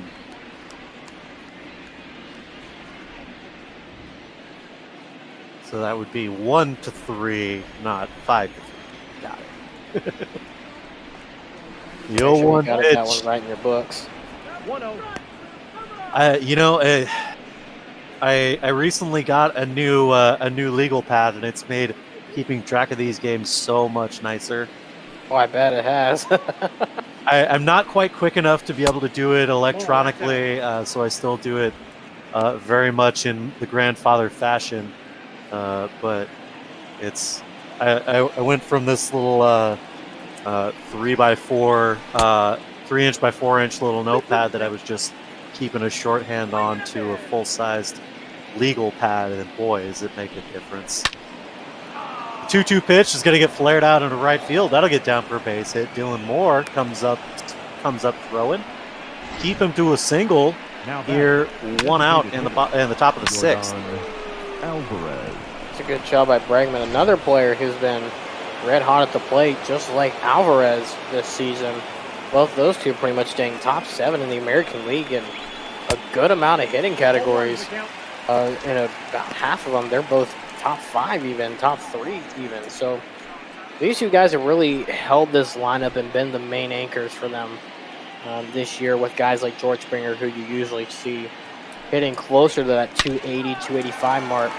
You know, kind of falling a little bit as that one's foul, but you know, really Alvarez and Bregman have really been able to make up for a couple of the bats not doing as well for this team. Ball 1. Yeah, when your cleanup hitter has 131 RBIs and 48 home runs on the season, the numbers around that guy is gonna go up. 2-2. Just, I mean, it's almost just like by osmosis, everybody around him gets better. You see. I don't know what it is. At Globe Life Park. I'm sorry, that's Texas. At Minute Maid Park. It's one of those stadiums in Texas. They're all a long way. They both have roofs now, so. Well, Jordan goes down looking here on strikes. Wei-Yin Chen racks up another one. That's going to be Jordan's second strikeout of the ball game. First pitch. You see here, this is a guy in Springer. You know, obviously in the series, 3 for 11, not doing as well, but he's starting to find his bat just a bit. He's starting to get in the groove now. He's starting to, get a lot more power like he has previously. In previous years, that one's a hard hit ball but foul. And in the past few weeks or so, he's been able to get that average back up to a 251. Entering today, and wow, look at that pitch. Strike 3 on Springer. Wei-Yin Chen racks up his 1, 2, 3, 4, 5, 6th strikeout of the ball game. And that's going to end the inning. Dylan Moore is going to lead off for the Mariners. 7, 8, 9 due up. They'll look at ball 1 here below the zone. Dylan Moore with a couple of dingers in the last 5 games. Driven in 4 RBIs. As that's going to be a hit out into left. Brantley makes the easy play on it. Keeps it to a single. A leadoff single here from Dylan Moore. That's 2 walks, a stolen base, and now a single for Dylan Moore today. And that is not good if you are the Houston Astros right now. Correa clutching the top of his shoulder. That is going to be interesting to see what happens and what the injury report says after this ball game, which is when we'll find out here on Bob Ball, because if the Astros lose Correa in this lineup to some kind of extended injury, not a good sign. But there you see Mr. Utility himself, the prospect we talked about just briefly in Corey Lee. And I tell you what, this is basically just a younger version of what the Astros are hoping to be what they had in Marwin Gonzalez. Well, a shocking injury to the shortstop Correa there, but like you said, Corey Lee going to step in to play shortstop for him. A guy that we saw in the first game of the series playing out in right field. So utility indeed, much like one Austin Nola, who's turned out to be quite the utility player for the Mariners here this season. Foul this one off, 1-1. 2 balls, 1 strike. Ball outside, 2-1. That slider just had a little too much to it. Not able to catch that outside part of the zone. That's a ball. This one below the zone, 3-1. 1 strike. Of course, Malik Smith on deck behind him. Here with nobody out in the bottom of the 6th. Runner on first. 3-1 pitch. Austin Nola is going to chase it out of the zone, 3-2. Christian Javier has done well in relief here so far. He's only given up the 2 hits. Delivers a full count.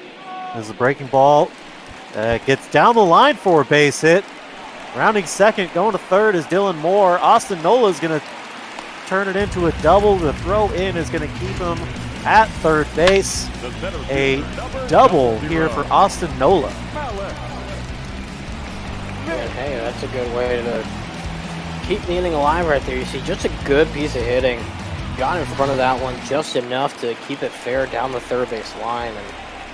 And if you're going to hit it down the line, that's the exact way to do it. Get it to squeak all the way to the wall, and now you got 2 runners in scoring position. And nobody out with a chance to add to this already 5-0 lead for Seattle. And really even more put this game away. No, inside. Brings up Malik Smith. See there, 44 stolen bases. That's good for first in the American League, but what it doesn't tell you is that's good for first in all of baseball. Closest competitor being Trey Turner, as this is going to be hit into the right field. That'll get past him for at least a double. Both runs are going to come around to score. Malix is going to round second and head to third, standing up easily with an RBI triple. The batter, number 3, Shortstop. That's his second triple of the season, and it comes with a couple of RBIs. A missed catch out in right field by Josh Reddick. A poor play out in right. And now the Mariners extend their lead to 7. Yeah, and I think that one's pretty much going to put it away for today. I mean, Seattle just taking every advantage offensively they can. And I mean, in the third game of the series, when you're already down 2-0, you know these Mariners, especially in this situation, are going to come out guns blazing and trying to make sure that they can, you know, get as many runs on the board as they can, try to end the series on a high note, but also try to play a little bit of spoiler in the Astros run towards the Athletics. You see Javier there stepping out first, another one scoring, but, you know, at this point for Seattle, they're just trying to end the series on a high note. Well, take a look at the scoreboard. They're doing pretty well. Now pitching for the Astros, number 41. Yeah, they get the out on the 3 unassisted, but we're going to get a pitching change here. Brad Peacock coming in to get some work. 45 appearances already in the season, 75 and a thirds inning of work, 5.36 ERA. You talked about the pitching troubles in the bullpen. Here's an example of it. It's getting a lot of work and not great numbers to show for it. Starts off with a ball inside on Kyle Lewis. And that's something, too, because, you know, like I mentioned earlier, this guy is one of the most seasoned veterans and one of the most reliable arms in the bullpen. So you see that the high ERA like that, you're thinking, well, hold on a minute. How is he that reliable if he's allowing 5.5 runs, you know, per 9 innings? You know, so it's something that, like you mentioned, the pitching has really been the issue for these Astros this season. You know, and they're hoping that some of these young guys they're bringing up, like Javier, who just allowed 3 runs in this inning, and guys who they might potentially bring up. I heard that they're maybe thinking about bringing up Anoli Paredes in the September call-up, so we'll see if he shows up. Of course, Pruitt was sent down to kind of work on his stuff a little bit. We'll see him back at some point. But really, some of these guys have got to step up and try to help out this bullpen somehow to stop these runs from coming in, because you gain games like this in this kind of a situation in the season, this is not what you can afford if you're Houston. Well, Kyle Lewis is going to draw the walk here with 1 out. It brings up Kyle Seager.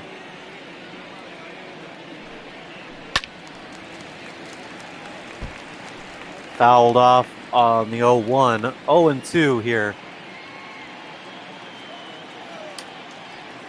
I think the fact that I probably already mentioned this, but the fact that Houston is still very much in contention for a playoff spot this season, despite having such issues out in the bullpen, you know, still able to just you know, continue to score and put up huge numbers on the board in order to win the ball games that they need to and stay in contention here.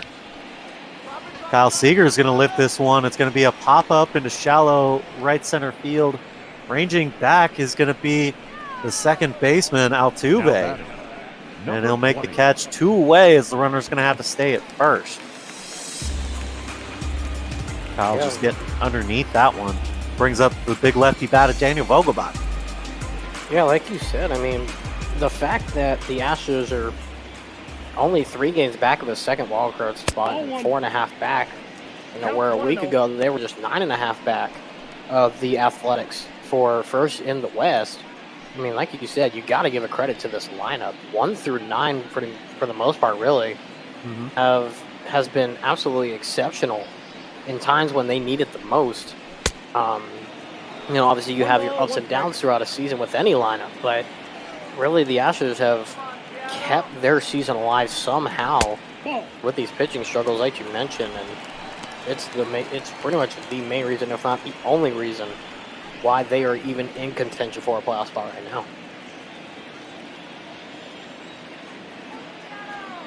2-1 pitch from Peacock. He delivers. This one's inside. 3-1, excuse me.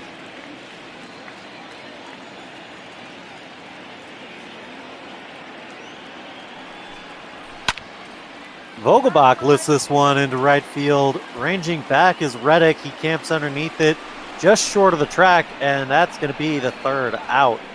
So Mariners push their lead out to 8 here as they hold Houston scoreless. We're through 6, and I think I smell blood in the water because I see the fins swimming around. Shark Chambery.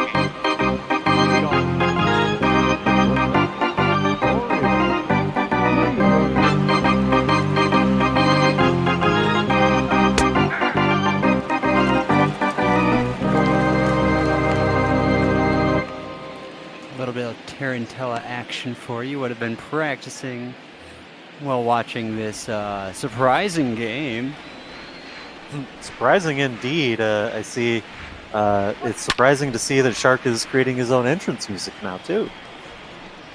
It feels a little bit fitting if you're these Astros. A little bit of an ominous tone to set the top 7. I think what you should try to do is mix Jaws, obviously, because stereotypical, Shark, haha. But that with the Undertaker. Oh man, I've looked into the Jaws thing. That is a hard thing to work into other stuff. Yeah, that's why I was like, if you can find a way to do that and do it well, perfect. A lazy fly ball out to left as there's one away here in the top of the 7th.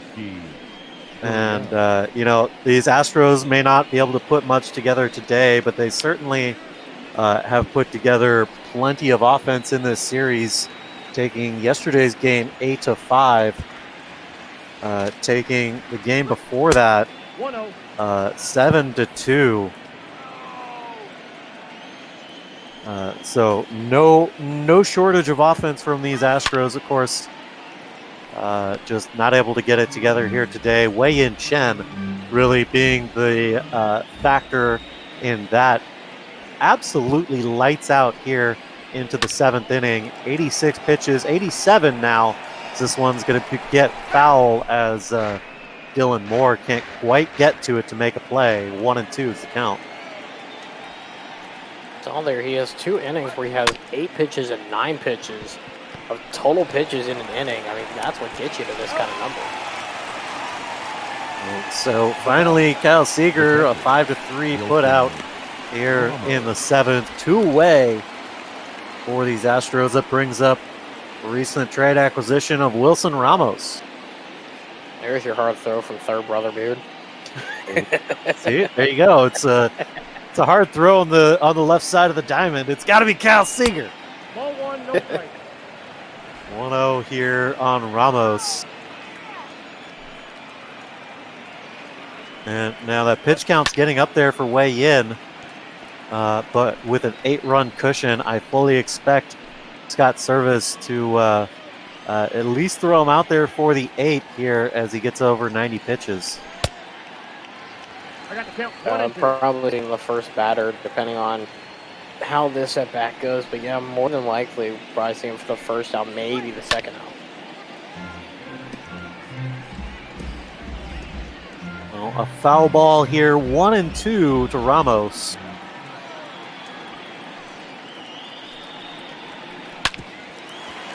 Ground ball over to Kyle Seager. 5-3 for the putout. 2-way here for the Astros. Rejoice from the traditional.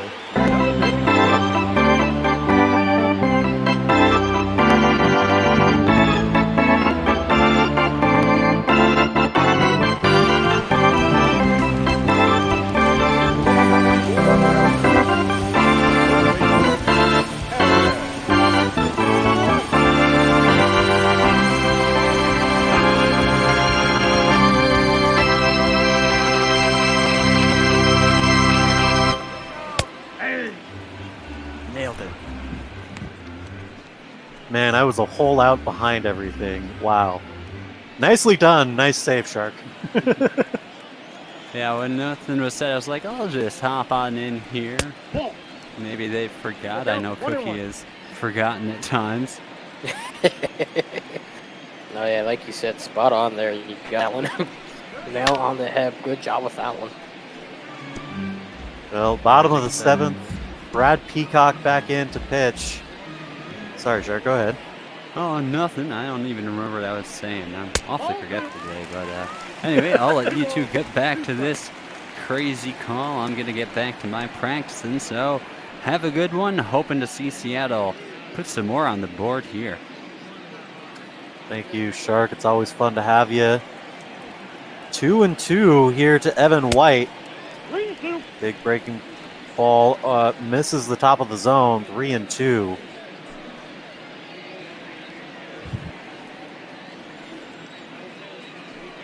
White 1 for 2 on the day so far.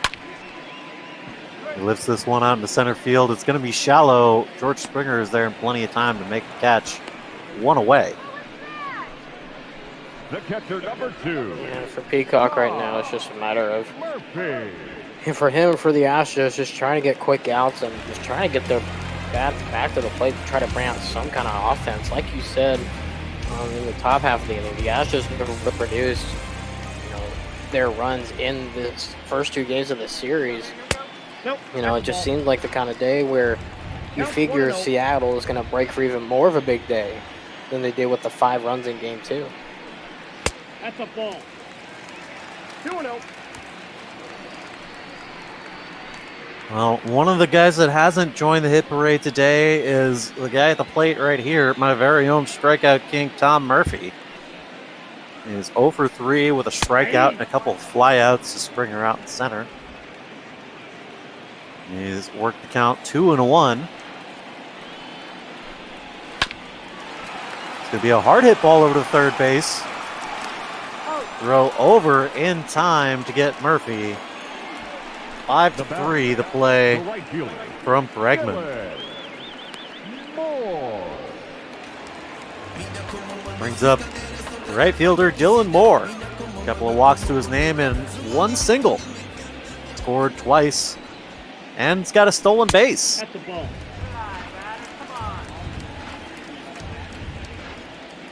Dylan's had an absolutely fantastic outing today.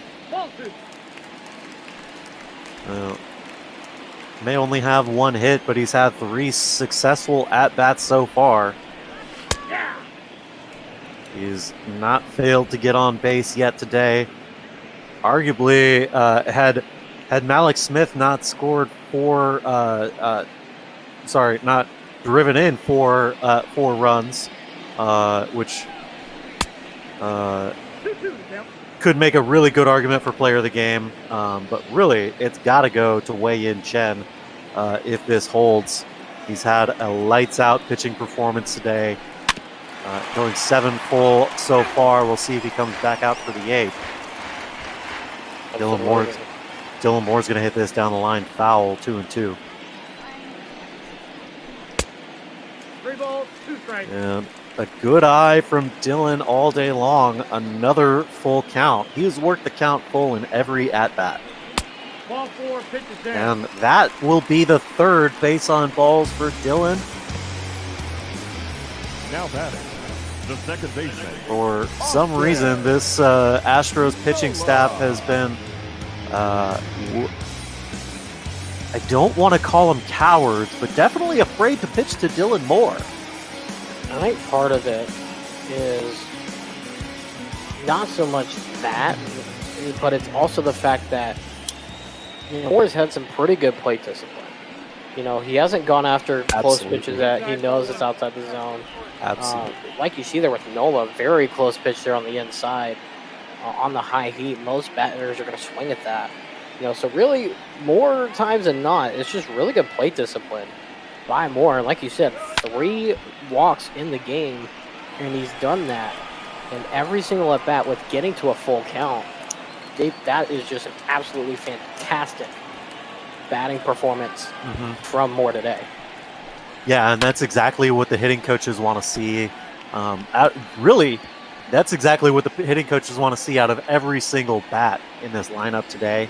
But they're getting it from Dylan Moore, a young utility guy who is hungry and ready for a major league opportunity, making the most of it today, getting the start out in right field. Austin Nola is going to pop up to the catcher, Wilson Ramos, for the third out. Here in the 7th, we're going to the top of the 8th. Houston down to their last 6 outs, trying to make a comeback. Your attention, please. Now pitching for the Mariners. And that will do it for Wei-Yin Chen. He pitches 7 full. We'll see Eric Swanson come in to pitch the 8th. 79 innings of work, a 7-2 record across 56 appearances so far. This is a guy that can get strikeouts, limit walks, and more often than not can give you a couple of innings of work. I wouldn't be surprised to see him pull a 6-out save here. Or, well, I guess it wouldn't be a save, but it would be a 6-out closing situation. Yeah, I wouldn't be surprised either to see that. Really no reason to use any more of your bullpen unless he gives up 5 runs, let's say. Then you'd have to use another pitcher. But, yeah, really no reason for you to use another pitcher. Save your bullpen from what's been used in this series and save them for the next one. Well, and speaking of the next one, we've got, I believe it's the Angels. No, I'm sorry. We've got a day off for the Mariners. And then it's going to be a travel day for the Mariners.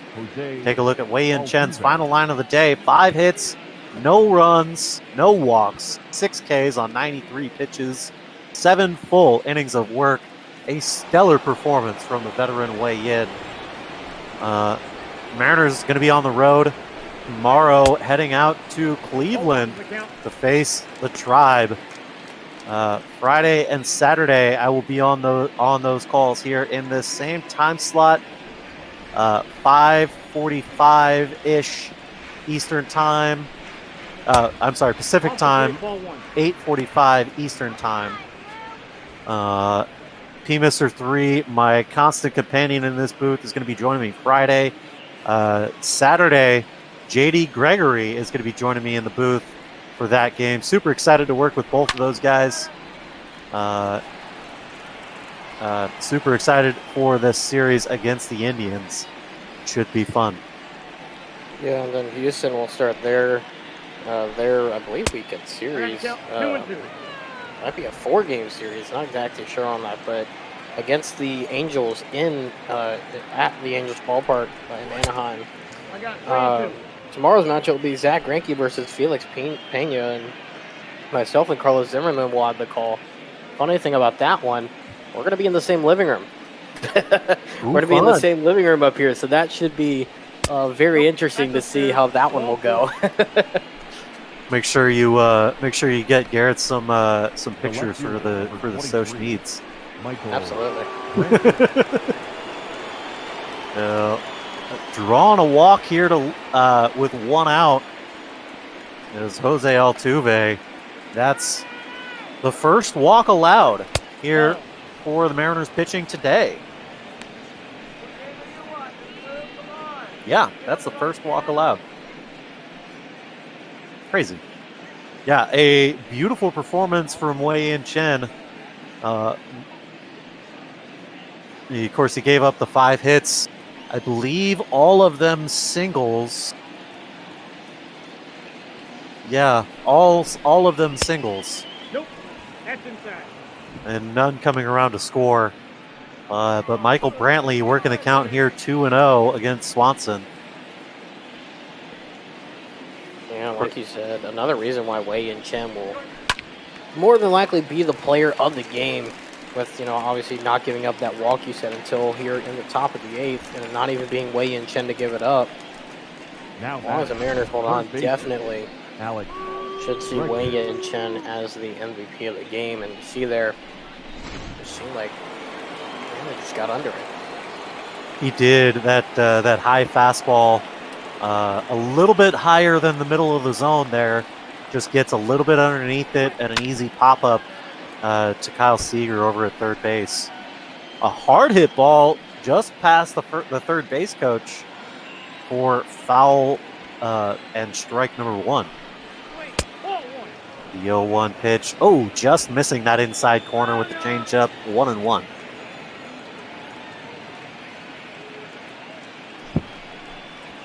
The Astros facing the left-handed pitching all day long out of Wei-Yin Chen, now facing a righty.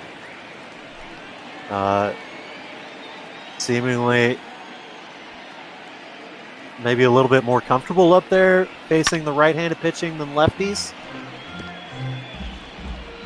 Yeah, I think this is a lineup that definitely is a lot more comfortable with facing right-handers, and I think that's mainly because of who you look at in the lineup. There's a decent amount of strike 3 looking. Sorry to cut you off, as that will end the inning. He gets him looking here. We're through the top of the 8th. Houston's going to be down to their last 3 chances as we go to the bottom of the 8th. Leading up for the Mariners. Yeah, I mean, center fielder. This lineup, you take a look at it, there's a fairly decent amount of right-handed bats. You have the left-handers sprinkled in, but you have a fairly, decent amount of right-handed hitters that more times than not, the better bats are on the right side. Of course, you have players like Brantley, Alvarez, and Reddick who all hit from the left side, but other than that, you got pretty much every other good bat on the right side of the plate. Well, Malik Smith is going to drag this one out, and oh boy. Somebody get your tricorder out and see if there was a temporal anomaly surrounding first base here in Seattle, as Brad Peacock phasing through that play, saying, nah, dog, have that one. Yeah, I think 2 things. For one, somebody should definitely clip that. And 2, that definitely should be an E1 on all levels. I completely agree. That should have been an easy play. Malik Smith just wanted to test out his bunt game, I suppose, here late in the ball game, up 8-0.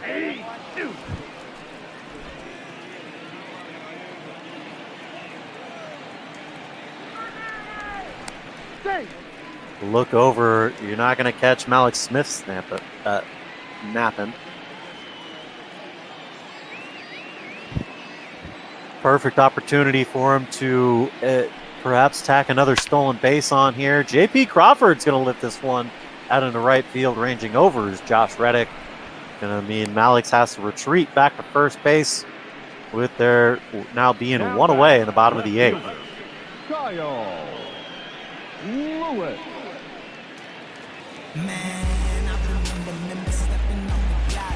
Digging in is going to be Kyle Lewis. 0 for 2 on the day with a couple of walks and 1 strikeout.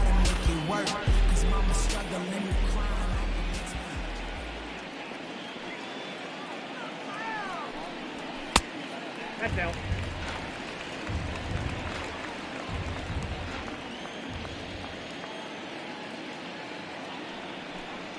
The 1-0 pitch inside, 2-0.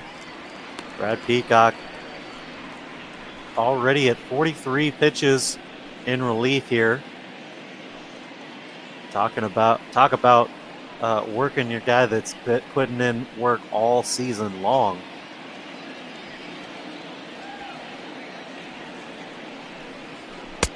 Reno. Misses below the zone, 3-0. Interesting to see what the Mariners do in the offseason, if they, ship any more veterans out for some, for some prospects, obviously, and some guys to, build the farm system. It'll be interesting to see who they keep and who they ship away. This could be one guy that we may see in a few talks, but wouldn't be surprised if he's back in the lineup for the Mariners here next season. Full count. Yeah, I'm assuming you're talking about Kyle Lewis? Yes. Yeah, Kyle is definitely one of these guys that they are hoping to build his team around. They see him fitting extremely well in this lineup moving forward as he draws a walk here. We'll see a pitching change, bring in Framber Valdez. Kyle Lewis drawn 3 walks today, showing the patience at the plate, along with Dylan Moore with 3 walks. Kyle Lewis, of course, being that first-round draft pick back in 2016, was kind of delayed in his development by some serious injuries early in his career, and is really getting his time to shine here this season. And at the end of last season, he's going to be, Mariners feel like they have their outfield of the future in Kyle Lewis, Julio Rodriguez, and Jared Kelenic, and realistically also Malik Smith kind of fits in there for the next year or so. He's really got to improve more so than he has at the plate to really earn that extra spot out there in the outfield, in the future. But they also have the likes of Jake Fraley out there that can play both corners of the outfield. They've got a number of utility guys, a couple of which we're seeing here today. Kyle Seager drawing a walk as well. Back-to-back walks given up by this Astros pitching staff that walks the bases loaded after the, quote, bunt single by Malik Smith. Brings up Daniel Vogelbach, and I think I smell some sandwiches being made here with the bases loaded in the bottom of the 8th. Lord. Oh, Lord.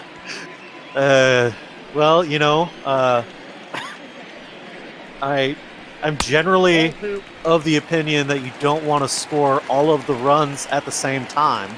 You generally want to spread out the run production across multiple games. You already got this victory under wraps here with an 8-run lead. As much as I would love to see Daniel Vogelbach get a grand salami right now, it's completely unnecessary. Unless, of course, you feel like sticking it to the Astros for all of the wonderful scandals that they've brought to baseball over the last few years. And this one is hit. Get out the rye bread and mustard, Grandma. This is a grand salami for Daniel Vogelbach. His 22nd home run of the season. And it's the kind you get at the deli. It's 372 feet out to right field. He clears the bases and just piles it on the Astros here in getaway day. I gotta give you props. Good call. Good call. Good job calling the grand salami. As ridiculous as I thought it was, but I mean, hey, good call on that one.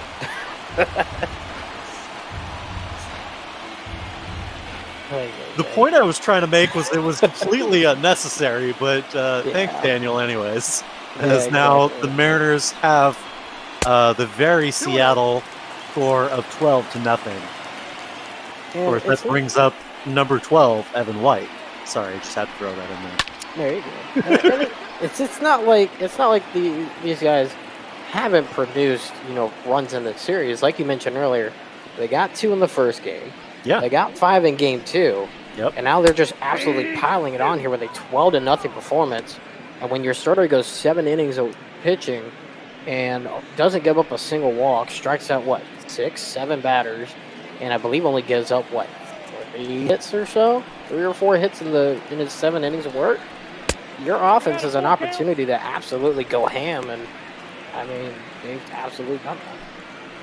Well, and some credit's got to go to Scott Service making the change before the ball game this afternoon to the lineup shaking up the rhythm of these guys coming up to the plate.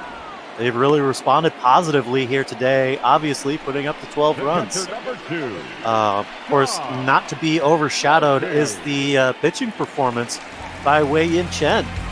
As Evan White grounds out, that brings up Tom Murphy here with 2 away. Wei-Yin going 7 full shutout innings. These Mariners combining for a shutout so far here in the 8th. Only giving up I think it was 5 hits so far. 5 hits and 1 walk for these Astros combined across this game. It's been a great pitching performance by Wei-Yin and Eric Swanson. And, these bats have really come to life. Except for Tom Murphy. As he works the count to 2-2 now. 0 for 4 on the day. Only the 1 strikeout in his first appearance. A couple of flyouts and a ground out in subsequent appearances. 2-2 pitch. Oh, perhaps not getting the call there. 3-2. That one looked like it was in the zone. Yeah, I'm not sure at all where that one missed. That one looked pretty good, sneaking in right at the top of the zone. I don't know what the whole plate umpire was saying. Well, a full count here to Tom Murphy. This one's lifted into left center field. Ranging back is Brantley and Springer. Springer comes springing over to make the catch, and the inning is over. Seattle on top comfortably with a 12-run lead. Tribute to the Seahawks across the way with the score today. Brings up Yordan Alvarez for the Astros. Yordan Alvarez.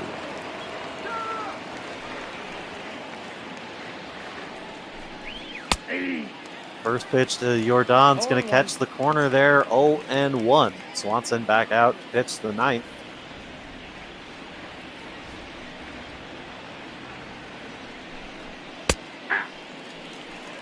A generous strike zone here for Swanson in the 9th inning. Perhaps the home plate umpire just wants to go home. Says this game is under wraps. We don't need to extend it any further.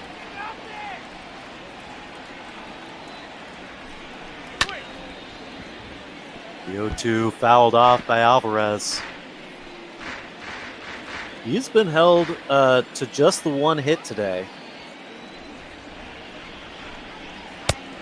1 ball, 2 strikes. Inside for ball 1. Swanson delivers the 1-2 now. Strike 3 swinging. Down goes Yordan Alvarez for the 3rd time today. Get that man a sombrero. Obviously not a good day for the potential MVP candidate in the American League. Like you said, 3 strikeouts, not a great day for him. Now Springer comes up trying to get something. And I wanted to ask you something. This is something that I've always questioned and wondered about. I've never actually looked it up, though, for God knows what reason. When the roof is closed, and just in general, at T-Mobile Park, is there actual glass panels out there in left field and behind the center field and right field walls, or is that just an open concept? So it really depends on which level you're talking about. Out there in the outfield, it is mostly like an open breezeway kind of a deal. Like there's other bits of like restaurant and playground out there in left and center field, and you've got the bullpens right there and the scoreboard and whatnot. But right behind those things is like the concourse on those levels that go all the way around the ballpark. But there's no glass panel like attached to the roof that not attached to the roof. That all is open out there. It's mostly that obviously it rains a lot in Seattle. So they got to have the roof to be able to play all of the games throughout the season, because it can be a summer night and we'll get some rain and they'll close it just as a precaution. Yeah, no, it's not a completely enclosed stadium when the roof closes. It's still very much an open ballpark, as that's going to do it here in the 9th. Round out to end the ball game. Wei-Yin Chen picks up the win today. It's going to be his second win. 2-2 record for him today. Forrest Whitley going to take the loss. It's going to push him to 2-2 as well. Mariners win by a final score of 12-0. Shutout ball from the Mariners. They give up the 5 hits. And, it's been quite the ball game for this Mariners hitters. You see there in the box score, 3 in the second, 2 in the third, 3 in the sixth, and 4 in the 8th. Take a look at some of those highlights here. Austin Nola driving in an RBI on the deflected 6-3 put out that still got him. A nice throw by Correa over there at short. That put the first score on the board here today. Put it 1-0 in the bottom of the second. Malik Smith drives in the next 2 runs with this 2 RBI single.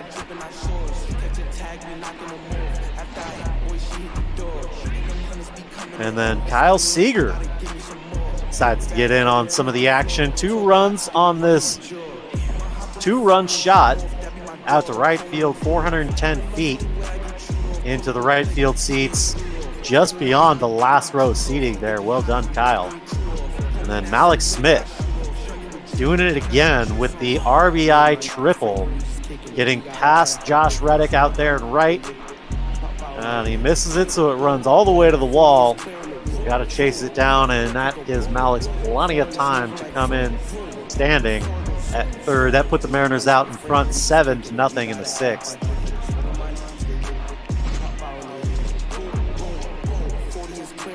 JP Crawford drives in Malik Smith as he grounds out 3-1 here in the 6th. That I believe that was the first out of that inning. As with the rest of this ball game, Mariners scoring coming in bunches, as in the 8th, Daniel Vogelbach with the grand salami out to right field, 372 feet. That was really just insult to injury here for the Astros, as they would lose Carlos Correa to a shoulder injury. We'll get the injury report after we get out of the post-game screen. Of course, the player of the game, as we mentioned earlier, is going to be Wei-Yin Chen. Jordan, what do you have to say about this game, my friend? Well, obviously, it was a good game for Seattle to take advantage. You know, like you said, they had some run production in this series. It wasn't, as much, obviously, with the 2 runs in the first game. You had the second game where they had a good amount of runs and they scored 5, but you knew at some point, in this series or at some point in the near future, they're going to burst open for a game like this. And I mean, hey, may as well do it on a series ender so you can end on a positive note, especially in front of your home crowd of just under 20,000 that showed up today to T-Mobile Park, and getting it done against a team who's been on a hot streak. Give them credit and give Wei-Yin Chen credit. Basically just saying, I'm not going to let y'all do anything. You see there, 6 strikeouts, no walks, and 7 innings of work. It's just been absolutely crazy. And you see there Correa with a torn rotator cuff, and he's going to be out for the rest of the season. Oh, ouch. Lord. Okay, I don't like that. As the Astros rep, I don't like that. Oh, no. Okay, well, I mean, better late than never. Let's get Lee out on the shortstop position. Oh, that is a huge loss for the Astros right now. That is very much a big loss to these Astros. Carlos Correa out for at least 6 months with the torn rotator cuff.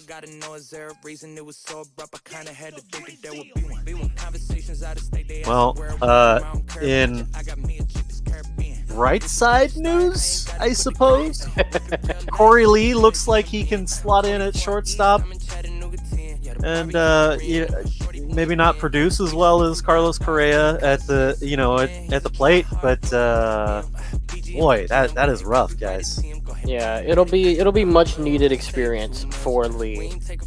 For a player that the Astros have really loved coming up in the system. Now, granted, he has been in a couple trade talks. Luckily, the GMs did not allow that trade to go through with Lee in it, and now you see a reason why. This situation is exactly why you need somebody like Corey Lee, who throughout his minor league career has done nothing but produce, some pretty great numbers, and now he'll get his chance to really round out his skills as what more than likely will be the everyday shortstop from now on. He may switch, here and there with Alemis Diaz every once in a while to get him some experience, because we haven't seen Diaz much this season at all. So we might get to see him a little bit here and there, but I think definitely this is an opportunity for Lee to get out there and really hone in his stuff and be able to really build on and try to work on his stuff. Well, I think that's about going to wrap it up for this broadcast of Mariners baseball. Mariners take the victory over the Astros 12-0. Of course, I'm sure everybody has noticed our lovely janitor Garrett has joined us in the booth to get the post-broadcast festivities underway. This is it. We're done for the day, folks. I'm not sure if we've figured out a raid target yet or not. But Garrett, how you doing, friend? I'm doing very well. Fantastic call, Mr. Beard and Mr. Smith. Thank you. Appreciate it. Just trying to cope with the loss of Correa here. That one's that is a major bummer. That one stings. It's big. I'm not gonna lie. That's big. Yeah, that's a huge bet that the Astros lose now, and not only that, but really you now miss the chemistry that you have with that middle infield, which, in my opinion, is still one of the best middle infields in all of baseball. With Altuve and Correa, the chemistry that they have there is just second to none. You don't see that chemistry among many middle infields in baseball. You see it with a few, but you don't see it in many, and so that's a huge loss as well defensively, not just offensively. That's a huge loss defensively, and that's a huge loss in the clubhouse, as he's such a morale boost for this team. You said it. I have to confess to being a small Astros fan, given that I've just had a lot of Astros players on my fantasy rosters over the years, and always followed it. Didn't quite get the hate for them in the wake of the garbage can revelation seemed a bit overheated to me, because there's still some phenomenal hitters on those teams. Absolutely. I've always been a fan of guys that are really good at playing baseball, which is why it's all the more kind of, in my opinion, all the more kind of the slap in the face to see guys that are so talented and so competitive and so good be involved in something like this. In my opinion, it's just kind of a slap in the face to the fans. I don't know. That's just kind of my 2 cents. That's well said. Well said. Yeah.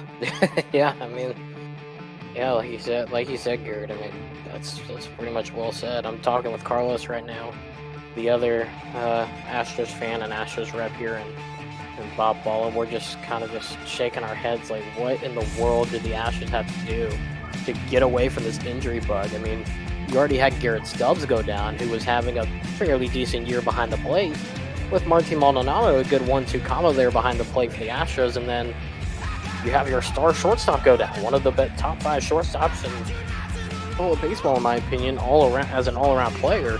You know, maybe top 7 at worst, but it's a gut punch. It is what it is. It's a gut punch.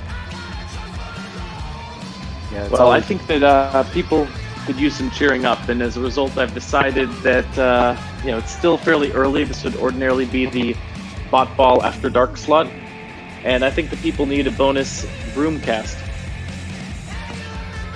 Bonus broomcast incoming, folks. Forget I said it's over. Garrett's going to take it away from here. Lucky all of us. So I'm going to head out to the other Washington, where the Oakland A's are going to be facing off in a battle of division, or rather, should I say, baseball rivals.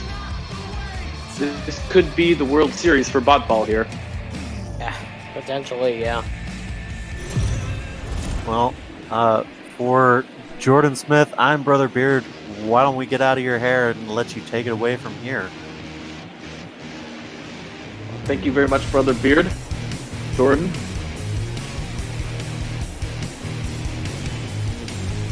We see two Heat teams here that in the 2020 bot ball season have managed to score already over 70 wins, facing off in this interdivision rivalry featuring the one, the only Max Scherzer. You say you need a strikeout? He says, "Oh, sure, sir. I will be happy to oblige." Just a 10-8 record on the season in these 24 starts. Don't let that fool you. The man is a strikeout machine. One of the most fun pitchers to watch, but he's going to have a fierce battle against the Oakland A's here. We're in a little bit of throwback with Mr. Jonathan Villar, recent acquisition from the Miami Marlins, up to bat first. Stares at a pitch over the top of the zone. The count is 0-1 to begin. First pitch, 7:07.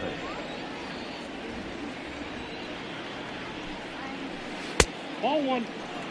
And the second pitch from Scherzer is the slider that misses just inside. 85 miles per hour on the gun on that one. Both teams sporting some throwback uniforms. The home team, the Nats, they're throwing it Expo style. Nope, that's foul. VR sends this one foul down the third baseline.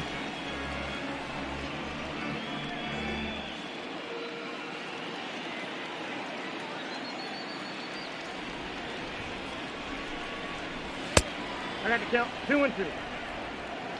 And stares at that one. Sails in for a ball. It's an even count, 2-2.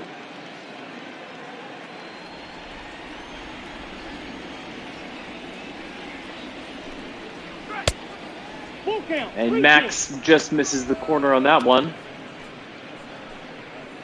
Count.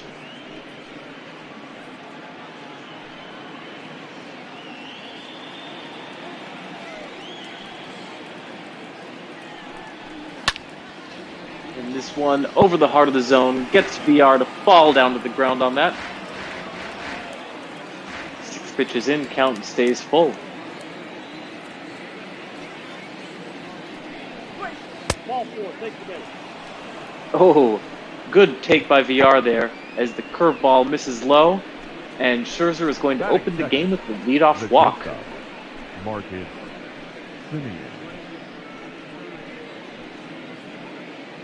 VR worked himself a fantastic out-bat there.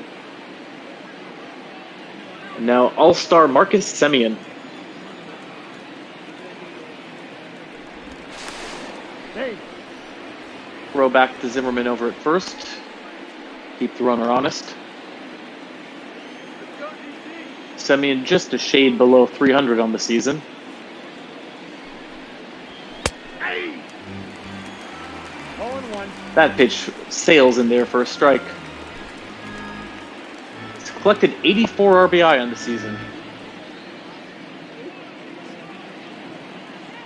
Meanwhile, his counterpart in the darker timeline, off to a bit of a sluggish start.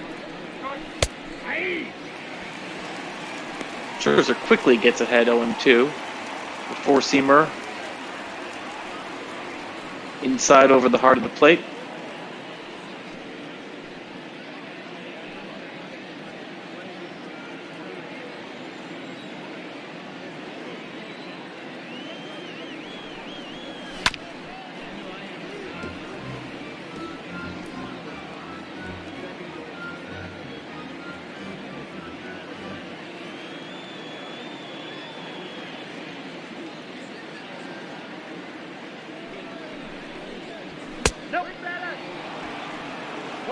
Scherzer tosses that one high.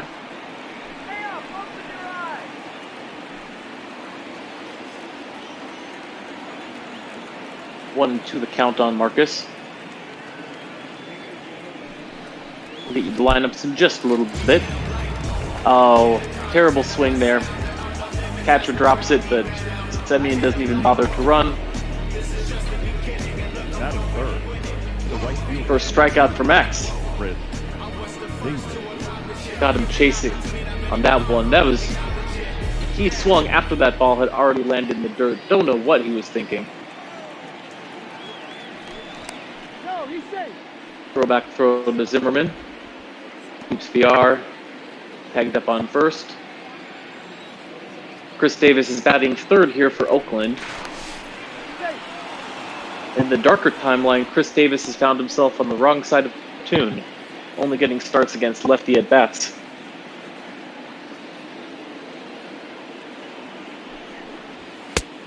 Yep, that ball went out. Davis misses just outside.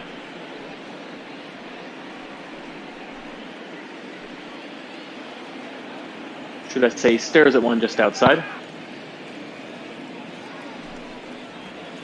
That's a ball. Scherzer seems to be having trouble finding his spots here.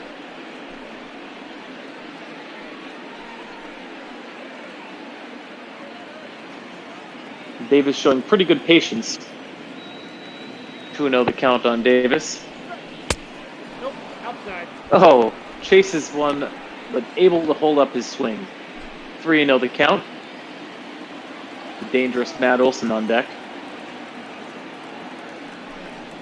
The Athletics bats gets hot. There's no stopping that team, as we see by the standings. Davis rips this one foul.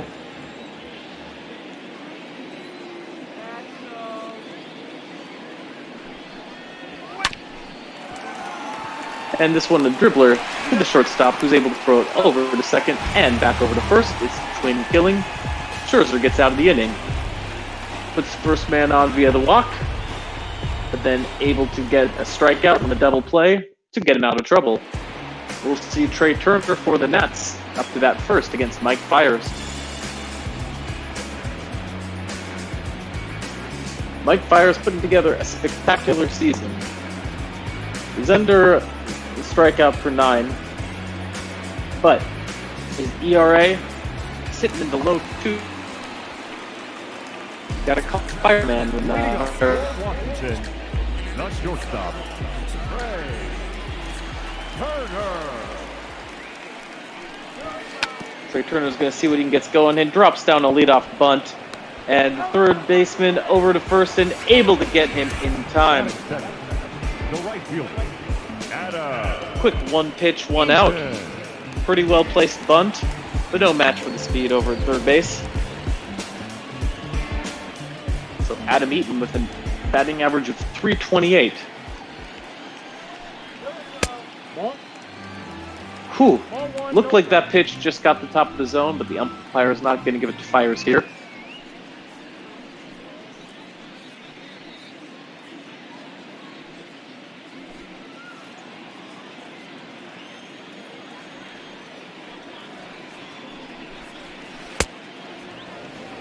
One ball, one strike.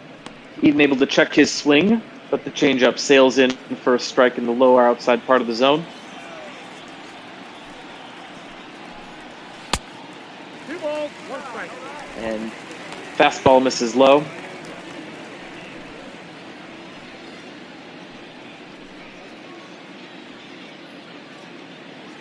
Fire's sweating it out here. 66 degrees here in the nation's capital. And repeats the bunt. This one's going to dribble foul. Pretty well placed, though. Eaton just could have legged that one out. Hacks this one foul. Count evens up.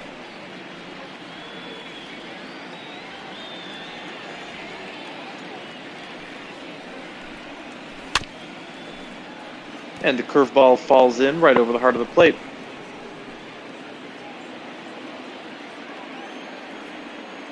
Sent foul. Do it again. And this one finds the gap out to right field. Eden's got himself a base hit. Batting third, the left fielder.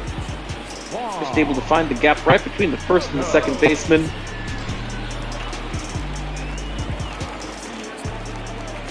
And so Fire's got one aboard. Juan Soto. He wasn't barely a glint in his mother's eye back when the Expos were a team.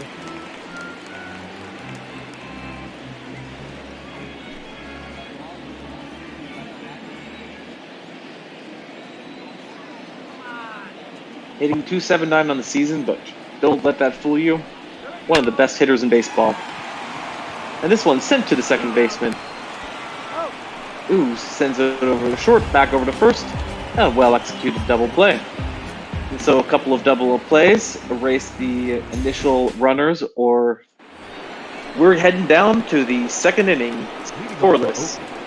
The first baseman, Matt Olson. The cleanup hitter, Matt Olson. 25 home runs this season, 873 OPS, capable of doing a lot of damage. Scherzer sets. 0-1's the count. Swings through that one for a first pitch strike. In addition to Zimmerman at first, we see Kendrick over at second. At third, the acquisition, Colin Moran.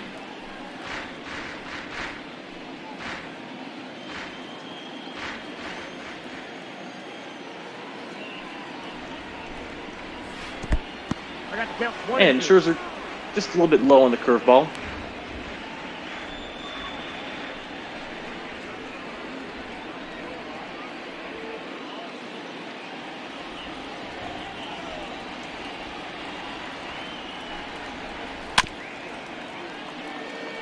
And a well-executed changeup. Fouled off.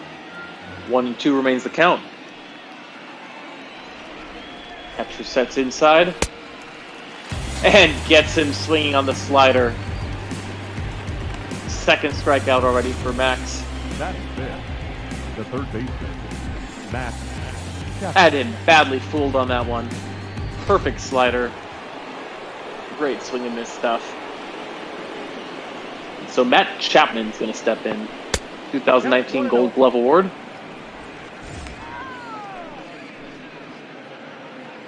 Chapman more than likely to hit 100 career home runs before the playoffs begin.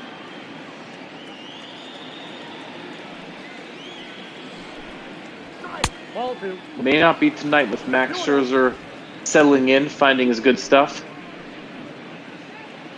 But we're a bit of a unstoppable force meets a immovable wall. Matt Chapman's been blistering the past 10 games.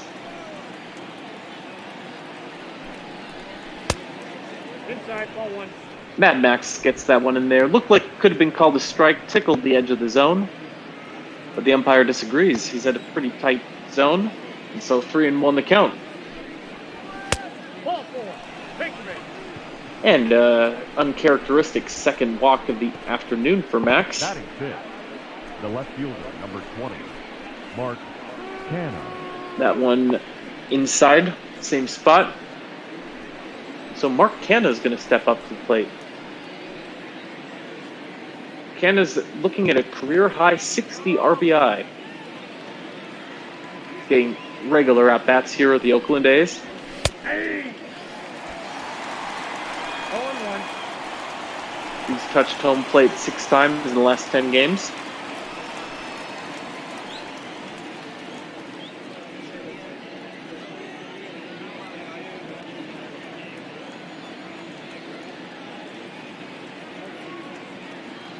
One out here in the top of the second. I got 1 ball, 1 strike. And Scherzer misses pretty badly on the four-seamer. 96 the velocity on that one.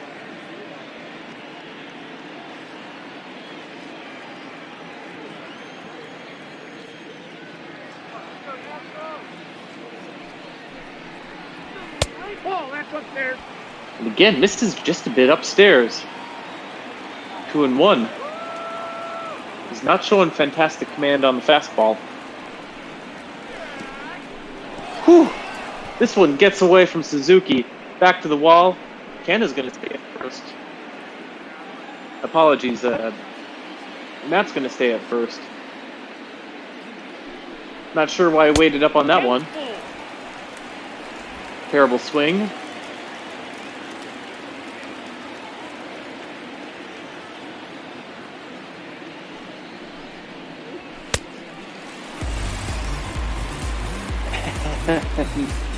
Makes Canada look foolish.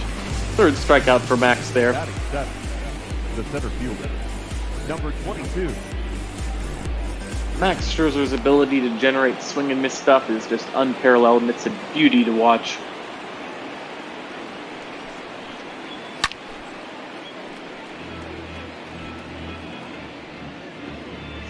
Gets ahead of Rayman, Fire the Nightman.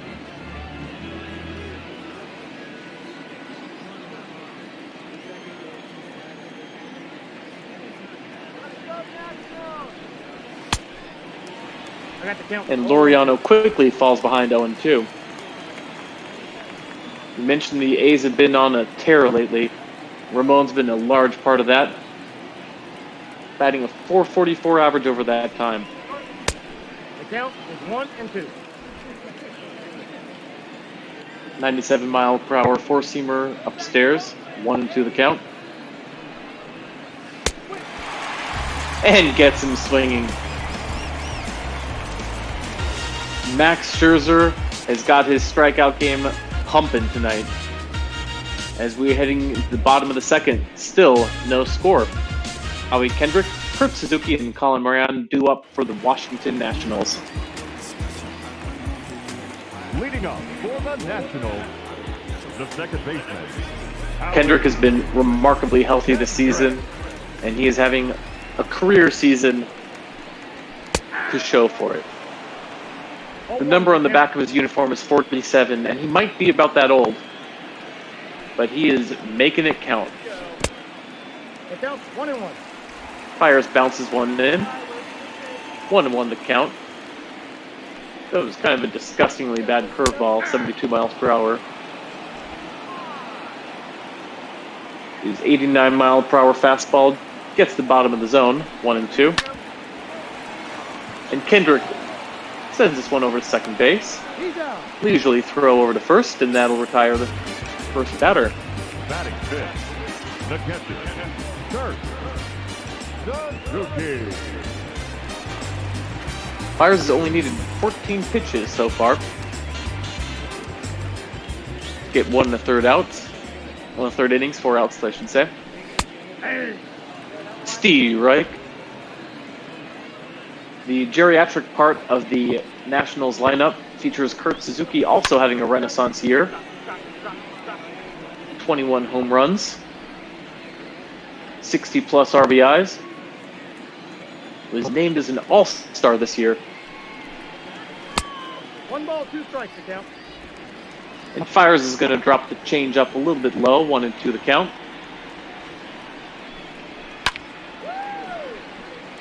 Curtin sends it foul.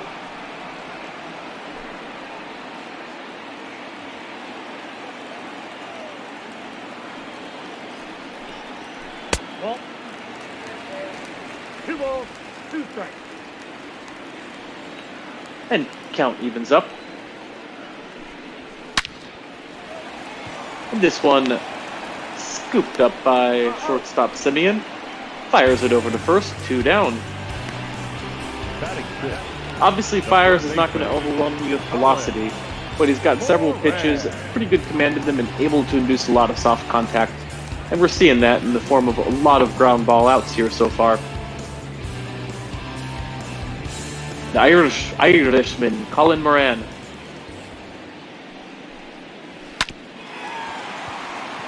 first pitch. Also grounds it over to Simeon, who makes a hopping throw over to first to retire the side. Another 1-2-3 inning. Athletics up. Austin Allen, Mike Fires, and Jonathan VR.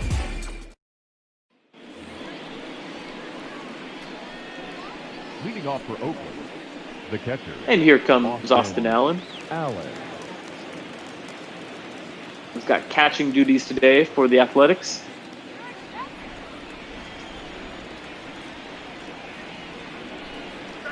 So far we've got the pitcher's duel that was billed. We mentioned that A's tear lately. The last 9 games, he's got 4 home runs. I got a ball, 1 strike. Scherzer gets him chasing the outside changeup.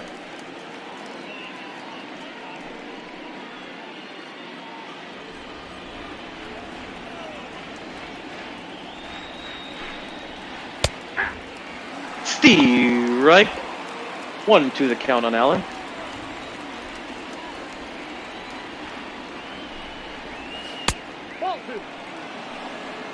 Fires that one in, change up 82 miles per hour, just a bit low. Does not get him to chase.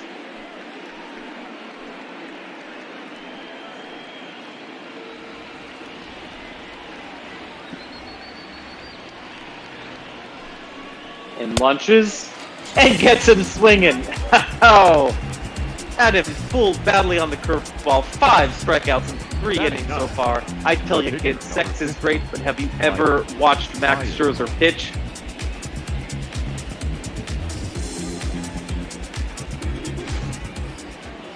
And now we're going to see the rare Mike Fires batting.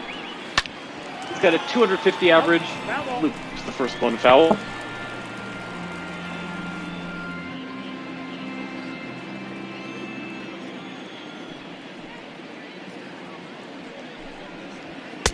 Deals inside.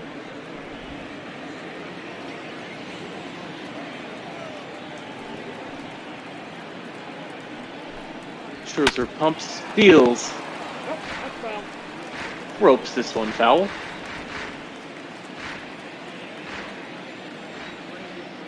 Fires batting a cromulent 250. And doing a good job of making Max work. Nothing else, trying to elevate his pitch count just a bit. About to throw his 47th pitch here in the 3rd inning. But instead, Scherzer's going to get him swinging on a slider outside. 6th strikeout, and I believe all of them are of the swinging variety. Jonathan VR. And so the order is going to flip. The acqui-hire Jonathan VR. Hitting lead off, just 235. Ball 1, no strike. VR, of course, has some of the most experience facing Scherzer, having been in the same division there. Hasn't had a very promising career against him. 1-1. And looks foolish swinging at the low changeup. 1-1 the count.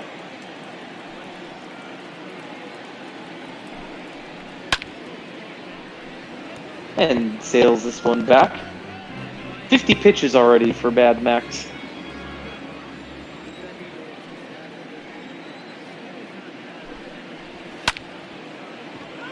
And this one pretty well struck. Left field going back, just north of the warning track. Able to make the catch. And 3 up, 3 down. We're heading to the bottom of the 3rd. A lovely pitcher's duel. First baseman Ryan Zimmerman is heading up to bat. Oh, Heidi, you've always been so true and so loyal to us. Thank you for sticking around through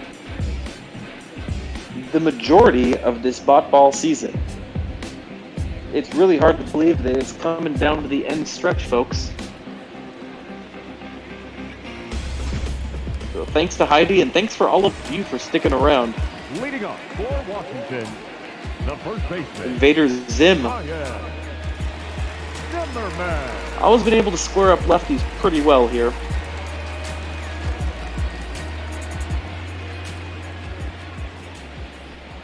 Unfortunately, he's got to go up against the righty Fires.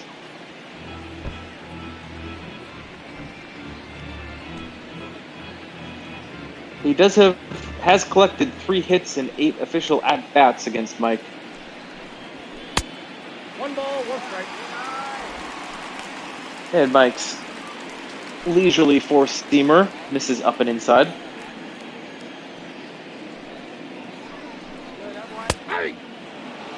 Strike. 1-2 the count on Zim.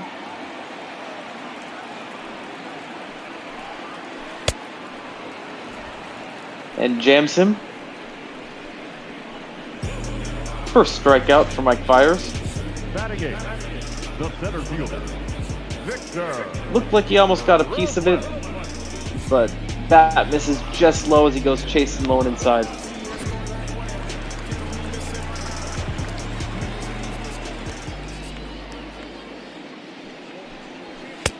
Off the plate, ball 1.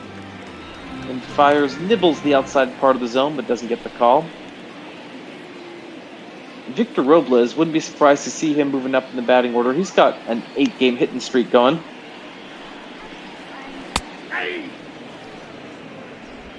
And 1-1. Curveball arcs into the zone, barely catches a piece. Pretty good off-speed pitch there for Fires.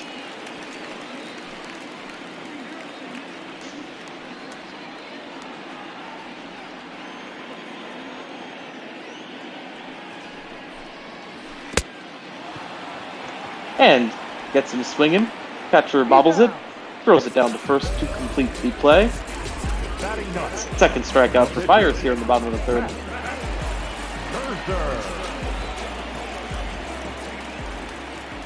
2 outs here. Strike. 0-1.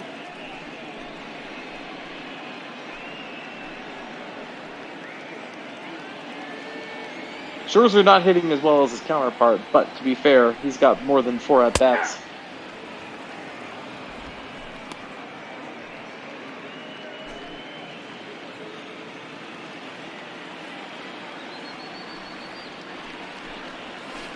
Ball.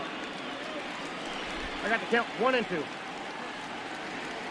The curveball, 5 miles per hour on the gun. 1-2 the count on Mad Max.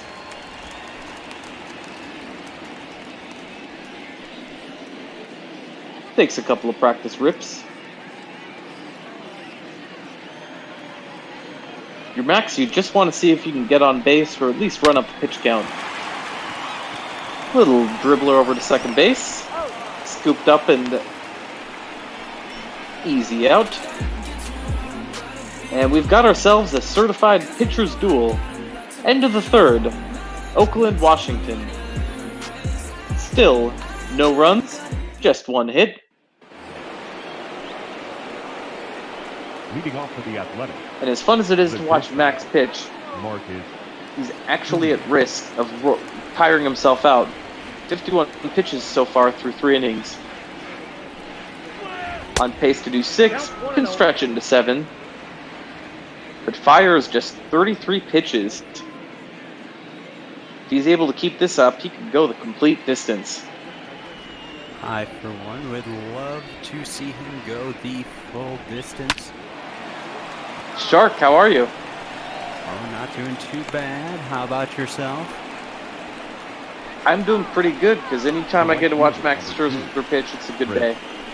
It is a trip down memory lane for me. A little bit somber, but great to see him just kind of, I don't know if dismantle is necessarily the right word, but do what he does best. Well, so far through 3 innings, he has absolutely flattened one of the most potent offenses in all of baseball. Yeah, it is something else to see here. And I'm excited to see how it plays out. I want a complete game so bad. They need to do more of them. I get why they don't, but I disagree nonetheless. I personally would like to see both pitchers go the complete game shutout and then go into extra innings. I would like to see a 10, 11, 12 inning outing. Nope, outside. That would certainly be a treat. Unfortunately, I have no faith in the bot ball managers. They're like, oh, he's on fire. He's doing great. And now let's get someone else in here to botch it. Well, of course, they'll first allow Mr. Fires to hit, and then take him out in the subsequent inning. Because that seems to be what the advanced analytics are suggesting. I don't understand the analytics. Sometimes I am very confused at things that happen, like, oh, looks like we'll see the pitcher next inning. Here they are up to bat, and, oh, they got pulled. Okay, good thing they struck out. Whew! Pulls Davis on the four-seamer there. Speaking Yet of another strikeout. Max has got his swing and miss stuff working. I believe every single one of his strikeouts, which is up to, I think, 7 at this point, has been in the swinging variety. Sounds right. And man, it is just something else to watch it. Getting that many strikeouts is one thing, but getting the batters to just swing and miss at balls is another thing. Another strike. And they're looking. And you know, these are no slouch hitters. You know, this is not your Pirates or Cleveland Indians. This is the premier hitters in all of baseball. Outside, that's the ball. Max clearly studying up on the batters he would be facing, wanting to send a great message. 2-1.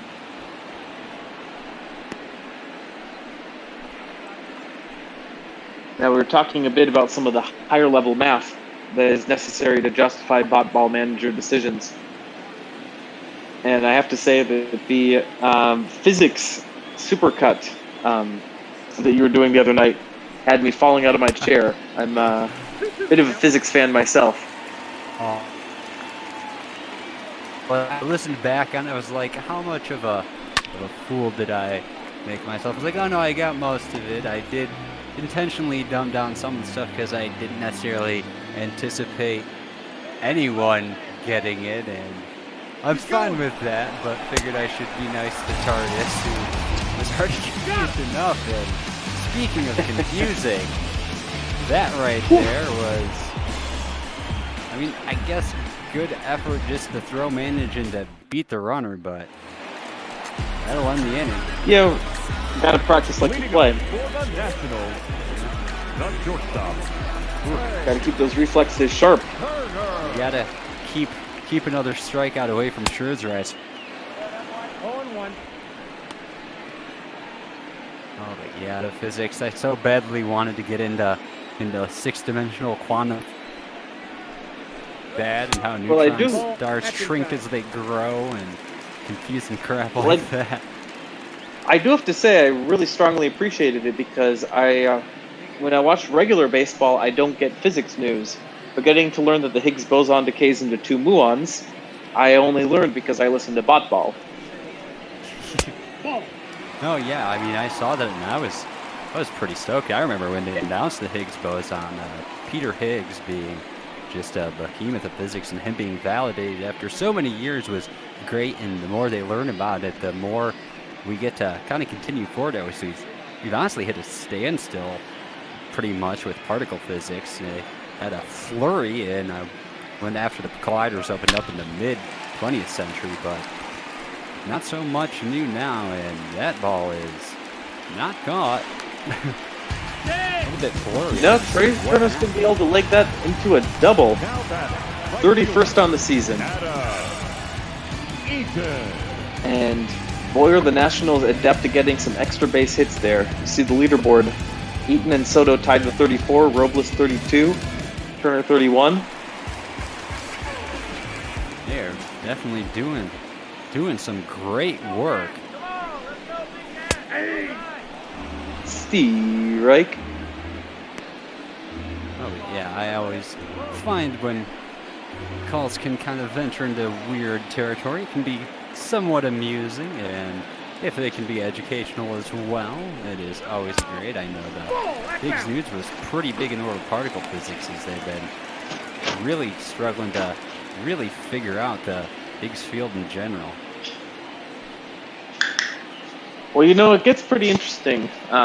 So personally, I think particle physics is somewhat boring as a field of science.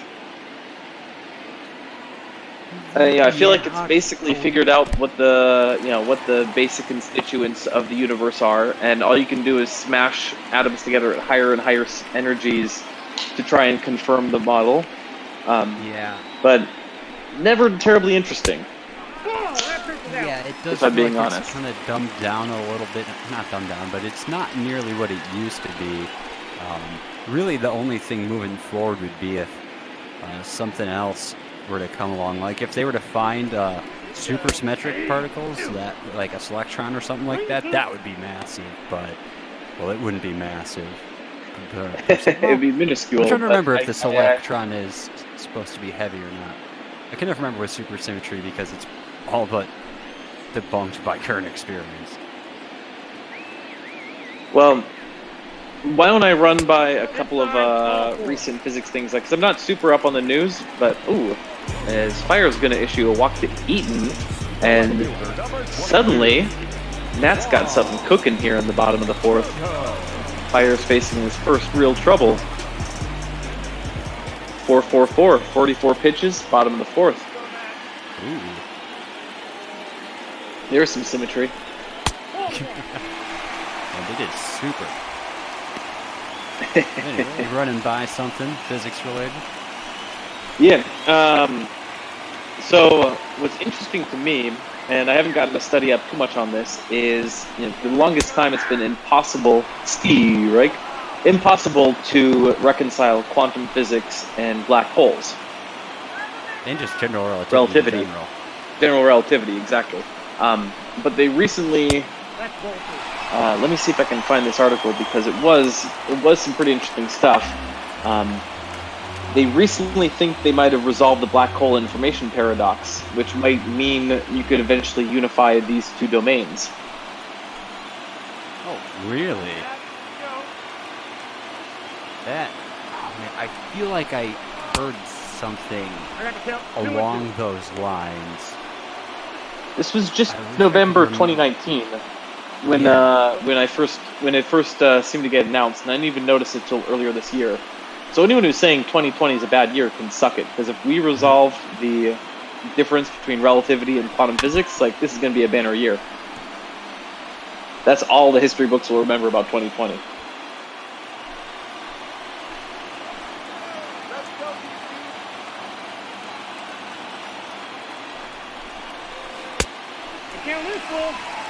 Yep, it's on the Wikipedia page. Black hole information paradox. For simplified models of gravity, it may have been resolved.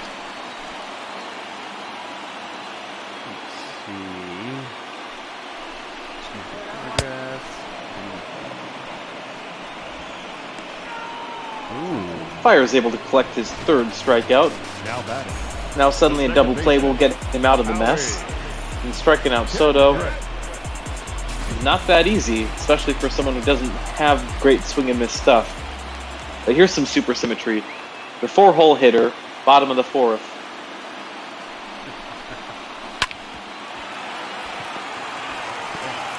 And sure enough, twin killing gets him out of trouble. And Fire is so excited he walks right through the opposing player.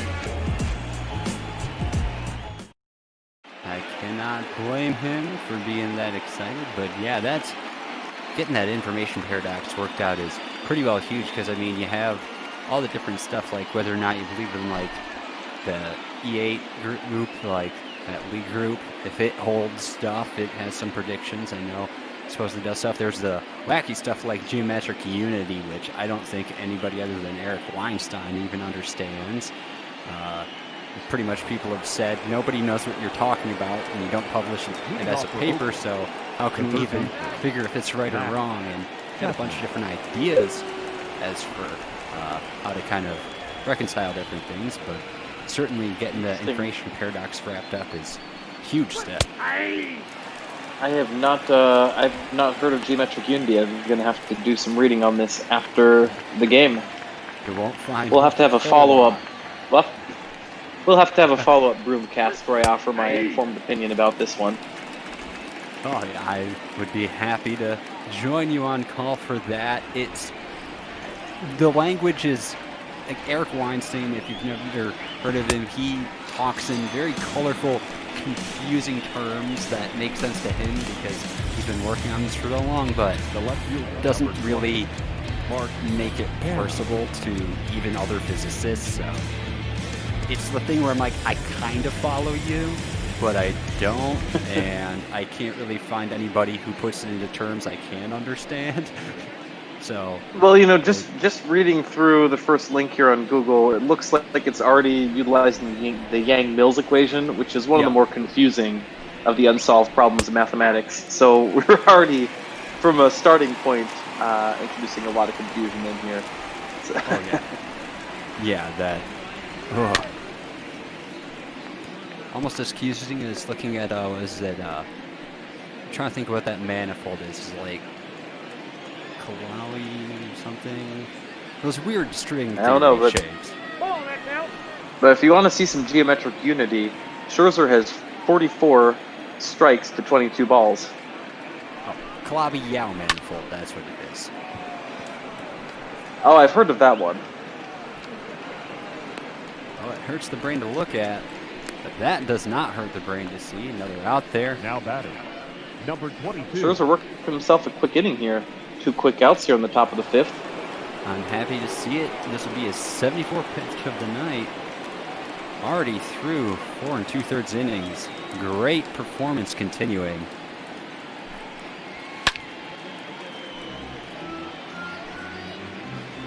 This one catches a foul tip. So I'm interested. So you majored in physics. What kind of aspects of physics interest you the most? That's a good question. I mostly took physics because at the time I had to pick a major, and I ended up just doing a double major with the 2 classes I had the most credits in, thinking I would just drop the one that was worst. But I ended up being able to, tough out both of them, so I ended up with a dual degree in religion and physics. Oh, well.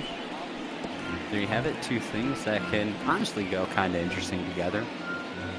There's lots of I kind of thought so. But then I tried to write a religion paper that had equations in it, and I got a C-. Sounds like something I would have done. So I learned the hard way to, keep those universes separate for a reason. Indeed. Keep one on one brain and one on another so they don't intersect. And Max works himself another strikeout to get out of the inning. Quick work here on the bottom of the 5th. Middle of the 5th, we head to the bottom of the 5th. Midway point of the game, still no score. Just 3 hits, 1 for Oakland and 2 for the Nats. It really feels like first team to slip up is going to be the team to lose this one, because especially if this pitching keeps up, because, been a few opportunities, but few and far between.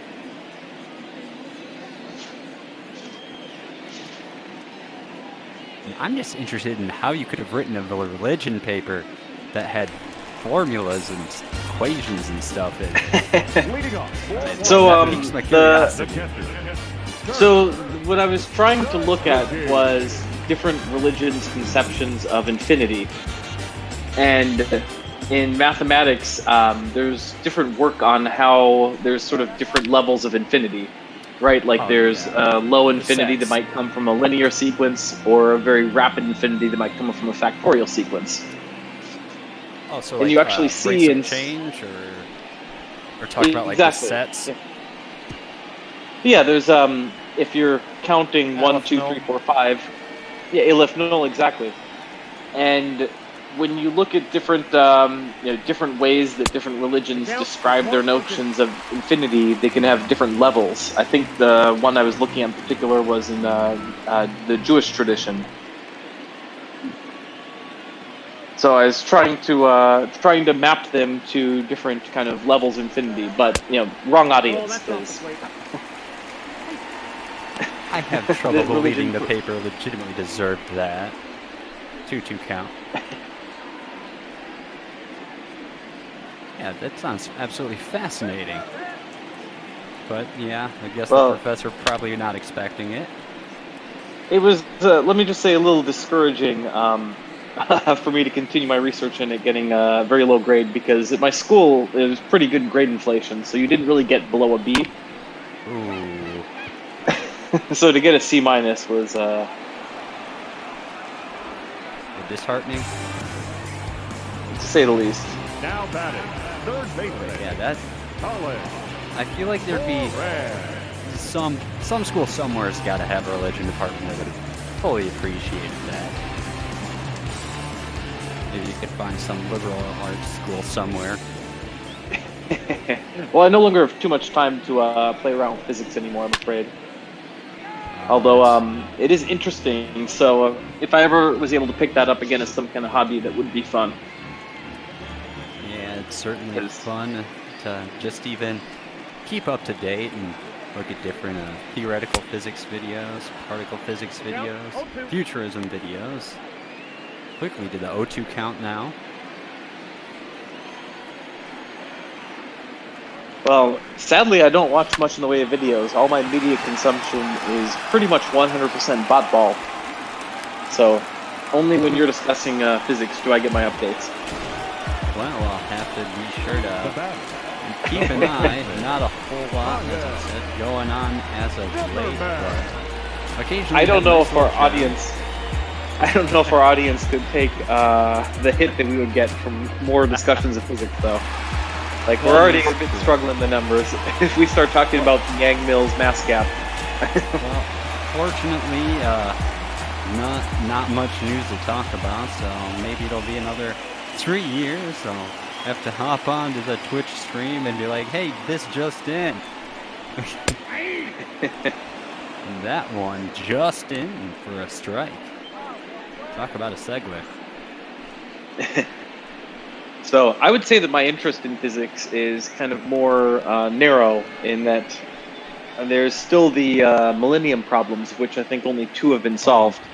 Those. I feel like that's where I should center kind of my attention in terms of unsolved problems, because a lot of these touch on physics. I think the Navier-Stokes equation, very similar to whirlpool dynamics. Yeah. I think, honestly, P versus NP will be resolved in the physics domain. Oh, that scares me. P equals NP, one of those things that if you understand what like the ramifications of P equaling NP would be, which is basically, for those of you who have no idea what we're talking about, like basically it has to do with like, what is it? I'm trying to think how to put it easily, like computation of different problems. Let's put it in baseball terms. We could rephrase the traveling salesman problem as a traveling baseman problem. I think that would be great if we could like that. You would posit a game similar to baseball, but much more like Calvin ball, where runners can run the base paths in any order they like. And they have to touch every bag and get back to home plate in the presumably the quickest order possible. That's the other beauty of this game, is there's perhaps more than 4 bases, and the bases can be scattered anywhere in the ballpark. So a savvy, analytics-focused manager would want their players to run the bases in the shortest order.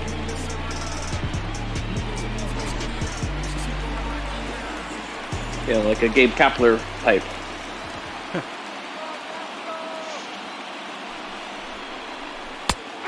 I'm liking this. That's in there for strike 1, as we now have 2 on.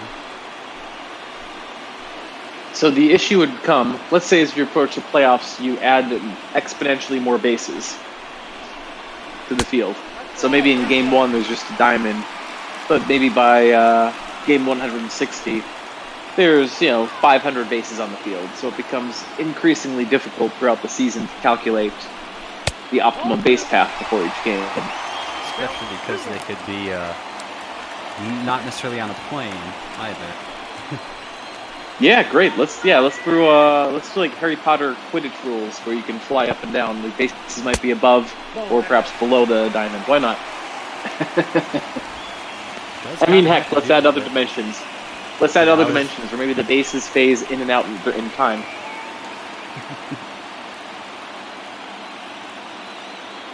It becomes incredibly complex to try and figure out how to run these bases. This one's going to be skied. Right fielder takes care of it. Not an 2 down, but 2 on here. Not an incredibly complex hit to catch, nor complex to hold the runners at first and second. 2 away, bottom of the fifth. So, the P versus NP deals with the complexity of solving the base runner problem in a particular way, which is foul out to end the inning. Fires again, lets a couple of people on, but gets himself out of the jam. Canna collects it in foul territory. DC has collected 4 hits, but not able to turn it into anything. We're through 5. Both pitchers would be in line for the win if either of their teams could get a run on the board. The catcher. And Scherzer making another appearance at the mound as he is going to be doing his 80th pitch of the night to Austin Allen.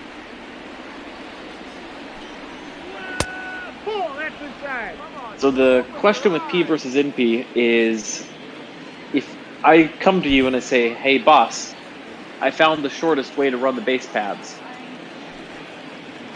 That's a much easier problem for you to solve than saying, deciding if that is in fact the shortest path. That's a lot easier to solve than saying, hey boss, I couldn't figure it out, so why don't you take a look at all the different bases and you tell me.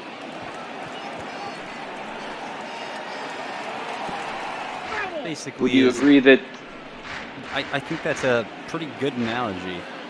I mean, I can't really see anything wrong with it. To put it in other terms, it's basically, can anything that is solved, can anything be solved, be computed, or anything solved in, I can't remember the type of time they talk about. It's polynomial time. That's what right, the P stands for. Yep, polynomial versus not polynomial, So the P basically means if the figuring out the solution is just a linear number of steps based on the number of bases. So if you might take 10,000 calculations to solve 4 bases, and then if you double that to 8 bases, if instead of 10,000 calculations, it would take 20,000 calculations, that scales pretty linearly. So you got a base, you got a computer. If it was... Ooh, good strikeout by Max on the slider. Another one stringing 11 strikeout of the night. Second baseman. Glorious thing to watch. Absolutely. I mean, it is beaten up on the opposing pitcher, but hey, a K is a K. Indeed it is. So, if to solve that problem, if you double the number of bases from 4 to 8, but instead of 2 computers to solve that, you need 4 computers, you can see where that becomes unwieldy. If you add 4 more bases and you need 8 computers, 16 computers, 32, 64, that scales exponentially. And eventually, to solve the problem, you need more computing power than exists in the entire universe. Not so good, right? Not good at all. That's that would be exponential time. I got to count 1 and 2. Polynomial time scales linearly. It can keep pace with the size of the universe. Yeah, the importance of P equals NP is that's 2, 2, and 2 now. Basically, if P does equal NP, it would more or less, the ramifications would be that certain types of cryptography, meaning basically all cryptography, would potentially be at risk. That is another strikeout swinging. Number 12 strikeouts here. In the middle of the 6th. I might have missed it while we were talking about physics. were any of those strikeouts not looking? You know, looking as opposed to swinging? I don't believe so. The shortstop. I believe that was all swinging.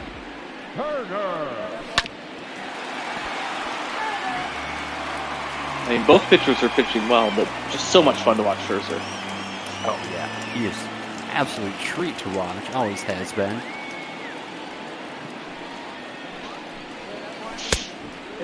So you're correct about the cryptography thing. Yes. But here's where there's an interesting wrinkle to me. I don't think anyone's ever said this before. I think this is my contribution to the thought of this problem. If we don't know if this problem can be solved,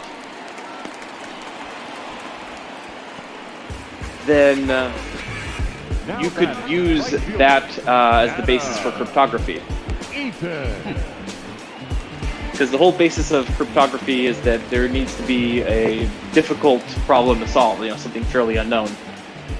Well, if you use solving the question of P versus NP, assuming that can't be solved as your basis for cryptography, then as long as it remains unsolvable, cryptography is safe. Well, I suppose I'm trying to think of how you mean utilizing it in the way that they use primes in current cryptography. Yeah, you can set up some equations which would help you in the process of verifying P versus NP. And if well, my hunch is that P versus NP is just simply unsolvable. Yeah. It's good old Gödel's we see this theorem. Exactly. We see all this all the time in axioms. the universe. We see this all the time in the universe that there's limits built in. Gödel's incompleteness theorem, you know, quantum mechanics, Heisenberg uncertainty principle. It makes perfect sense that P versus NP is just one of those barriers, like the speed of light. It's a constant that we can't get past. Yeah, realistically, to me, makes sense at least that P equals NP may be one of those things that actually will forever be beyond axioms. It might go hand in hand with the incompleteness theorem. It might well be. This just might be a fundamental speed limit in the universe. And that makes sense, because if you could have solved it by now, don't you think you would have solved it by now? Potentially. It'll be something that... Like, there's so much at quantum computing. I'd assume quantum computing will kind of help with that once we get it a little bit better, when we get higher qubit systems. True, but you know, the very quantum nature of it makes me think that we're going to end up solving it in a way where we're not sure if we solved it.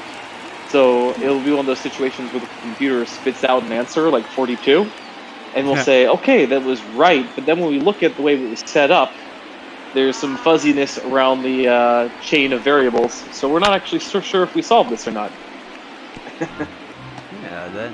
Or what if you know, one of the problems with quantum computing is it takes a lot of time and energy to set up the chain of qubits, right? Yes.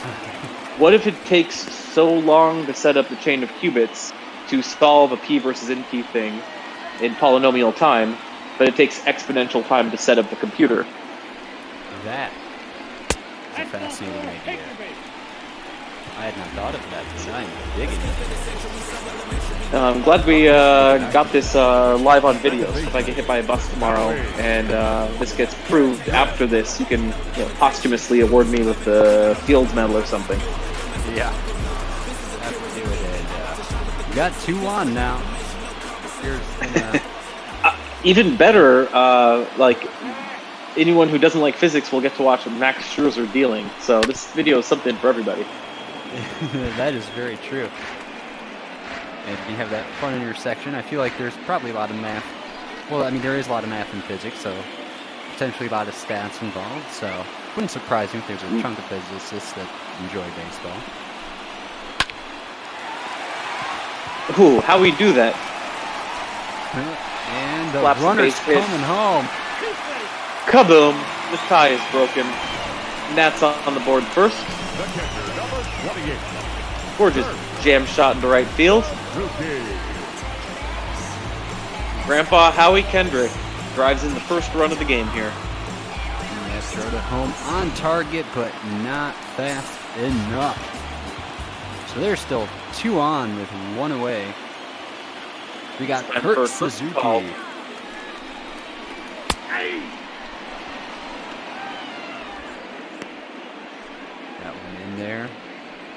strike one.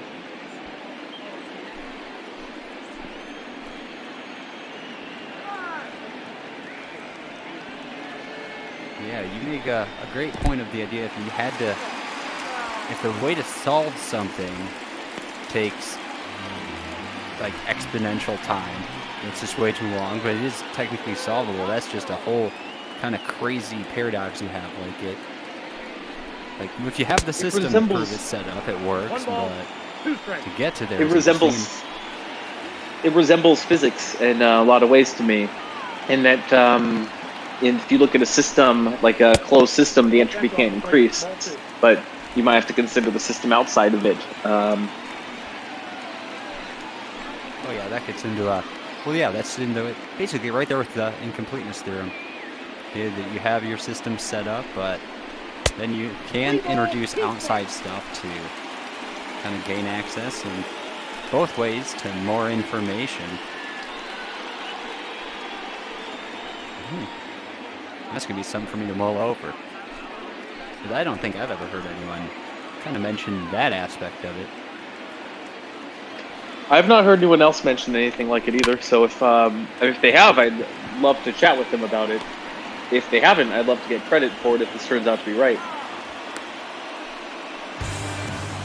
This one's launched out to center field, but it will be caught to retire the threat.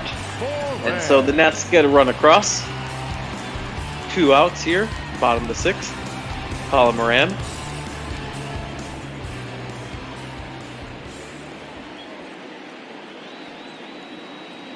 Trying to see if he's going to be able to drive in more, or if the Nats will just have to settle for the 1 run.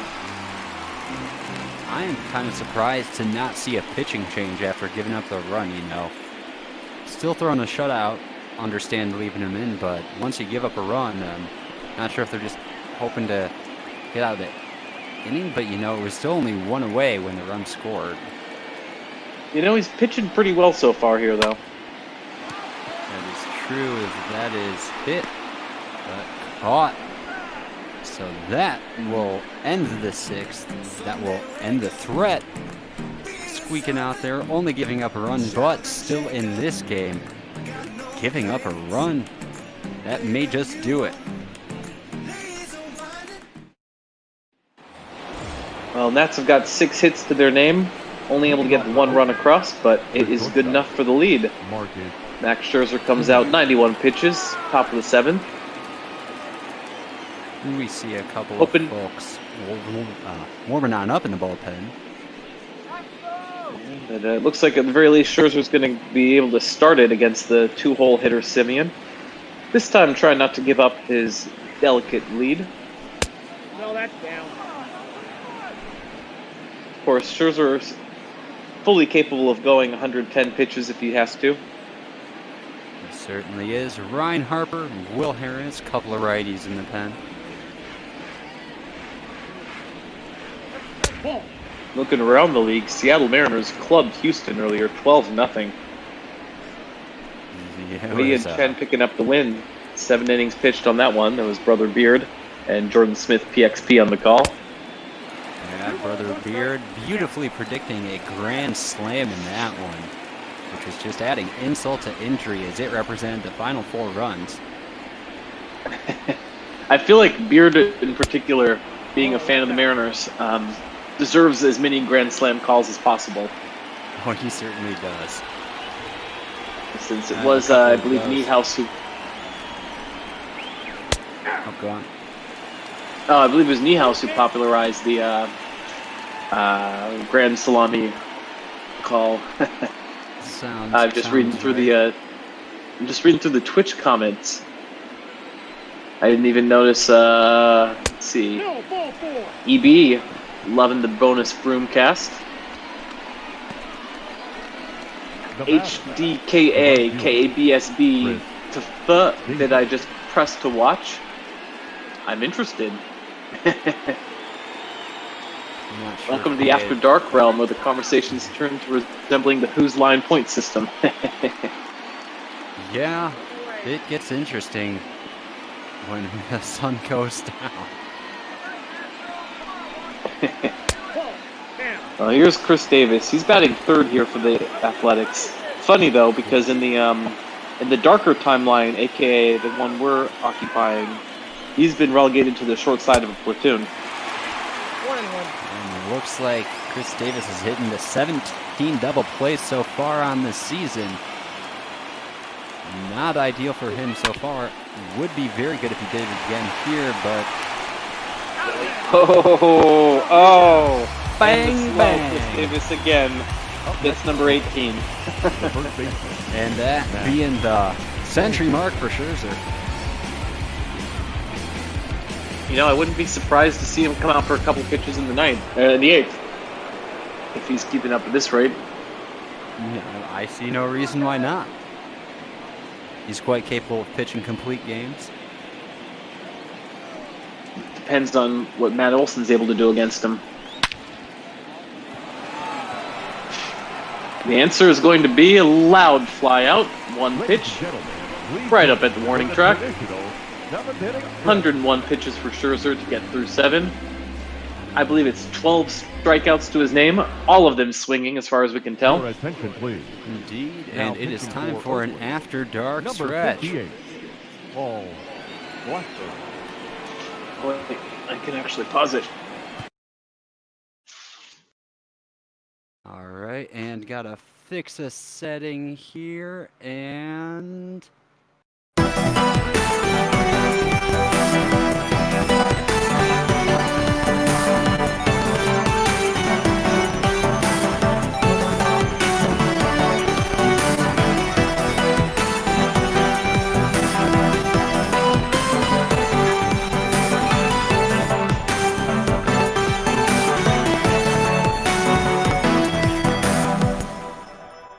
had to go with the futuristic sounding one for all the physics talk that's been going on.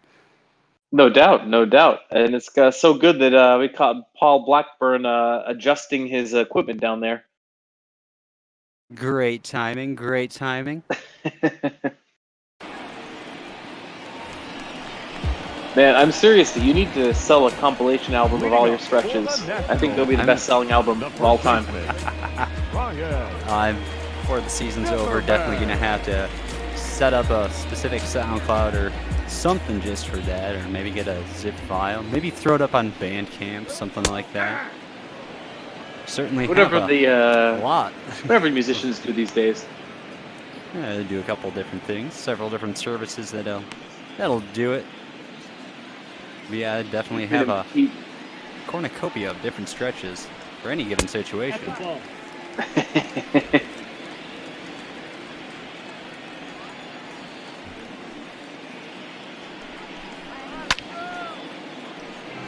Big swing and miss there brings the count 1-2.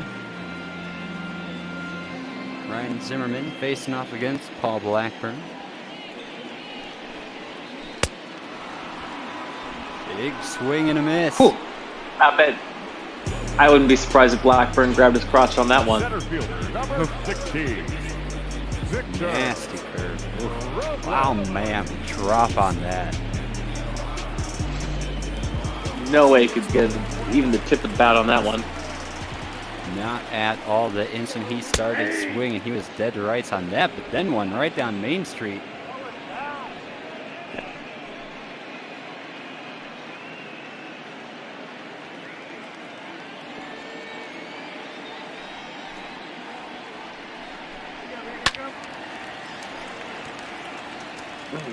Victor gets a bad vector on that one. I love it. And with that, let's meander back into the weird realm. Are you familiar with Roger Penrose's twister theory? Twister. I'm not. It's an interesting. I don't even know how to begin to describe it, but if you like reading up on physics stuff, it's an interesting kind of topic. Whew. It deals with the different spins. And whoa.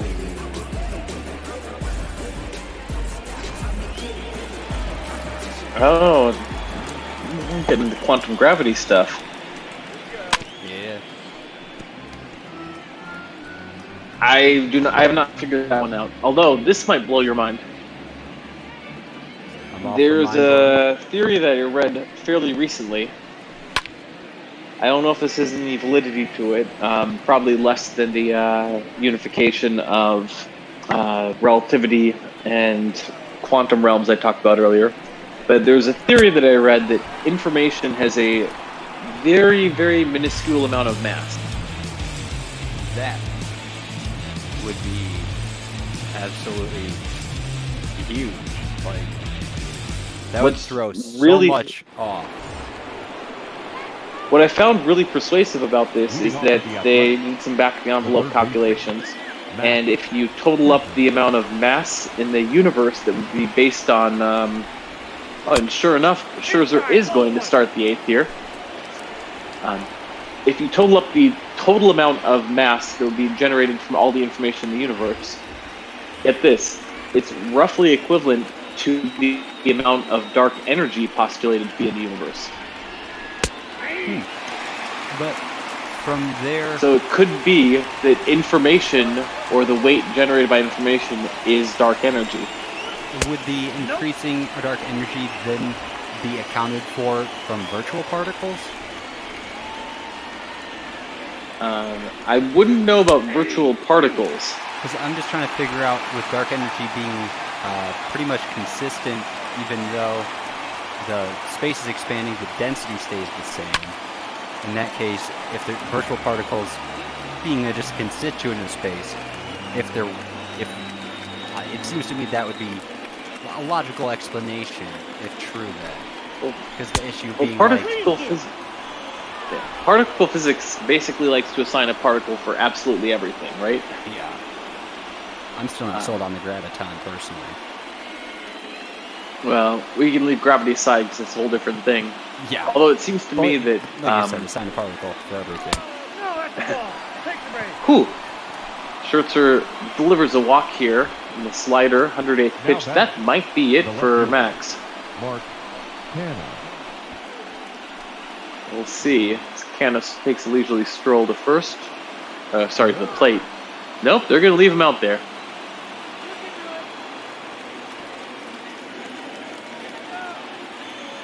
Anyway, you were saying? Yeah, so if information does have mass, it would seem to me that the Higgs boson field would have to apply in that case, right? If the Higgs boson field is what gives most things mass, then you would think it would have to somehow account for this. Ooh, great spinning catch by the right fielder to working out on that one. Number 22. The starter comparison. You see the comparison. 12 strikeouts to 3 for Mike Fiers being the big difference in terms of the pitcher quality. Yeah, Scherzer only giving up that one hit with 4 walks. Just a stellar performance so far. Utterly dominant. I suppose if information has mass, what about massless particles that sort of contain some information within themselves? So that's where things get kind of wacky to me, right? Because the existence of a particle in a particular point in space would seem to me to itself be a form of information. Yeah. Which would probably mean that the formation of any given particle would have to be intertwined with, in particle theory, the creation of another particle to record that that particle exists. Which gets a little confusing. Yeah, I can kind of understand that though, and I suppose you could always also potentially postulate that the fact that massless particles don't affect time may somehow work in there, although it still gets squirrely because they still propagate as other stuff does feel time. Nope. Well, we all know that time is an illusion. More of a social construct than a physical one. Or as the phrase, time exists so everything doesn't happen all at once. But yeah, it's literally just a construct. There is no... People talk about the eternal here and now. It's not really a thing. Because of locality. Well, Suzuki giving Scherzer the send-off here. And hats off to him. Can't ask for much more crowd- than Scherzer delivered. The crowd is giving him a standing ovation. What a phenomenal performance. As Reynes Elias is going to take the mound. He'll inherit the 2 runners. Could be the only blemish on Max's evening. If they come around to score, they would be his responsibility. It is the very bottom of the order, though. And Elias has that 1.85 ERA, so doing quite well for himself. Not to mention double play opportunity at multiple bases. This could be a very interesting next couple of outs. It is the bottom of the A's order. Indeed.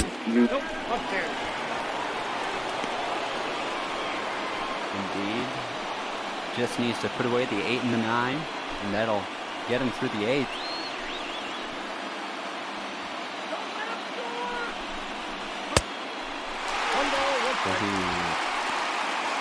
Yeah, you were mentioning if information does have mass, that would throw a wrench in quite a few different theories.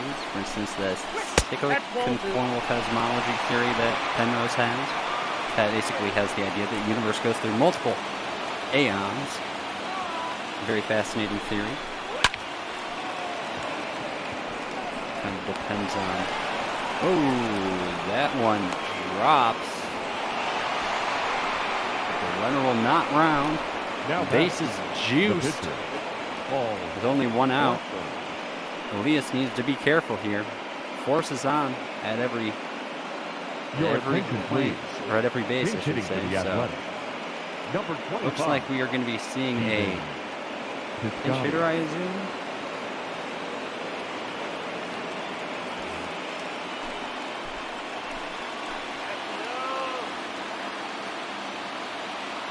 And Stephen Piscotti pinch hitting in the 9 hole. 2.34 average, with 7 home runs and 13 RBIs on this season.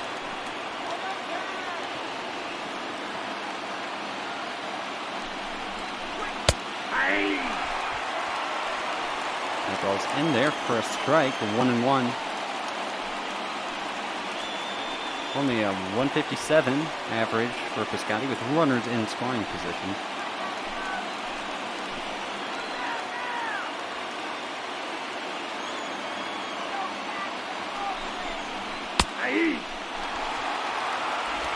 That ball also sneaks on in there. Strike 2.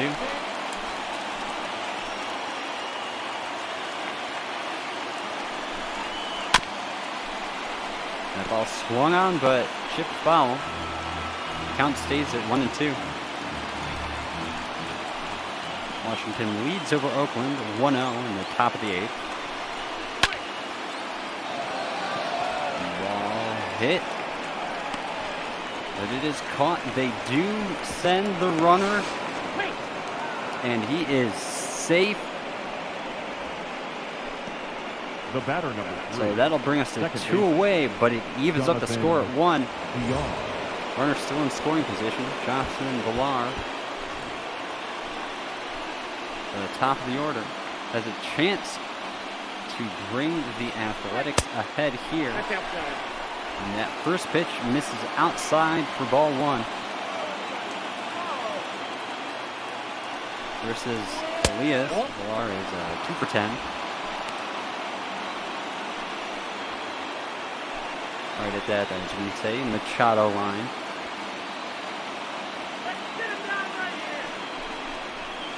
Ball 3. And that ball misses low. Ball 3.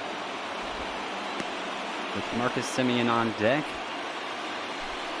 Definitely in danger here. Elias, in danger of walking the bases full. But that ball sneaks in there for strike 1.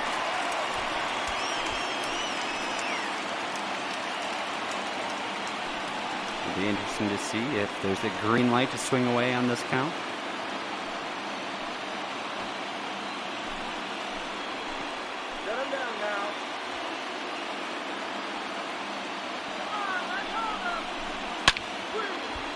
That ball would have missed high, but hit foul.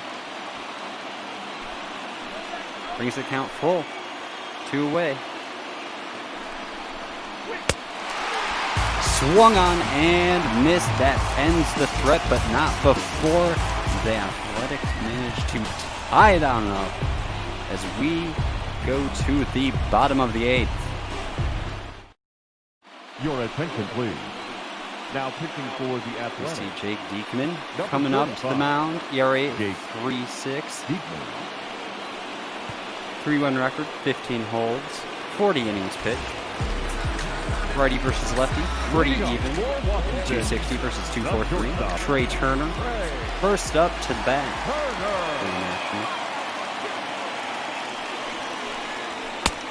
Off the plate, ball 1. First ball misses outside. Lou Trevino and Yasmiro Petit warming on up in that Athletics bullpen. Couple of righties.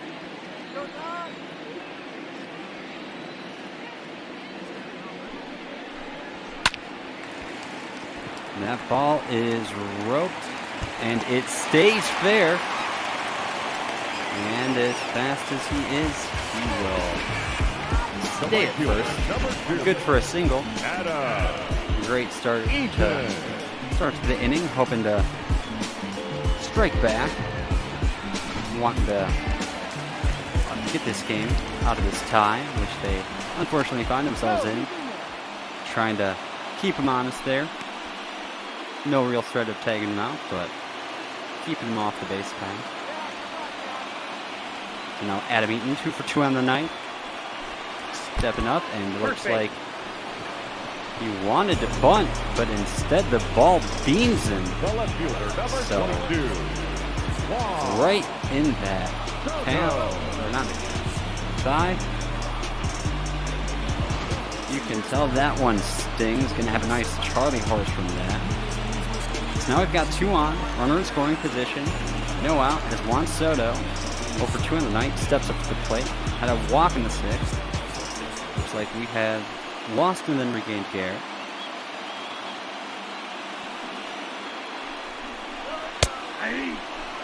That ball's in there. Strike 1. Trey Turner, 38 stolen bases with a 90.5% on that. Are you able to hear me? I can hear you just fine. I don't know what happened. I thought you were talking over me. Nope. There was absolutely no volume coming out there. That is outside for ball 1. Yeah, Discord can do funny things. Well, so can we. I got 2 on the count. Indeed. I was just like, what's going on? All of a sudden, Shark's being real dick all of a sudden. Yeah, I was like, Gary's awfully quiet. This is a bit strange. I don't get it. I was like, why are you literally talking over me? Yeah, I looked at your... I looked at the little thing where there's a green light and wasn't seen. I'm like, well, my volume didn't break. It's happened before. And we see that is caught there for the first out. Gotta be good. Gotta be feeling good on that. Finally, after letting 2 get on. Now we see Howie Kendrick, 1 for 3 on the night. Single and an RBI. He's generated all the runs batted in for the team. Ball 1. Diekman misses low there. Kendrick hitting very well with runners in scoring position, as we've already seen tonight. It'll be great to see something else happen. This here is the geriatric part of the Nationals lineup between Howie Kendrick and Kurt Suzuki coming up next. Both of them having career years despite being old enough to be at risk of coronavirus. Always good to see people doing well, as that is popped up. Higher than it was long. Not given any space to advance a runner. Impressive run by VR to intercept that in front of the right fielder there. Yeah. Definitely hoofing it out. Just like you said, we got Suzuki over 3 with a line out in the 6th.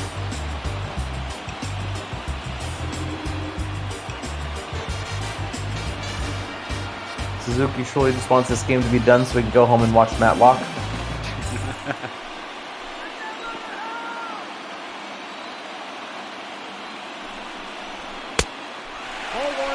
Deep pin delivers outside. Way outside.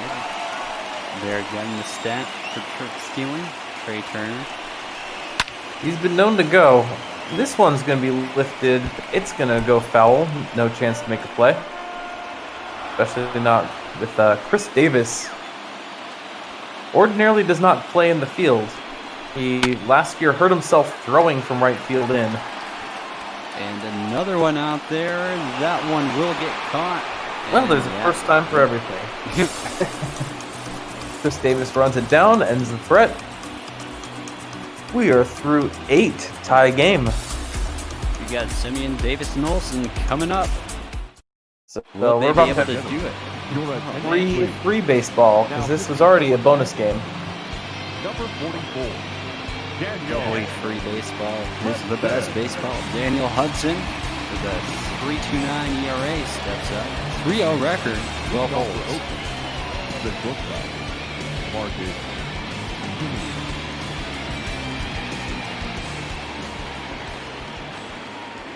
Assuming this game ends in time, we have a fantastic slate of games tomorrow. Twins Red Sox will be leading off the day at 5:15 p.m. Eastern Time, followed by Braves and Mets at 7, and Astros at Angels. It's entirely plausible this game will still be going, though. I'm trying to think what inning we would be in at that point. How many of my stretches I would be able to get through if I'd have to scramble for more. And I would not be opposed. I've still been waiting on the 21st. That's a barrier where you've yet to crack. That's the P versus NP of bot ball. Yeah. 2 balls, 2 strikes. Hudson misses outside with a slider. Count even up on Marcus Simeon.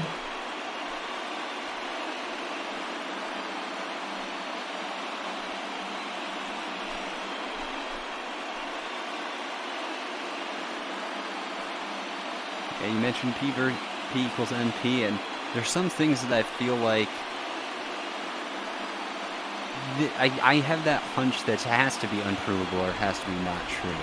Just with the existence of certain functions and stuff out there, certain wacky, rapidly growing things when you get into crazy stuff like Ackerman functions, tree tree. Not sure if you're familiar with that, but I feel like different aspects of those have to kind of rely on, or have to kind of make stuff unsolvable in polynomial time. Hudson gets a loud fly out. 2 more outs to work with. See Scherzer's recap there. 7.1 innings pitched, just the 1 hit, 1 run, and 1 earned run, 12 strikeouts. What a performance. Can't complain one bit with anything that he did on the night. Nope, that's down. Really a bit of a questionable decision to leave him in as long as they did. I'm sure Max was the one who instigated it back in the... I'm sure he said, no way you're taking me out. But if they hadn't taken him out, he probably would be holding on to a lead at this point. Yeah, certainly his gumption probably the reason that this game is all tied up. There we see Hunter Strickland and Wander Suero warming on up.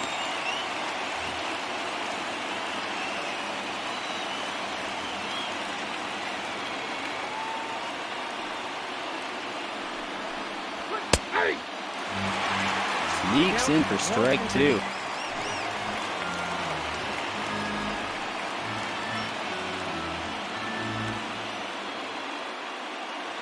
Looks like the manager disagreed with that call.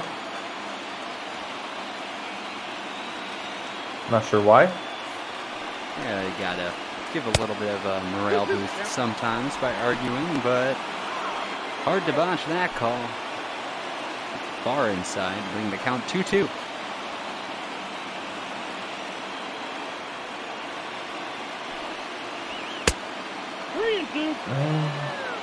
Count's gonna move full there. A pitch just on the outside part of the zone. The umpire has not been giving them much on the outside parts. Kept a fairly tight zone. But it's impressive we've seen such a pitcher's duel. That's what you get when you have such talented guys on the mound. Staying alive there as that is chip foul.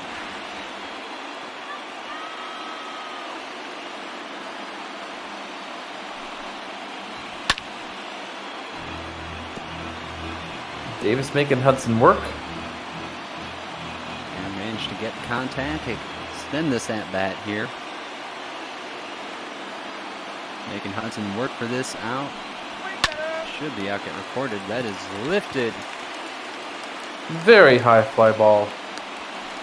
Higher than the Washington Monument, that one. If only it had gone horizontal rather than vertical. But alas, that is out number 2 in the top of the 9th. Let's see what Matt Olson can do. He had a screaming line out in the 7th, but otherwise been fairly quiet.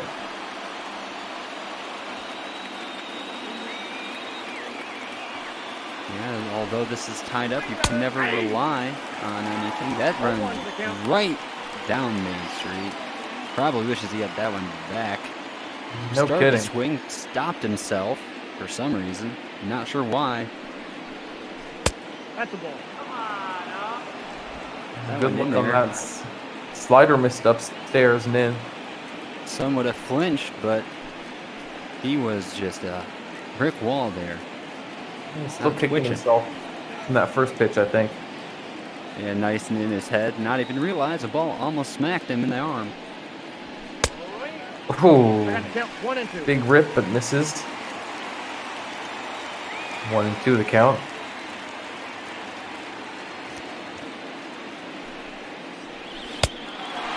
Man. Wow. Big swing, big miss. That'll do it for top 9. Still tied up, but there are 3 outs to work with for these Nationals to walk it on off. Your attention, please. Now pitching for the Athletics, number 36, Yusmero Petit coming up. 4.54 ERA, 2-3 record, leading up 37.2 innings pitched. As we see Colin Riley up at the plate. The closer, Liam Hendricks, getting to work. He should need to bail out Yusmero.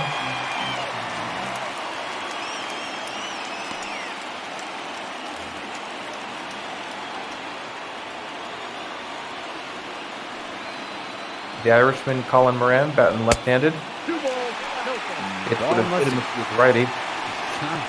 Has to have gotten away from him a little bit there. Like you said, would have plunked him and gotten the winning run on first, but fortunately, on the other side of the plate, 2-0. That one sails in for a strike. Curveball 76.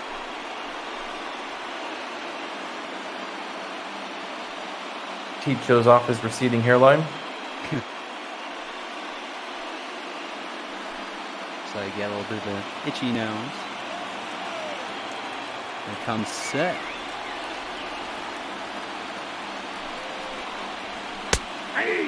Irishman stares at that one. 2 and 2 the count.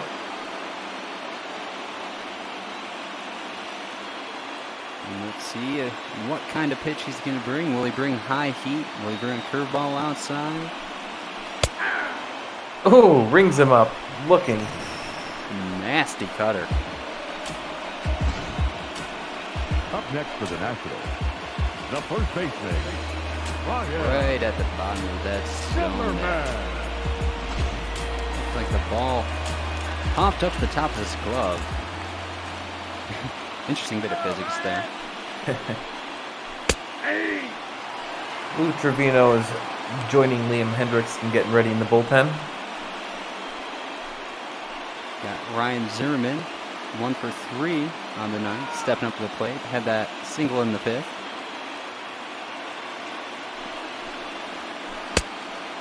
Vader Zim swings through that one. Let's see if Yasmira invades the zone here, or he's going to get him to chase. One ball, 2 strikes. Very low. Bottom falls out in that curveball. William does not bite on that one. We see another ball. Good job not swinging. So we get to 2-2. Oh, rings him up on the changeup inside. Wow. Flirting with the edge of the zone. Almost surprising the umpire gave it to him. Looks like according to the graphic, it does just kind of scrape it, scuffs it. Could go either way, but the umpire has generally not been calling that pitch tonight. So, bit of a surprise. So we see Robles, who is going to have to do something to continue this inning and bring us to extras if he does not. The last out between us and free bot ball. Doubly free. Oh, I just noticed the crawl turns into a little physics claw.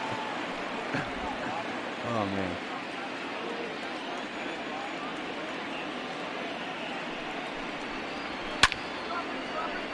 Takes a hack at that one.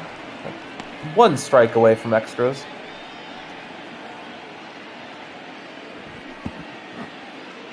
And before this pitch, we are both in and not in extras.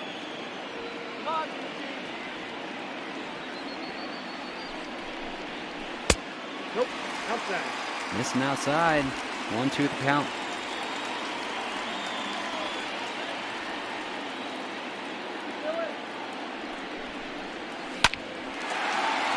And arced into right field. That's going to fall in for a base hit. He's going to leg it out into a double.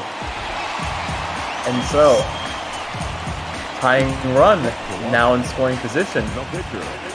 That's an 11-game hitting streak there. So, has to feel great about managing to extend that right at the wire. Your attention, please. And good move on ball manager part to pinch it for Hudson there. For a second, I was afraid they were going to leave Hudson in, only to take him out in extras. But it's going to be Starlin Castro pinch hitting. 69 RBI in the season, the nicest number of RBI. Very nice. Only thing nicer right now would be extending it to 70. It's going to take a hit to the outfield to presumably get Robles across home. He sails that one in for a strike. Count is even here. Hitting very well with runners in scoring position. 3.89 on the year. Good choice for a pinch hitter. Gets his bat on this one, and that is going to do it. Throw is not in line. Robles wins it. Nationals walk it on off here against the Athletics. They're excited. Starlin Castro has to be feeling great about it. Great move put it in. Yeah, get the pinch hitter in there. Sometimes it doesn't work out, but the right man for the job gets it done. Sailing over the third baseman. No chance. What a game. A nail biter through and through. Really capped off by the fact that there were 2 absolutely amazing pitching performances to start this game off. And there's Max. Oh, he's going to get some... Oh man, it looks so bad. That was some trans-Neptunian material being dumped on him. Oh man. Every time I see that, it throws me off. If Max Scherzer grows flippers before the next game, it's because they dumped some radioactive waste on him. Well, maybe that's why he's been so good pitching. Truly superhuman. Look at this strikeout reel. You be asking, when's the next physics class? Well, Shark gave me a lot of great homework, so I got to read up on Kruskal's tree theorem, conformal cyclics cosmology, twister theory, the Calabi-Yau manifold, and the theory of geometric unity before I can match wits with him again. So I got lots of homework to do. And just look at tree 3 and how quickly it grows. Yo, that's what I was looking at. It goes ridiculously 2, 3, 8.4 times 10 to the 12th or something. The final line score for the ball game. Yeah, it's for the victorious Washington actually I think it's 2 runs, 9 hits. I think it's not known how large it is.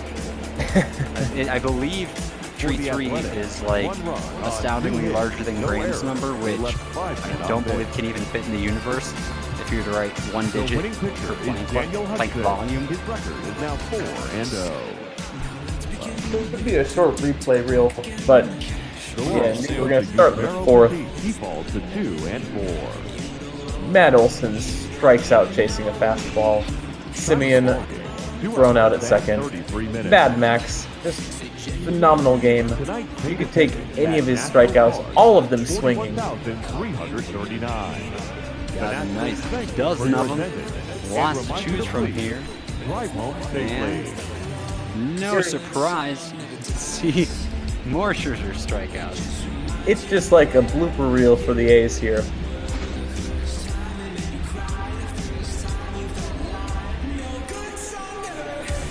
And here we see the first run of the game, Howie Kendrick lining to right. That was plate 1, but Piscotty would quickly hit a sacrifice fly to tie the game in the top of the 8th, denying Max Scherzer any possibility of the win.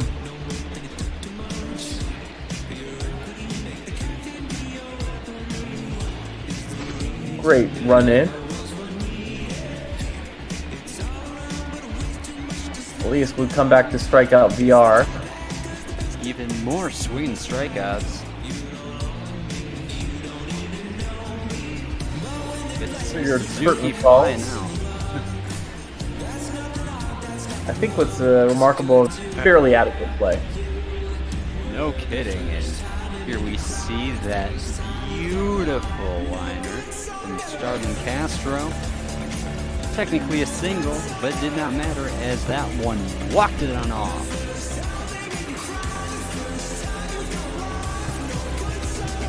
We'll take a final look at the lines here, but we thank you all for joining us on this bonus Bot Ball After Dark.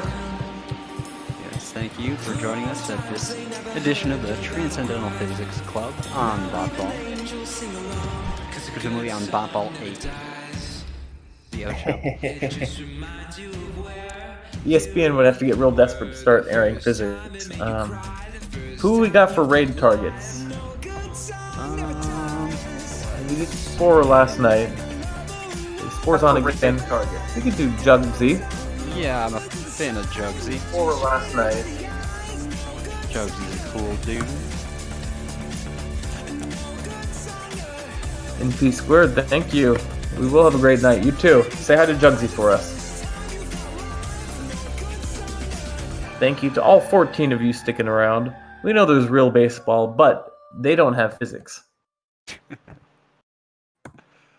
Oh, man. Or they might be subject to the laws of physics, but they don't probe them. Oh, no, they don't have real physics. Strangely, managed to go on over to another brain with different laws of physics. Such an anomaly will be studied for decades and decades. And so we're going to go ahead and rock a raid to Jugsy right now.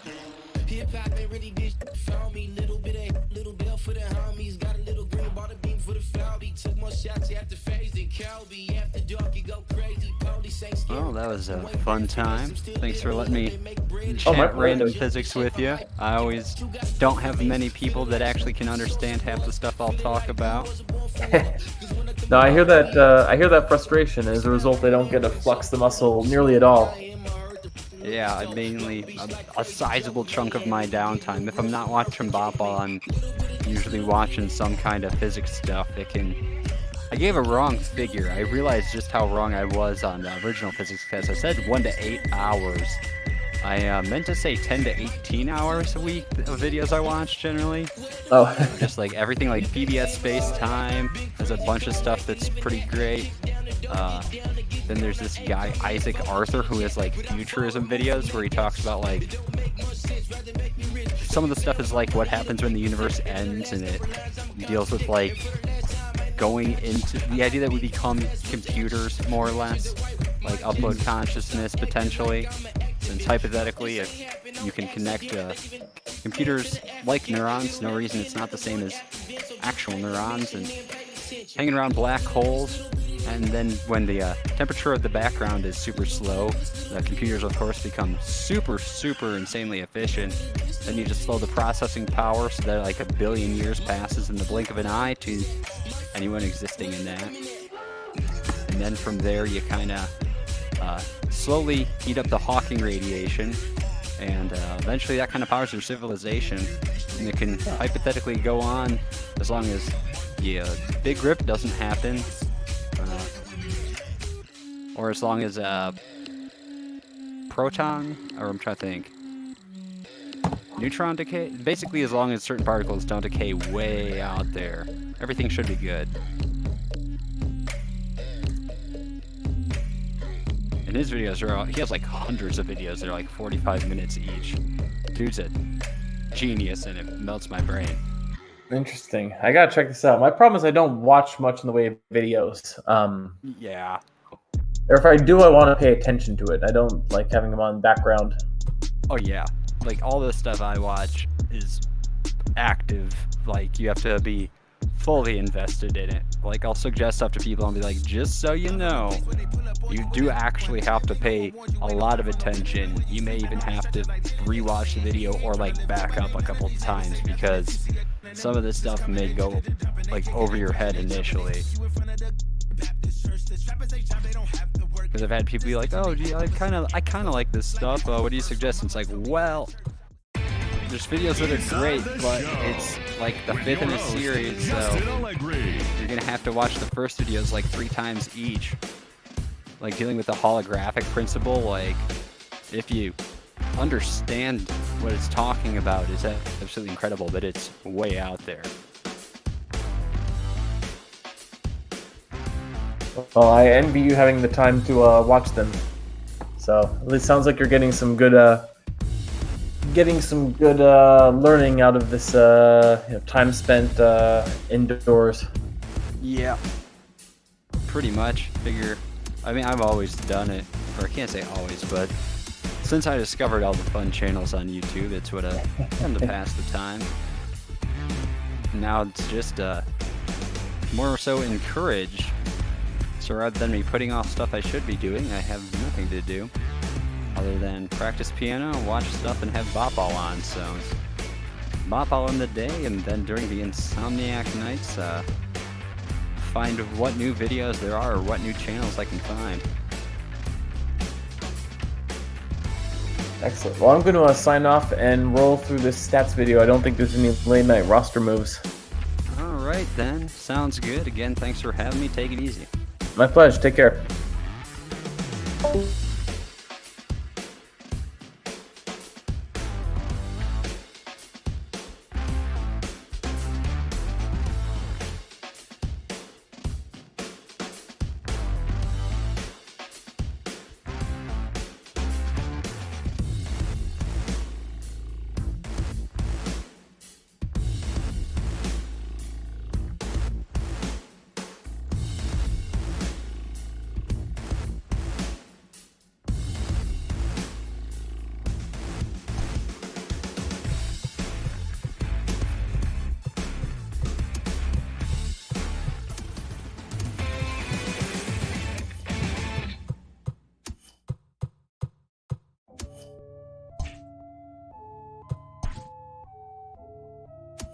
Check me out now.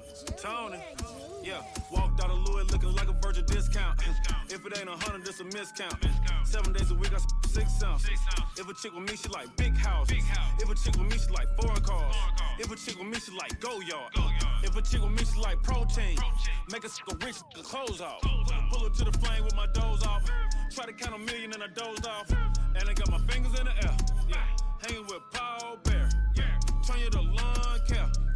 Rex in my Montclair. Yeah, this just a small shell. Hold up, make sure it's all there. I go to sleep in designer, psych. I go to sleep in yikes. Telling it honor a lie, right? Soon as I left, I got right. This is precision and detail. See, life is a beach, seashell. I sold the bags for retail.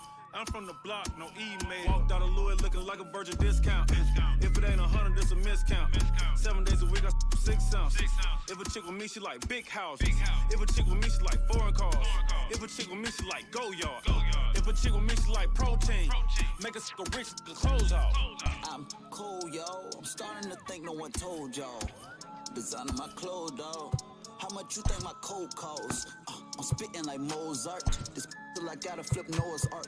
New Lamborghini, the doze off. Fell asleep in the doze off. Get it? My diamonds and stones water. I TD like Coach Carter. Ain't talking about no soda. Girl with me want some products.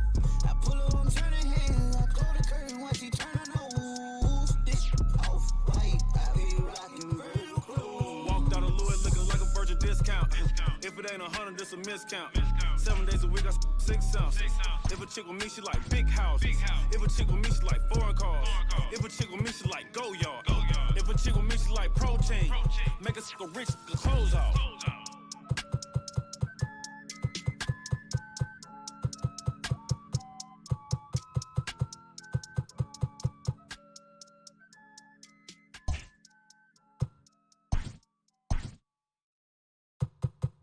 Yeah. No, yeah. Yeah, yeah. No, yeah. I'll be on the drums. Long hair girl with Celine on, yeah. She ain't got a job, but she rockin' bomb, yeah. Hey.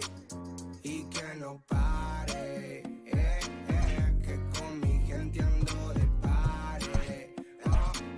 Hoy día no nos frena nadie, así que ahora mejor salte, no pare. Hey. Go ahead, girl, with your brickin' on, yeah. Long hair girl with Celine on, yeah. She ain't got a job, but she rockin' ball, me, yeah. I don't want a little bit, I want the whole thing. One of one, Mike and Mary Jeans, oh yeah. Why's hating on me, oh yeah. Don't you make it hot, don't make a scene, oh yeah. In the cut with the pump, it is bean, oh yeah. Like a lick, but I'm not one. Get in the cut with it. One up top, hit his top, one up top, hit his top, Just let me know if it's a problem. Bobby, I make it hot, boy. I was really on the block, and now they see me in the top.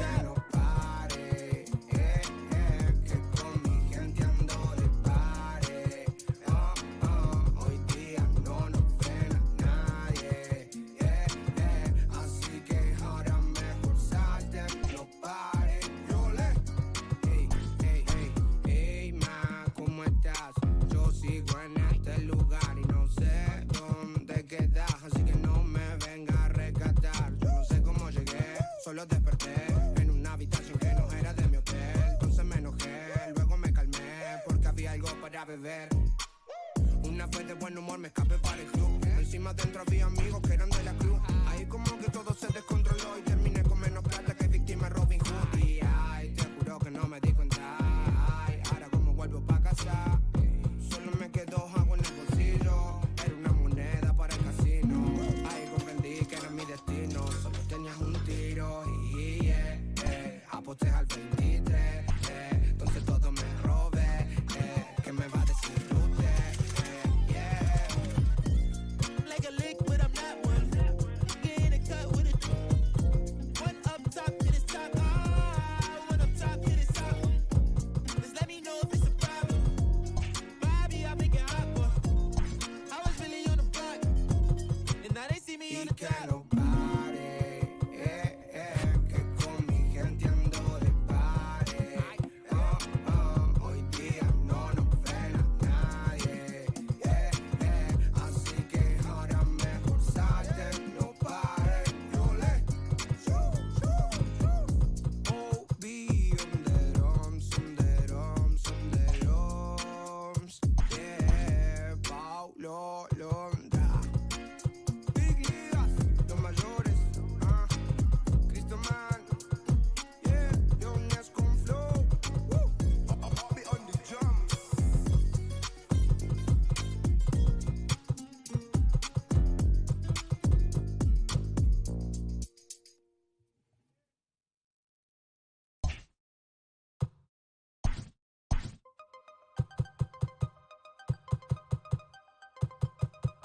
Yo le llamo la reina del party.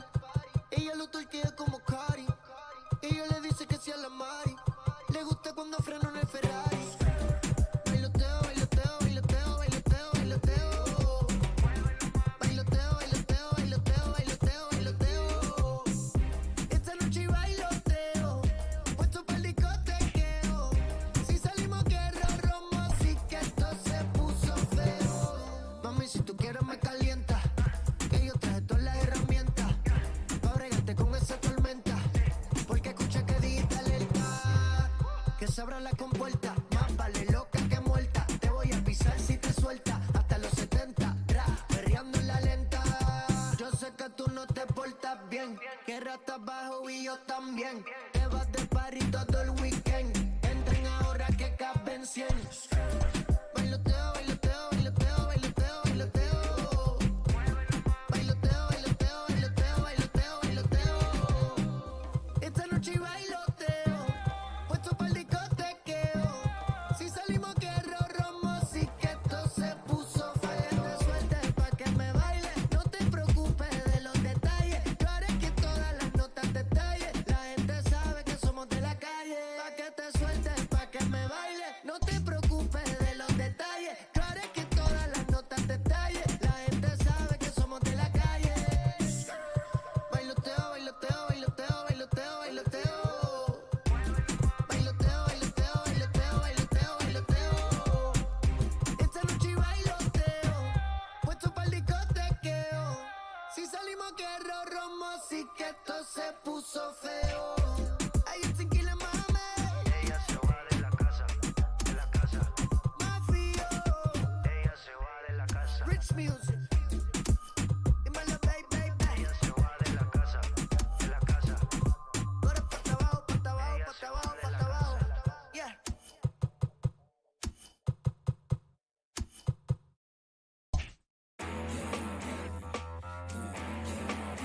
Gangster. Come on. Red light, green light. Red light, green light. Red light, green light. Stuck at the stoplight. Red light, green light. Red light, green light. Red light, green light. Stuck at the stoplight. It's about 10 to 4 when the back of the coupe is open. Your girlfriend's gone off that cola. You bout for stroking. And I'm also focused for the day that I blow this open. Money like hocus pocus at the club with a bunch of brokers. Also, I can the broken. Hang eyes, trap, trap. Put you all over my Snapchat. That so fat, fat. Gotta get you home like stat, stat. Red light, green light. Red light, green light. Red light, green light. Stuck at the stoplight. Red light, green light. Red light, green light. Red light, green light. Stuck at the stoplight. You know what I'm reaching for. Shot my 3, who's keeping score? 2 ain't anymore. 1 mile till we make it home. Get a bag, get paid, get low. Ben Frank, don't stop, press go. Pick it up, lot of money on the flow. Keep shaking, 100 days, 100 poles. Hang eyes, trap, trap. Put you all over my Snapchat. Nag, so fat, fat. Gotta get you home like stat, stat. Red light, green light. Red light, green light. Red light, green light. Stuck at the stoplight. Red light, green light. Red light, green light. Red light, green light. Are you gonna be in the car? Two in the back of the black Cadillac, like back is to my mama hatchback, like I'ma let the roof back, put the L on the dash, like put a smack on the gas, but I hope I don't crash, like.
my nigga Frankie, we just kicking it. We gotta add up our dividends. All of my they whip, pop out in their head. Boom, boom, boom. 40 is clearing the room, room. You better duck it, go boom, boom. Foreign is moving like vroom, vroom. Hop in the foreign, go zoom, zoom. Me and my nigga Frankie, we just kicking it. We gotta add up our dividends. All of my they whip, pop out in their head. Boom, boom, boom. 40 is clearing the room, room. You better duck it, go boom, boom. Foreign is moving like vroom, vroom. Hop in the foreign, go zoom, zoom. But we show no remorse. Go get a bag, I drip and I sauce. You catch a tag, we knocking them off. After I hit, boy, she hit the door. And them hundreds be coming in, all of this money, and I gotta give me some more. Big bag, better won't hit the floor. Talk hot, then we run your jaw. I'ma hop in the foreign and zoom off. That be my dog, I'm calling him Rudolph. I'm in love with the way I get chewed off. Pull up with Blake, he getting screwed off. Brand new Mozzie, big body, we cruise off. He think he hot, we knocking your crew off. Call me nasty the way that I shoot off. Shungy with drip, I got the juice on. Me and my nigga Frankie, we just kicking it. We gotta add up our dividends. All of my niggas, they whip, pop out in their head. Boom, boom, boom. 40 is clearing the room, room. You better duck it, go boom, boom. Foreign is moving like vroom, vroom. Hop in the foreign, go zoom, zoom. Me and my nigga Frankie, we just kicking it. We gotta add up our dividends. All of my niggas, they whip, pop out in their head. Boom, boom, boom. 40 is clearing the room, room. You better duck it, go boom, boom. Foreign is moving like vroom, vroom. Hop in the foreign, go zoom, zoom. I'm in the track trying to whip it, flip it. She on my so I quit it. Walk in the club with my grillin'. You on my chain, come and get it. You trippin'. Listen here, cussy, you got two decisions. Do you want the or do you want the Smithy? Your life is a gamble, you better not risk it. See, I'm in the track trying to whip me a pitch and I move with it. Keep a on deck, he be moving with it. You can on your block, we don't know who did it on the block, and I'm about to go feelin'. Man, they took it in early, they know we spinning. Since you this can't put a hole up in it. We gon' empty them till you know we dipping. And my dummy so high, he keep rolling. Gang. Me and my nigga Frankie, we just kicking it. We gotta add up our dividends. All of my niggas, they whip, pop out in their head. Boom, boom, boom. 40 is clearing the room, room. You better duck it, go boom, boom. Foreign is moving like vroom, vroom. Hop in the foreign, go zoom, zoom. Me and my nigga Frankie, we just kicking it. We gotta add up our dividends. All of my niggas, they whip, pop out in their head. Boom, boom, boom. 40 is clearing the room, room. You better duck it, go boom, boom. Foreign is moving like vroom, vroom. Hop in the foreign, go zoom, zoom.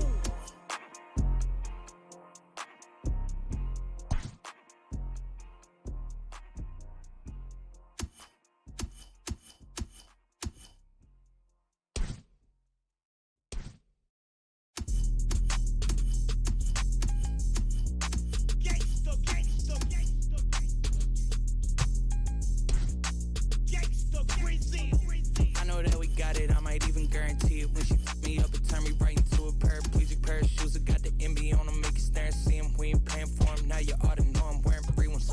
When you go to me, I gotta know, is there a reason it was so abrupt? I kinda had to think that there would be one. Conversations out of state, they asking where are we from, I don't care about you. I got me a chick that's Caribbean. She want me to serenade her, but you know I'm bashful. I got all the whippersnappers and the little rascals. Turned off the way we drippin' with Tabasco. Old friends inquiring about the cash flow. Okay, this here in the gas state. I can't hit it, if I do, I might pass away. These boys fake, please quit with the masquerade. Hey, not here with the past the same. I could probably use a fresh start out the window of the Target. I'm reflecting on life through Cherokee Park. Think about life through Cherokee Park. I know that we got it, I might even guarantee it. When she took me up and turned me right into a paraplegic pair of shoes. I got the MB on them, make it stare and see him. We ain't paying for him, now you ought to know I'm wearing free ones. When you go to me, I gotta know, is there a reason it was so abrupt? I kinda had to think that there would be one. Be one. Conversations out of state, they asking where are we from, I don't care about you. I got me a chick that's Caribbean. It's a push start, I ain't gotta put the key in. Whip it real nice like a good human being. 24 East, I'm in Chattanooga 10. Yeah, the barbecue Korean and my shorty boy Ben. Ay, we just went from dive bars to the Coliseum. Man, he's a try hard, wouldn't wanna be him. PG, I'm the GM, go ahead, copyright it to him. Go ahead, copyright it. Nah, I wouldn't wanna say too much. We ain't take her from you, now she came to us. Ain't no steak dinner, but we made through brunch. 2-4 on the beat, you know he came through clutch. No, he came through clutch. I know that we got it, I might even guarantee it. When she took me up and turned me right into a paraplegic pair of shoes. I got the MB on them, make it stare and see him. We ain't paying for him, now you ought to know I'm wearing free ones. When you go to me, I gotta know, is there a reason it was so abrupt? I kinda had to think that there would be one. Conversations out of state, they asking where are we from, I don't care about you. I got me a chick that's Caribbean.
Squad made the beat. La la la la la la bamba. Shaded. Yeah. What you gon' do for the bag? Yeah. Spin it like in my last. Yeah. Spin it, make it all bad. La la la la la la bamba. Shout it back. Yeah. All the cash up for grabs. Yeah. There's no cap. She like that, I keep coming back. La la la la la la bamba. Yeah. She doing hard Celine. She like the bar Kareem. I'm trying to get all between. Yeah. She pop it all on me. Take on a shopping spree. Let her get a property. Hey. Come to my palace. I know you tired of them dudes be capping. She like my fashion. I put on strings like Richie Valens. You the baddest. I'ma tote them rat, no salad. Send the address. I pull up that fantastic. I can't leave you alone. You the only girl who get to stay until the morning. No cap. Dime que me amas, better tell me on the phone. She say you can't have my corazón. La bamba. Say that. Yeah. What you gon' do for the bag? Yeah. Spin it like in my last. Yeah. Spin it, make it all bad. La la la la la la bamba. Shout it back. Yeah. All the cash up for grabs. Yeah. There's no cap. She like that, I keep coming back. La la la la la la bamba. Shout it, you the bomb. We go shopping in Milan. Backseat of that foreign. Bad in LA like LeBron. I got this much in her little bomb. She say yo te amo. She just want this Louis Vuitton. Came for me, you in a fair lane. Keep you though you need to grab a napkin. Play my Spanish, she love to cook me plantain. Go hit my Cali crib and give you all that back pain. Yeah. Might make you my baby mama. I like how you shake it like some maracas. Might let you keep the commas. Para bailar la bamba. All that she get it all from her mama. La la la la la la bamba. Say that. Yeah. What you gon' do for the bag? Yeah. Spin it like in my last. Yeah. Spin it, make it all bad. La la la la la la bamba. Shout it back. Yeah. All the cash up for grabs. Yeah. There's no cap. She like that, I keep coming back. La la la la la la bamba. La la la la la la bamba. La la la la la la bamba.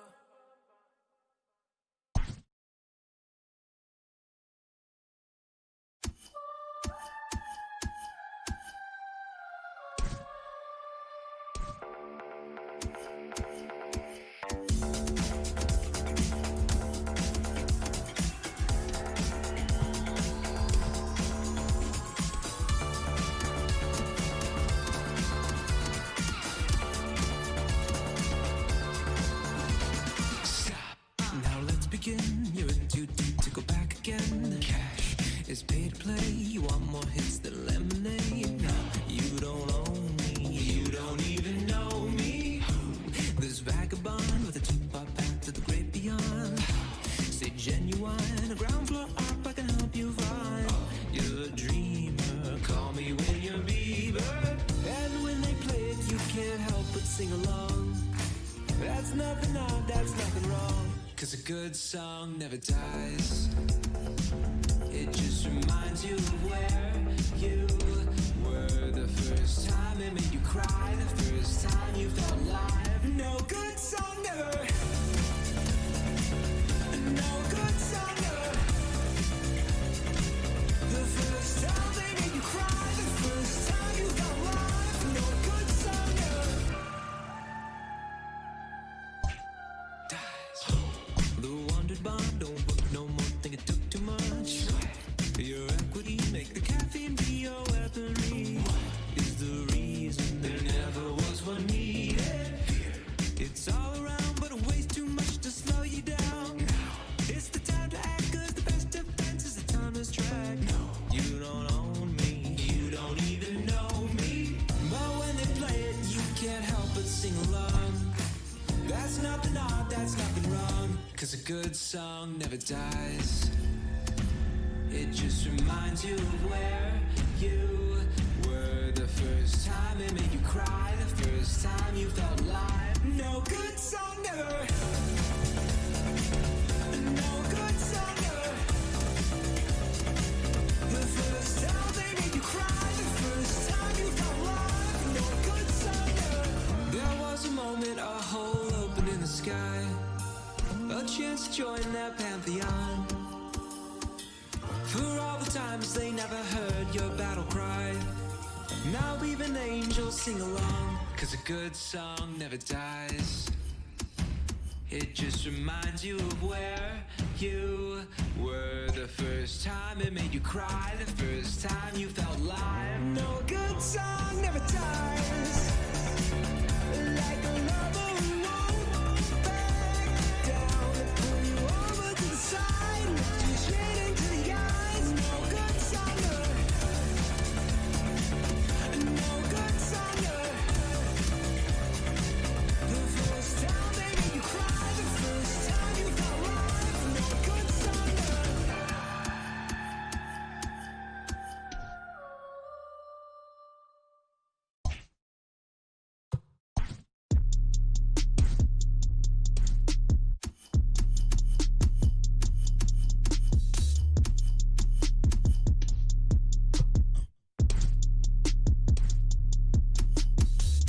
I'm from a place where they pull up on you with a one. Bang, bang, bang, no one warned you. Ain't no time for no bang, bang, bang. When you sleeping on that stretcher like lay, lay, lay. I'm saying hey, hey, hey, tryna live day by day. None of these neighbors say nothing. If you see a and them is coming, they dumping, they kicking, they punching, they jumping, they stick you in front of the Baptist church. The trappers they job, they don't have to work. If this snitching, they act berserk. And expos up like afterbirth. My mama told me go to church. I was sitting 10 rows from the first day, dreaming about everything I probably get if I get the lady in front of me's purse and run out the back door.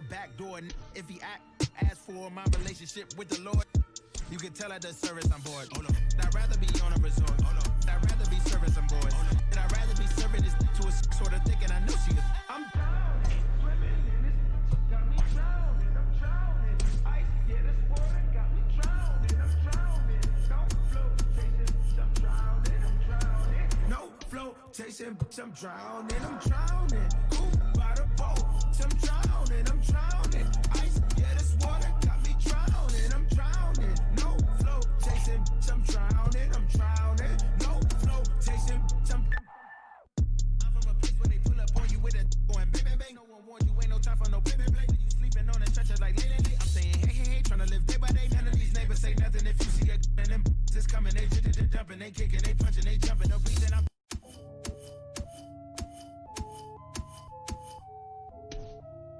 Check me out now. Tony. Yeah, walked out of Louis looking like a virgin discount. If it ain't 100, this a miscount. 7 days a week, I 6 ounce. If a chick with me, she like big house. If a chick with me, she like foreign cars. If a chick with me, she like go yard. If a chick with me, she like protein. Make a sick rich, the clothes off. Pull her to the flame with my doze off. Try to count a million and I dozed off. And I got my fingers in the air.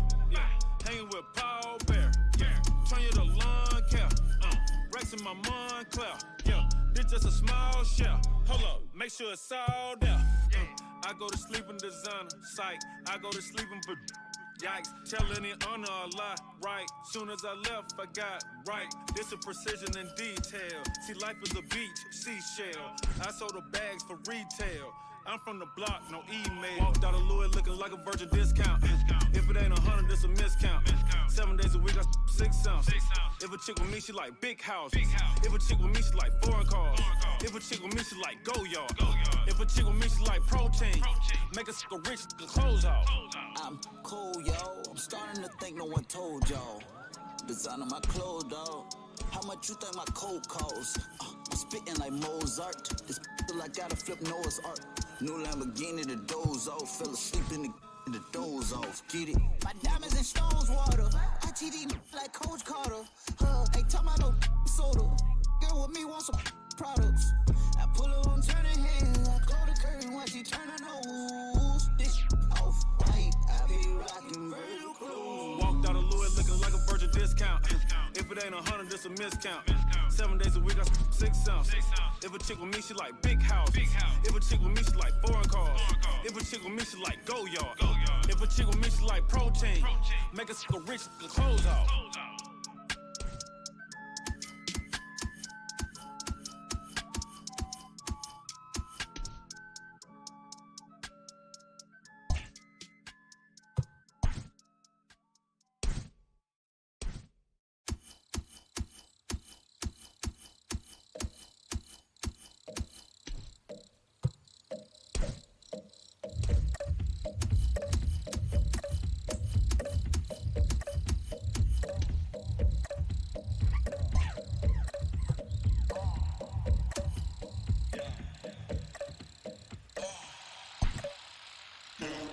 Pop ain't really bitch found me. Little bit of little bell for the homies. Got a little green ball, the beam for the foul. Took more shots after phase than Calby. After dark, you go crazy. Police ain't scary. You ain't bred for this. I'm still in the hood. They make bread and dip. I'm not jumping ship. I might you, but you got enough for Vince. Feeling like Snoop with the Source Awards. Feeling like you wasn't born for war. Cause when I come around, you be head to the ground. Crack 'em up. They smell like the man running sound. Lucas Smoke. When I am, I heard the Lucas toe. Long Beach like Crazy Joe with Mayhem. We'll be getting new wheels from Rouse like Caveman. Little bit of this, little bit